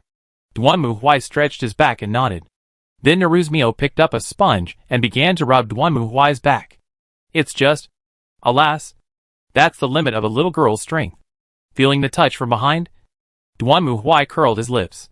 You know, when he goes to the bathhouse, there are usually 2 or 3 bath masters who are not enough. And Naruzmio is not a full-time worker. At this moment, she just rubbed Duanmu Huai's back with a sponge. It felt like she was not rubbing his back at all, but more like washing the glass windows. How about it, uncle? Is this okay? Yeah, it's okay. It's okay if you push harder. Okay. I know. Hearing Duanmu Huai's words, Naruzmio used more force. Then after a while, Duanmu Huai felt that Naruzmio had stopped rubbing. Was she unable to rub anymore? However, just when Duanmu Huai was about to get up, he suddenly felt too soft, warm sponges sticking to his back. At the same time, Naruzmio's shy voice sounded again in Duanmu Huai's ears. Uncle, do you like it when I rub your back like this? As he spoke, Duanmu Huai could feel the warmth and softness beneath the soap bubbles, sliding gently over his body. He could even feel the slightly hard touch. Yo huh? At this moment, Duanmu Huai's eyes suddenly lit up. If you play this, I won't feel sleepy anymore. Chapter 1003 Club Activities. Of course, in the end, Naruzmio couldn't help her shame and ran away with a red face. But Duanmu Huai could more or less guess who asked her to do this. Well, I have to say, Wan Lia, well done. Although Duanmu Huai still hasn't figured out what the main plot of this world is. He doesn't care. because the system has shown the time ratio between the real world and the test world. As the saying goes, one day in heaven is 1 year on earth. Duanmu Huai will stay here for 30 years, which is only 1 month in the trial court. So he is not in a hurry at all. Not to mention that the system can't really let him stay in this world for 30 years. 10 years is enough. So Duanmu Huai decided to treat this as a vacation. Who hasn't thought about working 1 day and having 10 days off? Of course. The only thing Duanmu Huai has to say that is a bit boring is that it is impossible to find a good woman to warm his bed. It's not that Naruzmio or Maria are bad. And with Naruzmio's attitude, Duanmu Huai would probably be overwhelmed if he showed some strength. But Duanmu Huai felt that this was a bit like asking for a favor. So he was not very enthusiastic about it. As for Maria, she would crawl into the quilt every morning to wake Duanmu Huai up. But her small body, forget it. In fact, if Duanmu Huai really wants to do it, he is not completely helpless. He can use his own shadow clone to copy the information of other girls, and then reappear with the shadow. And the shadow will listen to him completely. Then Duanmu Huai can play with it however he wants. And he can put it away and use it next time. It is just like a moving sex doll. For example, if Duanmu Huai wanted to, he could copy all the girls in the school and then summon them all out to sleep with them all. Wouldn't that be awesome? But Duanmu Huai always felt that he would lose if he did this. It's as if he can't play with real people, so he can only play with sex dolls. What kind of stinky otaku setting is this? It's not like he doesn't have women who want him. How could he be reduced to playing with shadows? Originally, Duanmu Huai was thinking of taking a walk around the area during his vacation and having a deep and simple chat with a few fallen girls. I want to die. Standing in the music classroom with lifeless eyes, listening to the off-tune performance of Going to the West, Duanmu Huai wanted to find a rope to hang himself. He had never been a consultant before, so Duanmu Huai had no idea that the club needed activities even on Saturdays and Sundays. As a consultant, Duanmu Huai can only be present. Or in other words, the training will only be meaningful if he is present. Teachers still get a fixed salary. And club activities on Saturdays and Sundays are not considered overtime. And there is no overtime pay. Although there are many beautiful girls in the Wind Band Club, Duanmu Huai is feasting his eyes. But the price is that his ears are being extremely damaged. Fortunately, Duanmu Huai himself is tone deaf and has no understanding of music. Otherwise it would be no different from torture. Maria and Naruzmio went shopping for clothes. Naruzmio inherited a large fortune from her parents. But she didn't need Duanmu Huai to give her pocket money. On the contrary, she often bought food with her own money. Well, it can be regarded as a kind of return. But when I thought that the two of them were probably chatting happily in the cafe right now, while I could only suffer in the music classroom, that was a really bad feeling. Duanmu Huai suffered, and the members of the Wind Band Club were not much better off. Duanmu Huai couldn't take advantage of the holiday to go out and talk to the fallen girl. And he was in a terrible mood. The pressure from him naturally became more and more terrifying, which made the members of the Wind Band Club sweat coldly. When they played, it was as if they were sitting on the edge of a bottomless abyss, and they would fall down and die if they were not careful. As a result, the more nervous they were, the more out of tune they were. And the more out of tune Duanmu Huai was in a bad mood. And the worse Duanmu Huai was in a bad mood, the more terrifying the pressure became. And the more terrifying it became, the more nervous the members became. The whole negative cycle has no escape. That's it. It was not until Taki said the training was over that both parties breathed a sigh of relief, feeling a sense of relief at the same time. After all, it was impossible to have a whole day of activities on a rest day, and students still had to focus on studying. Right? I say, is this really possible? After leaving the classroom, Duanmu Huai found Long and raised his doubts. He didn't understand music, but he had been practicing for several times in a row, and it was always so messed up. Is there really no problem? Of course. Although the progress is not great, the mutual adjustment between them is still going on. Taki seemed very confident. In fact, the bass and trumpet section have gradually recovered their rhythm, but the other sections still need more training. Of course, mainly in terms of spirit. I don't understand. Never mind. Just take it as it is.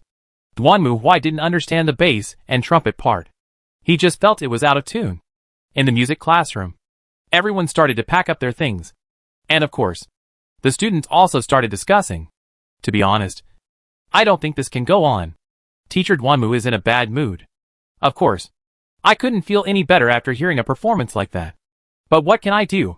Whenever Teacher Duanmu glances at me, my hands start to shake. Look! My hands are still shaking now. Another girl raised her hand and gestured to everyone. By the way, if this continues, what will we do in the upcoming competition? Oh yeah. I have an idea. At this time, the other girl seemed to have thought of something, and her eyes lit up. When the competition starts, why not invite Teacher Duanmu to the audience? When the other schools see Teacher Duanmu, they will be so scared that they will not perform normally. Then we will be sure to win when we appear. Hey! What's wrong with you? However, before the girl finished her words, she saw her companion in front of her pale, livid, and sweaty. At this moment, an iron claw was placed on the girl's head. At the same time, Duanmu Huai's voice emerged behind her. Hey! Your idea is quite interesting. Kato. At this moment, the girl named Kato froze her whole body. She turned her head tremblingly, only to see Duanmu Huai grinning grimly and staring at her viciously. I remember you were a sports student before. Why? After playing an instrument, you lost all your ambition as a sports student? Are you only thinking about taking the crooked path? Ah. Ha ha ha. Teacher Duanmu. No. No. This is... It seems that I have to inject a little bit of qi. Wow, It hurts. It hurts. The head is about to crack. Teacher Duanmu. Rare. After screaming the girl in front of him and wailing, Duanmu Huai released his hand and looked at the crowd around him. You too. If you have the mood to think about these things, you might as well practice the song quickly. Thanks to you, I have forgotten the original tune of this song. And now I remember it's all out of tune. Yes. Facing Duanmu Huai, the members did not dare to say much and could only lower their heads to respond, while Duanmu Huai raised his eyebrows. Louder. Haven't you eaten yet? Yes. Look again. Yes. Shout out. Yes. Okay. That's it. I know what you're thinking. But whether you can overcome it depends on you. I won't let you off. The worse you play, the worse I'll feel. You should understand how bad it is for a person to be forced to listen to a few hours of off-tune, speechless performance and not be able to leave. If you don't want to be treated like this again, cheer up. Yes. Very good. You have worked hard. So go back after you finish cleaning up. Duanmu Huai looked around as he spoke. There were only a few first-grade students left here.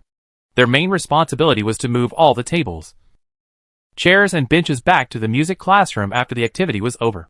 Do you need my help? No. Don't bother you. Then you pay attention. Don't bump. After all, it is a musical instrument. Pay attention to protecting the hand. Okay. I'll go first. Duanmu Huai waved his hand, then turned around and was about to leave. But at this moment, a voice suddenly rang out. Please. Please.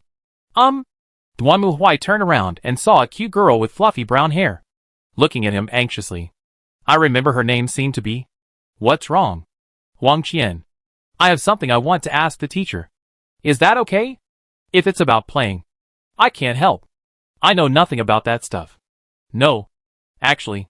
The brown-haired girl hesitated for a moment, but finally spoke.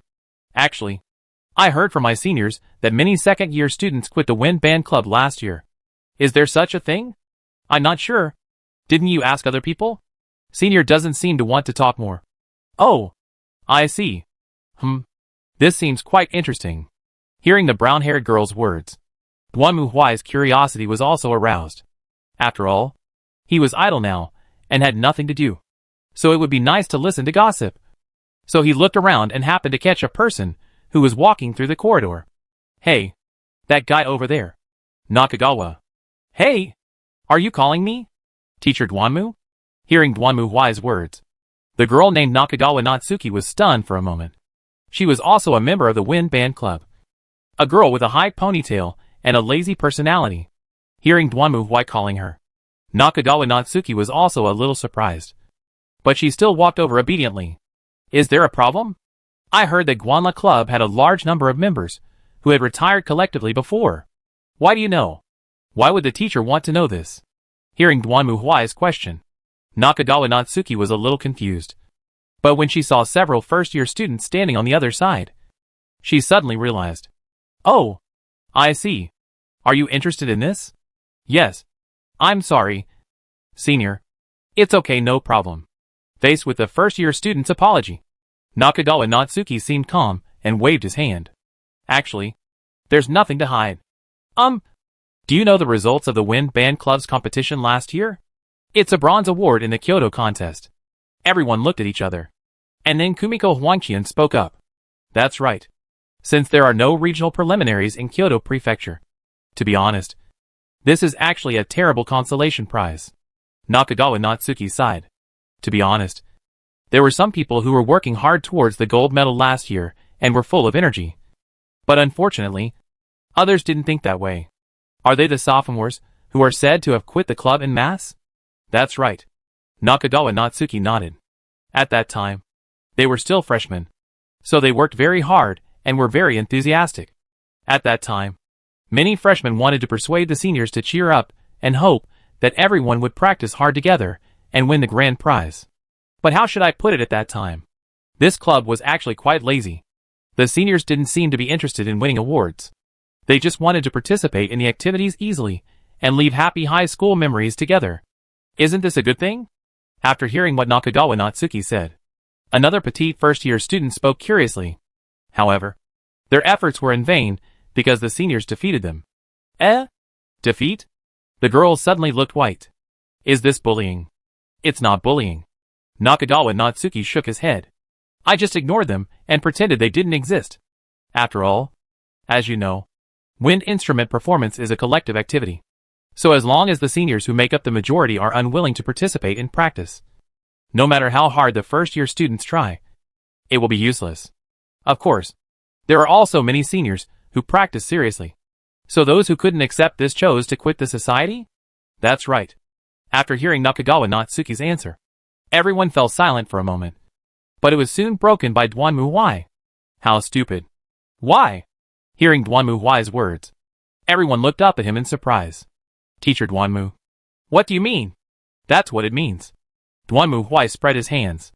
It's understandable that freshmen want to show off their talents and make a career. And their enthusiasm is worthy of praise. But is it wrong for students to just want to spend their school time happily? Does it mean that if we form a light music club, we must set the goal as the Budokan? And that if we can't get into the Budokan, our life will be a failure? What's wrong with everyone happily participating in club activities? Singing, playing, and then happily spending 3 years together? Participating in competitions, wasting youth, and finally losing. Is that a good memory? Hearing this, everyone looked at each other. And finally, it was Kumiko Huangzin who mustered up the courage and looked at Duanmu Huai. So, Mr. Duanmu thinks the seniors are right? Is it the first-year students who are wrong? You are indeed little kids. You have missed the point at all. Duanmu Huai waved his hand. The stupidity I mentioned has nothing to do with you. Listen carefully. No matter if you are a senior or a freshman, you are still just students. The ultimate goal of a club is determined by the teachers. So, last year's advisor was an idiot. You have to choose between living a relaxed life or tensing up for the competition. If you had said, our goal is not the gold medal. We just hope that everyone can happily leave high school memories together, wouldn't everyone have given up and just slacked off? Or, our goal is the gold medal. Don't come back if you can't win it. Then those who can't accept it will definitely quit. And the rest will naturally obey. Right? Hearing Duanmu Huai's words, everyone was stunned and looked at each other.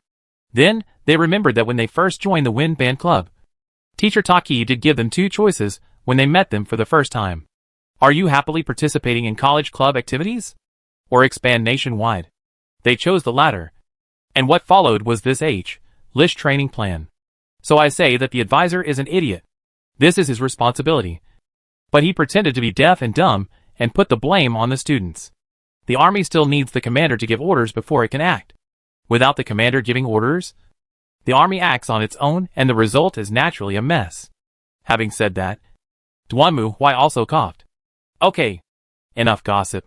You also have to remember that for group work, a clear goal is necessary. It doesn't matter what you think or what they think.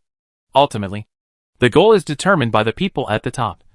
So no matter what you think, you must get a clear instruction. Those first-year students should not have gone to the senior students. but directly to the advisory teacher, even if those senior students are as motivated as the first-year students. But your advisory teacher is not motivated. There is nothing you can do. Right? Oh, that seems to be the case. At this moment, several students looked at each other and nodded secretly. Indeed, if you think about it carefully, the advisor is the one who holds the power of life and death of the club. If the advisor does not agree, it seems that no matter how hard the students work, it will be useless. That's enough. I remember Taki said your goal this year is the national competition? Yes.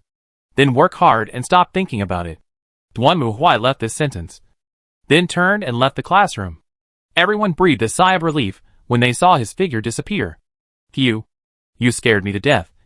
Kumiko, the petite girl, who looked like a middle school student, let out a long sigh. You actually dared to talk to teacher Duanmu just now. I was so scared that my heart almost jumped out of my chest. But I didn't expect that teacher Duanmu was surprisingly easy to talk to. Natsuki Nakagawa seemed very calm, even a little excited. And if you think about it carefully, what he said makes sense. At that time, the seniors were slacking off, and the advisor didn't seem to care. That's why Mr. Taki will take over the position of advisor this year. The discussions of the Wind Band members had nothing to do with Duanmu Huai. After listening to the gossip and expressing his own opinions, Duanmu Huai also walked out of the school contentedly, ready to find a place to eat.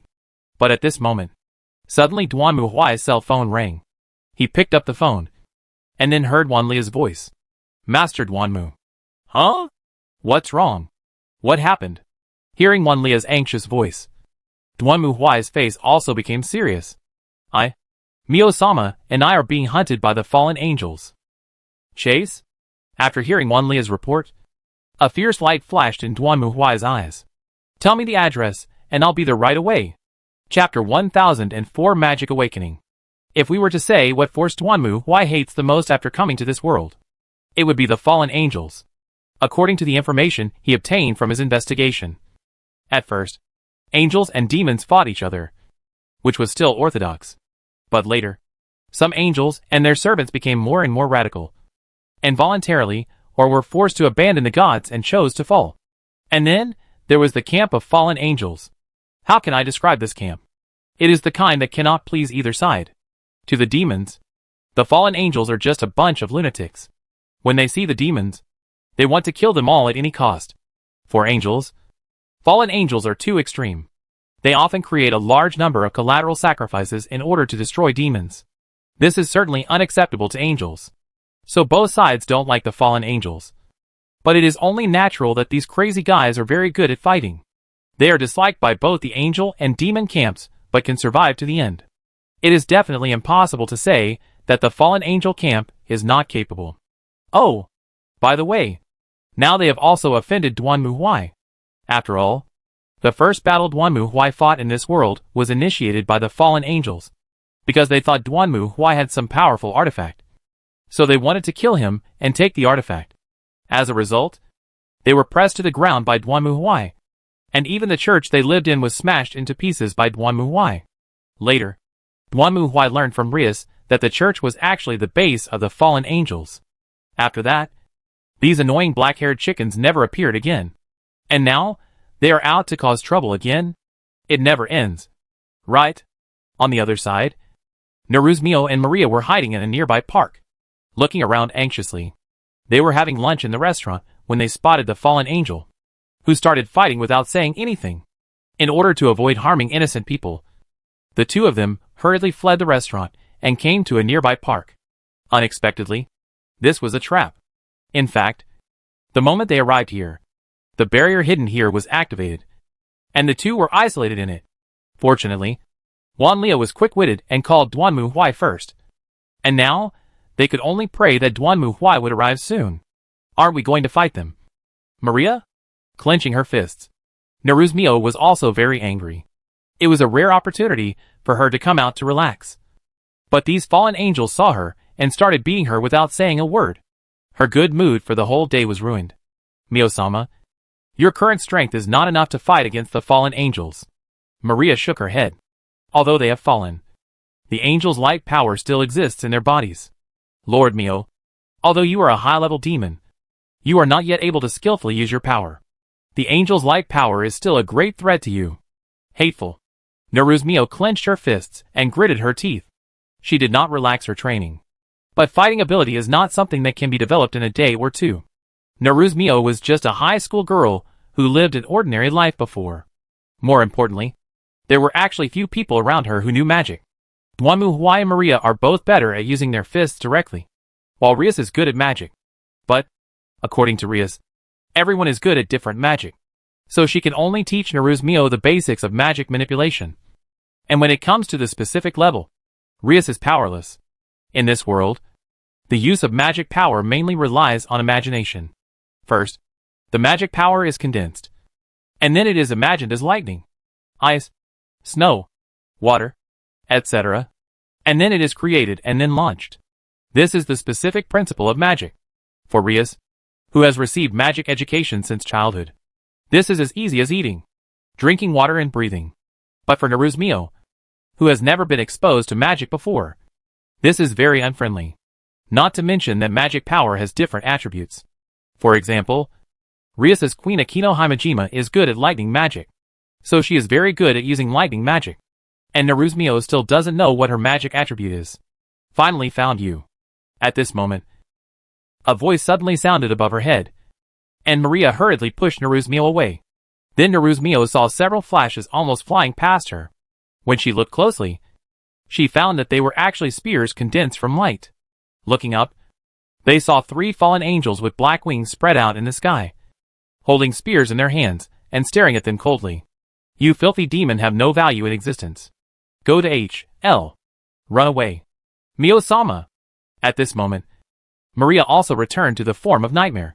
She spread her wings behind her and flew towards the sky, shouting loudly, I have already informed Lord Dwanmu. He will be here soon. Leave this to me. As he spoke, Maria clenched his fist and smashed it directly at the fallen angel in front of him. The latter shouted angrily, raised his laser gun, and fought with a little lowly. Hateful. Seeing this, Naruzmio also wanted to help. But she was helpless because her current strength was really not enough. And she couldn't even fly. She could only watch helplessly and couldn't help. So she gritted her teeth and turned around to try to escape. But at this moment, accompanied by a scream, the next moment Naruzmio saw Maria falling from the sky and falling heavily in front of her. Maria? Seeing this scene, Naruzmio didn't say anything about escaping or not. She hurried to Maria and picked up Little Nightmare. Maria was covered with bruises all over her body. Her arms looked like they were burned, with shocking scars everywhere. Wow! As expected of a fallen angel, the power of light is really tricky. Maria stared at the other party with a painful expression. It was not that she could not fight back if the other party really wanted to. But Maria was unarmed. And the other party was holding a gun condensed by the power of light. So every punch Maria threw felt like hitting a wall of fire. This was also one of the reasons why she hated angels. The force of light is so annoying. That's it. Demon. At this moment, 3 fallen angels also flew down and surrounded the two. Naruzmio stood up and stood in front of Maria, staring at the fallen angels in front of her angrily. What the H.L. is wrong with you? We haven't done anything bad. Why are you attacking us? How stupid. Hearing Naruzmio's question, one of the fallen angels sneered. All demons should be destroyed. Your existence itself is evil. As they spoke, the fallen angels raised their spears of light. I don't know where you stray demons came from, but that's all I have to say. Just go and die. As soon as the words fell, the spear of light in the fallen angel's hand suddenly shot out and stabbed the 2 of them. Mio-sama. Seeing this scene, Maria screamed immediately, but then she widened her eyes in surprise. The spear of light that was supposed to pierce through Naruzmio was now stopped in front of her. At the same time, a bright red, flame-like magic power gradually emerged from Naruzmio's body. You are going to be destroyed just because of your existence? How can you do such a thing? Naruzmio raised her head and stared fiercely at the fallen angel in front of her. And the latter's expression changed drastically at this moment. This magic power. Are you a high-ranking demon? Which family are you from? I will never forgive you. Following Naruzmio's angry roar. The next moment, invisible magic power instantly exploded with her as the center, directly blowing the 3 fallen angels away. Chapter 1005, Are You the Protagonist? Existence itself is evil. And it must be destroyed? At this moment, Naruzmio was extremely angry. The words of the fallen angel reminded her of her own experience. What did she do? She was just an ordinary high school student. But just because she was the heir of a noble family of a superior demon, she was attacked several times in a row. And the other party even killed her parents. Absolutely unforgivable. Her magic power is getting stronger and stronger. Kill her! At this moment, the three fallen angels seemed to realize that something was wrong. They raised their hands again. And soon dozens of light guns emerged from their side and flew towards Naruzmio again. However, immediately afterwards, an unexpected scene happened. Those light guns flying towards Naruzmio did not even touch her, and they completely disappeared without a trace. As if they were swallowed by space. What on earth is this? Seeing this scene, the three fallen angels changed their faces. But before they could act again, they saw that the red magic power on Naruzmio's body was getting higher and higher.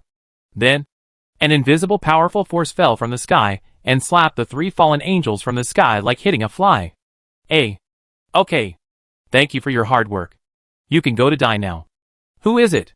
The three fallen angels were also shocked when they heard the voice coming from behind them. But before they could look back, Duanmu Huai had already smashed the three fallen angels into pieces with a hammer. Their bodies exploded instantly, and then turned into bloody and flying limbs in the air, and then decomposed and disappeared. Lord Duanmu. Seeing Duanmu Huai appear, Wanlia was also relieved, and Duanmu Huai put away the warhammer, walked to the unconscious Naruzmio, looked at her, and then looked at Wanlia. How is the injury? Is it serious? Do you need treatment? This minor injury is not a big deal. Wanlia shook his head, and then looked at Naruzmio. Lord Mio. Yeah. I saw it. Duanmu Huai picked up Naruzmio and stared at the girl. In fact, he had arrived a long time ago. But when he saw Naruzmio and others fighting with the fallen angels, Duanmu Huai suddenly thought of something. According to the plot of light novels, the protagonist will usually burst out with a powerful force that he doesn't even know about, and then defeat the enemy. Considering the setting of Naruzmio, it is simply a standard template for the protagonist of a light novel. So is it possible for her to do so? So Duanmu Huai decided to stay put for the time being and see how things go. The result? Wow! Seeing the power that Naruzmio burst out, Duanmu Huai was shocked. Okay. Gravity and space dual attributes. What kind of plugin is this? You should know that even among players, these two attributes are the best of the best, and they are not easily obtained. Duanmu Huai was lucky enough to pick up a gravity glove in the novice village. I have been using it until now, and I can't let it go. I can't take it off at all. So jealous. So jealous. After Duanmu Huai traveled through time, there were only 2 times when he envied others. One was Mary's golden eyes, which was simply cheating among cheating. And it could be called a GM-level artifact. If Duanmu Huai had golden eyes, he wouldn't be afraid of the 4 vendors. He could just kill his way through the Milky Way to kill the outer gods. Another thing is Naruzmio's dual attributes. The dual attributes of space and gravity are amazing. Damn. Why don't I have such good luck? But think about it carefully. Huh? An ordinary high school student suddenly encountered a disaster one day. His parents were killed, and he learned that he was not an ordinary person, but had a powerful demon bloodline. Then in a battle, he rose up and awakened a powerful power. This is definitely the beginning of the protagonist of a light novel. Thinking of this, Duanmu Huai looked at Naruzmio in his arms again. Could she be the protagonist? But generally speaking, according to the nature of light novels, the next thing should be because the protagonist's power explodes. And then the friendly and enemy sides send people over at the same time. And they are all beautiful girls. Then the protagonist punched Nanshan nursing home and stepped on Beihai kindergarten, repelling all the invading enemies. And then turned enemies into friends with the beautiful girl who was the enemy. And then developed a super friendly relationship with the beautiful girl next to him. Isn't this an orthodox harem? But Naruzmio is a girl, not a boy. Could it be that the next step is the direction of girls' comics, with a bunch of handsome guys coming? If I remember correctly, it seems that romantic novels also have similar plots. The originally ordinary girl was found to have noble blood. And then the handsome guys who were friends and enemies appeared one after another. Then the handsome guy on the friendly side protected the heroine and repelled the enemy. And the heroine used her kindness and gentleness to influence the handsome guy on the enemy and turned her enemy into a friend. Damn! There is no difference in the plot even if the genders are swapped. Isn't it still a harem? But the problem is that Duan Muhui likes beautiful women. But he doesn't like handsome guys. Hey, if there is really a handsome guy to protect Naruzmio, then should I beat him to death? Beat him to death? Or should I beat him to death? In the end, Duan Muhui decided to beat him to death. After all, his charm was only 3 pitiful points. If a handsome guy appeared in front of him, he would be deliberately looking for trouble. If he didn't beat him to death, did he think he had a good temper? These fallen angels did not die in vain. At least they made Naruzmio awaken her true power, and at least pointed her in the direction. As for gravity, Duan Muhui could still teach her. After all, Duan Muhui had been using gravity gloves from the novice village to now, so he was experienced. Of course, Duan Muhui couldn't help with space. Time and space have always been Duan Muhui's weaknesses. He couldn't play with such complicated things at all. In other words, Duan Muhui didn't like things that required brainpower. However, when he heard Wan Lia say that the power of magic is the power of imagination, Duan Muhui thought of a very good teacher. That is, Fu Lilian, whom he met on another planet.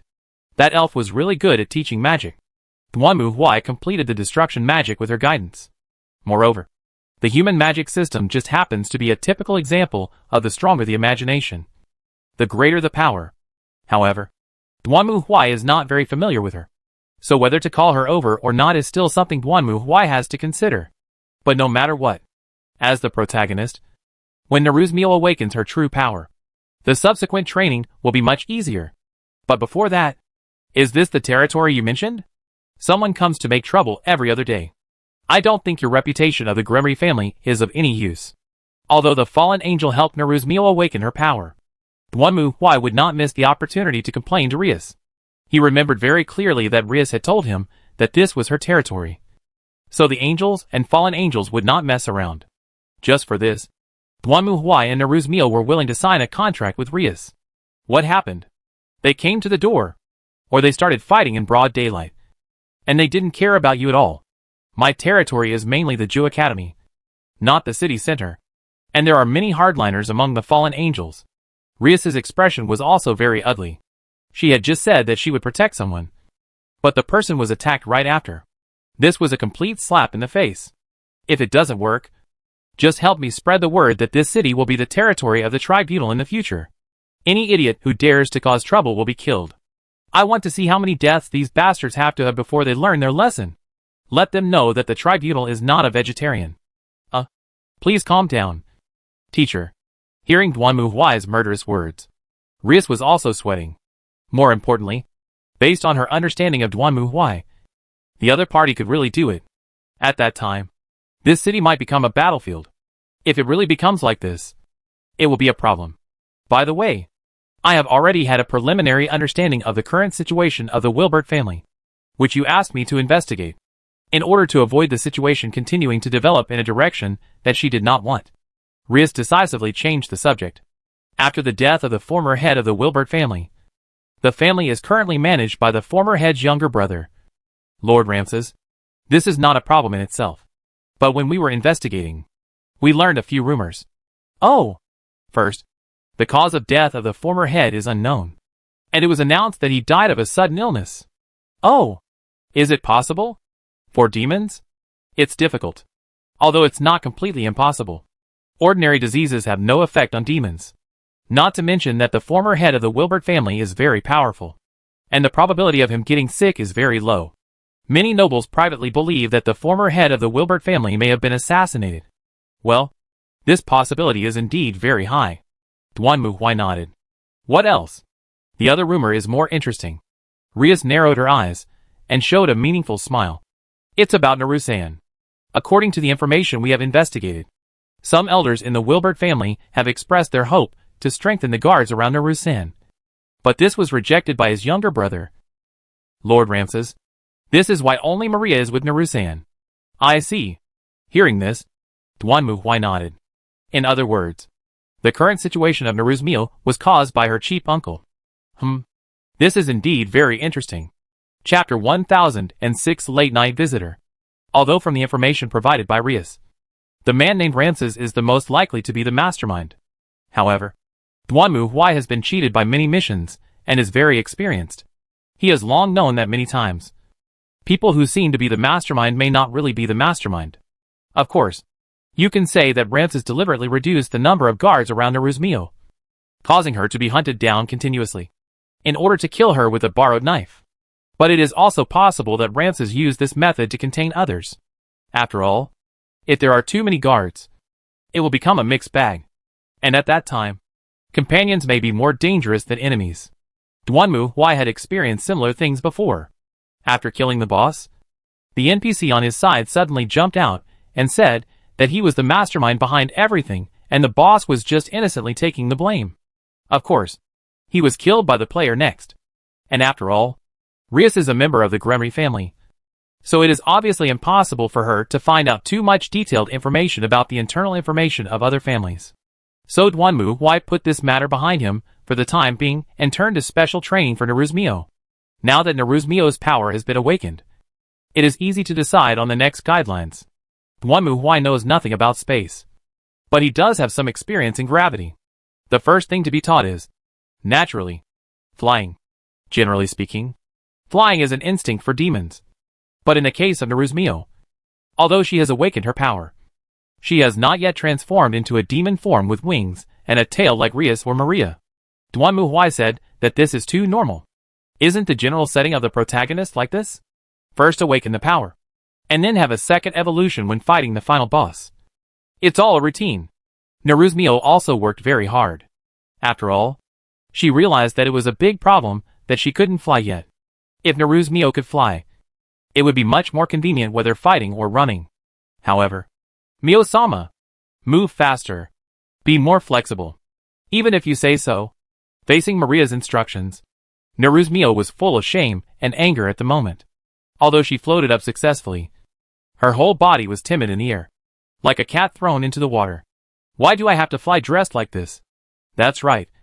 The reason why Naruzmio was so embarrassed was because of the clothes she was wearing. At the moment, Naruzmio was wearing the uniform of Ku Academy. Well, in order to have a clear understanding, here is the uniform pattern of Ju-1 Academy. It is a coat on the outside, a sleeveless vest on the inside, and then a white shirt and a short skirt. By the way, that vest is what Duanmu Huai wants to complain about the most. Generally, sleeveless vests are draped in a normal way, but the vest of Ju-1 Academy is hollowed out at the chest, revealing the inside. In addition, the vest is red and the shirt is white, which gives people a feeling of emphasizing the chest. Duanmu Huai saw the girls changing clothes several times. He would simply reach out and unbutton their vests below their chests and adamant to take them off because there was nothing on top. Who designed this uniform in the first place? It must have been designed by a pervert. But what Naruzmio is shy about right now is not her upper body, but her lower body. The uniform of Ku Academy is a short skirt, and it is easy to expose it even if you move a little bit. If you fly directly to the sky, won't your butt be exposed? So Naruzmio flew up, but her hands were placed behind her back, holding down the hem of her skirt, making her look like a struggling seal, twisting and turning. Why do I have to fly dressed like this? Naruzmio had been wearing sportswear during training, and she had no problem using gravity to fly at that time. But after changing into a uniform, Naruzmio was not used to it at all. Not only did she feel cold down there, but she also thought that if she let go completely and was seen by someone, she would naturally not be able to fly anymore, because it's necessary. In response to Naruzmio's complaints, Maria spoke righteously. The enemy doesn't choose the time to attack. Just like before, they might attack when Mio and I are shopping, when Mio is going to or from school, or even when Mio is sleeping or taking a shower. At that time, Mio, do you still have to carry a set of sportswear with you and find a phone booth to change clothes? Listening to Wanlia's righteous nonsense, Duanmu Huai said nothing. This nightmare lowly is best at making things that are obviously wrong seem very reasonable. It's not the first time that Naruzmio has been talking to her. But Duanmu Huai didn't stop Wanlia. After all, he was the one who enjoyed the benefits, so there was no need to stop him. Right? I can wear safety pants. Wearing safety pants all day long? Lady Mio, this is no longer what a woman should do. No, this is no longer what a human should do. Duanmu Huai felt like a guy with short hair who loved to kick vending machines was shot. Besides, Ryasama and the others also acted like this. They are not shy at all. Woo-woo. Hearing this, Naruzmio gritted her teeth, stared at Maria fiercely, and then shouted in self-destruction. I know. I can do it. I'll fly up now. As long as I fly high enough, other people won't be able to see me. Right? While crying, Naruzmio rushed into the sky, and Maria looked at Naruzmio's back disappearing into the sky with satisfaction, and then looked at Duanmu. Why? Master Duanmu. It seems that Master Mio's training has been very effective. I should prepare some new underwear for her. Don't go too far. Duanmu only mentioned it lightly without saying much. He knew that if Wanlia was asked to choose for Naruzmio, she would definitely choose the type that was too shameful to be seen and could only be published in 18+ magazines. Duanmu had no objection to this, as long as she didn't bully Naruzmio too much. Of course, Master Duanmu, you don't know that it's so hard to buy clothes for Master Mio, especially swimsuits and the like. There's no size for her at all. After all, those are only prepared for ordinary people, and they don't fit Master Mio's obscene body at all. So troublesome? Hearing Maria's complaints, Duanmu was somewhat curious. He knew that Naruzmio had a very good figure, almost on par with Ria's. However, the issue of girls' underwear was beyond Duanmu's knowledge. Although Duanmu himself was also arrogant and wore the largest beach shorts as underwear, he felt that Naruzmio had the body shape of an ordinary girl. So buying clothes for her shouldn't be too troublesome. Yes, Lady Mio's swimsuit is made by me using magic after she puts it on, because the store doesn't have her size. If you want to buy one, you have to contact the manufacturer to make it custom made. Then make it to order. You guys have money. Duanmu looked up into the sky and saw Naruzmio still circling there, flying higher and higher. Well, it's yellow. A bit childish. No wonder Wanlia wanted to change her equipment. But Mio-sama didn't want to, saying that she didn't want strangers to know her physical data. Sigh. It's just a simple thing. Maria spread her hands helplessly. It seemed that there was some personal grudge behind her bullying of Naruzmio. As the saying goes, everything is difficult at the beginning, but once you get used to it, you will become numb to it. Naruzmio was the same. She was unwilling to wear her uniform and fly to the sky. It took less than a week for her to fly directly to the school. Of course, she couldn't really fly to the school. After all, a person of that size flying in the sky would be too conspicuous. Duanmu and his family lived halfway up the mountain. It was not bad.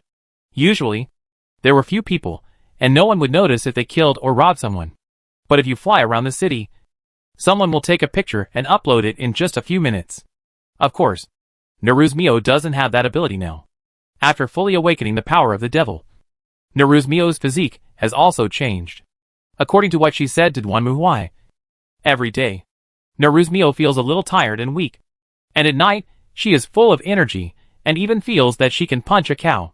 Maria said that this is the nature of the devil. The night belongs to the devil, and the day belongs to the angel. This is why Rias and her friends don't act in broad daylight, and only start their demon work at dusk or evening. This is also why the fallen angels dare to attack Naruzmio and others in broad daylight. Although they are fallen angels, they still have the power of light, and daytime is still their home turf. On the contrary, for demons like Naruzmio and Maria, their power will be weaker during the day. After learning this, Duanmu felt that relying on Rias alone was not enough, and he had to do it himself. After all, it is better to rely on oneself than on others. Although Rias, as a senior demon noble, does have connections and intelligence on the demon side, she is not the patriarch of the Gremry family, so she still has to be a little cautious when doing things. So Duanmu decided, I have to do it myself. From today on, this place is under the jurisdiction of the Court of Inquiry. Anyone who dares to take action here will be beaten to death. Hey, that's the right thing to do at the beginning. Duanmu did what he said. The only thing that made him unhappy was that the main storyline had not been opened yet. He couldn't even call someone over. So what exactly was this mission? If you don't give me some hints, I'm going to cheat. Thinking of this, Duanmu also got up and started to work. It was already late at night. Naruzmio had gone to rest after a tiring day, and Maria also went to bed early. However, these had nothing to do with Duanmu. After all, the room was big enough and quiet enough. Even if Duanmu not, the sound would not be heard outside. so soon. Duanmu Huai touched something and started working. But unfortunately, things did not go as planned. Just when Duanmu Huai prepared the materials and was about to start, suddenly, he saw a bright red magic circle appear on the floor of his bedroom. WTF? Seeing this thing, Duanmu Huai was also stunned for a moment, then stood up and walked to the front of the magic circle. Then a dazzling light burst out, and then a figure emerged from it. That is, Rias? Looking at the beautiful red-haired girl in uniform in front of him, Duanmu Huai was stunned for a moment. What are you doing here so late? And why don't you go through the door? Rias in front of him did not answer Duanmu Huai's question. She just raised her head silently and looked at Duanmu Huai, then walked over. Duanmu Huai then saw her reach out and take off her coat, then her vest, and then her skirt. When Rias walked in front of Duanmu Huai, she only had the last thin line of defense left on her body. However, Duanmu Huai was completely confused when watching the scene. He had no idea what Rias was talking about. But you know what? Compared to Naruzmio's childish outfit, Rias's hollow black stockings are indeed much more mature. Just as Duanmu Huai was looking at Rias, the latter raised her head and looked at Duanmu Huai. Teacher, do you think I'm beautiful? Of course. I have to say, it's really beautiful. Then, please hold me. What the H.L.? Duanmu Huai blinked and looked at Rias in front of him. He felt that there seemed to be no causal relationship between her two sentences. But what Rias did next surprised Duanmu Huai even more. She reached out and grabbed Duanmu Huai's right hand, then placed it on her chest. Come on. Teacher, do whatever you like. The faster the better. Chapter 1007 Home Delivery. I have to say, seeing Rias's anxious look, Duanmu Huai's first reaction was that there was a trap. If it was Naruzmio or Maria who appeared here, Duanmu Huai could understand it. But Rias, although the two sides are allies now, they are not so close. And according to Duanmu Huai's understanding of Rias, she is a woman with strong opinions, and will not suddenly go crazy because of some inexplicable things. So, wait, what's going on? Duanmu Huai stared at Rias and asked. Since I pushed you to this point, there must be something wrong. Come on. Tell me. Maybe I can solve it? Uh-huh. The two looked at each other for a moment. Then Rias sighed and looked away. I am still very confident in my charm. Teacher, I'm not stupid. If you come up here and do things without saying anything, there must be something wrong. Duanmu Huai chuckled and withdrew his hand. So, what is the problem? I am a teacher after all. It is normal for teachers to help students when they are in trouble. Right? Alright. Maybe Rias was really tired, because she sighed and sat on the bed in her underwear. Actually, I have a fiancé. Oh, so you don't like him? Duanmu Huai understood immediately that if Rias liked that fiancé, then she would not come to him in the middle of the night to cheat on him. Yes, I really don't like him. But my family decided this way. You should know that the demon world is currently underpopulated. Of course I know. Duanmu Huai knew very well that due to the three-way war, whether it was angels, fallen angels or demons, they all suffered heavy casualties in this war that lasted for thousands of years. So they finally chose to cease fire due to exhaustion. As a powerful being, the demons have a low reproductive capacity.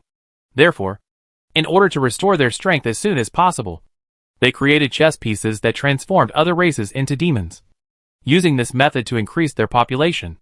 Nowadays, the number of demons that are reincarnated from humans is increasing, and their power is growing stronger. This makes those pure-blooded demon families feel threatened. Although it is not to say that they cannot intermarry with powerful reincarnated demons. Pure-blooded demons cannot be extinct. It was for this reason that my father chose that guy to be my fiancé. At this point, Rias looked unhappy, because there are fewer and fewer pure-blooded devil families, and I am the next heir to the family patriarch. My father wants me to marry a pure-blooded devil. That guy's family is strong, and he is also a pure-blooded devil. So I got together. But I hate that guy. So I don't want to marry him at all.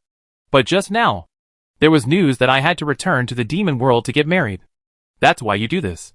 Hearing this, Duanmu Huai suddenly realized. That's right. If that's the case, then I might as well give up my body. That way, the other party won't be able to force me anymore. To be honest, being hated to this extent, Duanmu Huai even felt a little sympathy for the fiancé whom he had never met. His fiancé would rather let others sleep with her than him. What did this man do to be so hated? So why are you looking for me? I remember there's a handsome guy among your followers. Right? Yudo is a knight. He won't agree to my request. Oh. So you came to me? What do you mean? Do you think I'm that kind of person? At this moment, Duanmu Huai looked at Rias with an unhappy look. Before, Maria felt that he was not popular with women. And now Rias also felt that he was very lustful? But wait. Rias, you just said that your fiancé is also a pure-blooded devil. Does that mean their clan is very famous in the demon world? Of course. Lisa Phoenix. He is the third son of the Phoenix family with a long history. So you're not going to marry him? That's right. Hearing this, Duanmu Huai touched his chin and a cold look flashed in his eyes. Isn't this a coincidence? He was just worried about not being able to find a target to establish his authority. And now this one has come to him. Then, apart from this crooked way, do you have any other way to prevent this marriage? For now, the only way is ranked play. The game that improves the demon class status? Didn't you say before that you are not yet an adult? So you haven't officially participated yet? That's the theory. But the ranking game can also be used to deal with disputes within the family. If I firmly disagree with the marriage, then the only way to decide the winner is through the ranking game. As long as I win, then my engagement with that guy can be cancelled. So you don't plan to use this method? I want to. But to be honest, the chances of success are slim. Faced with Duanmu Huai's proposal, Ria smiled bitterly and shook her head. Because the Phoenix family is immortal. Immortal? Yes. They are nearly invincible. They can regenerate and heal their wounds even when attacked. Their flames can easily burn the enemy to ashes. 8 wins and 2 losses. This is the official record of Razor's participation in the ranking game. In fact, the 2 losses were because the opponents were families with which they had a good relationship. So they deliberately lost. Which was actually equivalent to a complete victory. After the ranking game appeared among demons, the Phoenix family benefited the most. After all, they are immortal. There is such a good thing? However, compared to the stern-faced Rias, Duanmu Huai's eyes lit up, and he became more and more excited. Immortality means that you can't be killed. Right? Does that mean you can let me beat you to death? Teacher? Faced with the excited Duanmu Huai, Rias was speechless. She looked at Duanmu Huai in surprise, as he was rubbing his hands together and eager to try, and could not understand his train of thought. Indeed, the immortal body is not invincible. But Razor himself is also very strong. What's more important is that as a formal contestant, he has already collected 15 chess demons. But I haven't collected enough demon followers yet. Once the battle starts, I'm not without a chance of winning. None of this matters. Duanmu Huai decisively interrupted Rias's words. Just go and participate in that ranking game. And leave those people of less R to me. Looking at the excited Duanmu Huai, Rias was stunned. What? You don't believe in my strength? That's not the case. Hearing Duanmu Huai's dissatisfied question, Rias hurriedly shook her head. Of course, she didn't disbelieve in Duanmu Huai's strength. After all, she knew that Duanmu Huai had fought against a group of fallen angels and their servants like it was a piece of cake. With his own strength, he was enough to fight 10 people.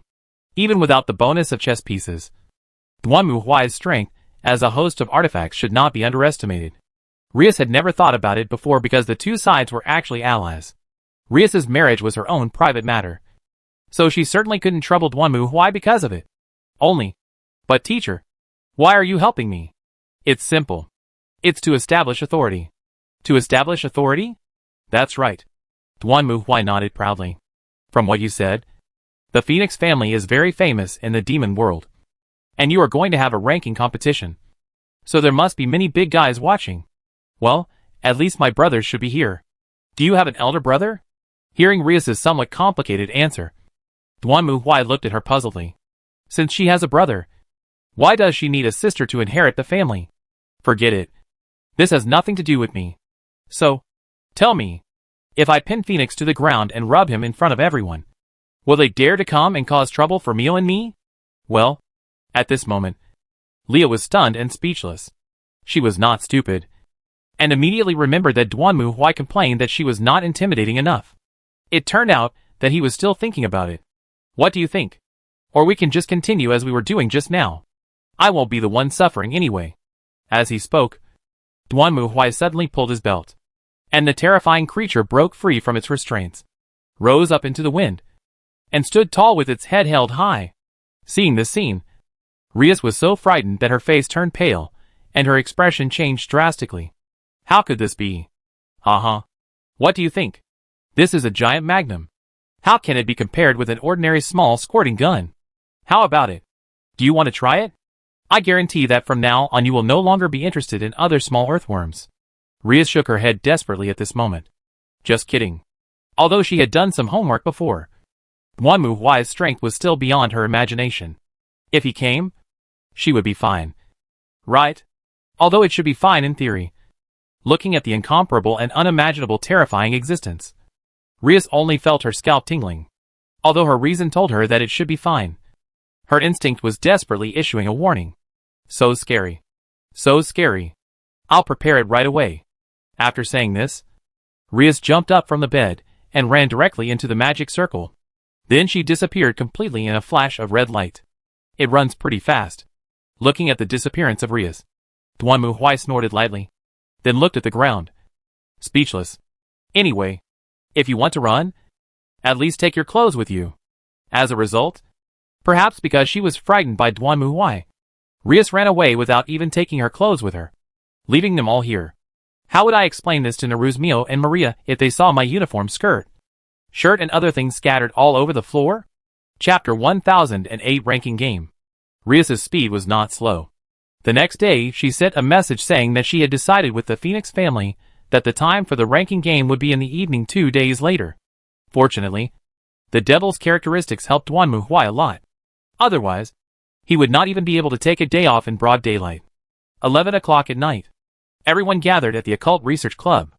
Not only Himejima Aquino, Kiba Yuto and Taho Kaneko were on standby, but even Naruzmio and Maria came to join in the fun.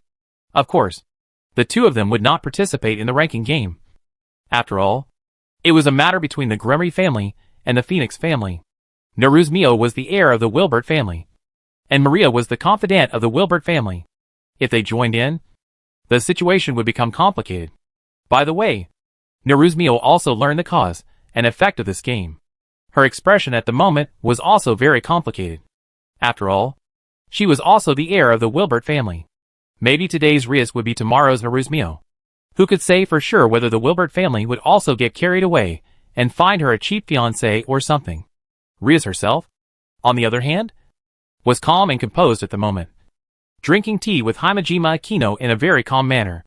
Taha Kaneko was sitting on a chair reading a book, while Kiba Yuto next to him was equipped with gauntlets and a wooden sword beside him, looking ready for battle. Strictly speaking, including Duanmu Huai, there are only 5 people on Rias's side participating in the game, while the other side has 15 people. Just before 12 o'clock, another magic circle appeared on the ground, and then a silver-haired maid walked out of it. The time is almost up. Miss Rias. I know. I'm ready. Hearing the maid's words, Rias nodded, and the silver-haired maid was silent for a moment and looked at Rias again. Excuse me, Lady Rias, but the other party is the Phoenix family, known as the Phoenix, and they have won 8 out of 10 games in the official ranking game, and you only have 5 people on your side. Do you really think this is the right decision? There's no point in saying this now. Grafia. Rias shook her head and called out the maid's name. Okay, I understand. In addition, the Demon King Lucifer will also be watching this battle, so please don't forget this. Why? Hearing this, Rias showed a subtle expression. Onyai-sama will watch it too. Really? Onyai-sama will watch the game too. Brother? Duanmu Huai and Naruzmio naturally also heard what Rias said. They were surprised and looked at Rias in surprise. The devil is your brother? Your brother is Lucifer? After all, the name Lucifer is well known, and Duanmu Huai did not expect to meet the real him here. It's not true. At this moment, Himejima Aquino came over and explained to the two of them with a smile. In fact, in the previous war, the original 4 demon kings have all passed away for various reasons. But the demon system cannot function without the demon king. So we retained the name of the demon king and passed it on to demons with powerful powers. The current 4 demon kings are all high-level demons, who inherited the name of the first generation of demon kings. The same is true for the president's brother. He has now abandoned the name of Gremery and changed his name to Surzex Lucifer. I see. Duanmu Huai nodded. He was curious before why Rias had a brother, but was asked to inherit the family. It turned out that there was such a story behind it. But that's fine. Since the Demon King is watching the battle in person, then he has to show some real skills. Time is up. Just then, the silver-haired maid announced calmly, "Please follow me." As the silver-haired maid finished speaking, the next moment, several teleportation arrays appeared. Then, Duanmu Huai felt a flash before his eyes. And then when he opened his eyes, "Isn't this still in the Occult Research Society?" Duanmu Huai looked at the room, which was almost the same as before, with a puzzled look on his face. However, at this moment, the broadcast suddenly sounded, and then the voice of the silver-haired maid emerged from it. "Everyone, I am Graphia, the maid of the Gremory family. I will be the referee of this ranking game between the Gremory family and the Phoenix family. In the name of my master, Surzex Lucifer, I will witness this battle between the two families. Please give me your guidance." The battlefield this time was prepared in an alternate dimension based on the opinions of Rias-sama and Razor-sama. It is a replica of the human world school that Rias-sama attends, Ku Academy. Wow! Duanmu Huai whistled. He now felt that this ranking game was quite interesting. He originally thought that the transfer had failed, but he didn't expect that they were transferred to another place. From the outside, everything here was almost exactly the same as the school in the real world, except that the sky outside was not night, but day.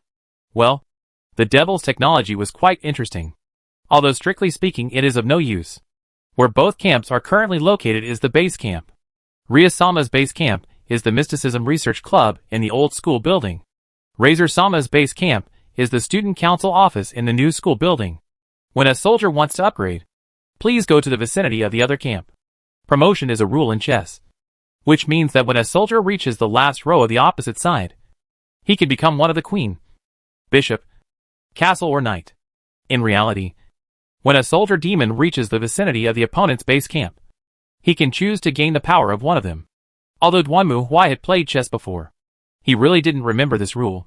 After all, when he usually played, the first ones to die were the soldiers. Who cared what kind of ghost they could become? Then, the game begins. As the class bell rang, the ranking game officially began. At this time, Rias also took out a map. Well, first we have to find a way to defeat Razor's soldiers. Don't bother. However, before Rias could finish her words, she was interrupted by Duanmu Huai. He stared at the window and slowly walked over. At the same time, a dark power armor appeared on Duanmu Huai's body. He held the thunder hammer tightly and stared outside. "So, now we need to deploy our troops, right?" "Yes. Razor will definitely choose to use his superior forces to put pressure on us. So, don't worry." Duanmu Huai shook his head. "I told you. This is my battle. All you have to do is sit there and drink tea and watch." As soon as he finished speaking, Duanmu Huai shouted angrily, and suddenly rushed towards the window in front of him. Then he broke through the wall of the old school building like an angry bull, jumped high, and raised the thunder hammer in his hand. "Go to H.L." As Duanmu Huai landed, the thunder hammer in his hand also smashed to the ground. At this moment, the deafening roar almost enveloped the entire school. At the same time, Rias and the others rushed to the window and saw a scene that they could hardly imagine. As Duanmu Huai smashed his hammer, the ground in front of him collapsed, as if thousands of tons of TNT were buried under the ground and exploded at this moment. The thick ground bulged high, and cracks like spider webs spread out in front of him. Then the forest and school buildings in front of him fell over and rushed into the sky under the impact of the expanding airflow. Even the old school building where Rias was affected. The violent shaking like a magnitude 10 earthquake made the entire old school building look like a small boat being swept by the raging waves in a storm. Even demons like Rias were unable to stand steadily and fell to the ground. When they came to their senses and looked outside again, everyone was stunned. "Oh my God! What on earth just happened?" Staring blankly at the battlefield in front of her, Rias was almost speechless. In front of her, the original back mountain, the new school building in front, the gymnasium, everything had completely disappeared. Only large areas of ruins and dust floating like mist remained. Just one hit. With just one strike, he destroyed the entire school. Leah couldn't believe her eyes. She knew Duanmu Huai was very powerful, But she never thought that he was so powerful. She had heard that in the myths and legends, the first generation of Demon King had a glorious record of destroying a city with one blow. But that was a myth and legend. And now, she actually witnessed with her own eyes a man who destroyed almost the entire school with just one blow. Even the maid in charge of judging seemed dumbfounded at this moment. After a long while, her voice was heard again, although it was still as calm as before. The slight tremor in it could not be concealed. Lisa Phoenix's 8 soldiers, 2 knights, 1 bishop, 2 castles, and 1 queen were eliminated, according to the rules of the game. As long as you receive damage above a certain level and are unable to recover from the battle, you will be eliminated and forcibly teleported off the battlefield. Both sides had just arrived at the battlefield and had not yet spread out their chess pieces. As a result, Duanmu Huai directly smashed the opponent's base with one blow, and those demons were wiped out before they had time to disperse. Just one strike, and all the demons on the opposite side were seriously injured. Now it seems that only the phoenix of the undead clan and 1 bishop are alive. Well, that bishop is really lucky. But Lisa Phoenix doesn't think he is lucky. What on earth happened? Riser climbed out of the rubble and looked around in horror. All he could see was dust floating everywhere, like a mist. It made Riser feel like he was dreaming. How could this be possible? He had just entered the game and hadn't even finished issuing commands. And then? What on earth had happened? Why did it turn out like this? Razor also heard the report on the radio, but his brain refused to accept this fact. How could all those powerful demons he possessed be destroyed in a single encounter? This is impossible. This is absolutely impossible. Something must have gone wrong. That's right. It must be like this. Boom, boom, boom. At this moment, suddenly, heavy footsteps sounded. Hearing this footsteps, Razor felt his hair stand on end, and even his blood seemed to freeze, like the sound of devilish footsteps. Although he was a demon, at this moment, Razor had such a thought deep in his heart. That kind of incomparable fear. The violence of destroying everything. Full of suffocating murderous intent. It was like the embodiment of the word demon itself. He slowly turned his head and saw the dust and mist in front of him gradually dissipated. Then, a steel warrior with a black body and eyes flashing cold red light walked out. I see. Is that you? Looking at the iron warrior in front of him, Lesser sneered. Rias didn't even have enough pieces yet. But she took the initiative to propose a ranking game. I thought she might have some hidden trump card. But I didn't expect that she would have such a trump card. Humph. Do you think this can stop our engagement? Who are you? Why are you helping Rias? Answer me. The Iron Warrior said nothing, and the bright red beam from his helmet fell on Razor. I can feel that you are just a pawn in a temporary contract. Looking at the Iron Warrior in front of him, Lisa continued to speak. He didn't know why, but the oppressive feeling brought by the other party made him feel that if he didn't say something, he would be completely suppressed by the other party. Are you Rias' trump card? What did Rias give you? Money? Women? Status? Who made you dare to stand in front of me? Don't you know that I am Risa of the Phoenix family? The Iron Warrior said nothing, but silently clenched his hammer. I admit that you have some skills. But do you think you can beat me? It was not known whether it was out of anger or fear. But Razor roared loudly. He clenched his fists, and scorching flame shot out from his body, turning into wings of fire. Everything around him began to melt under the hot flames. Even the bricks and stones were no exception. I want to see what you are capable of. You dare to attack us who are called firebirds, phoenixes, and immortal birds. You should be prepared to endure this endless fire and burn to ashes. As Lesar roared, the surroundings turned into a sea of fire, and he jumped up, wrapped in flames, and rushed towards the Iron Warrior in front of him. The surging flames burned more and more fiercely on Lesar's body, and in a moment he was wrapped into a flaming giant. Then he punched out and blasted towards the Iron Warrior. At this moment, Lesar completely mobilized all his strength. He was the Phoenix of the Phoenix clan.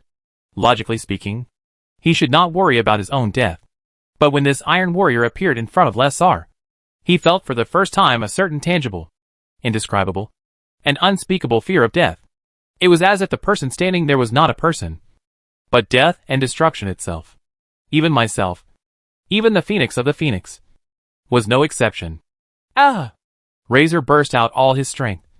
He rushed to the Iron Warrior, trying to melt it completely. But when Razor rushed to the Iron Warrior, He saw that the Iron Warrior was not afraid of his flames that could completely burn and devour everything in the world. He didn't even dodge or hide, but just stood there, allowing the surging flames to swallow him like an ocean wave. Then, the Iron Warrior raised the hammer high in his hand and swung it forward. Boom! Lisa only felt that his body was hit by a falling meteorite at this moment. He could even clearly feel a strong impact force directly penetrating into his body. And the fire in his body was directly shattered. And even the blood seemed to be blasted out of his pores. For a moment, Lisa's mind went blank. When he regained consciousness, he found himself lying in the ruins, his whole body limp and without any strength at all. Who am I? Risa tried to raise his head and look around. But he only saw that the high-end suit he was wearing was now completely soaked in blood and a dazzling red. In front of him was a huge gully that stretched almost to the far end of the horizon. He was lying at the end of the gully, like a corpse. Seeing this scene, Lisa was completely stunned. What on earth just happened? Chapter 1009, Intimidation. Duanmu Huai walked forward slowly, looking at the enemy in front of him, feeling the blood boiling in his body. He likes fighting, and he likes to ravage his enemies even more. Destruction, killing, and death all make Duanmu Huai feel joy from the bottom of his heart. As the god of destruction, every destruction and killing will bring Duanmu Huai incomparable happiness and joy. Well, especially for a man like this who has dyed yellow hair, looks like a gigolo in a brothel, and thinks he is so great. So what if you are handsome? You are still beaten into this state by me. Can being handsome be eaten? What's the use of being handsome? If I want to kill you, it only takes one blow. Right? Well, that's the truth. And it's definitely not out of jealousy of a man with only 3 points of charm. Call. Duanmu Huai let out a long breath, dragged the warhammer, and slowly walked towards Lisa. The Phoenix's talent was indeed powerful. Although Duanmu Huai had held back, this hammer was enough to smash his internal organs. At this moment, Lisa had actually begun to stagger to his feet, staring at Duanmu Huai with horror. He wanted to step back, but was tripped by the gravel behind him and fell to the ground. No, don't come over here. Looking in horror at the silent Iron Warrior who was walking towards him like the god of death, Lisa was already terrified. He had never thought that one day he would experience such fear. Not the fear of facing death, because he already knew that there were things in this world that were more terrifying than death. Don't come over here. Seeing Duanmu Huai moving forward again, Lisa's sanity completely collapsed at this moment. He shouted and raised his hands. The surging flames exploded from Lisa's hands again and rushed towards the Iron Warrior in front of him. However, immediately afterwards, the whistling wind directly tore through the exploding flames, and the huge black warhammer almost brushed past Lisa's ears and smashed heavily on the hill behind him. Boom! The mountain, which was more than 10 meters high, exploded and was flattened to the ground. The debris flew everywhere and hit Razor. But at this moment, Razor had no time to pay attention to these things, because at this moment, the Black Steel Warrior had already arrived in front of him and punched Razor in the face. Puff! The steel gauntlet was like a heavy hammer, hitting Razor's cheek hard, smashing his cheekbone into pieces. The flesh on Razor's face was torn apart by the impact, and dozens of teeth mixed with blood and foam flew out of his wide-open mouth. If it were anyone else, this would have been enough to kill him, fortunately or unfortunately. However, Lesser's Phoenix characteristic saved him. He couldn't even escape to the depths of his consciousness because of the intense pain. The next moment, his smashed face quickly began to recover, and the intense pain followed. Ah! At this time, Lisa finally couldn't help but scream. But he had just uttered "ah" when Duanmu Huai punched Lisa in the chest again, breaking his ribs and exploding his 2 alveoli.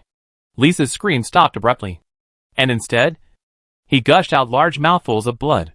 Similarly, the injury was fatal to an ordinary demon, but thanks to the power of the Phoenix, Lesser recovered. However, this is just the beginning. Ola ola ola ola ola ola. Then, countless fists hit Risa like a storm, breaking his hands, shattering his body, and destroying his internal organs. However, even so, with the power of the Phoenix, even if he encountered such a violent attack, Risa still couldn't leave the ranking. The game setting is that only when you are injured and dying will you be forced to teleport away. In other words, as long as Duanmu Huai doesn't directly blow up Risa's head and heart, then he can only endure this pain. No. No. Stop.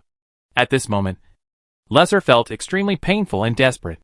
Indeed, in theory, there was a way to break the Phoenix family's immortality, such as using a powerful blow like a god to kill, or attacking until the opponent's mental breakdown. But that was only in theory. In reality, almost no one could do this. But now, he finally understood how terrible this pain was. At first, Lisa wanted to endure it. After all, he was a member of the glorious Phoenix family, and he should not choose to beg for mercy and humiliation. But soon, the unimaginable pain overwhelmed his will. As the glory and dignity of the Phoenix family, everything was no longer important. He only hoped to get out of this pain that kept recurring and seemed to be forever unrelieved. In the end, it was Duanmu Huai who saved him from this almost endless pain. Boom! As Duanmu Huai punched out again, Lisa's body flew backwards, and before he even hit the ground, there was a flash of light, and he disappeared completely. Then, the maid's voice came from the radio. King Razor is incapable of fighting. The ranking game is over. Rias Grumry wins. At this moment, the outcome of the ranking game has been decided. When Duanmu Huai and his group were teleported out of the magic circle, they were not in the old school building, but came to a gorgeous place that looked like a castle hall. In front of everyone, there were several red-haired demons, and on the other side were several blonde demons. Judging from their hair color, it was not difficult to imagine that the red-haired ones were from Rias's family, and the blonde ones were probably the Phoenix clan that the Gigolo belonged to. Seeing everyone appear, the originally noisy hall suddenly became extremely quiet. Everyone was silent, but their eyes were all fixed on the tall and burly steel warrior behind Rias. Rias took a deep breath, then walked up to the red-haired man in the lead and lowered her head. Father, I saw the ranking game between you and Lesser. The man who seemed to be Rias's father was a middle-aged gentleman. He looked very calm.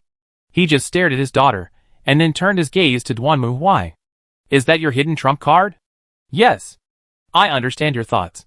Rias's father sighed. But what did you pay for it? As he spoke, Rias's father looked at Duanmu Huai. Iron Warrior, tell me what Rias promised you. I know that this is only a temporary contract between you, and that you are not a devil, an angel, or a fallen angel. So, who are you? And why did you choose to help my little girl? Hello. Under the gaze of everyone, Duanmu Huai walked forward and nodded to Rias's father. My name is Duanmu Huai. I am the Grand Inquisitor from the Tribunal, and also a teacher at Juwon College. The Inquisition? After hearing Duanmu Huai's answer, the people around him immediately started whispering. It was obvious that they had never heard of this force. That's right. We, the Inquisition, are an organization that protects humanity, no matter what force or race.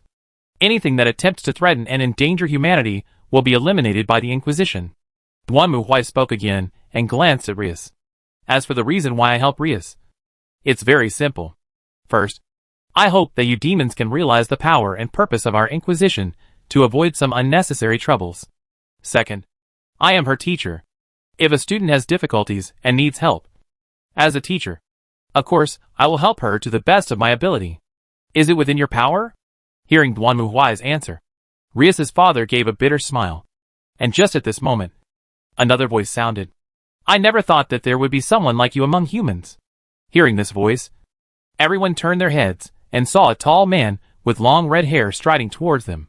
Beside him was the silver-haired maid that Duanmu Huai had seen before. Seeing this scene, Duanmu Huai immediately guessed the other person's identity. Brother. Sure enough, the next moment, Rias's words confirmed Duanmu Huai's thoughts. The one who appeared here was none other than the king of demons, the devil Lucifer. The latter walked in front of Duanmu Huai and stared at him. Duanmu Huai did not give in either, staring at the demon king in front of him calmly. To be honest, I never thought that there would be someone like you among humans. Looking at Duanmu Huai, the demon king's expression was very calm. He looked carefully at the armor on Duanmu Huai, and then retracted his gaze. So, you're saying that the Inquisition will represent humanity, right? That's right. Duanmu Huai nodded. I have made it very clear that any existence that attempts to endanger humanity will be the target of the Inquisition, no matter if they are angels, fallen angels, demons, or even gods and demon kings. Hearing Duanmu Huai's clear answer, everyone present was shocked. But the Demon King remained expressionless. Ha! Interesting. Interesting. In other words, as long as we don't harm humans. You won't attack us? Of course. The Inquisition has its own clear goals and policies, and will not act like those brain-dead idiot believers.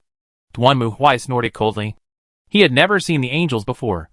But as far as the fallen angels were concerned, that group of extremely fanatical religious elements also fell into the category that Duanmu Huai wanted to purify.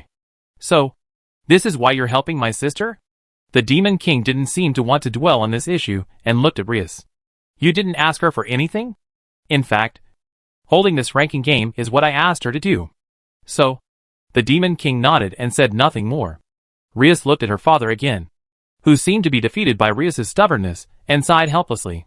Well, Rias, you have solved this problem through the ranking game. But you should understand that this is not the end of everything. I know. Father. Rias nodded. Then take care of yourself. After saying this, Rias's father turned his head away without saying a word. Rias bowed to her father, then turned around and led the others into the magic circle again. It was not until Rias and Duanmu Huai and their group disappeared into the magic circle that Rias's father sighed. Then came to the side and looked at the blonde old man opposite. Mr. Phoenix, I'm sorry that this engagement has turned out like this. I know it's rude. But about this matter, you don't have to say anything. Lord Gremory. Chief Phoenix shook his head. Indeed, the union of pure-blooded demons is a good thing. But it seems that both of our families are too greedy. To be honest, I would like to thank the Inquisitor. After all, what my son lacks most is the experience of defeat. I hope he can understand that the immortality of the Phoenix family is not everything. Just letting him realize this is worth it. At this point, Chief Phoenix's expression turned serious. But the Inquisition. I never thought that humans would possess such power. That's right. Although it's not uncommon for humans to host divine weapons. A human with such power. As they spoke, they both turned their gazes towards the Demon King who was standing beside them. Silent. You have to know that in this world, the three-way balance between angels, fallen angels, and demons has lasted for thousands of years. Although the human race has always been entangled in it, it has never occupied a dominant position. It is more like a small role in a drama. Although it is indispensable, it is not important. However, it now seems that these extras are about to turn into protagonists. So, what does the Demon King think about this? Chapter 1010 Unlocked. For Duanmu Huai, Rias's engagement issue was resolved. However, this was not the case. The very next day, Rias showed up at the door of Duanmu Huai's house with a lot of gifts. According to Rias, although the Gremory family had given up the engagement as an apology to the Phoenix family, it was also like expelling her from the family. So she found Duanmu Huai. After all, Naru-san and Maria-san can live here, so it should be okay for me too. Since Rias said so, what else could Duanmu Huai say? Although Naru's Mio seemed a little unhappy, she couldn't object. After all, she was also a boarder, and she couldn't say that she could live there. But Rias couldn't, and Duanmu Huai didn't care. He just planned to rely on Rias's connections to keep an eye on the situation in the demon world. So he agreed. As a result, Duanmu Huai regretted it the next day. Rias, what do you mean? Duanmu Huai was speechless when he saw Lias lying naked beside him. When he woke up, he could indeed smell the fragrance from the girl and the warm skin contact. However, at first Duanmu Huai thought it was Wan Lia who ran in again. But soon, he felt something was wrong. After all, this is much bigger than Wan Lia. Then Duanmu Huai opened his eyes and saw Rias lying beside him, looking at him with a smile. I'm sorry. Actually, I can't fall asleep without hugging something. So I wanted to use the teacher as a pillow to sleep. So I came to disturb you after you fell asleep. As she spoke, Rias raised her head and kissed Duanmu Huai on the cheek. What do you think, Sensei? Waking up this morning feeling like a high school girl? I'm a man too. Aren't you afraid that I might do something to you? Of course. After all, didn't I ask you for it before? And you helped me get rid of the engagement with Phoenix. So, as she spoke, Rias leaned close to Duanmu Huai's ear and whispered, Teacher, you can do whatever you want to me. Okay? Oh, that's what you said. Hearing Lia's words, Duanmu Huai's eyes condensed. Little girl, you actually teased me. Do you really think I can't do anything to you? Hey, Wait until I use the 48-hand skill of Ito inherited from the Bell Girl. Then I want to see if you can still appear so calm. Just when Duanmu Huai made up his mind and was about to take action, suddenly, the voice of Naruzmio came from outside the door. Teacher, are you awake? It's time for breakfast. I have to say, this is really a coincidence. However, before Duanmu Huai could say anything, Ria sat up and looked towards the door. Ah, Naru-san. I'm sorry. You'll have to wait a moment because the teacher and I need some time to get dressed. Why? Hearing Ria's voice, Naruzmio outside the door screamed immediately. The next moment, the door of Duanmu Huai's bedroom was pushed open by Naruzmio. When she saw Ria sitting on Duanmu Huai's bed, completely naked, Naruzmio's face suddenly turned red. Wait! President. What's going on? Why are you in the teacher's room? Because I'm used to sleeping with a pillow in my arms. I came to find the teacher. After all, the teacher's body is full of muscles, and it's very comfortable to hug him. If that's the case, please go buy a pillow. As a high school girl, how can you run into a man's bed so early in the morning? It's okay with me. After all, the teacher helped me, so it's okay to do this little thing in return. No, even if that's the case, we still have to distinguish what we can and can't do. Duanmu Huai naturally would not get involved in the argument between Naruzmio and Rias. He changed his clothes and walked out of the bedroom directly. Then he saw Maria sticking her head out from the corner, watching the scene with a smile. I thought you would stop, Rias. I would never do such an unromantic thing. Master Duanmu. In response to Duanmu Huai's question, Wan Lia looked very complacent. To be honest, I really welcome Ria-sama to move in as well. After all, Mio-sama also needs an opponent, and competition between each other is a virtuous cycle. Right? I didn't expect Ria-sama to be even bolder than I thought. In this way, Mio-sama might be willing to do things like that she was too shy to do before. He. I knew you. A lecherous nightmare. Would do no good. Looking at Wan Lia, who was so excited that he was almost drooling, Duanmu Huai was speechless. Is there no normal person in this room except me? Of course.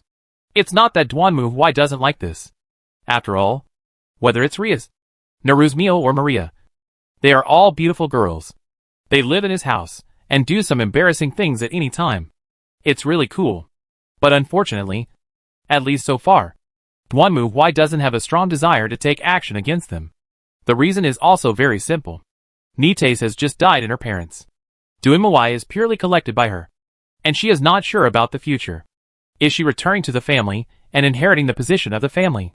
In this situation, Duanmu Huai would certainly not attack her casually. Taking advantage of her is one thing, but actually attacking her is another. How does that sentence go? I'm just rubbing against it. I'm not going in. As for Rias, Duanmu Huai could guess her thoughts to some extent. Ever since Duanmu Huai showed her strength in the previous ranking game, Rias, if she wasn't stupid, would know that she must cling to him. And maybe the Grumry family was behind Rias. After all, these thousands of years of angels, falling angels, and devils are entangled, and they are also reluctant to maintain the balance of power. At this time, the trial that suddenly emerged from the human forces is likely to become a straw that breaks this balance. At present, neither angels nor demons seem to pose much threat to humans.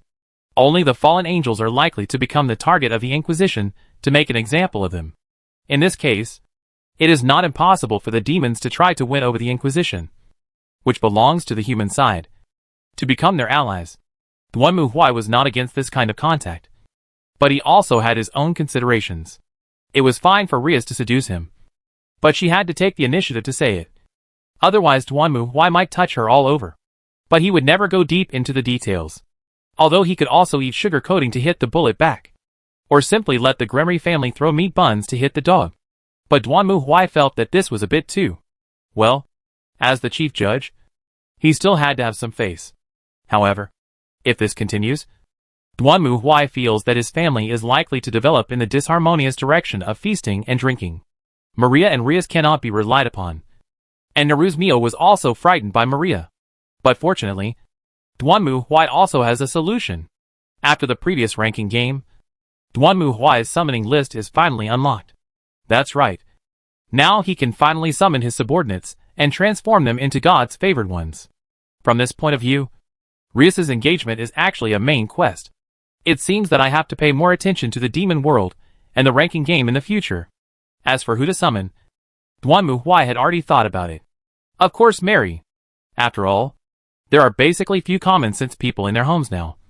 And now I need Mary, a real lady, to pull a moral value. So at the dinner table, Duanmu Huai also announced this matter. By the way, I want to say that my companions will be coming over in the next few days. Why? The three girls, who were having breakfast, were all stunned when they heard Duanmu Huai's words.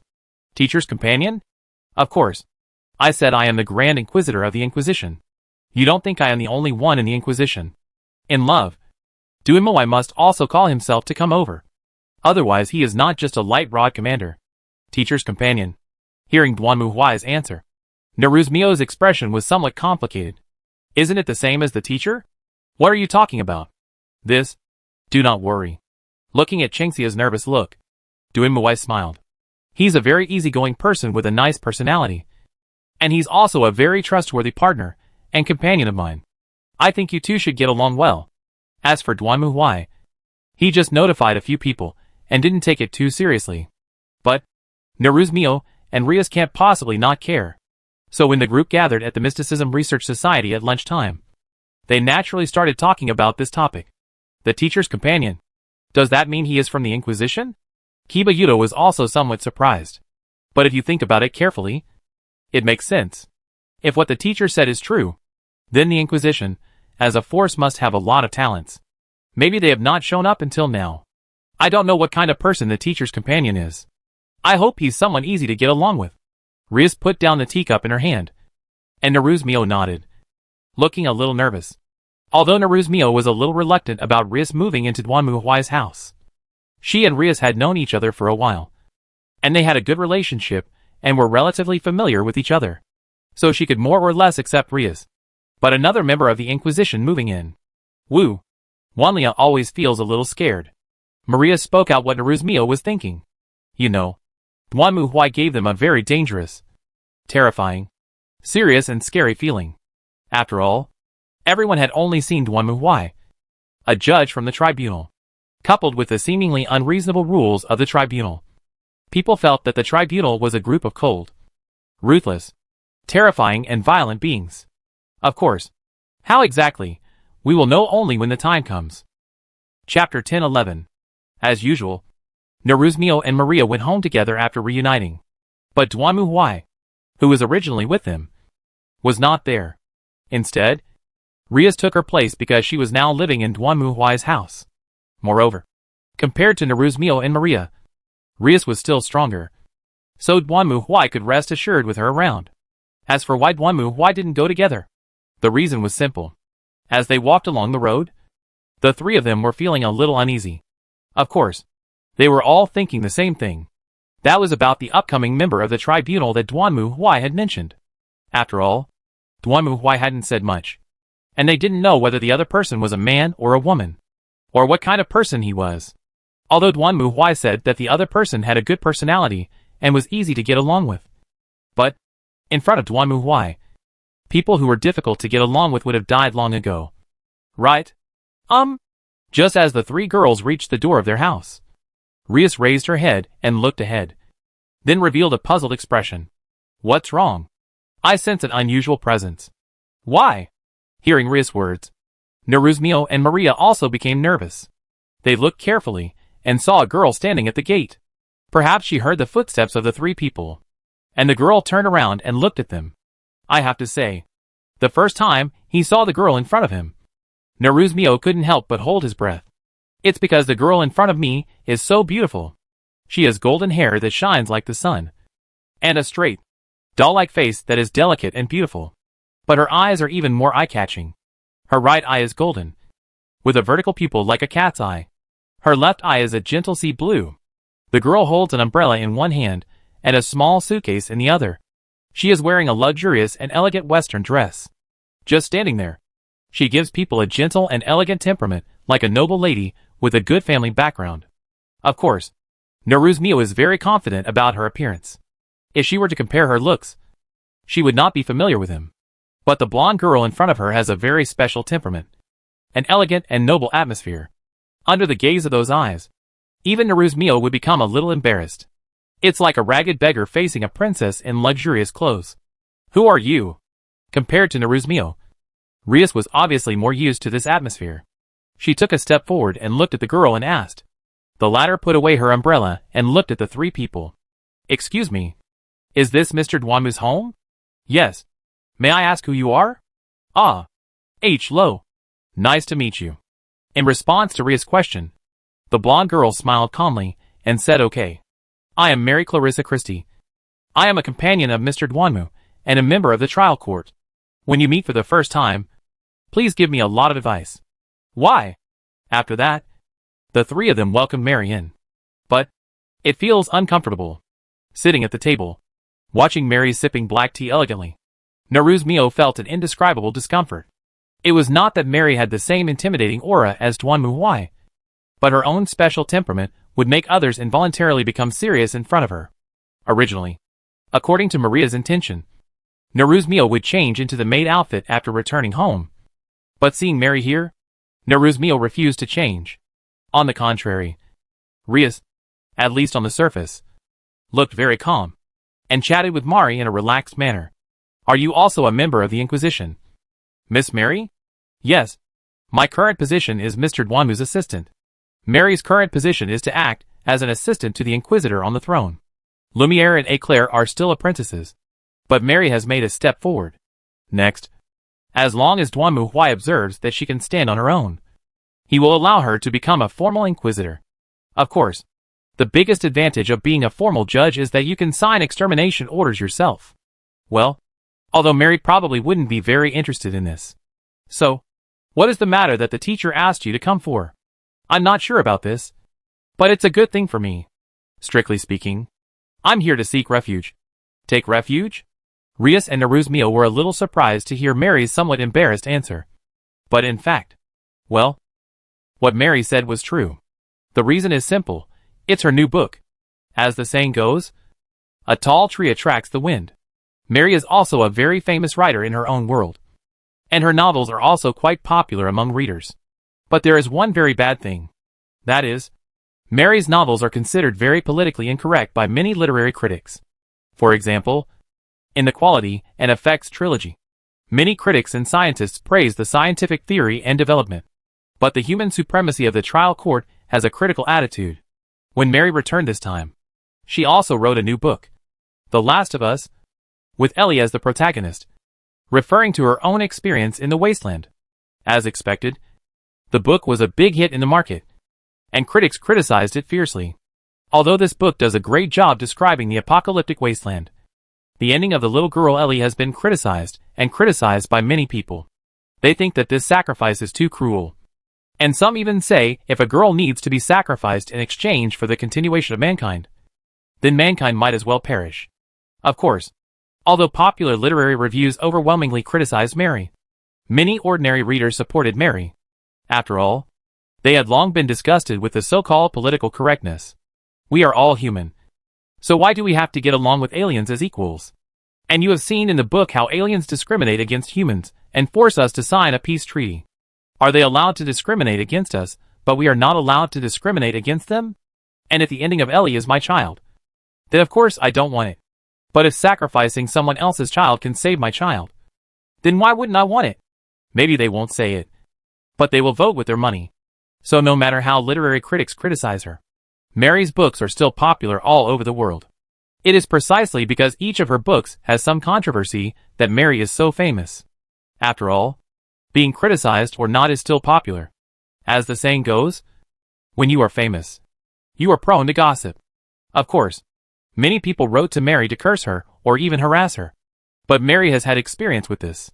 Generally, after releasing a new book, she would go to another world to hide, and then come back after the craze has faded. As for those letters, Mary didn't care that she positioned herself as Watson. She was just responsible for recording every word and action of Duanmu Huai, the Sherlock Holmes. To put it bluntly, Mary believed that what she wrote was a record, not a simple literary creation. So she wasn't too angry about what other people thought of her book. After all, It wasn't a story she made up. Of course, Mary has no chance of winning any literary awards. After all, such awards are very politically correct. Even if every book of Mary's can be sold at the top of the charts, she will just pretend she is blind and not see anything. You can't do anything to her. Right? But is this really okay? Miss Mary? At this moment, Rhea stared at Mari and launched an active attack. We are not human beings, but demons. Do you think it's okay for us to stay here? Demon? After hearing Rhea's answer, Mary put down the teacup in her hand, glanced at the three of them, and then nodded. It doesn't matter. Since it's Mr. Duanmu's judgment, I think it should be fine. After all, the judgment of the Inquisition on humans is somewhat different. So in my opinion, you are not special. Ah, but if it is a threat to humans, then even if the skulls are similar or even the same, we will not let it go. Is that so? That's right. In fact, Mr. Duanmu and I once wiped out a race called ghouls. It was a similar situation. If you don't mind, could you tell us about it? Hearing this, Rhea's eyes lit up, and Neruzmio and Maria also cheered up. Indeed, they knew almost nothing about Duanmu Huai's situation. They only knew that Duanmu was currently the chief judge of the tribunal. But what he had done, what his past was like, they knew nothing about it. This is fine. Mary didn't seem to think there was anything to hide. So she didn't hide anything. She just repeated to everyone the story of how Duanmu Huai and she went to eliminate the zombies.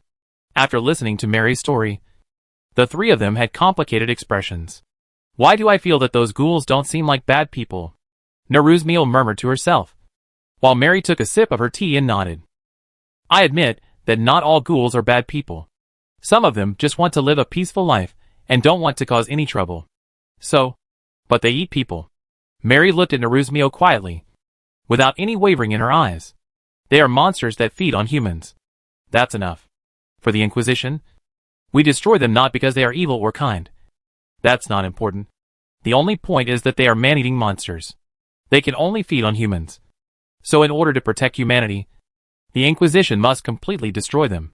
It's that simple. This is also why I judged that there would be no problem with you. Because Mr. Duanmu is very strict in this regard. If he judged that you were enemies of mankind, then no matter what your situation was, you would have been eliminated by Mr. Duanmu long ago. Since Mr. Duanmu is willing to let you stay here, it means that he judged that you will not pose a threat to mankind. Mary's voice was not loud, and she spoke softly, sounding very gentle and calm. But Neruzmio felt the hairs on her back stand up. Perhaps it was not until now that she finally understood what kind of organization the Inquisition was. They didn't act because the other party was kind or evil, but simply to determine whether the other party was a threat to humanity. In a way, the Inquisition might be more terrifying than those fanatical religious elements. Call. Just then, the door opened and Duanmu Huai walked in. Whether the Gang's S group of the Guanla Club can do it, I wouldn't be able to do. Oh, Mary? Are you here? Seeing Mary, Duanmu Huai stunned, and then said with a smile, Yes, Mr. Duanmu. The way you came to me this time is really special. After all, Duanmu Huai had always gone to Mary's world and taken her to other places. But this time, Mary found an invitation on her desk after returning home.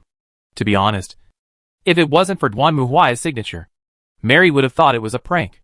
After all, in Mary's impression, Duanmu Huai is not the kind of person who can write an invitation letter. After getting ready, a portal appeared when Mary opened the invitation letter, and the next moment, she was teleported to the gate of Duanmu Huai's house. The situation this time is a little special. How about you tell me about it later? Duanmu Huai is also helpless.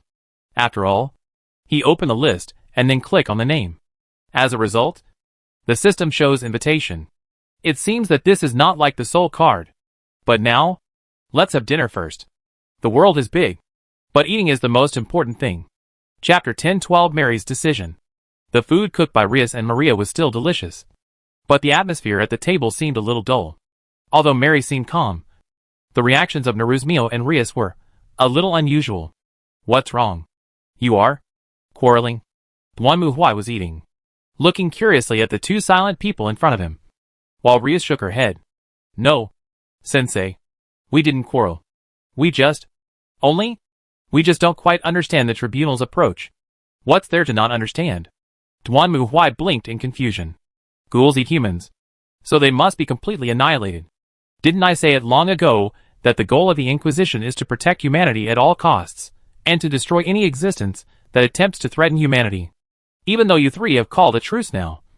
If it was a few hundred years ago, and you three were at war, and humans were involved, we, the Inquisition, would have absolutely wiped out all three of you without hesitation. Is it necessary to do this? Hearing this, Neruzmio was shocked, while Duanmu Huai just shrugged his shoulders. Of course, you don't need to think too much about it. The Inquisition will never be like those boring religious believers who declare before going to war that we are righteous and you are evil. So we have a legitimate reason to fight you. This kind of thing doesn't matter to the Inquisition at all. No big deal? Yes. You see? Just like humans exterminating rats. What did rats do wrong? Did they steal food? Did they spread plague? But rats didn't do this voluntarily. They were born to do this. This is their instinct, and has nothing to do with evil. But in order to prevent rats from damaging their interests, don't humans also exterminate rats? And the same goes for cockroaches. Master Duanmu, we are eating now. Wan Lia hurriedly interrupted Duanmu Huai's words. And the other girls also nodded. Okay. It's okay as long as you know what I mean. Duanmu Huai shrugged silently. Perhaps it is necessary for you to prove your own justice and the enemy's evil before going to war. But it doesn't matter to the Inquisition. For us, we only need to see whether they pose a threat to human existence. You see, ghouls eat people and live on them. There is nothing we can do about it, no matter whether there are good people among them. Since they eat people, they must be eliminated.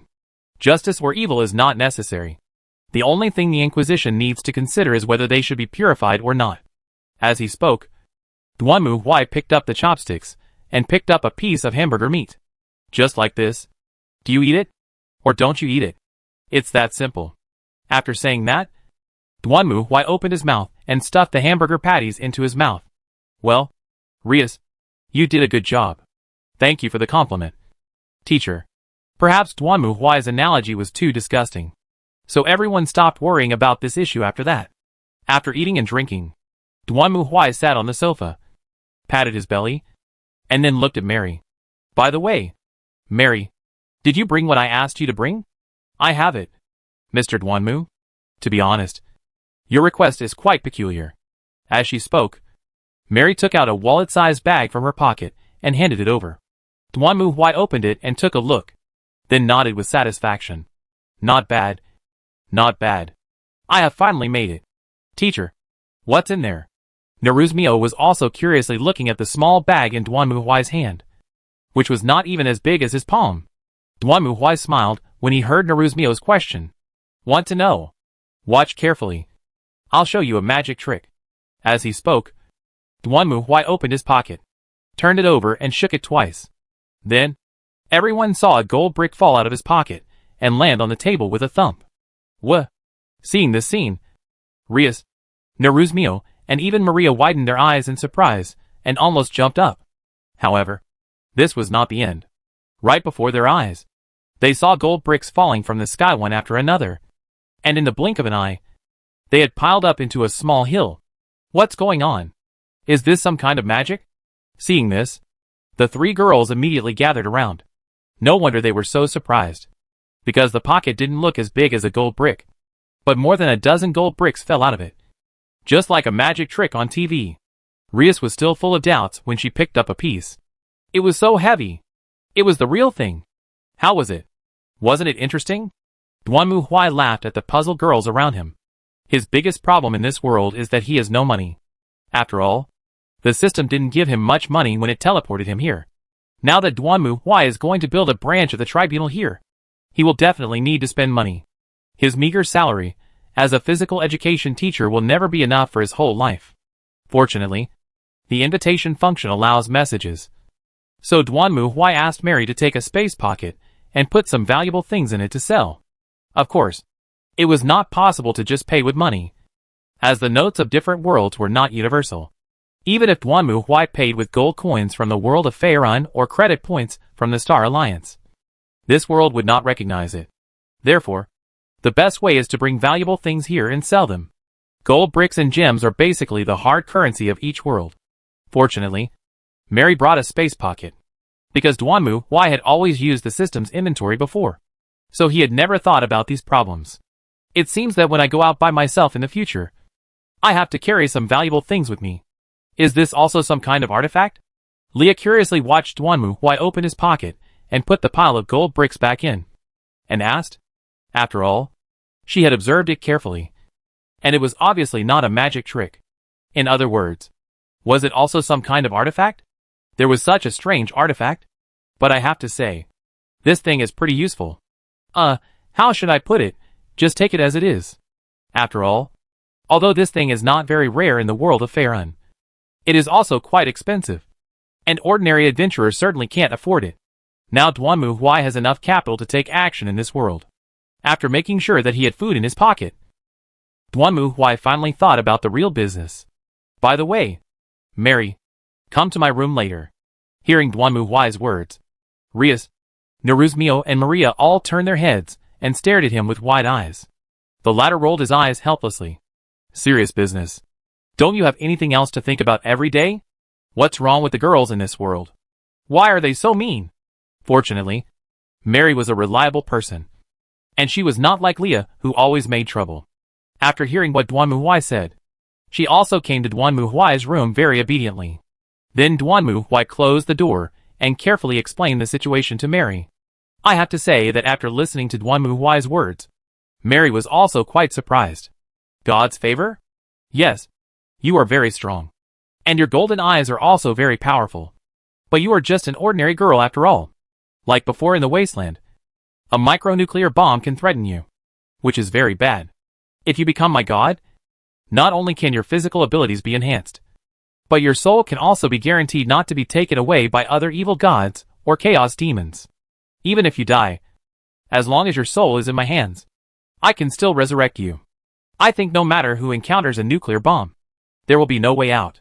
Hearing this, Mary also broke out in a cold sweat and complained silently. What do you think?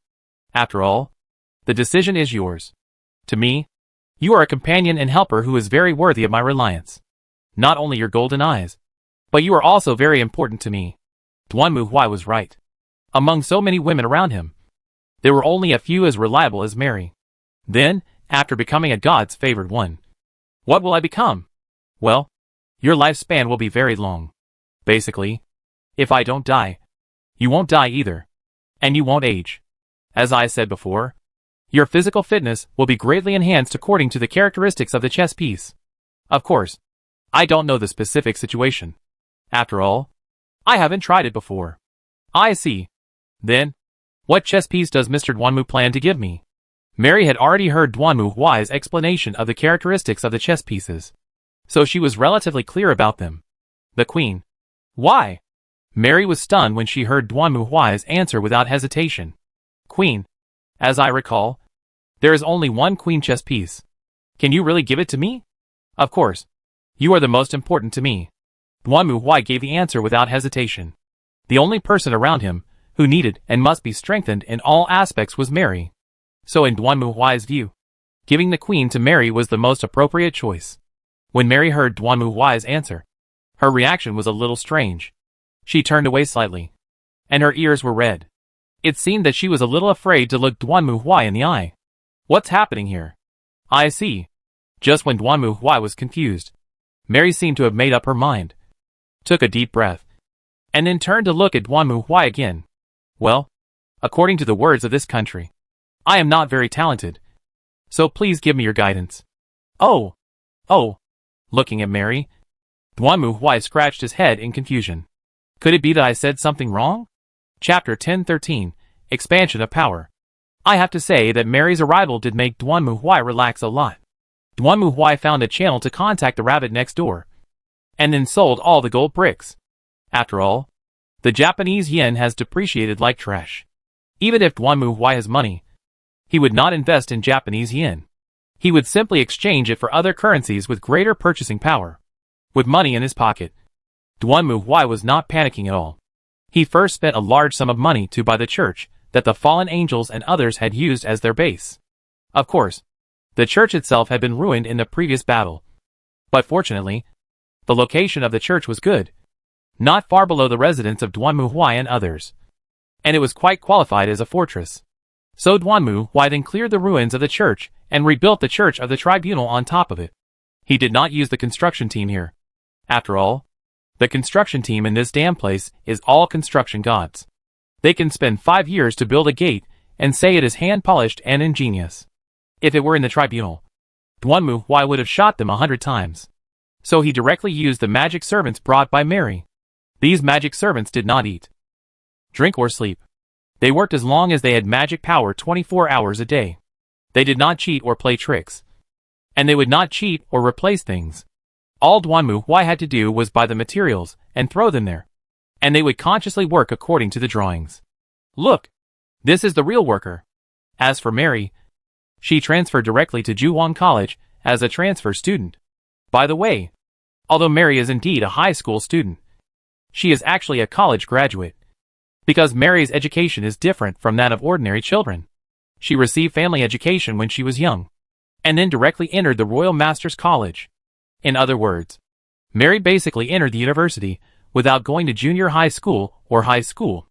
Well, if you think about it carefully, considering that the Royal Masters College recruits the top talents in the empire, you won't be able to get in even if you apply without some ability. Right? So Mary was somewhat looking forward to attending high school in Japan. As a beautiful girl, Mary's admission naturally caused a sensation. Not to mention her identity as a foreigner. Mary's temperament in every gesture and her unique eyes alone were quite eye-catching. But for Duanmu Huai, Mary's arrival was just another joke. That's language. As we all know, Japanese people speak dumb English, which is the kind that foreigners cannot understand at all. Mary graduated from the Royal College of Masters, specializing in ancient characters and languages. She speaks a pure London Union Jack accent, which is so elegant and noble, and full of aura. So much so that teachers basically dare not call her Mary in English class. Because if they call her, her pronunciation will be more standard than their own. And will the teacher still have face? Mary herself was also greatly shocked by the culture. After all, the Japanese do not distinguish the tones of the English word RL. For example, they pronounce sorry as Sali and story as Si Dowly. So when Mary listened to them pronouncing words in English class, she doubted her life for a while, and even asked Duanmu Huai if the pronunciation of the language was different, because they were from different worlds. Duanmu Huai almost laughed to death. Not only that, Mary's arrival also saved Duanmu Huai's ears. The band club was really no good. Although they made progress day by day, the progress was still too small, and they lacked a stable backbone. Generally speaking, the person who led the club should be the most stable one. However, in Duanmu Huai's eyes, the band club president, Ogasawara Haruka, was simply a rabbit, more cowardly than anyone else, which was speechless. Therefore, after asking Taki and learning that the brass band also had violin performances, Duanmu Huai decisively brought Mary over. Although he didn't understand music, at least he had heard Mary's performance, which was quite nice. Moreover, Mary was used to being with Duanmu Huai and was not afraid of him, so she would not be as timid in front of him as other students. Facts have proved that Duanmu Huai's choice was correct. Mary's joining the band was like a stabilizing force for the band. According to Taki, the violin is not as dependent on air as other woodwind instruments. So as long as the player's level is high enough, he can lead the whole band to improve. Before, they only had one double bass player, and the arrival of Mary, the violinist, finally made up for the most fatal shortcoming of the band. Of course, Duanmu Huai didn't understand what Long said. He only knew that after Mary joined, the group finally got back on track. His suffering was over. Thinking of this, Duanmu Huai silently gave himself a thumbs up. It turns out that the first choice to summon Mary was the right one. For Duanmu Huai, this was just a normal operation of the court. But for others, it was not the case. Yeah. Not bad. Very good. Looking at the church in front of him, Duanmu Huai nodded with satisfaction. As expected, the magic servants were very efficient. They worked 24 hours a day without sleep or food. And it took less than a week to completely complete the Gothic church, including the decoration inside. And no salary required. That's awesome. Is this the Church of the Inquisition? Compared to the calm Duanmu Huai and Mary, the others were shocked when they entered the gate. The tall and magnificent dome. The statues of space warriors standing around. And the ubiquitous skull and double-headed eagle logos gave people a soul-stirring shock just by stepping into the church. This is not an illusion. By the way, Duanmu Huai built the Church of the Tribunal not just for show. The church is the domain of the god of destruction. Not to mention that the church has the mark of the god of destruction's hammer made by Duanmu Huai himself. In fact, at this moment, with this church as the center, the power of the god of destruction has completely spread out and enveloped the entire city. Although humans wouldn't feel anything special, other races, such as angels, fallen angels, or demons, would feel the endless pressure and fear from the god of destruction if they dared to step into the city again. If they didn't leave, then don't blame Duanmu Huai for being rude. You see, even if there is a sign clearly saying military restricted area, no trespassing, and you still insist on going in, then if you get caught and shot, isn't that just asking for it? But it looks a bit like the villain's headquarters in a cartoon. Staring at the skull symbol on the gate in front of her, Naruzmio couldn't help but complain. Although she had been educated by Duanmu Huai a long time ago and knew the rules and circumstances of the tribunal, seeing such a huge skull carved so openly on the gate still gave her a chilling feeling. What villain? We are an organization that protects humanity. And what are those? Lias also looked speechless, reaching out to point to the air and saw there. And the servo skulls with candles on their heads flew around. If I'm not mistaken, those are real human skulls. What's the problem? They are the most loyal servants of the Inquisition. No matter how I look at it, I still feel like it's a Demon King's castle. No, the Demon King's castle doesn't have anything like this. As the sister of the Demon King, Rias decisively rejected Naruzmio's sentiments. It's not like she hasn't been to the Demon King's castle before. Although it's the Demon King's castle, except for being a little luxurious, it's still pretty normal most of the time. It's nothing like here. The whole atmosphere seems to be filled with an unspoken sense of intimidation. On both sides of the wall are statues of knights, who are more than 10 meters tall, wearing terrifying armor and devil-like helmets. The walls are full of skull patterns, and there are skulls flying in the air with their spines swinging. This is the castle of the devil. At this moment, one of the servo skulls flew down, stared at everyone, and then emitted a red light from its right mechanical eye. It scanned everyone, and then turned around calmly and flew away. This is the devil's castle. Although no one said it, they all thought so in their hearts. If you have the guts, let an angel come and take a look. It would be strange if they don't think you are a devil at first sight. This is even more evil than the devil. Mr. Duanmu, what do you want to serve the skull of the servo? At this moment, Mary looked at Duanmu Huai in silence and asked. Others might not know what the servo skull was used for. But how could Mary not know? In response to Mary's question, Duanmu Huai shrugged his shoulders. Oh, I installed some macro cannons here. It needs some automation, right? Didn't you say you didn't even bring any money? Yeah. But how can I forget the macro cannon? What if I want to use it to blast something? Look. Like now. Duanmu Huai didn't think there was anything wrong with it. It didn't matter whether you brought money or not. After all, the currency in each world was different, so it was useless to bring it. But the macro cannon was different. You just had to take out the macro cannon and point it at the black muzzle. Duanmu Huai thought that most people would be wise enough to take out their money. So it's more useful to bring something that can make money than to bring money. Isn't it? Hearing Duanmu Huai's answer, Mary sighed helplessly. Then she raised her head and looked towards the center of the church. Unlike most churches, there was a huge bell hanging above the center of this church. More importantly, Mary remembered that she seemed to have seen this thing somewhere. Mr. Duanmu, this can't be that. Yeah, it's what you think. Duanmu Huai blinked at Mary, who sighed again and was completely speechless. Next time I hope you remember to bring some daily necessities. I'll remember it, even though I don't usually need it. After all, Duanmu Huai has a wizard's mansion, which is enough to solve the problem of food, clothing, housing and transportation. So he almost never considers bringing money. But now it seems that it is indeed a good idea to put some valuable things in the inventory at any time just in case. For example, in this world, it is really troublesome if you don't have more money. Well, should we summon Lumiel? I remember she is very good at hacking into networks and such. So it would be nice to have Lumiel hack into the FBI or something and get some funds to spend. Right? As for why the FBI? The reason is very simple. Duanmu Huai remembers that the opening credits of the movies he had watched before all had the words FBI warning. Which means that the FBI must have made a lot of money. I spent a lot of money buying those movies myself. And it's time to recoup my costs. Chapter 1014. Invitation from the Demonic World.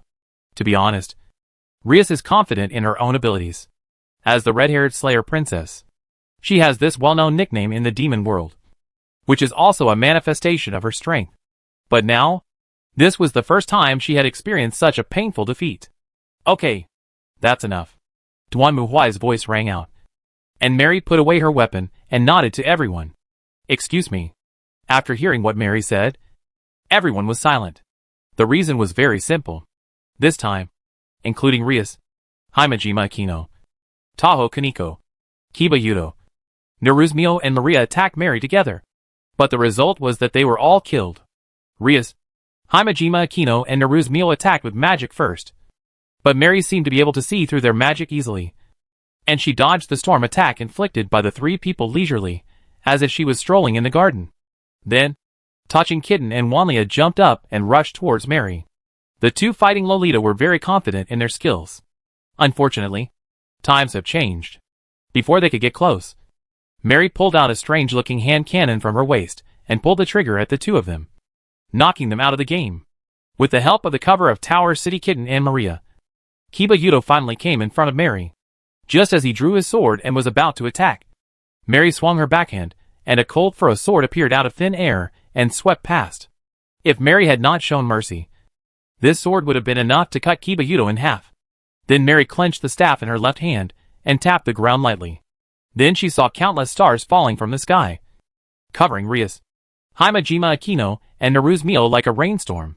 The three of them didn't even have time to defend themselves before they were knocked to the ground by this series of starlight rainstorms. From the beginning to the end of the battle, it takes no more than 5 minutes. Good. Duan Muhuai, who watched from the beginning to the end, was also very satisfied with Mary's performance. Mary's biggest reliance is her golden eyes, which can see through everything and have no secrets. But on the other hand, Mary's reaction as a human was too slow, and sometimes she couldn't keep up with the needs of the golden eyes. For example, many times, Mary clearly saw some flaws, but with her speed and reaction ability as a human being, she didn't have time to seize these gaps, which was somewhat of a waste. Now that Mary has absorbed the queen chess piece and become a god's favor, all of her attributes have been greatly improved. If calculated using the values of the soul card, then Mary's current values are equivalent to attack 8 and defense 8, which is the highest level among the soul cards owned by Duan Muhuai. Moreover, Mary has magic for long range, hand cannon for medium range, and moonlight great sword for short range, which almost covers the entire field. Although she is not invincible now, she is also very strong. What made Duan Muhuai feel relieved was that although Mary had transformed into his divine favor, she herself did not seem to have changed at all. She did not grow wings or a tail.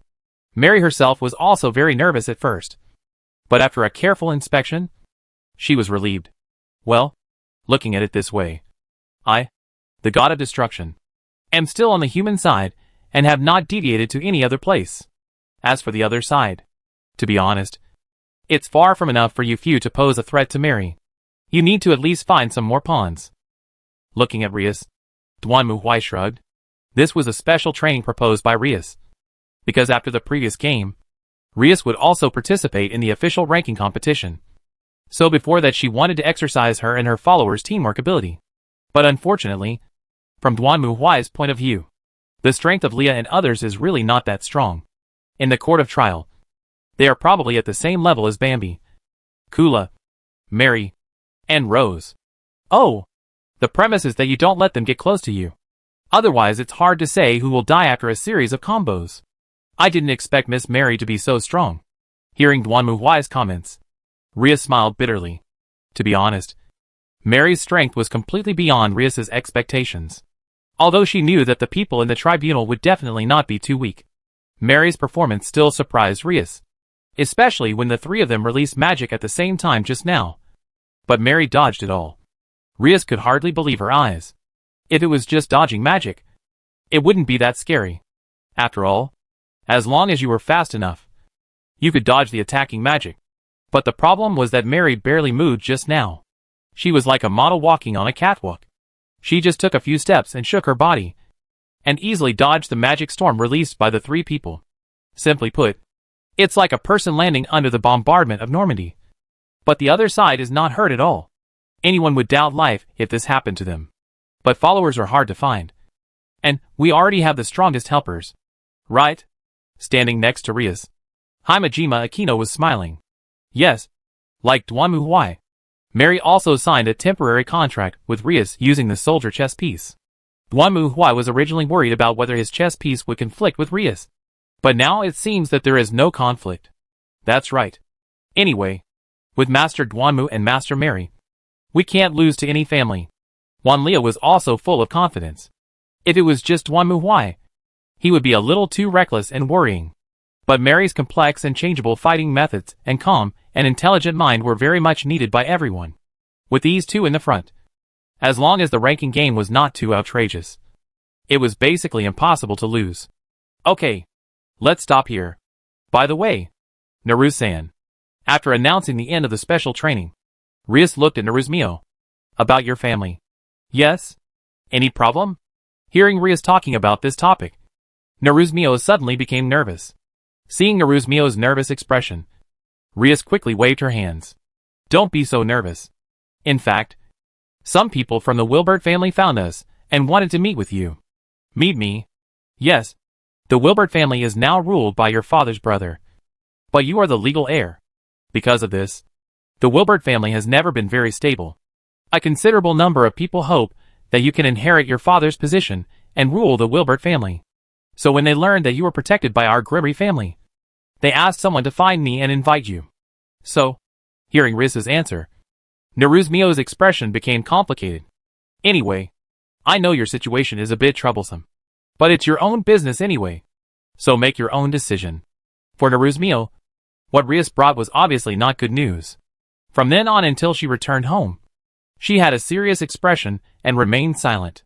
Duanmu Huai could guess what Rias was thinking. It was like a country lost its emperor. And then someone suddenly found you and said that you were the emperor's son and the legitimate heir to the throne. Anyone would feel distressed.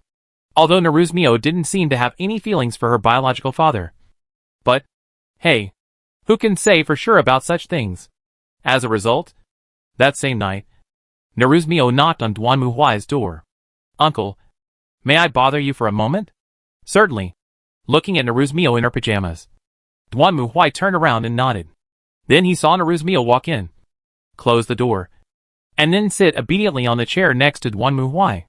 Are you still worried about that? Yes. To be honest, I have no idea what to do. What do you think? Uncle? Well, if you ask me, my advice is, don't trust those who support you too much. And don't care too much about those who oppose you. Is that so? Hearing Duanmu Huai's answer, Naruzmio widened her eyes in surprise and stared at him. That's right. You have to remember that sometimes the people who are the cruelest to you are often those who support you on the surface but stab you in the back. Just like Rias said, some people in the Wilbert family support you to inherit the position of the patriarch. So why is that? You are not like Rias. You didn't grow up receiving demon education. Even just a few months ago, you were still an ordinary high school girl. Do you think you can manage a superior demon family? Naruzmio shook her head. Look, if you understand everything, how could those demons not understand it? However, it is precisely because you know nothing and can do nothing that you can easily become a puppet at their mercy and manipulation. Therefore, for them, you inheriting the position of patriarch is the best choice. But what exactly is their purpose in supporting you? That is another matter. Then, what should I do? If it was Rias, I think she might turn around and take advantage of those stupid idiots. But you definitely can't do that. Of course I can't do it. To be honest, after learning about the situation of the demons, I'm not really willing to do it. After all, even Rias-senpai has encountered something like that before. Naruzmio was talking about how Rias was almost forced to marry the Phoenix family. Although she did not participate in the battle, she watched it from beginning to end. Even Rias almost fell into that situation. Naruzmio thought that she would not be more powerful than Rias. What if her family also asked her to marry another unknown demon because of some pure-blooded demon? Having said that, Naruzmio was silent for a moment. Then she seemed to have made up her mind. She put her hands on her chest, raised her head, and looked at Duanmuhui. Uncle, I plan to go to the demon world. Oh, I have been avoiding it. But I think avoiding it won't solve the problem. That's probably why Ria-senpai told me this. And to be honest, I am tired of hiding from others and not knowing what the future holds. Whether I inherit the throne or not. I want to put an end to it all. But, I have a small request. At this point, Naruzmio's face slightly blushed, and she lowered her head, looking at 2 fingers, looking a little embarrassed. That is, could you please go with me? Uncle? If you are willing to stay with me, I won't be afraid. What? It's just a small matter. Hearing Naruzmio's answer, Duanmuhui laughed and reached out to touch the girl's head in front of him. No problem at all. Chapter 10:15 Heading to the Demonic World. Since Naruzmio has decided to go to the demon realm, she naturally has to start preparing. After all, going to the demon realm is not like traveling. Even if it is traveling, don't you have to book the flight tickets and hotels in advance? Otherwise, if there are no rooms at the place, you will have to sleep on the street? So, Duanmuhui found Wanlia. We're going to go to Wilbert's house. Please let him know. Hey! Are you really going? Although Wanlia was mentally prepared, she was still surprised when she heard Duanmuhui's order. I can explain this to my sister, but she may not agree. However, before Wanlia could finish his words, Duanmuhui put his hand on Wanlia's head. Maria, let me ask you. Yes? Feeling his little head in Duanmuhui's iron palm, Wanlia's hair almost stood up. What is Naruzmio's identity? Yes. She is the daughter of the Wilbert clan leader, and the heir of the Wilbert family. Yes. She wants to go back to her own home. Whose permission does she need? Hearing this, Wanlia also broke out in a cold sweat. So I said, let me know. Got it? At this moment, Maria nodded desperately. She finally understood what Duanmuhui meant. Naruzmio wanted to go back to her own home, and she didn't need anyone's permission. So Duanmuhui said notify instead of apply. After all, who needs to apply to go back to their own home? In other words, whether you agree or not, I will come. I want to go back to my own home. And I need your permission? Who do you think you are? Any question? Shake your head vigorously. Okay. Go ahead. Yes. I'll go now. Duanmuhui let go of her hand, and Wanlia turned around and ran away as if she had been pardoned. After being together for so long, she also knew Duanmuhui's temper very well. He looked very kind on weekdays, but once he decided to do something. It was not your turn to object. There were a total of 4 people going to the demon realm this time. In addition to Naruzmio, the person involved, there were Wanlia, Duanmuhui and Mary. Rias didn't intend to get involved because this was an internal matter of Wilbert's family, and it was not appropriate for her, as a member of the Gremory family, to be there. Going to the demon realm was not complicated. Maria just opened a space channel, and then everyone walked into it, and the next moment they appeared in a forest. This is the demon world. Duanmuhui and Mary were already used to traveling to all kinds of worlds, so they were quite calm. On the contrary, Naruzmio was looking at the flowers, plants and trees around her with great interest and curiosity. To be honest, I thought the demon realm was a scary place at first, but now it seems to be no different from our world. And the air is fresh too. As she spoke, Naruzmio stretched, and her tense nerves seemed to relax a lot. Duanmuhui understood her thoughts. After all, when most people think of the demon world, they either refer to the Divine Comedy or the game. Anyway, in most people's imagination, the demon world is basically a harsh environment, as desolate and evil as Bator Hell, and every breath of air reveals the smell of decay and corruption. But this demon world doesn't have that kind of flavor. Everyone, please come this way. At this moment, Wanlia seemed to have lost her usual liveliness and spoke in a serious tone. We have to go to Wilda City first. My sister has prepared a carriage. According to Maria, Wilda City is the territory of the Wilbert family, and the nobles in the demon world basically have their own exclusive territories. To put it bluntly, these upper demon nobles are more like medieval lords, and the demon kings are like kings. The only difference is that in the demon world, only the strongest person can be a demon king, so there will be no situation where the king cannot control the lord. After all, if you don't listen, don't blame me for pinning you to the ground. Soon, the group got on the carriage. Perhaps because the demon carriage was relatively large, Duanmu Huai was able to sit in it easily. After leaving the forest, they soon saw a medieval city with tall walls, various buildings, and fortresses in the distance, which surprised Naruzmio. After all, she had never been out of the country before. So for Naruzmio, this was no different from seeing the customs and practices of a foreign country. What a big city. How is it? This is the city of Wilda, and it is also the territory ruled by the Wilbeta family. Hey! Are these all? Naruzmio was surprised to hear Maria's introduction, while Maria nodded proudly. Yes. When Master Wilbert built it, it was a prosperous city that was no less prosperous than the royal city. It was even known as the Pearl of the Demon Realm, and everyone thought Master Wilbert was an excellent ruler. I see. After hearing Maria's answer, Naruzmio felt a little complicated. She stared blankly at the city outside without saying a word. Okay. We're not here for tourism. Duanmu Huai just glanced at the scenery outside and then looked away. He had seen similar scenes many times and didn't care much about this little thing. Tell me about the current political situation here. Don't tell me you don't know anything. As an outsider, it might not be appropriate for Rias to comment on the internal situation of the Wilbert family. But as an insider, Duanmu Huai would definitely not believe Maria if she said she knew nothing. Well, actually, I didn't want to talk about this on the way. Hearing that Duanmu Huai would not be fooled by him, Wanlia also stuck out his tongue. In fact, since the three-way truce, the demon world has been divided into conservatives and radicals. The conservatives are very simple. They believe that the previous three-way war was too costly, so stopping unnecessary wars and recuperating is the best choice. But the radicals are just the opposite. They believe that the truce is a cowardly act of betrayal. Of course, for the three parties, the truce is the mainstream. But it does not mean that the radicals will disappear. Then what? When Master Wilbert was still alive, the Wilbert family was also a member of the moderate faction, and a mainstream faction.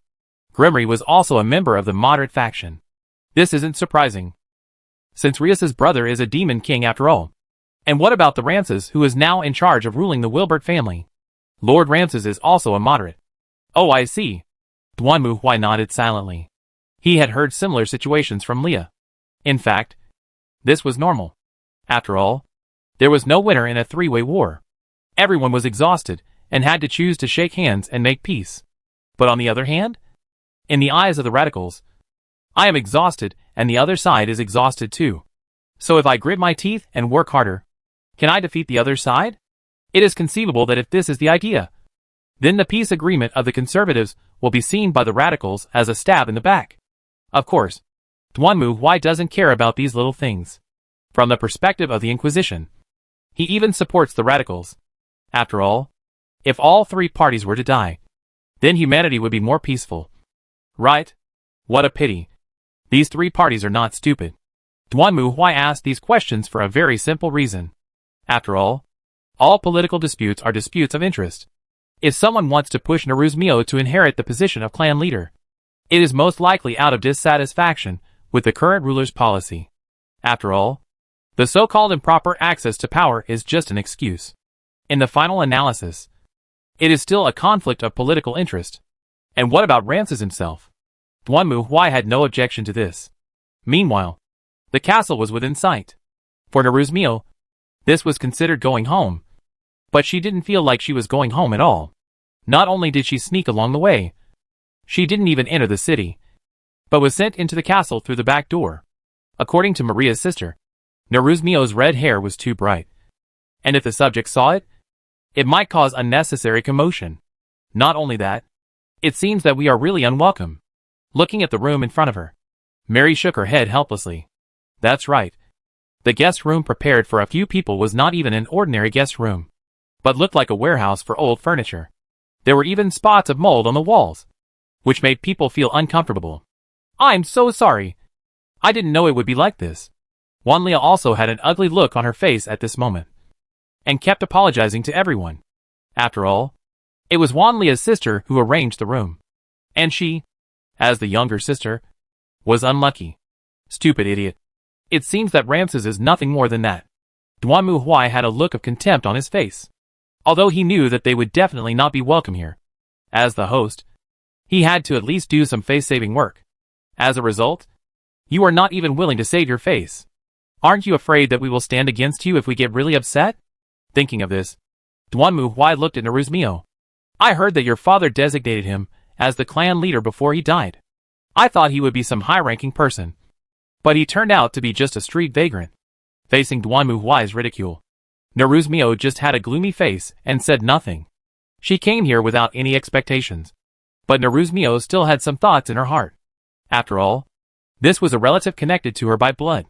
But now it seemed that there was no hope for any blood-related recognition drama. That's it. However, just as Duanmu Huai finished speaking, a cold voice was heard from the door. Everyone turned around and saw a silver-haired woman in a maid outfit standing there, staring at Duanmu Huai coldly. Elder sister. Seeing the silver-haired woman, Wanlia cried out in surprise, while the silver-haired woman glanced at everyone and then stared coldly at Duanmu Huai. I will never allow an outsider like you to insult Lord Ramses. If you continue to disrespect me, I will never forgive you even if you are Lord Mio's benefactor. Never forgive. Just you? However, Duanmu Huai glared and looked coldly at the silver-haired maid in front of him. Why? Ramses doesn't know how to behave. And even his maid doesn't know how to behave? Is this the way to talk to guests? It seems that the top beam is not straight, and the bottom beam is crooked, and they are all the same kind of people. Shut up. The silver-haired maid shouted angrily. And the next moment, several maids suddenly appeared out of nowhere, holding sharp blades and surrounding Duanmu Huai. They looked cold and stared at Duanmu Huai seriously, with the sharp blades in their hands pointing straight at Duanmu Huai's neck. Seeing this scene, Naruzmio and Maria were so shocked that they couldn't speak, while Mary skillfully reached out her hand to press her forehead, sighed silently, and shook her head. After all, she had been with Duanmu Huai for such a long time, so she naturally knew what this scene meant to Duanmu Huai. You are not allowed to disrespect Lord Ramses. Otherwise, very good. That's it. However, before the silver-haired maid could finish her words, Duanmu Huai interrupted her with a loud laugh. The next moment, a power armor instantly appeared on Duanmu Huai's body, and then a storm mixed with a flash of fear suddenly broke out, blowing away all the maids surrounding Duanmu Huai. That's how it should be. That's how it should be from the beginning. Since you want to welcome us in this way, let us return the favor and show your warm welcome. Holding Thor's hammer tightly, Duanmu Huai's face was ferocious, and he showed a hideous smile, staring at the woman in front of him like a wild beast. It would be fun to destroy this beautiful castle. I want to see if you can still scream when I beat Ramses to a pulp. Boom! Along with Duanmu Huai's roar, a bright red beam of magic power instantly burst out from his body, directly breaking through the entire castle and completely tearing everything around it apart. Again! At this moment, Mary had already foreseen and pulled Naruzmio and Maria to the side. Seeing this scene, she helplessly reached out and pressed her forehead. Miss Mary, what's going on? What happened to your uncle? On the contrary, when Naruzmio and Maria saw the scene, their whole bodies froze, and they were completely speechless, looking at Duanmu Huai, who was as cruel as a devil. Their minds were completely blank. Mr. Duanmu is like this when he gets excited. You'll get used to it. Now what? At this moment, Wanlia was also confused. Are they really going to fight? With Mr. Duanmu's temper, it will probably be fine after he destroys this castle. Why? Chapter 1016 Apology Needed. Duanmu Huai is not a person with a good temper. Not to mention that everything in front of him really makes him very annoyed. It's like you join a travel agency, and then when you arrive at your destination you find out that the travel agency has booked you a small hotel in front of the train station. Anyone would be angry, right? Look, I'm going to destroy your broken castle. Let's have a happy camping trip together. Duanmu Huai raised his war hammer, and the shocking air waves spread out in all directions.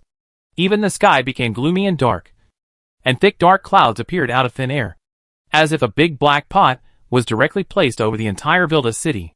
For a moment, the sky was dark, the earth was shaking, and there were lightning and thunder. Seeing Duanmu Huai raise the war hammer, Naruzmio and Maria were both horrified. They knew how powerful Duanmu Huai's hammer was. With this hammer, not only would the castle disappear, but the city might even be destroyed. As for Mary, she had given up on treatment and was silently shielding herself.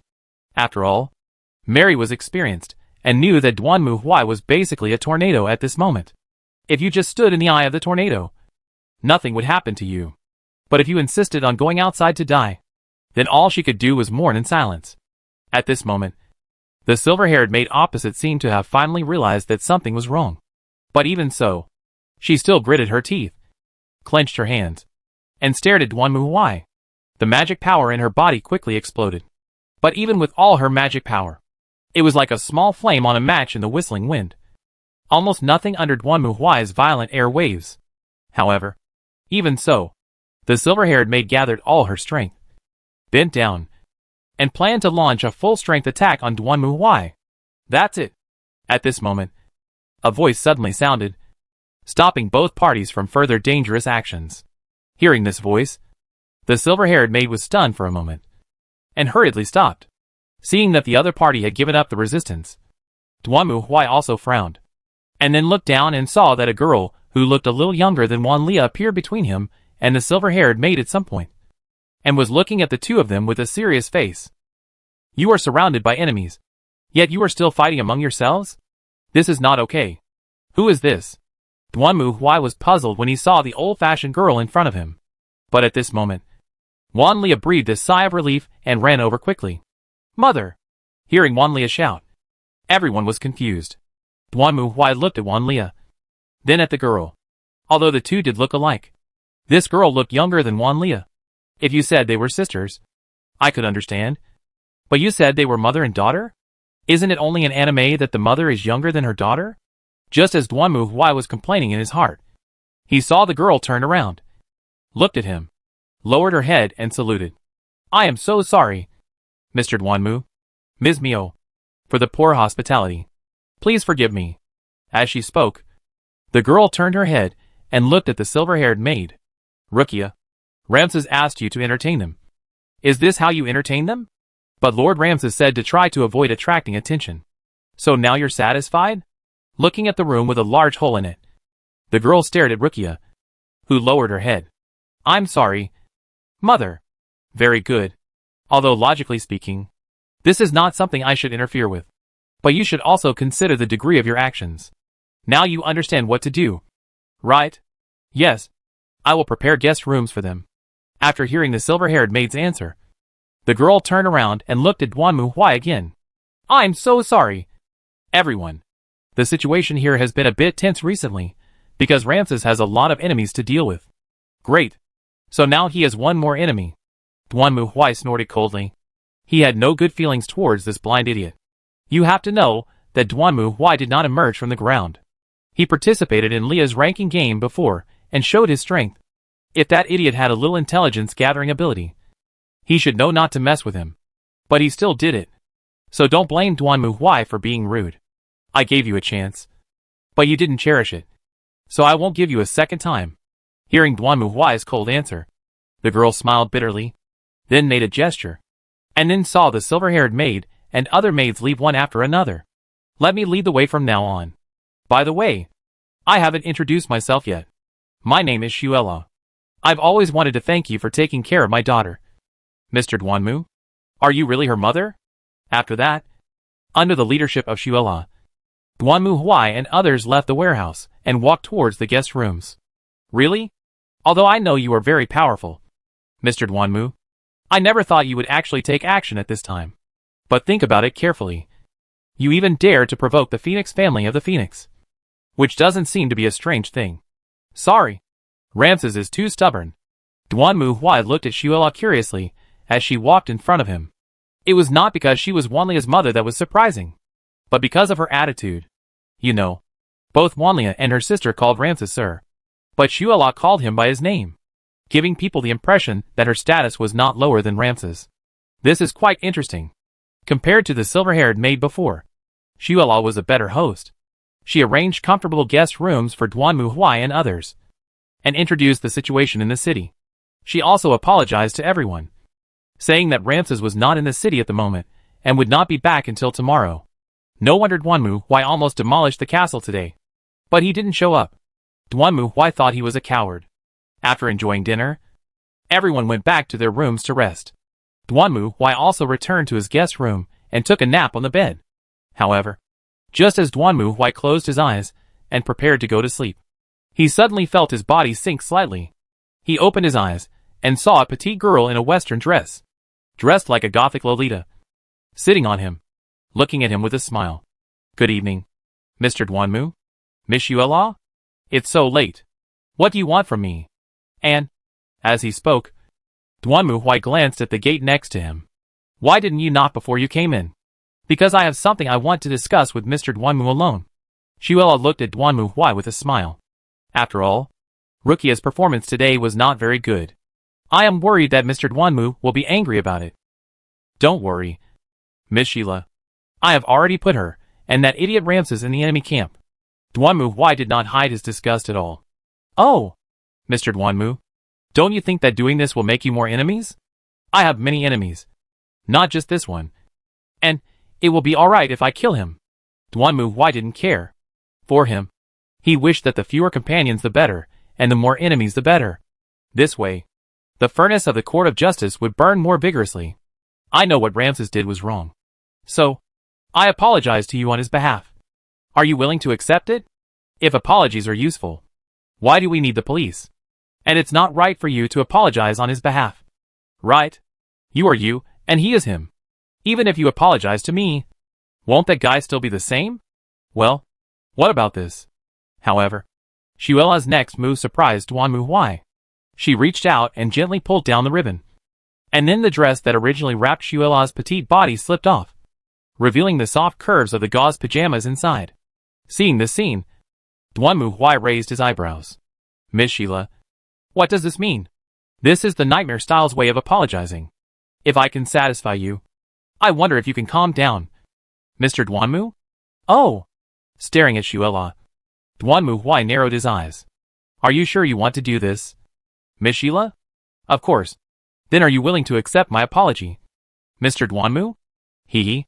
In response to Xuela's question, Duanmu Huai laughed. Then he reached out and grabbed Xuela's arm. "That depends on how sincere your apology is." Then, Duanmu Huai spoke. As it turned out, Xuela's apology was indeed sincere. "Ugh, oh!" As she screamed, Xuela stood up with her eyes rolled back.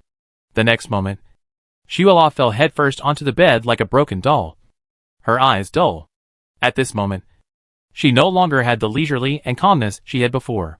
But for Duanmu Huai, this is far from enough. "Okay, Miss Sheila, the break is over. Let's do it again." "No, wait, let me rest for a while." "No." Duanmu Huai decisively rejected Xuela's request. He reached out again and grabbed Xuela's arms. Feeling Duanmu Huai's action, Xuela showed a look of fear on her face. "Please, spare me. It's already too much. Oh." As a nightmare, Xuela is obviously more proficient in this than Wanlia.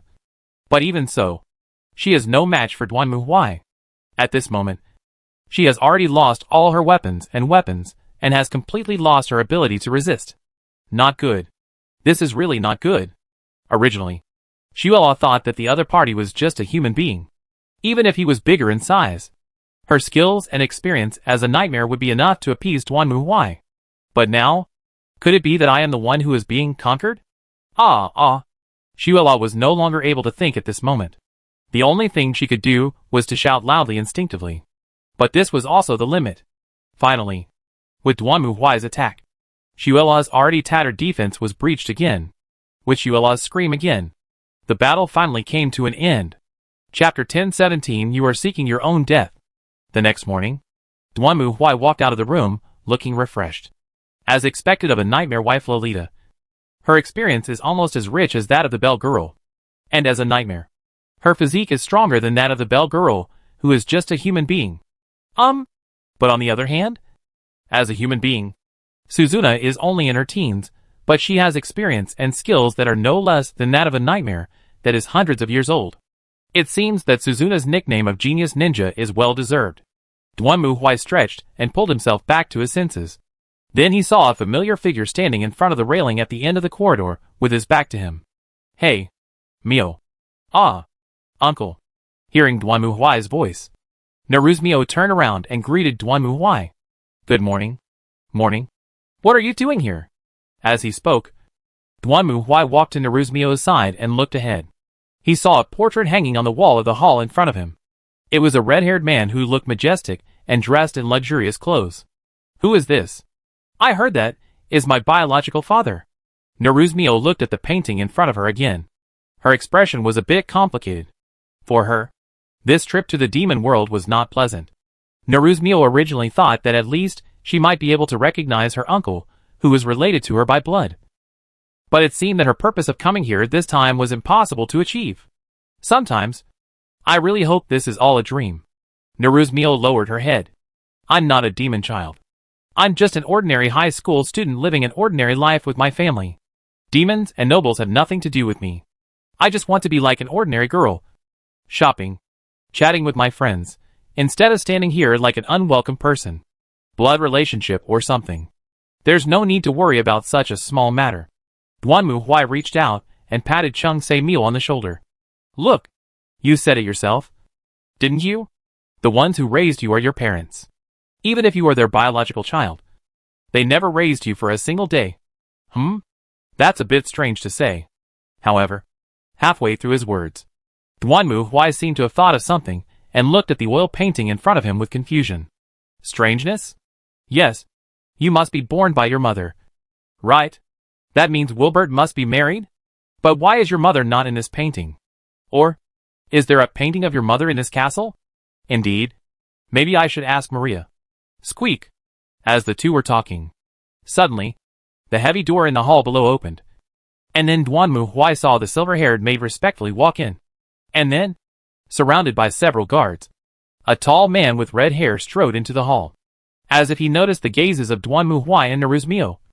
The man paused and then looked in the direction of the two. The moment the man looked over, an astonishing sense of oppression burst out from him. And Naruzmio was completely shocked by this horrible feeling of oppression.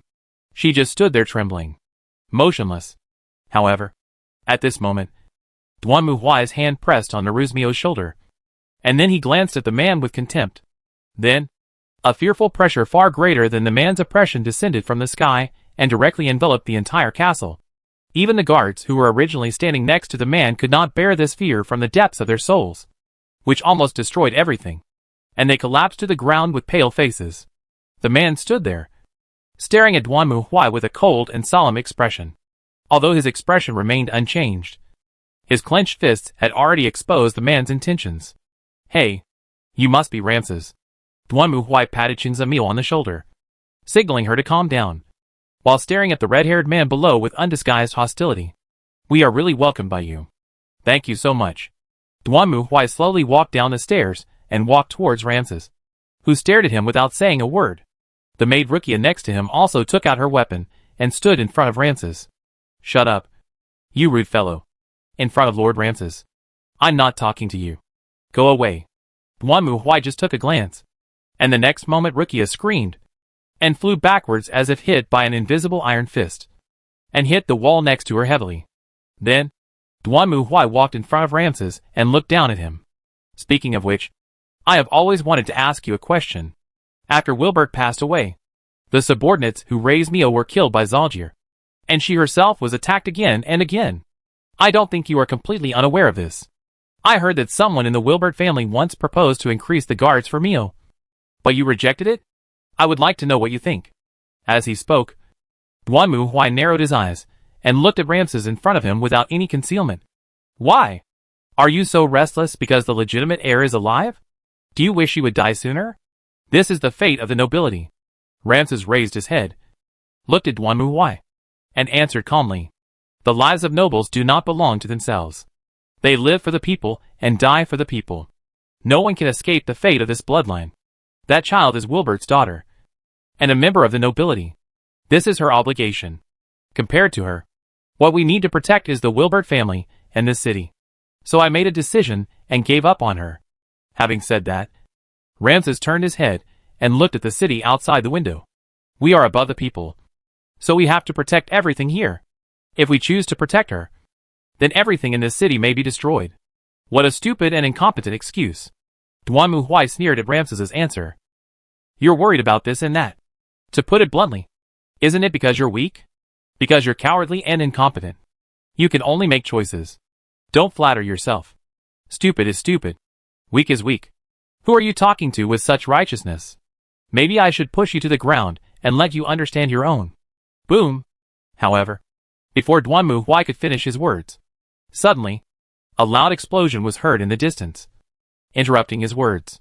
This made everyone present, who had been keeping silent, stunned. And then, they hurried to the window and looked outside. In the distance of the city, a huge gap had been blasted out of the originally thick wall, and black smoke came out. Then, strange creatures several meters tall, like giants, emerged from the gap. At the same time, a loud voice that seemed to be amplified by magic emerged and echoed over the city of Verda. I am Latine of the Belphegor clan. We already know that the daughter of the previous Wilbert master, Naruzmio, is in this city. Hand her over immediately. Where did this idiot come from? Hearing the unfamiliar name, Duanmu Huai raised his eyebrows and spoke. At this moment, Ramses walked up to Duanmu Huai and answered. The Belphegor clan and the Wilbert clan are mortal enemies. Their clan leader Belphegor is not only a core member of the radical faction, but also a senior member of the Cardinals. When Wilbert was still alive, we were able to compete with him. But with Wilbert's death, they finally couldn't help but want to make some small moves. Having said that, Ramses looked at Duanmu Huai. That's why I deliberately wanted to keep a low profile to avoid leaking the news. After all, for the Belphegor clan, if they can capture the daughter of the previous Wilbert clan leader, they will become famous, and will also be able to deal a fatal blow to the Wilbert clan. But because of your stupid behavior, all of this is now ruined. Will the Demon King not stop it? After all, both of your families are high-ranking demon nobles. Because of the peace treaty, the Demon King's position is not very stable at the moment. So we conservatives will keep a low profile to cooperate with the Demon King's plan. Before the Demon King's position is stable, it is best not to provoke the radicals. It seems that the Demon King is also a coward. Duanmu Huai sneered after hearing Ramses' explanation. If it were me, I would just kill all the opponents, and then nothing would happen. Do you really think this will solve the problem? Of course, if it can't be solved, it means we haven't killed enough. Duanmu Huai was full of murderous intent when he said this. Did he think the extermination order was just a decoration? Duanmu Huai said this, and turned to look at Ramses. I've had enough of your stupid and cowardly ideas. Next, I'll show you the way of the Inquisition. At the same time, standing on the shoulders of the tall humanoid golem, Latine looked extremely proud. This was a heroic colossus from an ancient battlefield that his clan had dug out from the ruins. They had once demonstrated their extremely powerful and terrifying might in the three-way war, destroying all enemies who dared to stand in front of the demon army. And now, their power remains undiminished. As long as there were such weapons, it would be easy to destroy the angels and fallen angels. But those cowardly successors chose to surrender to their enemies. But it doesn't matter. As long as they capture Wilbert's daughter, it will be enough to make the Belphegor family famous among the radicals, and at the same time show the powerful strength of the heroic colossus to other potential enemies. I'll count to 3. If you don't hand over to Naruzmio, then we will completely destroy the city. At this moment, Latine was also full of determination and raised his hand. 3. However, that's where it ends. The violent explosion and roar directly blew Latine off the shoulder of the heroic statue. Latine didn't even have time to prepare himself. He was blown over by the storm and fell heavily to the ground. What's going on? What happened? Rithineza got up from the ground and widened his eyes in surprise. However, the scene in front of him shocked him completely. He saw that the 3 giant statues of heroes that were originally located at the gap were now tattered and dilapidated. It looked like a pile of fragments, as if the naughty children of relatives who were playing at home during the new year had thrown their figurines on the ground and smashed them while laughing and playing. Boom! At the same time, a huge dark figure fell from the sky and landed heavily in front of Latine. Then he reached out, grabbed Latine's head, and lifted it up. You are? Looking at this terrifying iron warrior in front of him, Latine's blood almost froze. Of course, he knew who the other party was, but he didn't expect that he would appear here. How dare you come here and cause trouble with such a shabby toy? Duanmu Huai stared coldly at the demon in front of him, and the scarlet light shone from his helmet, shining on Latine's body. Feeling the cold fear like steel, Latine trembled all over. What do you want to do? If you dare to do anything to me, I don't want to hear your nonsense. Duanmu Huai's grip tightened, and his fingers instantly dug into the head of the demon in front of him, causing the latter to let out a shrill scream. Belphegor is also a noble. Right? Then, they also have territories and castles? Tell me, where is their castle? What do you want to do? It's very simple. Hearing Latine's question, Duan Muhui grinned. It's impolite not to reciprocate. Since this guy named Belphegor is stupid enough to come here to cause trouble for us, wouldn't it be rude if I don't return the favor? You're crazy. Hearing Duan Muhui's answer, Latine was stunned and even couldn't feel the severe pain in his head. Lord Belphegor is a senior member of the Cardinal's court. If you dare to attack the Belphegor family's territory, you will be an enemy of the demon world. An enemy of the demon world? Duan Muhui's expression became more ferocious at this moment. That's great. I want to see how many people in the demon world are enough for me to kill. Chapter 10:18. Eliminate all evil. At the same time, in another castle of a demon city not far from Wilda City, an old man was staring at the screen in front of him with a gloomy face. The cold anger emanating from him was enough to frighten everyone present and make them dare not say anything. For Belphegor, he originally thought this was a great opportunity. When Belphegor discovered the ancient heroic colossus from the tripartite war in his territory, he thought it was a great opportunity to not only attack his rival, the Wilbert family, but also to show the power of their radical faction to the current demon king.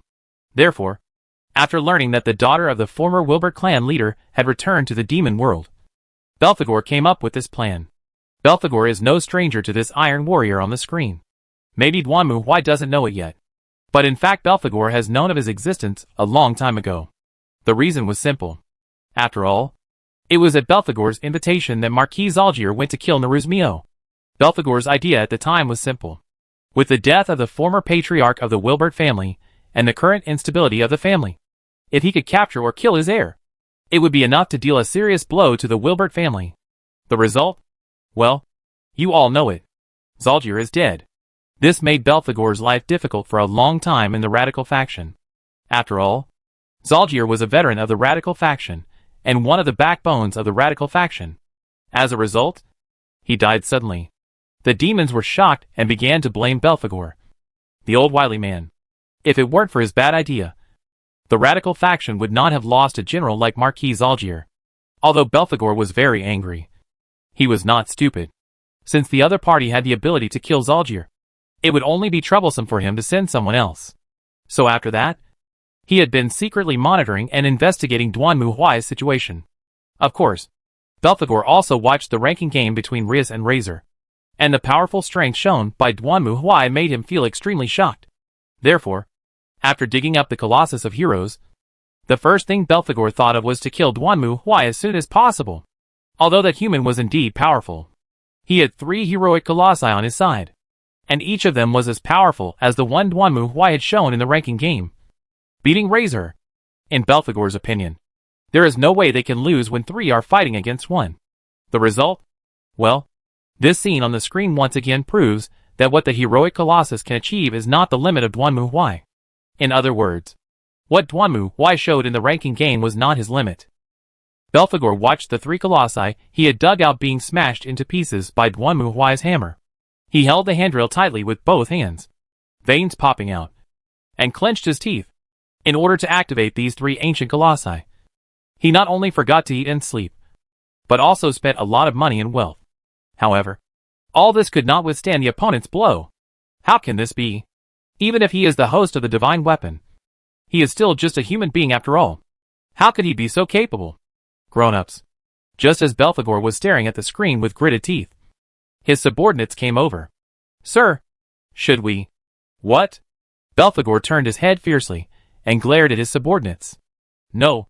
That human said he was going to attack our castle and territory. So we should be prepared, and just in case. In case. Hearing this, the old devil jumped up as if a needle pricked his butt, stretched out his hand, grabbed his subordinate tightly, and lifted him up. No chance of that happening. That arrogant human. This is the strongest fortress of our Belphegor clan. If he dares to come, he will only die.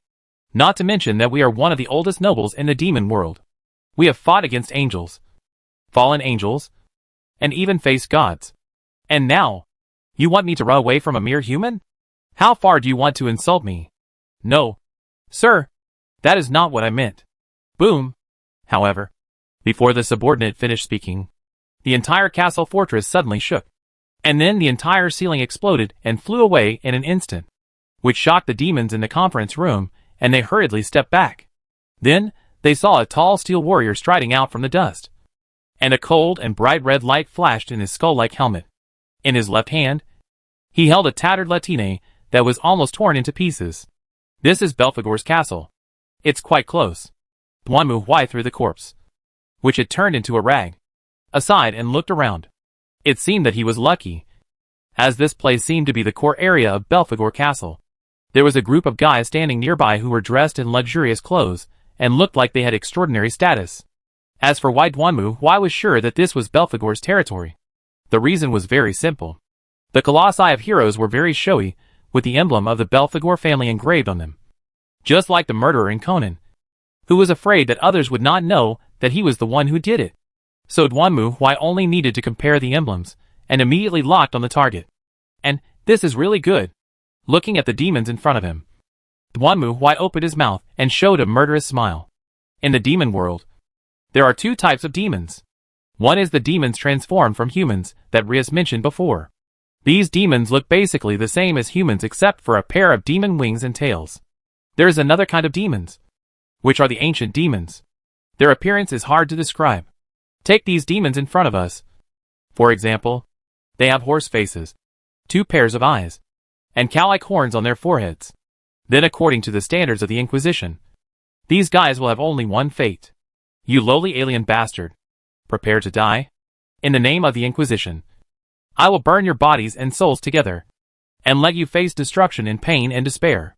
So at this moment, Duan Mu Huai completely entered working mode. You can purify the aliens and vent your anger at the same time. Where can you find such a good thing? How shameless. Hearing Duan Mu Huai's roar, Belphegor also shouted, You actually have the guts to break into the castle of our Belphegor family. You are so stupid. I must. However, before Belphegor could finish his words, Duan Mu Huai raised his warhammer and smashed it down with force. In just a moment, half of the castle collapsed and exploded. The moment Duan Mu Huai swung his hammer, the gushing shockwave roared forward, ruthlessly tearing apart everything in its path. Whether it was the fragile bodies of the demons, the hard walls of the castle, or even the thick ground, they were all completely shattered. For a moment, everything around Duan Mu Huai turned into pieces and floated in the air. However, this process lasted for less than 1/10 of a second before it was swept away by the subsequent roar that exceeded the speed of sound, extending all the way to the end of the horizon, and even leaving a huge gully tens of meters wide in the city of the Belphegor family. Is this something a human can do? It was completely a coincidence that Belphegor dodged the blow that could have torn him to pieces at the last moment. At this moment, the old demon was shivering all over. He had faced angels and fallen angels in the three-way war, and had experienced countless battlefields. However, the deterrence and fear brought by the blow just now were completely beyond Belphegor's expectations. It was as if even his own existence would be completely wiped out, turning him into a raging wave of worthless garbage. What is that power? Why do humans have this kind of power? Stop! Stop him! Kill him! At this moment, an incomparable sense of fear erupted from the depths of Belphegor's heart, and he almost wailed as he gave the order. Upon hearing Belphegor's order, the demon guards, who rushed over without knowing what had happened, immediately picked up their weapons and attacked Duan Mu Huai. You are courting death. Duan Mu Huai never showed mercy to the aliens. He swung his hammer and smashed all the demon soldiers who rushed towards him away, turning them into a bloody paste on the wall. If it were a human, seeing this scene would have frightened them to the point of weakness. But demons are demons after all, and this only aroused their ferocity. Seeing their companions being killed, these demons did not retreat, but continued to rush towards Duan Mu Huai. Oh, is that so? Instead of running away, you're coming towards me? Looking at the hundreds of demon soldiers rushing towards him, Duan Mu Huai raised his warhammer with a grim smile. So, go all to death. While Duan Mu Huai was killing people. On the other side. No. Mary put down the teacup and shook her head. I have no idea. Miss Mary? Can't you go and convince Mr. Duan Mu? Seeing Mary's helpless expression, Maria was speechless. After Duan Mu Huai left, everyone realized that something was wrong. Although the attack of the 3 heroic statues did not cause too many casualties, it caused panic in the city. Ramses and his maid went to comfort the people, while Maria also hurried over. When she learned that Duanmu Huai had entered Belphegor's territory alone, her face changed. They found Mary, hoping that she could persuade Duanmu Huai to stop. But to everyone's surprise, Mary asked what those demons looked like and decisively refused. According to what you said, those demons are not human, right? For the Inquisition, they are not human, but demons, and they attacked us, which is enough to be completely purified. Even if Mr. Duanmu was not angry, he would not let these demons go. Not to mention that he is very angry now. I can't stop him. Yes, it is true that most ancient demons are radicals, but they are not bad people. Even if you say so, they are not human beings. It's not. Then there's no way. Overhearing the conversation between Mari and Maria, Neruzmio frowned. Ms. Mary, does that mean we can kill people if they are not human? According to the Inquisition standards? Well, as long as the skull is not in human form, it is considered an alien. For the Inquisition, subhumans can be spared, but aliens must be eliminated. Mary explained calmly to Neruzmio. But they also have wives and children. Yeah, I understand. But unfortunately, they are aliens. Mary shook her head. I'm sorry. According to the standards of the Inquisition, aliens must be purified, without exception. I know you may not understand, and I admit that. As you said, even if they are alien demons, it does not mean that they are all bad now. So, but no one can guarantee that they won't pose a threat to humans in the future. Right? This, faced with Mary's answer, Neruzmio and Maria were speechless. They finally understood the logic of the Inquisition. But this logic was really hard for them to accept. In other words, in order to prevent them from posing a threat to humanity in the future, the Inquisition is killing them all now. Is this okay? And, as she spoke, Mary took out her pocket watch and took a look at it. And, with Mr. Duanmu's efficiency, even if we go there now, it will be too late. Then she spoke, bright red as blood. The morning sun shone down from the sky, illuminating the entire land with a bright red glow. It was not the sun, but the reflection of blood on the ground. Looking around, there were corpses everywhere. Corpses of demons. They didn't even leave a complete corpse. Only incomplete body parts. The entire city was dead silent. H.A. Belphegor was panting and stumbling on the street. He had lost his calmness and composure. His luxurious robe had become tattered, and most of his body was incomplete. Belphegor had only one thought in his mind at this moment. Run. Run. Run far away. Get away from here. Boom. However, the next moment, the warhammer fell from the sky and hit Belphegor. With a scream, the wounded old demon flew backwards and fell heavily into the ruins of a house. He struggled to stand up, but at this moment, Duanmu Huai had already fallen from the sky and came in front of him. I didn't expect you to be a rat. You can run pretty fast. Duanmu Huai sneered at the trembling old demon in front of him. At this moment, his black steel armor was covered with blood and flesh. All the demons that stood in front of him had been killed by Duanmu Huai. Now, only the last one was left. Do you know what you are doing?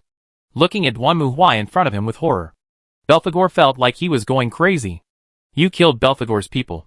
You even killed other nobles from the radical faction. Their families will not let you go. Then I will kill them all. As he spoke, Duanmu Huai reached out to Belphegor and grabbed its head. Let's start with you. Stop.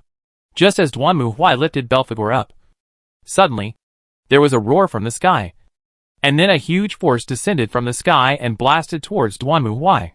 However, facing this powerful magic, Duanmu Huai did not dodge or evade, but just stood there, and then suddenly exerted force with his right hand, and with a snap sound, Belphegor's head was crushed into pieces by Duanmu Huai. At the same time, the force also hit Duanmu Huai, and then dissipated like the breeze. Long time no see, Demon Lord. Duanmu Huai then raised his head and looked at the devil Lucifer, who was floating in the air, with a serious expression. Why? You want to join in the fun too? Chapter 1019. Either don't do it, or do it absolutely. Looking at all this, Surzex felt his scalp tingling. He had participated in the three-way war, and witnessed a battlefield that seemed like H.L. But even so, the scene before him still made Surzex feel a deep fear. The whole city was a sea of blood and corpses, with thick smoke, flames, and corpses everywhere. Against all this, there was a tall figure, covered in blood. A terrifying being that brought destruction and death like a messenger of H.L. He stood there holding a war hammer, staring coldly at everything in front of him, like a ruthless killing machine. Just looking at him, there is an illusion that the whole world is about to be destroyed. It is as if this iron warrior in front of him is the spokesperson for the end of the world, and he only brings death and destruction to everything. Surzex fell from the sky and landed in front of Duanmu Huai. He stared at the iron warrior in front of him, then opened his mouth to speak. But Duanmu Huai raised his hand to salute and interrupted him. I hope you won't ask me what's going on. I have already made it very clear to you about the rules, attitude, and course of action of the Inquisition. As for the cause and effect of this matter, I think you, as the king of the demon realm, should have known it long ago. And there is no need for me to waste my words. So, do you have anything else to say besides these stupid questions? I think there is none. Facing Duanmu Huai's preemptive strike, Surzex opened his mouth and then gave a bitter smile. Indeed, just as Duanmu Huai said, when the two sides first met, Duanmu Huai had already explained the goals, rules, and scope of application of the tribunal to Surzex. Just like explaining a cold weapon. Once you choose to open fire, there is only one outcome. Very good. Hearing Surzex's answer, Duanmu Huai nodded. So, what's your answer? Looking at the iron warrior in front of him, Surzex suddenly had a ridiculous feeling.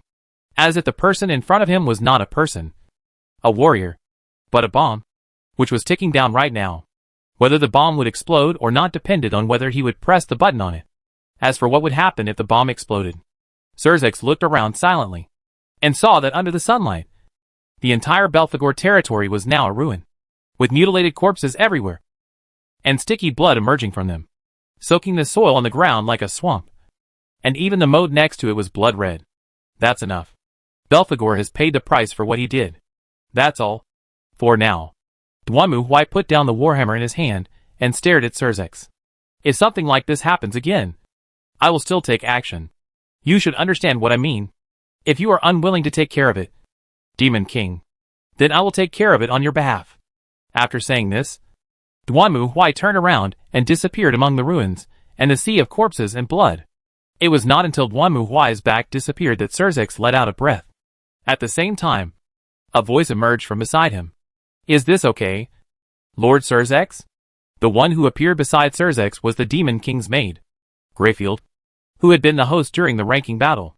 She looked at Surzex with a serious expression, and the latter shook his head. The demon world can no longer bear any more losses. And he is right. As he spoke, Surzex looked at the city in front of him. Indeed, as a demon king, he should fight the murderer who slaughtered Belphegor's family in order to protect his people. But he did not do so. After all, the moment he was stared at by Duanmu Huai, Surzex knew that he was definitely not a match for this man. The demons rarely experience such losses, even during the three-way war. If he led the demon army to fight Duanmu Huai, how many demons would he lose? In other words, even if they suffered heavy losses, would they be able to capture Duanmu Huai or kill him? Of course not. Moreover, Surzex was also very clear that the radicals among the angels and fallen angels were also eyeing the situation covetously. If the demons suffered heavy losses because of Duanmu Huai, they would definitely not mind taking this opportunity to beat the fallen demons. What's more, Surzex knew very well that Duanmu Huai was right. Ultimately, his problem was that as the Demon King, he failed to effectively restrain the radical demons under his command, which ultimately led to this tragedy. No matter what excuses he made, it was ultimately his fault. After all, he was the Demon King, so he had to take responsibility. And right now, this was a very profound lesson. Let's go, Greyfield. Surzex turned his head silently and closed his eyes. It's time for us to do what we should do. Just as Mary said, it took no more than an hour for Duanmu Huai to return to Verda. Okay. Problem solved. Duanmu Huai raised his hand, and Belphegor's crushed head flew out of his hand and hit the ground. Looking at the distorted and horrible head in front of her, Neruzmio screamed and turned away, while Rukia and Maria were pale and speechless. Even their mother Shuela was stunned and couldn't believe her eyes. Only Mary silently put down the teacup. Fortunately, not eating anything just now was the right choice. This is Belphegor? How did you do it? Compared to the others, Shuela was a bit more courageous. She approached the head carefully and observed it carefully for a moment. After confirming its identity, she looked at Duanmuhui in surprise. After all, Shuela knew how cunning and terrifying Belphegor was. However, now, it was obviously deader than dead. It's very simple. I will charge directly into Belphegor's territory, find him, and kill him. Don't say that this old guy is quite fast at running. It took me some time. If he was a little dumber and didn't hide, I would have killed him and returned long ago. Well, maybe if he is really smart, he should just stand there and let me kill him. How stupid. However, at this moment, Ramses also came over. He glanced at Belphegor's head, snorted coldly, and looked at Duanmuhui. What will happen if you kill Belphegor? What you have done has put the Wilbert family in a very dangerous situation. From now on, all the demons will regard us as a thorn in their eyes. The Wilbert family will. If they have the guts, they can try. Duanmuhui simply waved his hand, interrupting Ramses's words. He looked at Ramses with contempt, his eyes revealing his murderous intent. I killed all the alien demons in Belphegor's territory. If anyone wants to be my second, I definitely don't mind doing it again. I don't care. But I don't know if Surzex can accept the fact that all the demons under his command are dead. All? All the demons in Belphegor's territory have been destroyed? Duanmuhui's answer not only shocked Ramses, but also the others who couldn't believe their ears. At most, they thought that Duanmuhui might have relied on his powerful skills to directly enter Belphegor Castle and kill the culprit. But he actually killed all the demons in Belphegor territory? Is this something a human can do? So I said it. At this moment, Duanmuhui was also standing in front of Ramses, lowering his head to look down at him with a cold smile. There's only one reason you can't do it. That's because you're too weak. It's that simple. But, isn't this a bit too much? Uncle? At this moment, Neruzmio also came to her senses and looked frightened. But Duanmuhui was very calm. How is it excessive?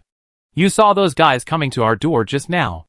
They said they would kill everyone in this city if you were not handed over. So, they were not excessive. I was excessive. But didn't you stop them? Uncle? Isn't that enough? How is this possible? Duanmuhui curled his lips and looked at Neruzmio. Listen carefully. You either don't do this kind of thing, or do it to the extreme. If I just repel their attack today, these people might think we are easy to bully. Then one threatens us today, another threatens us tomorrow, and another threatens us the day after tomorrow. Isn't it endless? Anyway, they think it doesn't matter if we fail. The worst that can happen is that we repel their attack, and there is no loss. Right? Having said that, Duanmuhui snorted coldly. But what about now? I killed this old bastard and the group of alien bastards who colluded with him. If anyone dares to cause trouble to us in the future, he will have to consider whether there are enough people for me to kill. Then I want to see who is so stubborn and dares to come and die. No. But this? Hearing Duanmuhui's answer, Neruzmio was stunned. She instinctively felt that there seemed to be something wrong with what Duanmuhui said. But she didn't know why it sounded so reasonable. And it sounds like it's right? Indeed. If someone comes to threaten you at any time and tells you that he or she will kill everyone in the city, it would be very upsetting to think about it. It's just like those special effects hero movies, where alien monsters attack at any time, and then superheroes step forward to protect the city. Neruzmio also grew up watching these when she was a child, and she thinks this routine is natural and reasonable, and there is nothing wrong with it. As a result, people now tell you that after you defeat a monster, you can directly raid its home, and then it won't dare to mess with you anymore. This is simply a subversion of your worldview. But if you think about it carefully, it seems to make sense. But, is this really the right thing to do? After all, Neruzmio's worldview is still that of an ordinary human high school girl. She just held her head and went to the side in distress. On the contrary, Shuela and Maria were shocked at first, but soon calmed down. After all, the demons were originally a power supremacy. And the bigger the fist, the truth. Now Duanmuhui has proved that he is the one with the biggest fist here. So what he says is what it means. As for Duanmuhui, He had finally let out a lot of rage, and now felt much better. So, by the way, these bastards called so early, and I haven't had breakfast yet. Mr. Duanmu, you should take a shower and change your clothes first. Chapter 1020 Making a Decision. When Surzex returned to his room, his face was filled with exhaustion. However, the story does not end there. Oh, thank you for your hard work, little Cece. A cute and naughty girl's voice sounded, and Surzex sighed. He raised his head and looked at the figure sitting on his chair. It was a girl with black twin ponytails and a gorgeous outfit like a magical girl. At this moment, she was lying on the table with a smile on her face, staring at Surzex. If it were anyone else, daring to sit in the Demon King's seat would be an unforgivable crime. But neither Surzex nor the maid Greyfill beside him reacted to this. The reason is very simple. That is, the girl in front of him is also one of the Demon Kings. That's right. There are actually 4 Demon Kings ruling the demon world. And they are all the successors of the first-generation Demon King. Just like Surzex, who inherited the name of Lucifer. The girl in front of him also inherited the name of the Demon King. Seraphlu Leviathan. This is the girl's name. Seraphlu, how is the situation over there? As of now, the celestial realm and the fallen angels seem to have noticed it. But after all, it happened in the demon realm, so they don't know the details. But then again, it's really a headache to have it like this. At the same time, another handsome guy with a charming and frivolous look walked out from the shadows and sat down on the chair. Since the truce in the tripartite war, this kind of loss is unprecedented for the demon realm. Staring at Surzex, the man spread his hands helplessly and sighed exaggeratedly. He was also one of the demon kings. Ajika Beelzebub. That's good too. Compared to these two people, the third person was lying lazily on the sofa next to him, with a book covering his face. And at this moment, he spoke incoherently. I told you long ago that everything would be fine if we just dealt with the radicals. But you insisted on keeping them. Now let's see how this ends. If you had warned me about this earlier, maybe it wouldn't have turned out like this. Surzex looked helplessly at the man lying on the sofa and complained. I didn't expect Belphegor to be so eager to take action. And I didn't expect that the strength over there was so strong. Sorry. This is beyond my calculation. The last demon king, Thalbawin Asmodeus, stretched and yawned before speaking. These are the 4 demon kings who rule the demon world. But they all have different responsibilities. Seraphlu, who is dressed like a magical girl, is mainly responsible for diplomatic work with angels and fallen angels. The frivolous handsome guy Ajika is a technical genius. It was his invention to transform other races into chess pieces of demons. He is also mainly responsible for the technical research of the demon world. Thalbawin is the person in charge of military strategy. Although he looks lazy and like a college student who stays up late playing games, his ability in military command is unmatched. He is also known as the strongest tactician and strategist in the demon world. Surzex was mainly responsible for coordinating the overall situation and governing the demon clan. However, the situation this time was too serious, so the 4 demon kings had to gather together to discuss the situation. Did the Belphegor clan really get wiped out?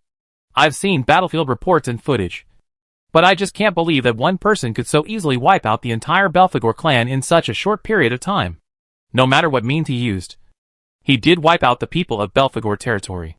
At present, all we can do is probably to announce to the public that the Belphegor clan unearthed a mysterious ancient relic and tried to attack the Wilbert family. But in the process, the relic got out of control, causing the destruction of Belphegor territory. At least, this is an excuse that can be accepted by the public. Is this really okay? Surzex? After listening to Surzex's advice, Thalbawin, who was lying on the sofa, took off the book covering his face. The judge made such a big fuss, but he didn't expect you to erase his actions, then change it. Faced with opposition from his colleagues, Surzex readily accepted their advice. The attack of the Belphegor clan was defeated by Mr. Duanmu Huai, the judge of the tribunal who was visiting Wilbert territory. He then went to Belphegor territory and fought with Belphegor. Belphegor, knowing that he was no match for him, became furious and caused the ancient relic to go out of control, and then destroyed Belphegor territory. Well, that sounds like a good excuse to give to the angels and fallen angels. Seraphlu, who was in charge of diplomacy, nodded. It would be better to blame everything on the out-of-control ancient relics than to let them know that one person slaughtered an entire demon territory. After all, From the devil's point of view, they have already suffered losses. It would be best if the angels, or fallen angels, were not smart enough to provoke Duanmu Huai and were killed by him as well. If everyone gets hurt together, they will feel psychologically balanced. The possibility of an angel is not high. But a fallen angel. Hee. Okay. Let's get down to business then. Ajika put his hands on his chin and stared at Surzex. Surzex, you are the only one among us who has faced the Inquisitor face to face. Tell me honestly, what do you think of his strength? If I thought he could be taken down, I wouldn't be standing here talking to you guys. Surzex sighed again. You want to ask for my opinion? Well, my opinion is clear that his power far exceeds all of ours. Is it that exaggerated? After hearing Surzex's answer, even the playful Sarafla turned serious. Yes, that kind of absolute, overwhelming sense of intimidation and power. In fact, when I saw him, I thought about taking action. But the moment he looked at me, I gave up the idea. I couldn't even imagine the pressure brought by that absolute power. How can this be? Thalbawin also frowned. Contrary to his lazy look just now, isn't he a human? Even if he is the host of a divine weapon, he can't have such power. Right? Do you know what divine weapon he is hosting? I have no idea. Surzex shook his head. I even doubt whether he is really the host of the artifact. That feeling is very strange. Never mind. You won't understand even if I tell you. You just need to meet him once, and you will understand. But at least now, it seems that he does not have much hostility towards us.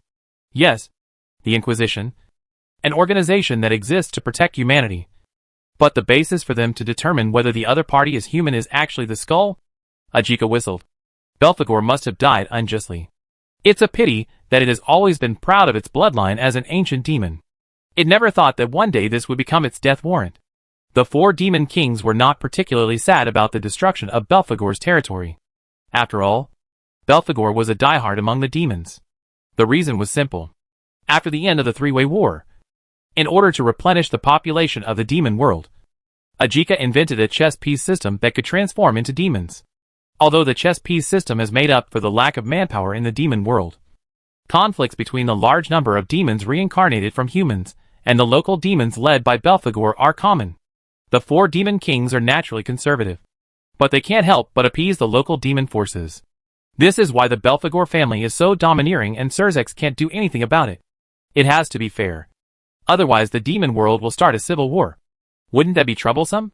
Now, the people who created the problem. No. All the demons who created the problem have been killed by the Inquisition. From now on, the demon world will be ruled by demons who are reincarnated from humans. There is no need to consider giving in to the radicals for the sake of the overall situation.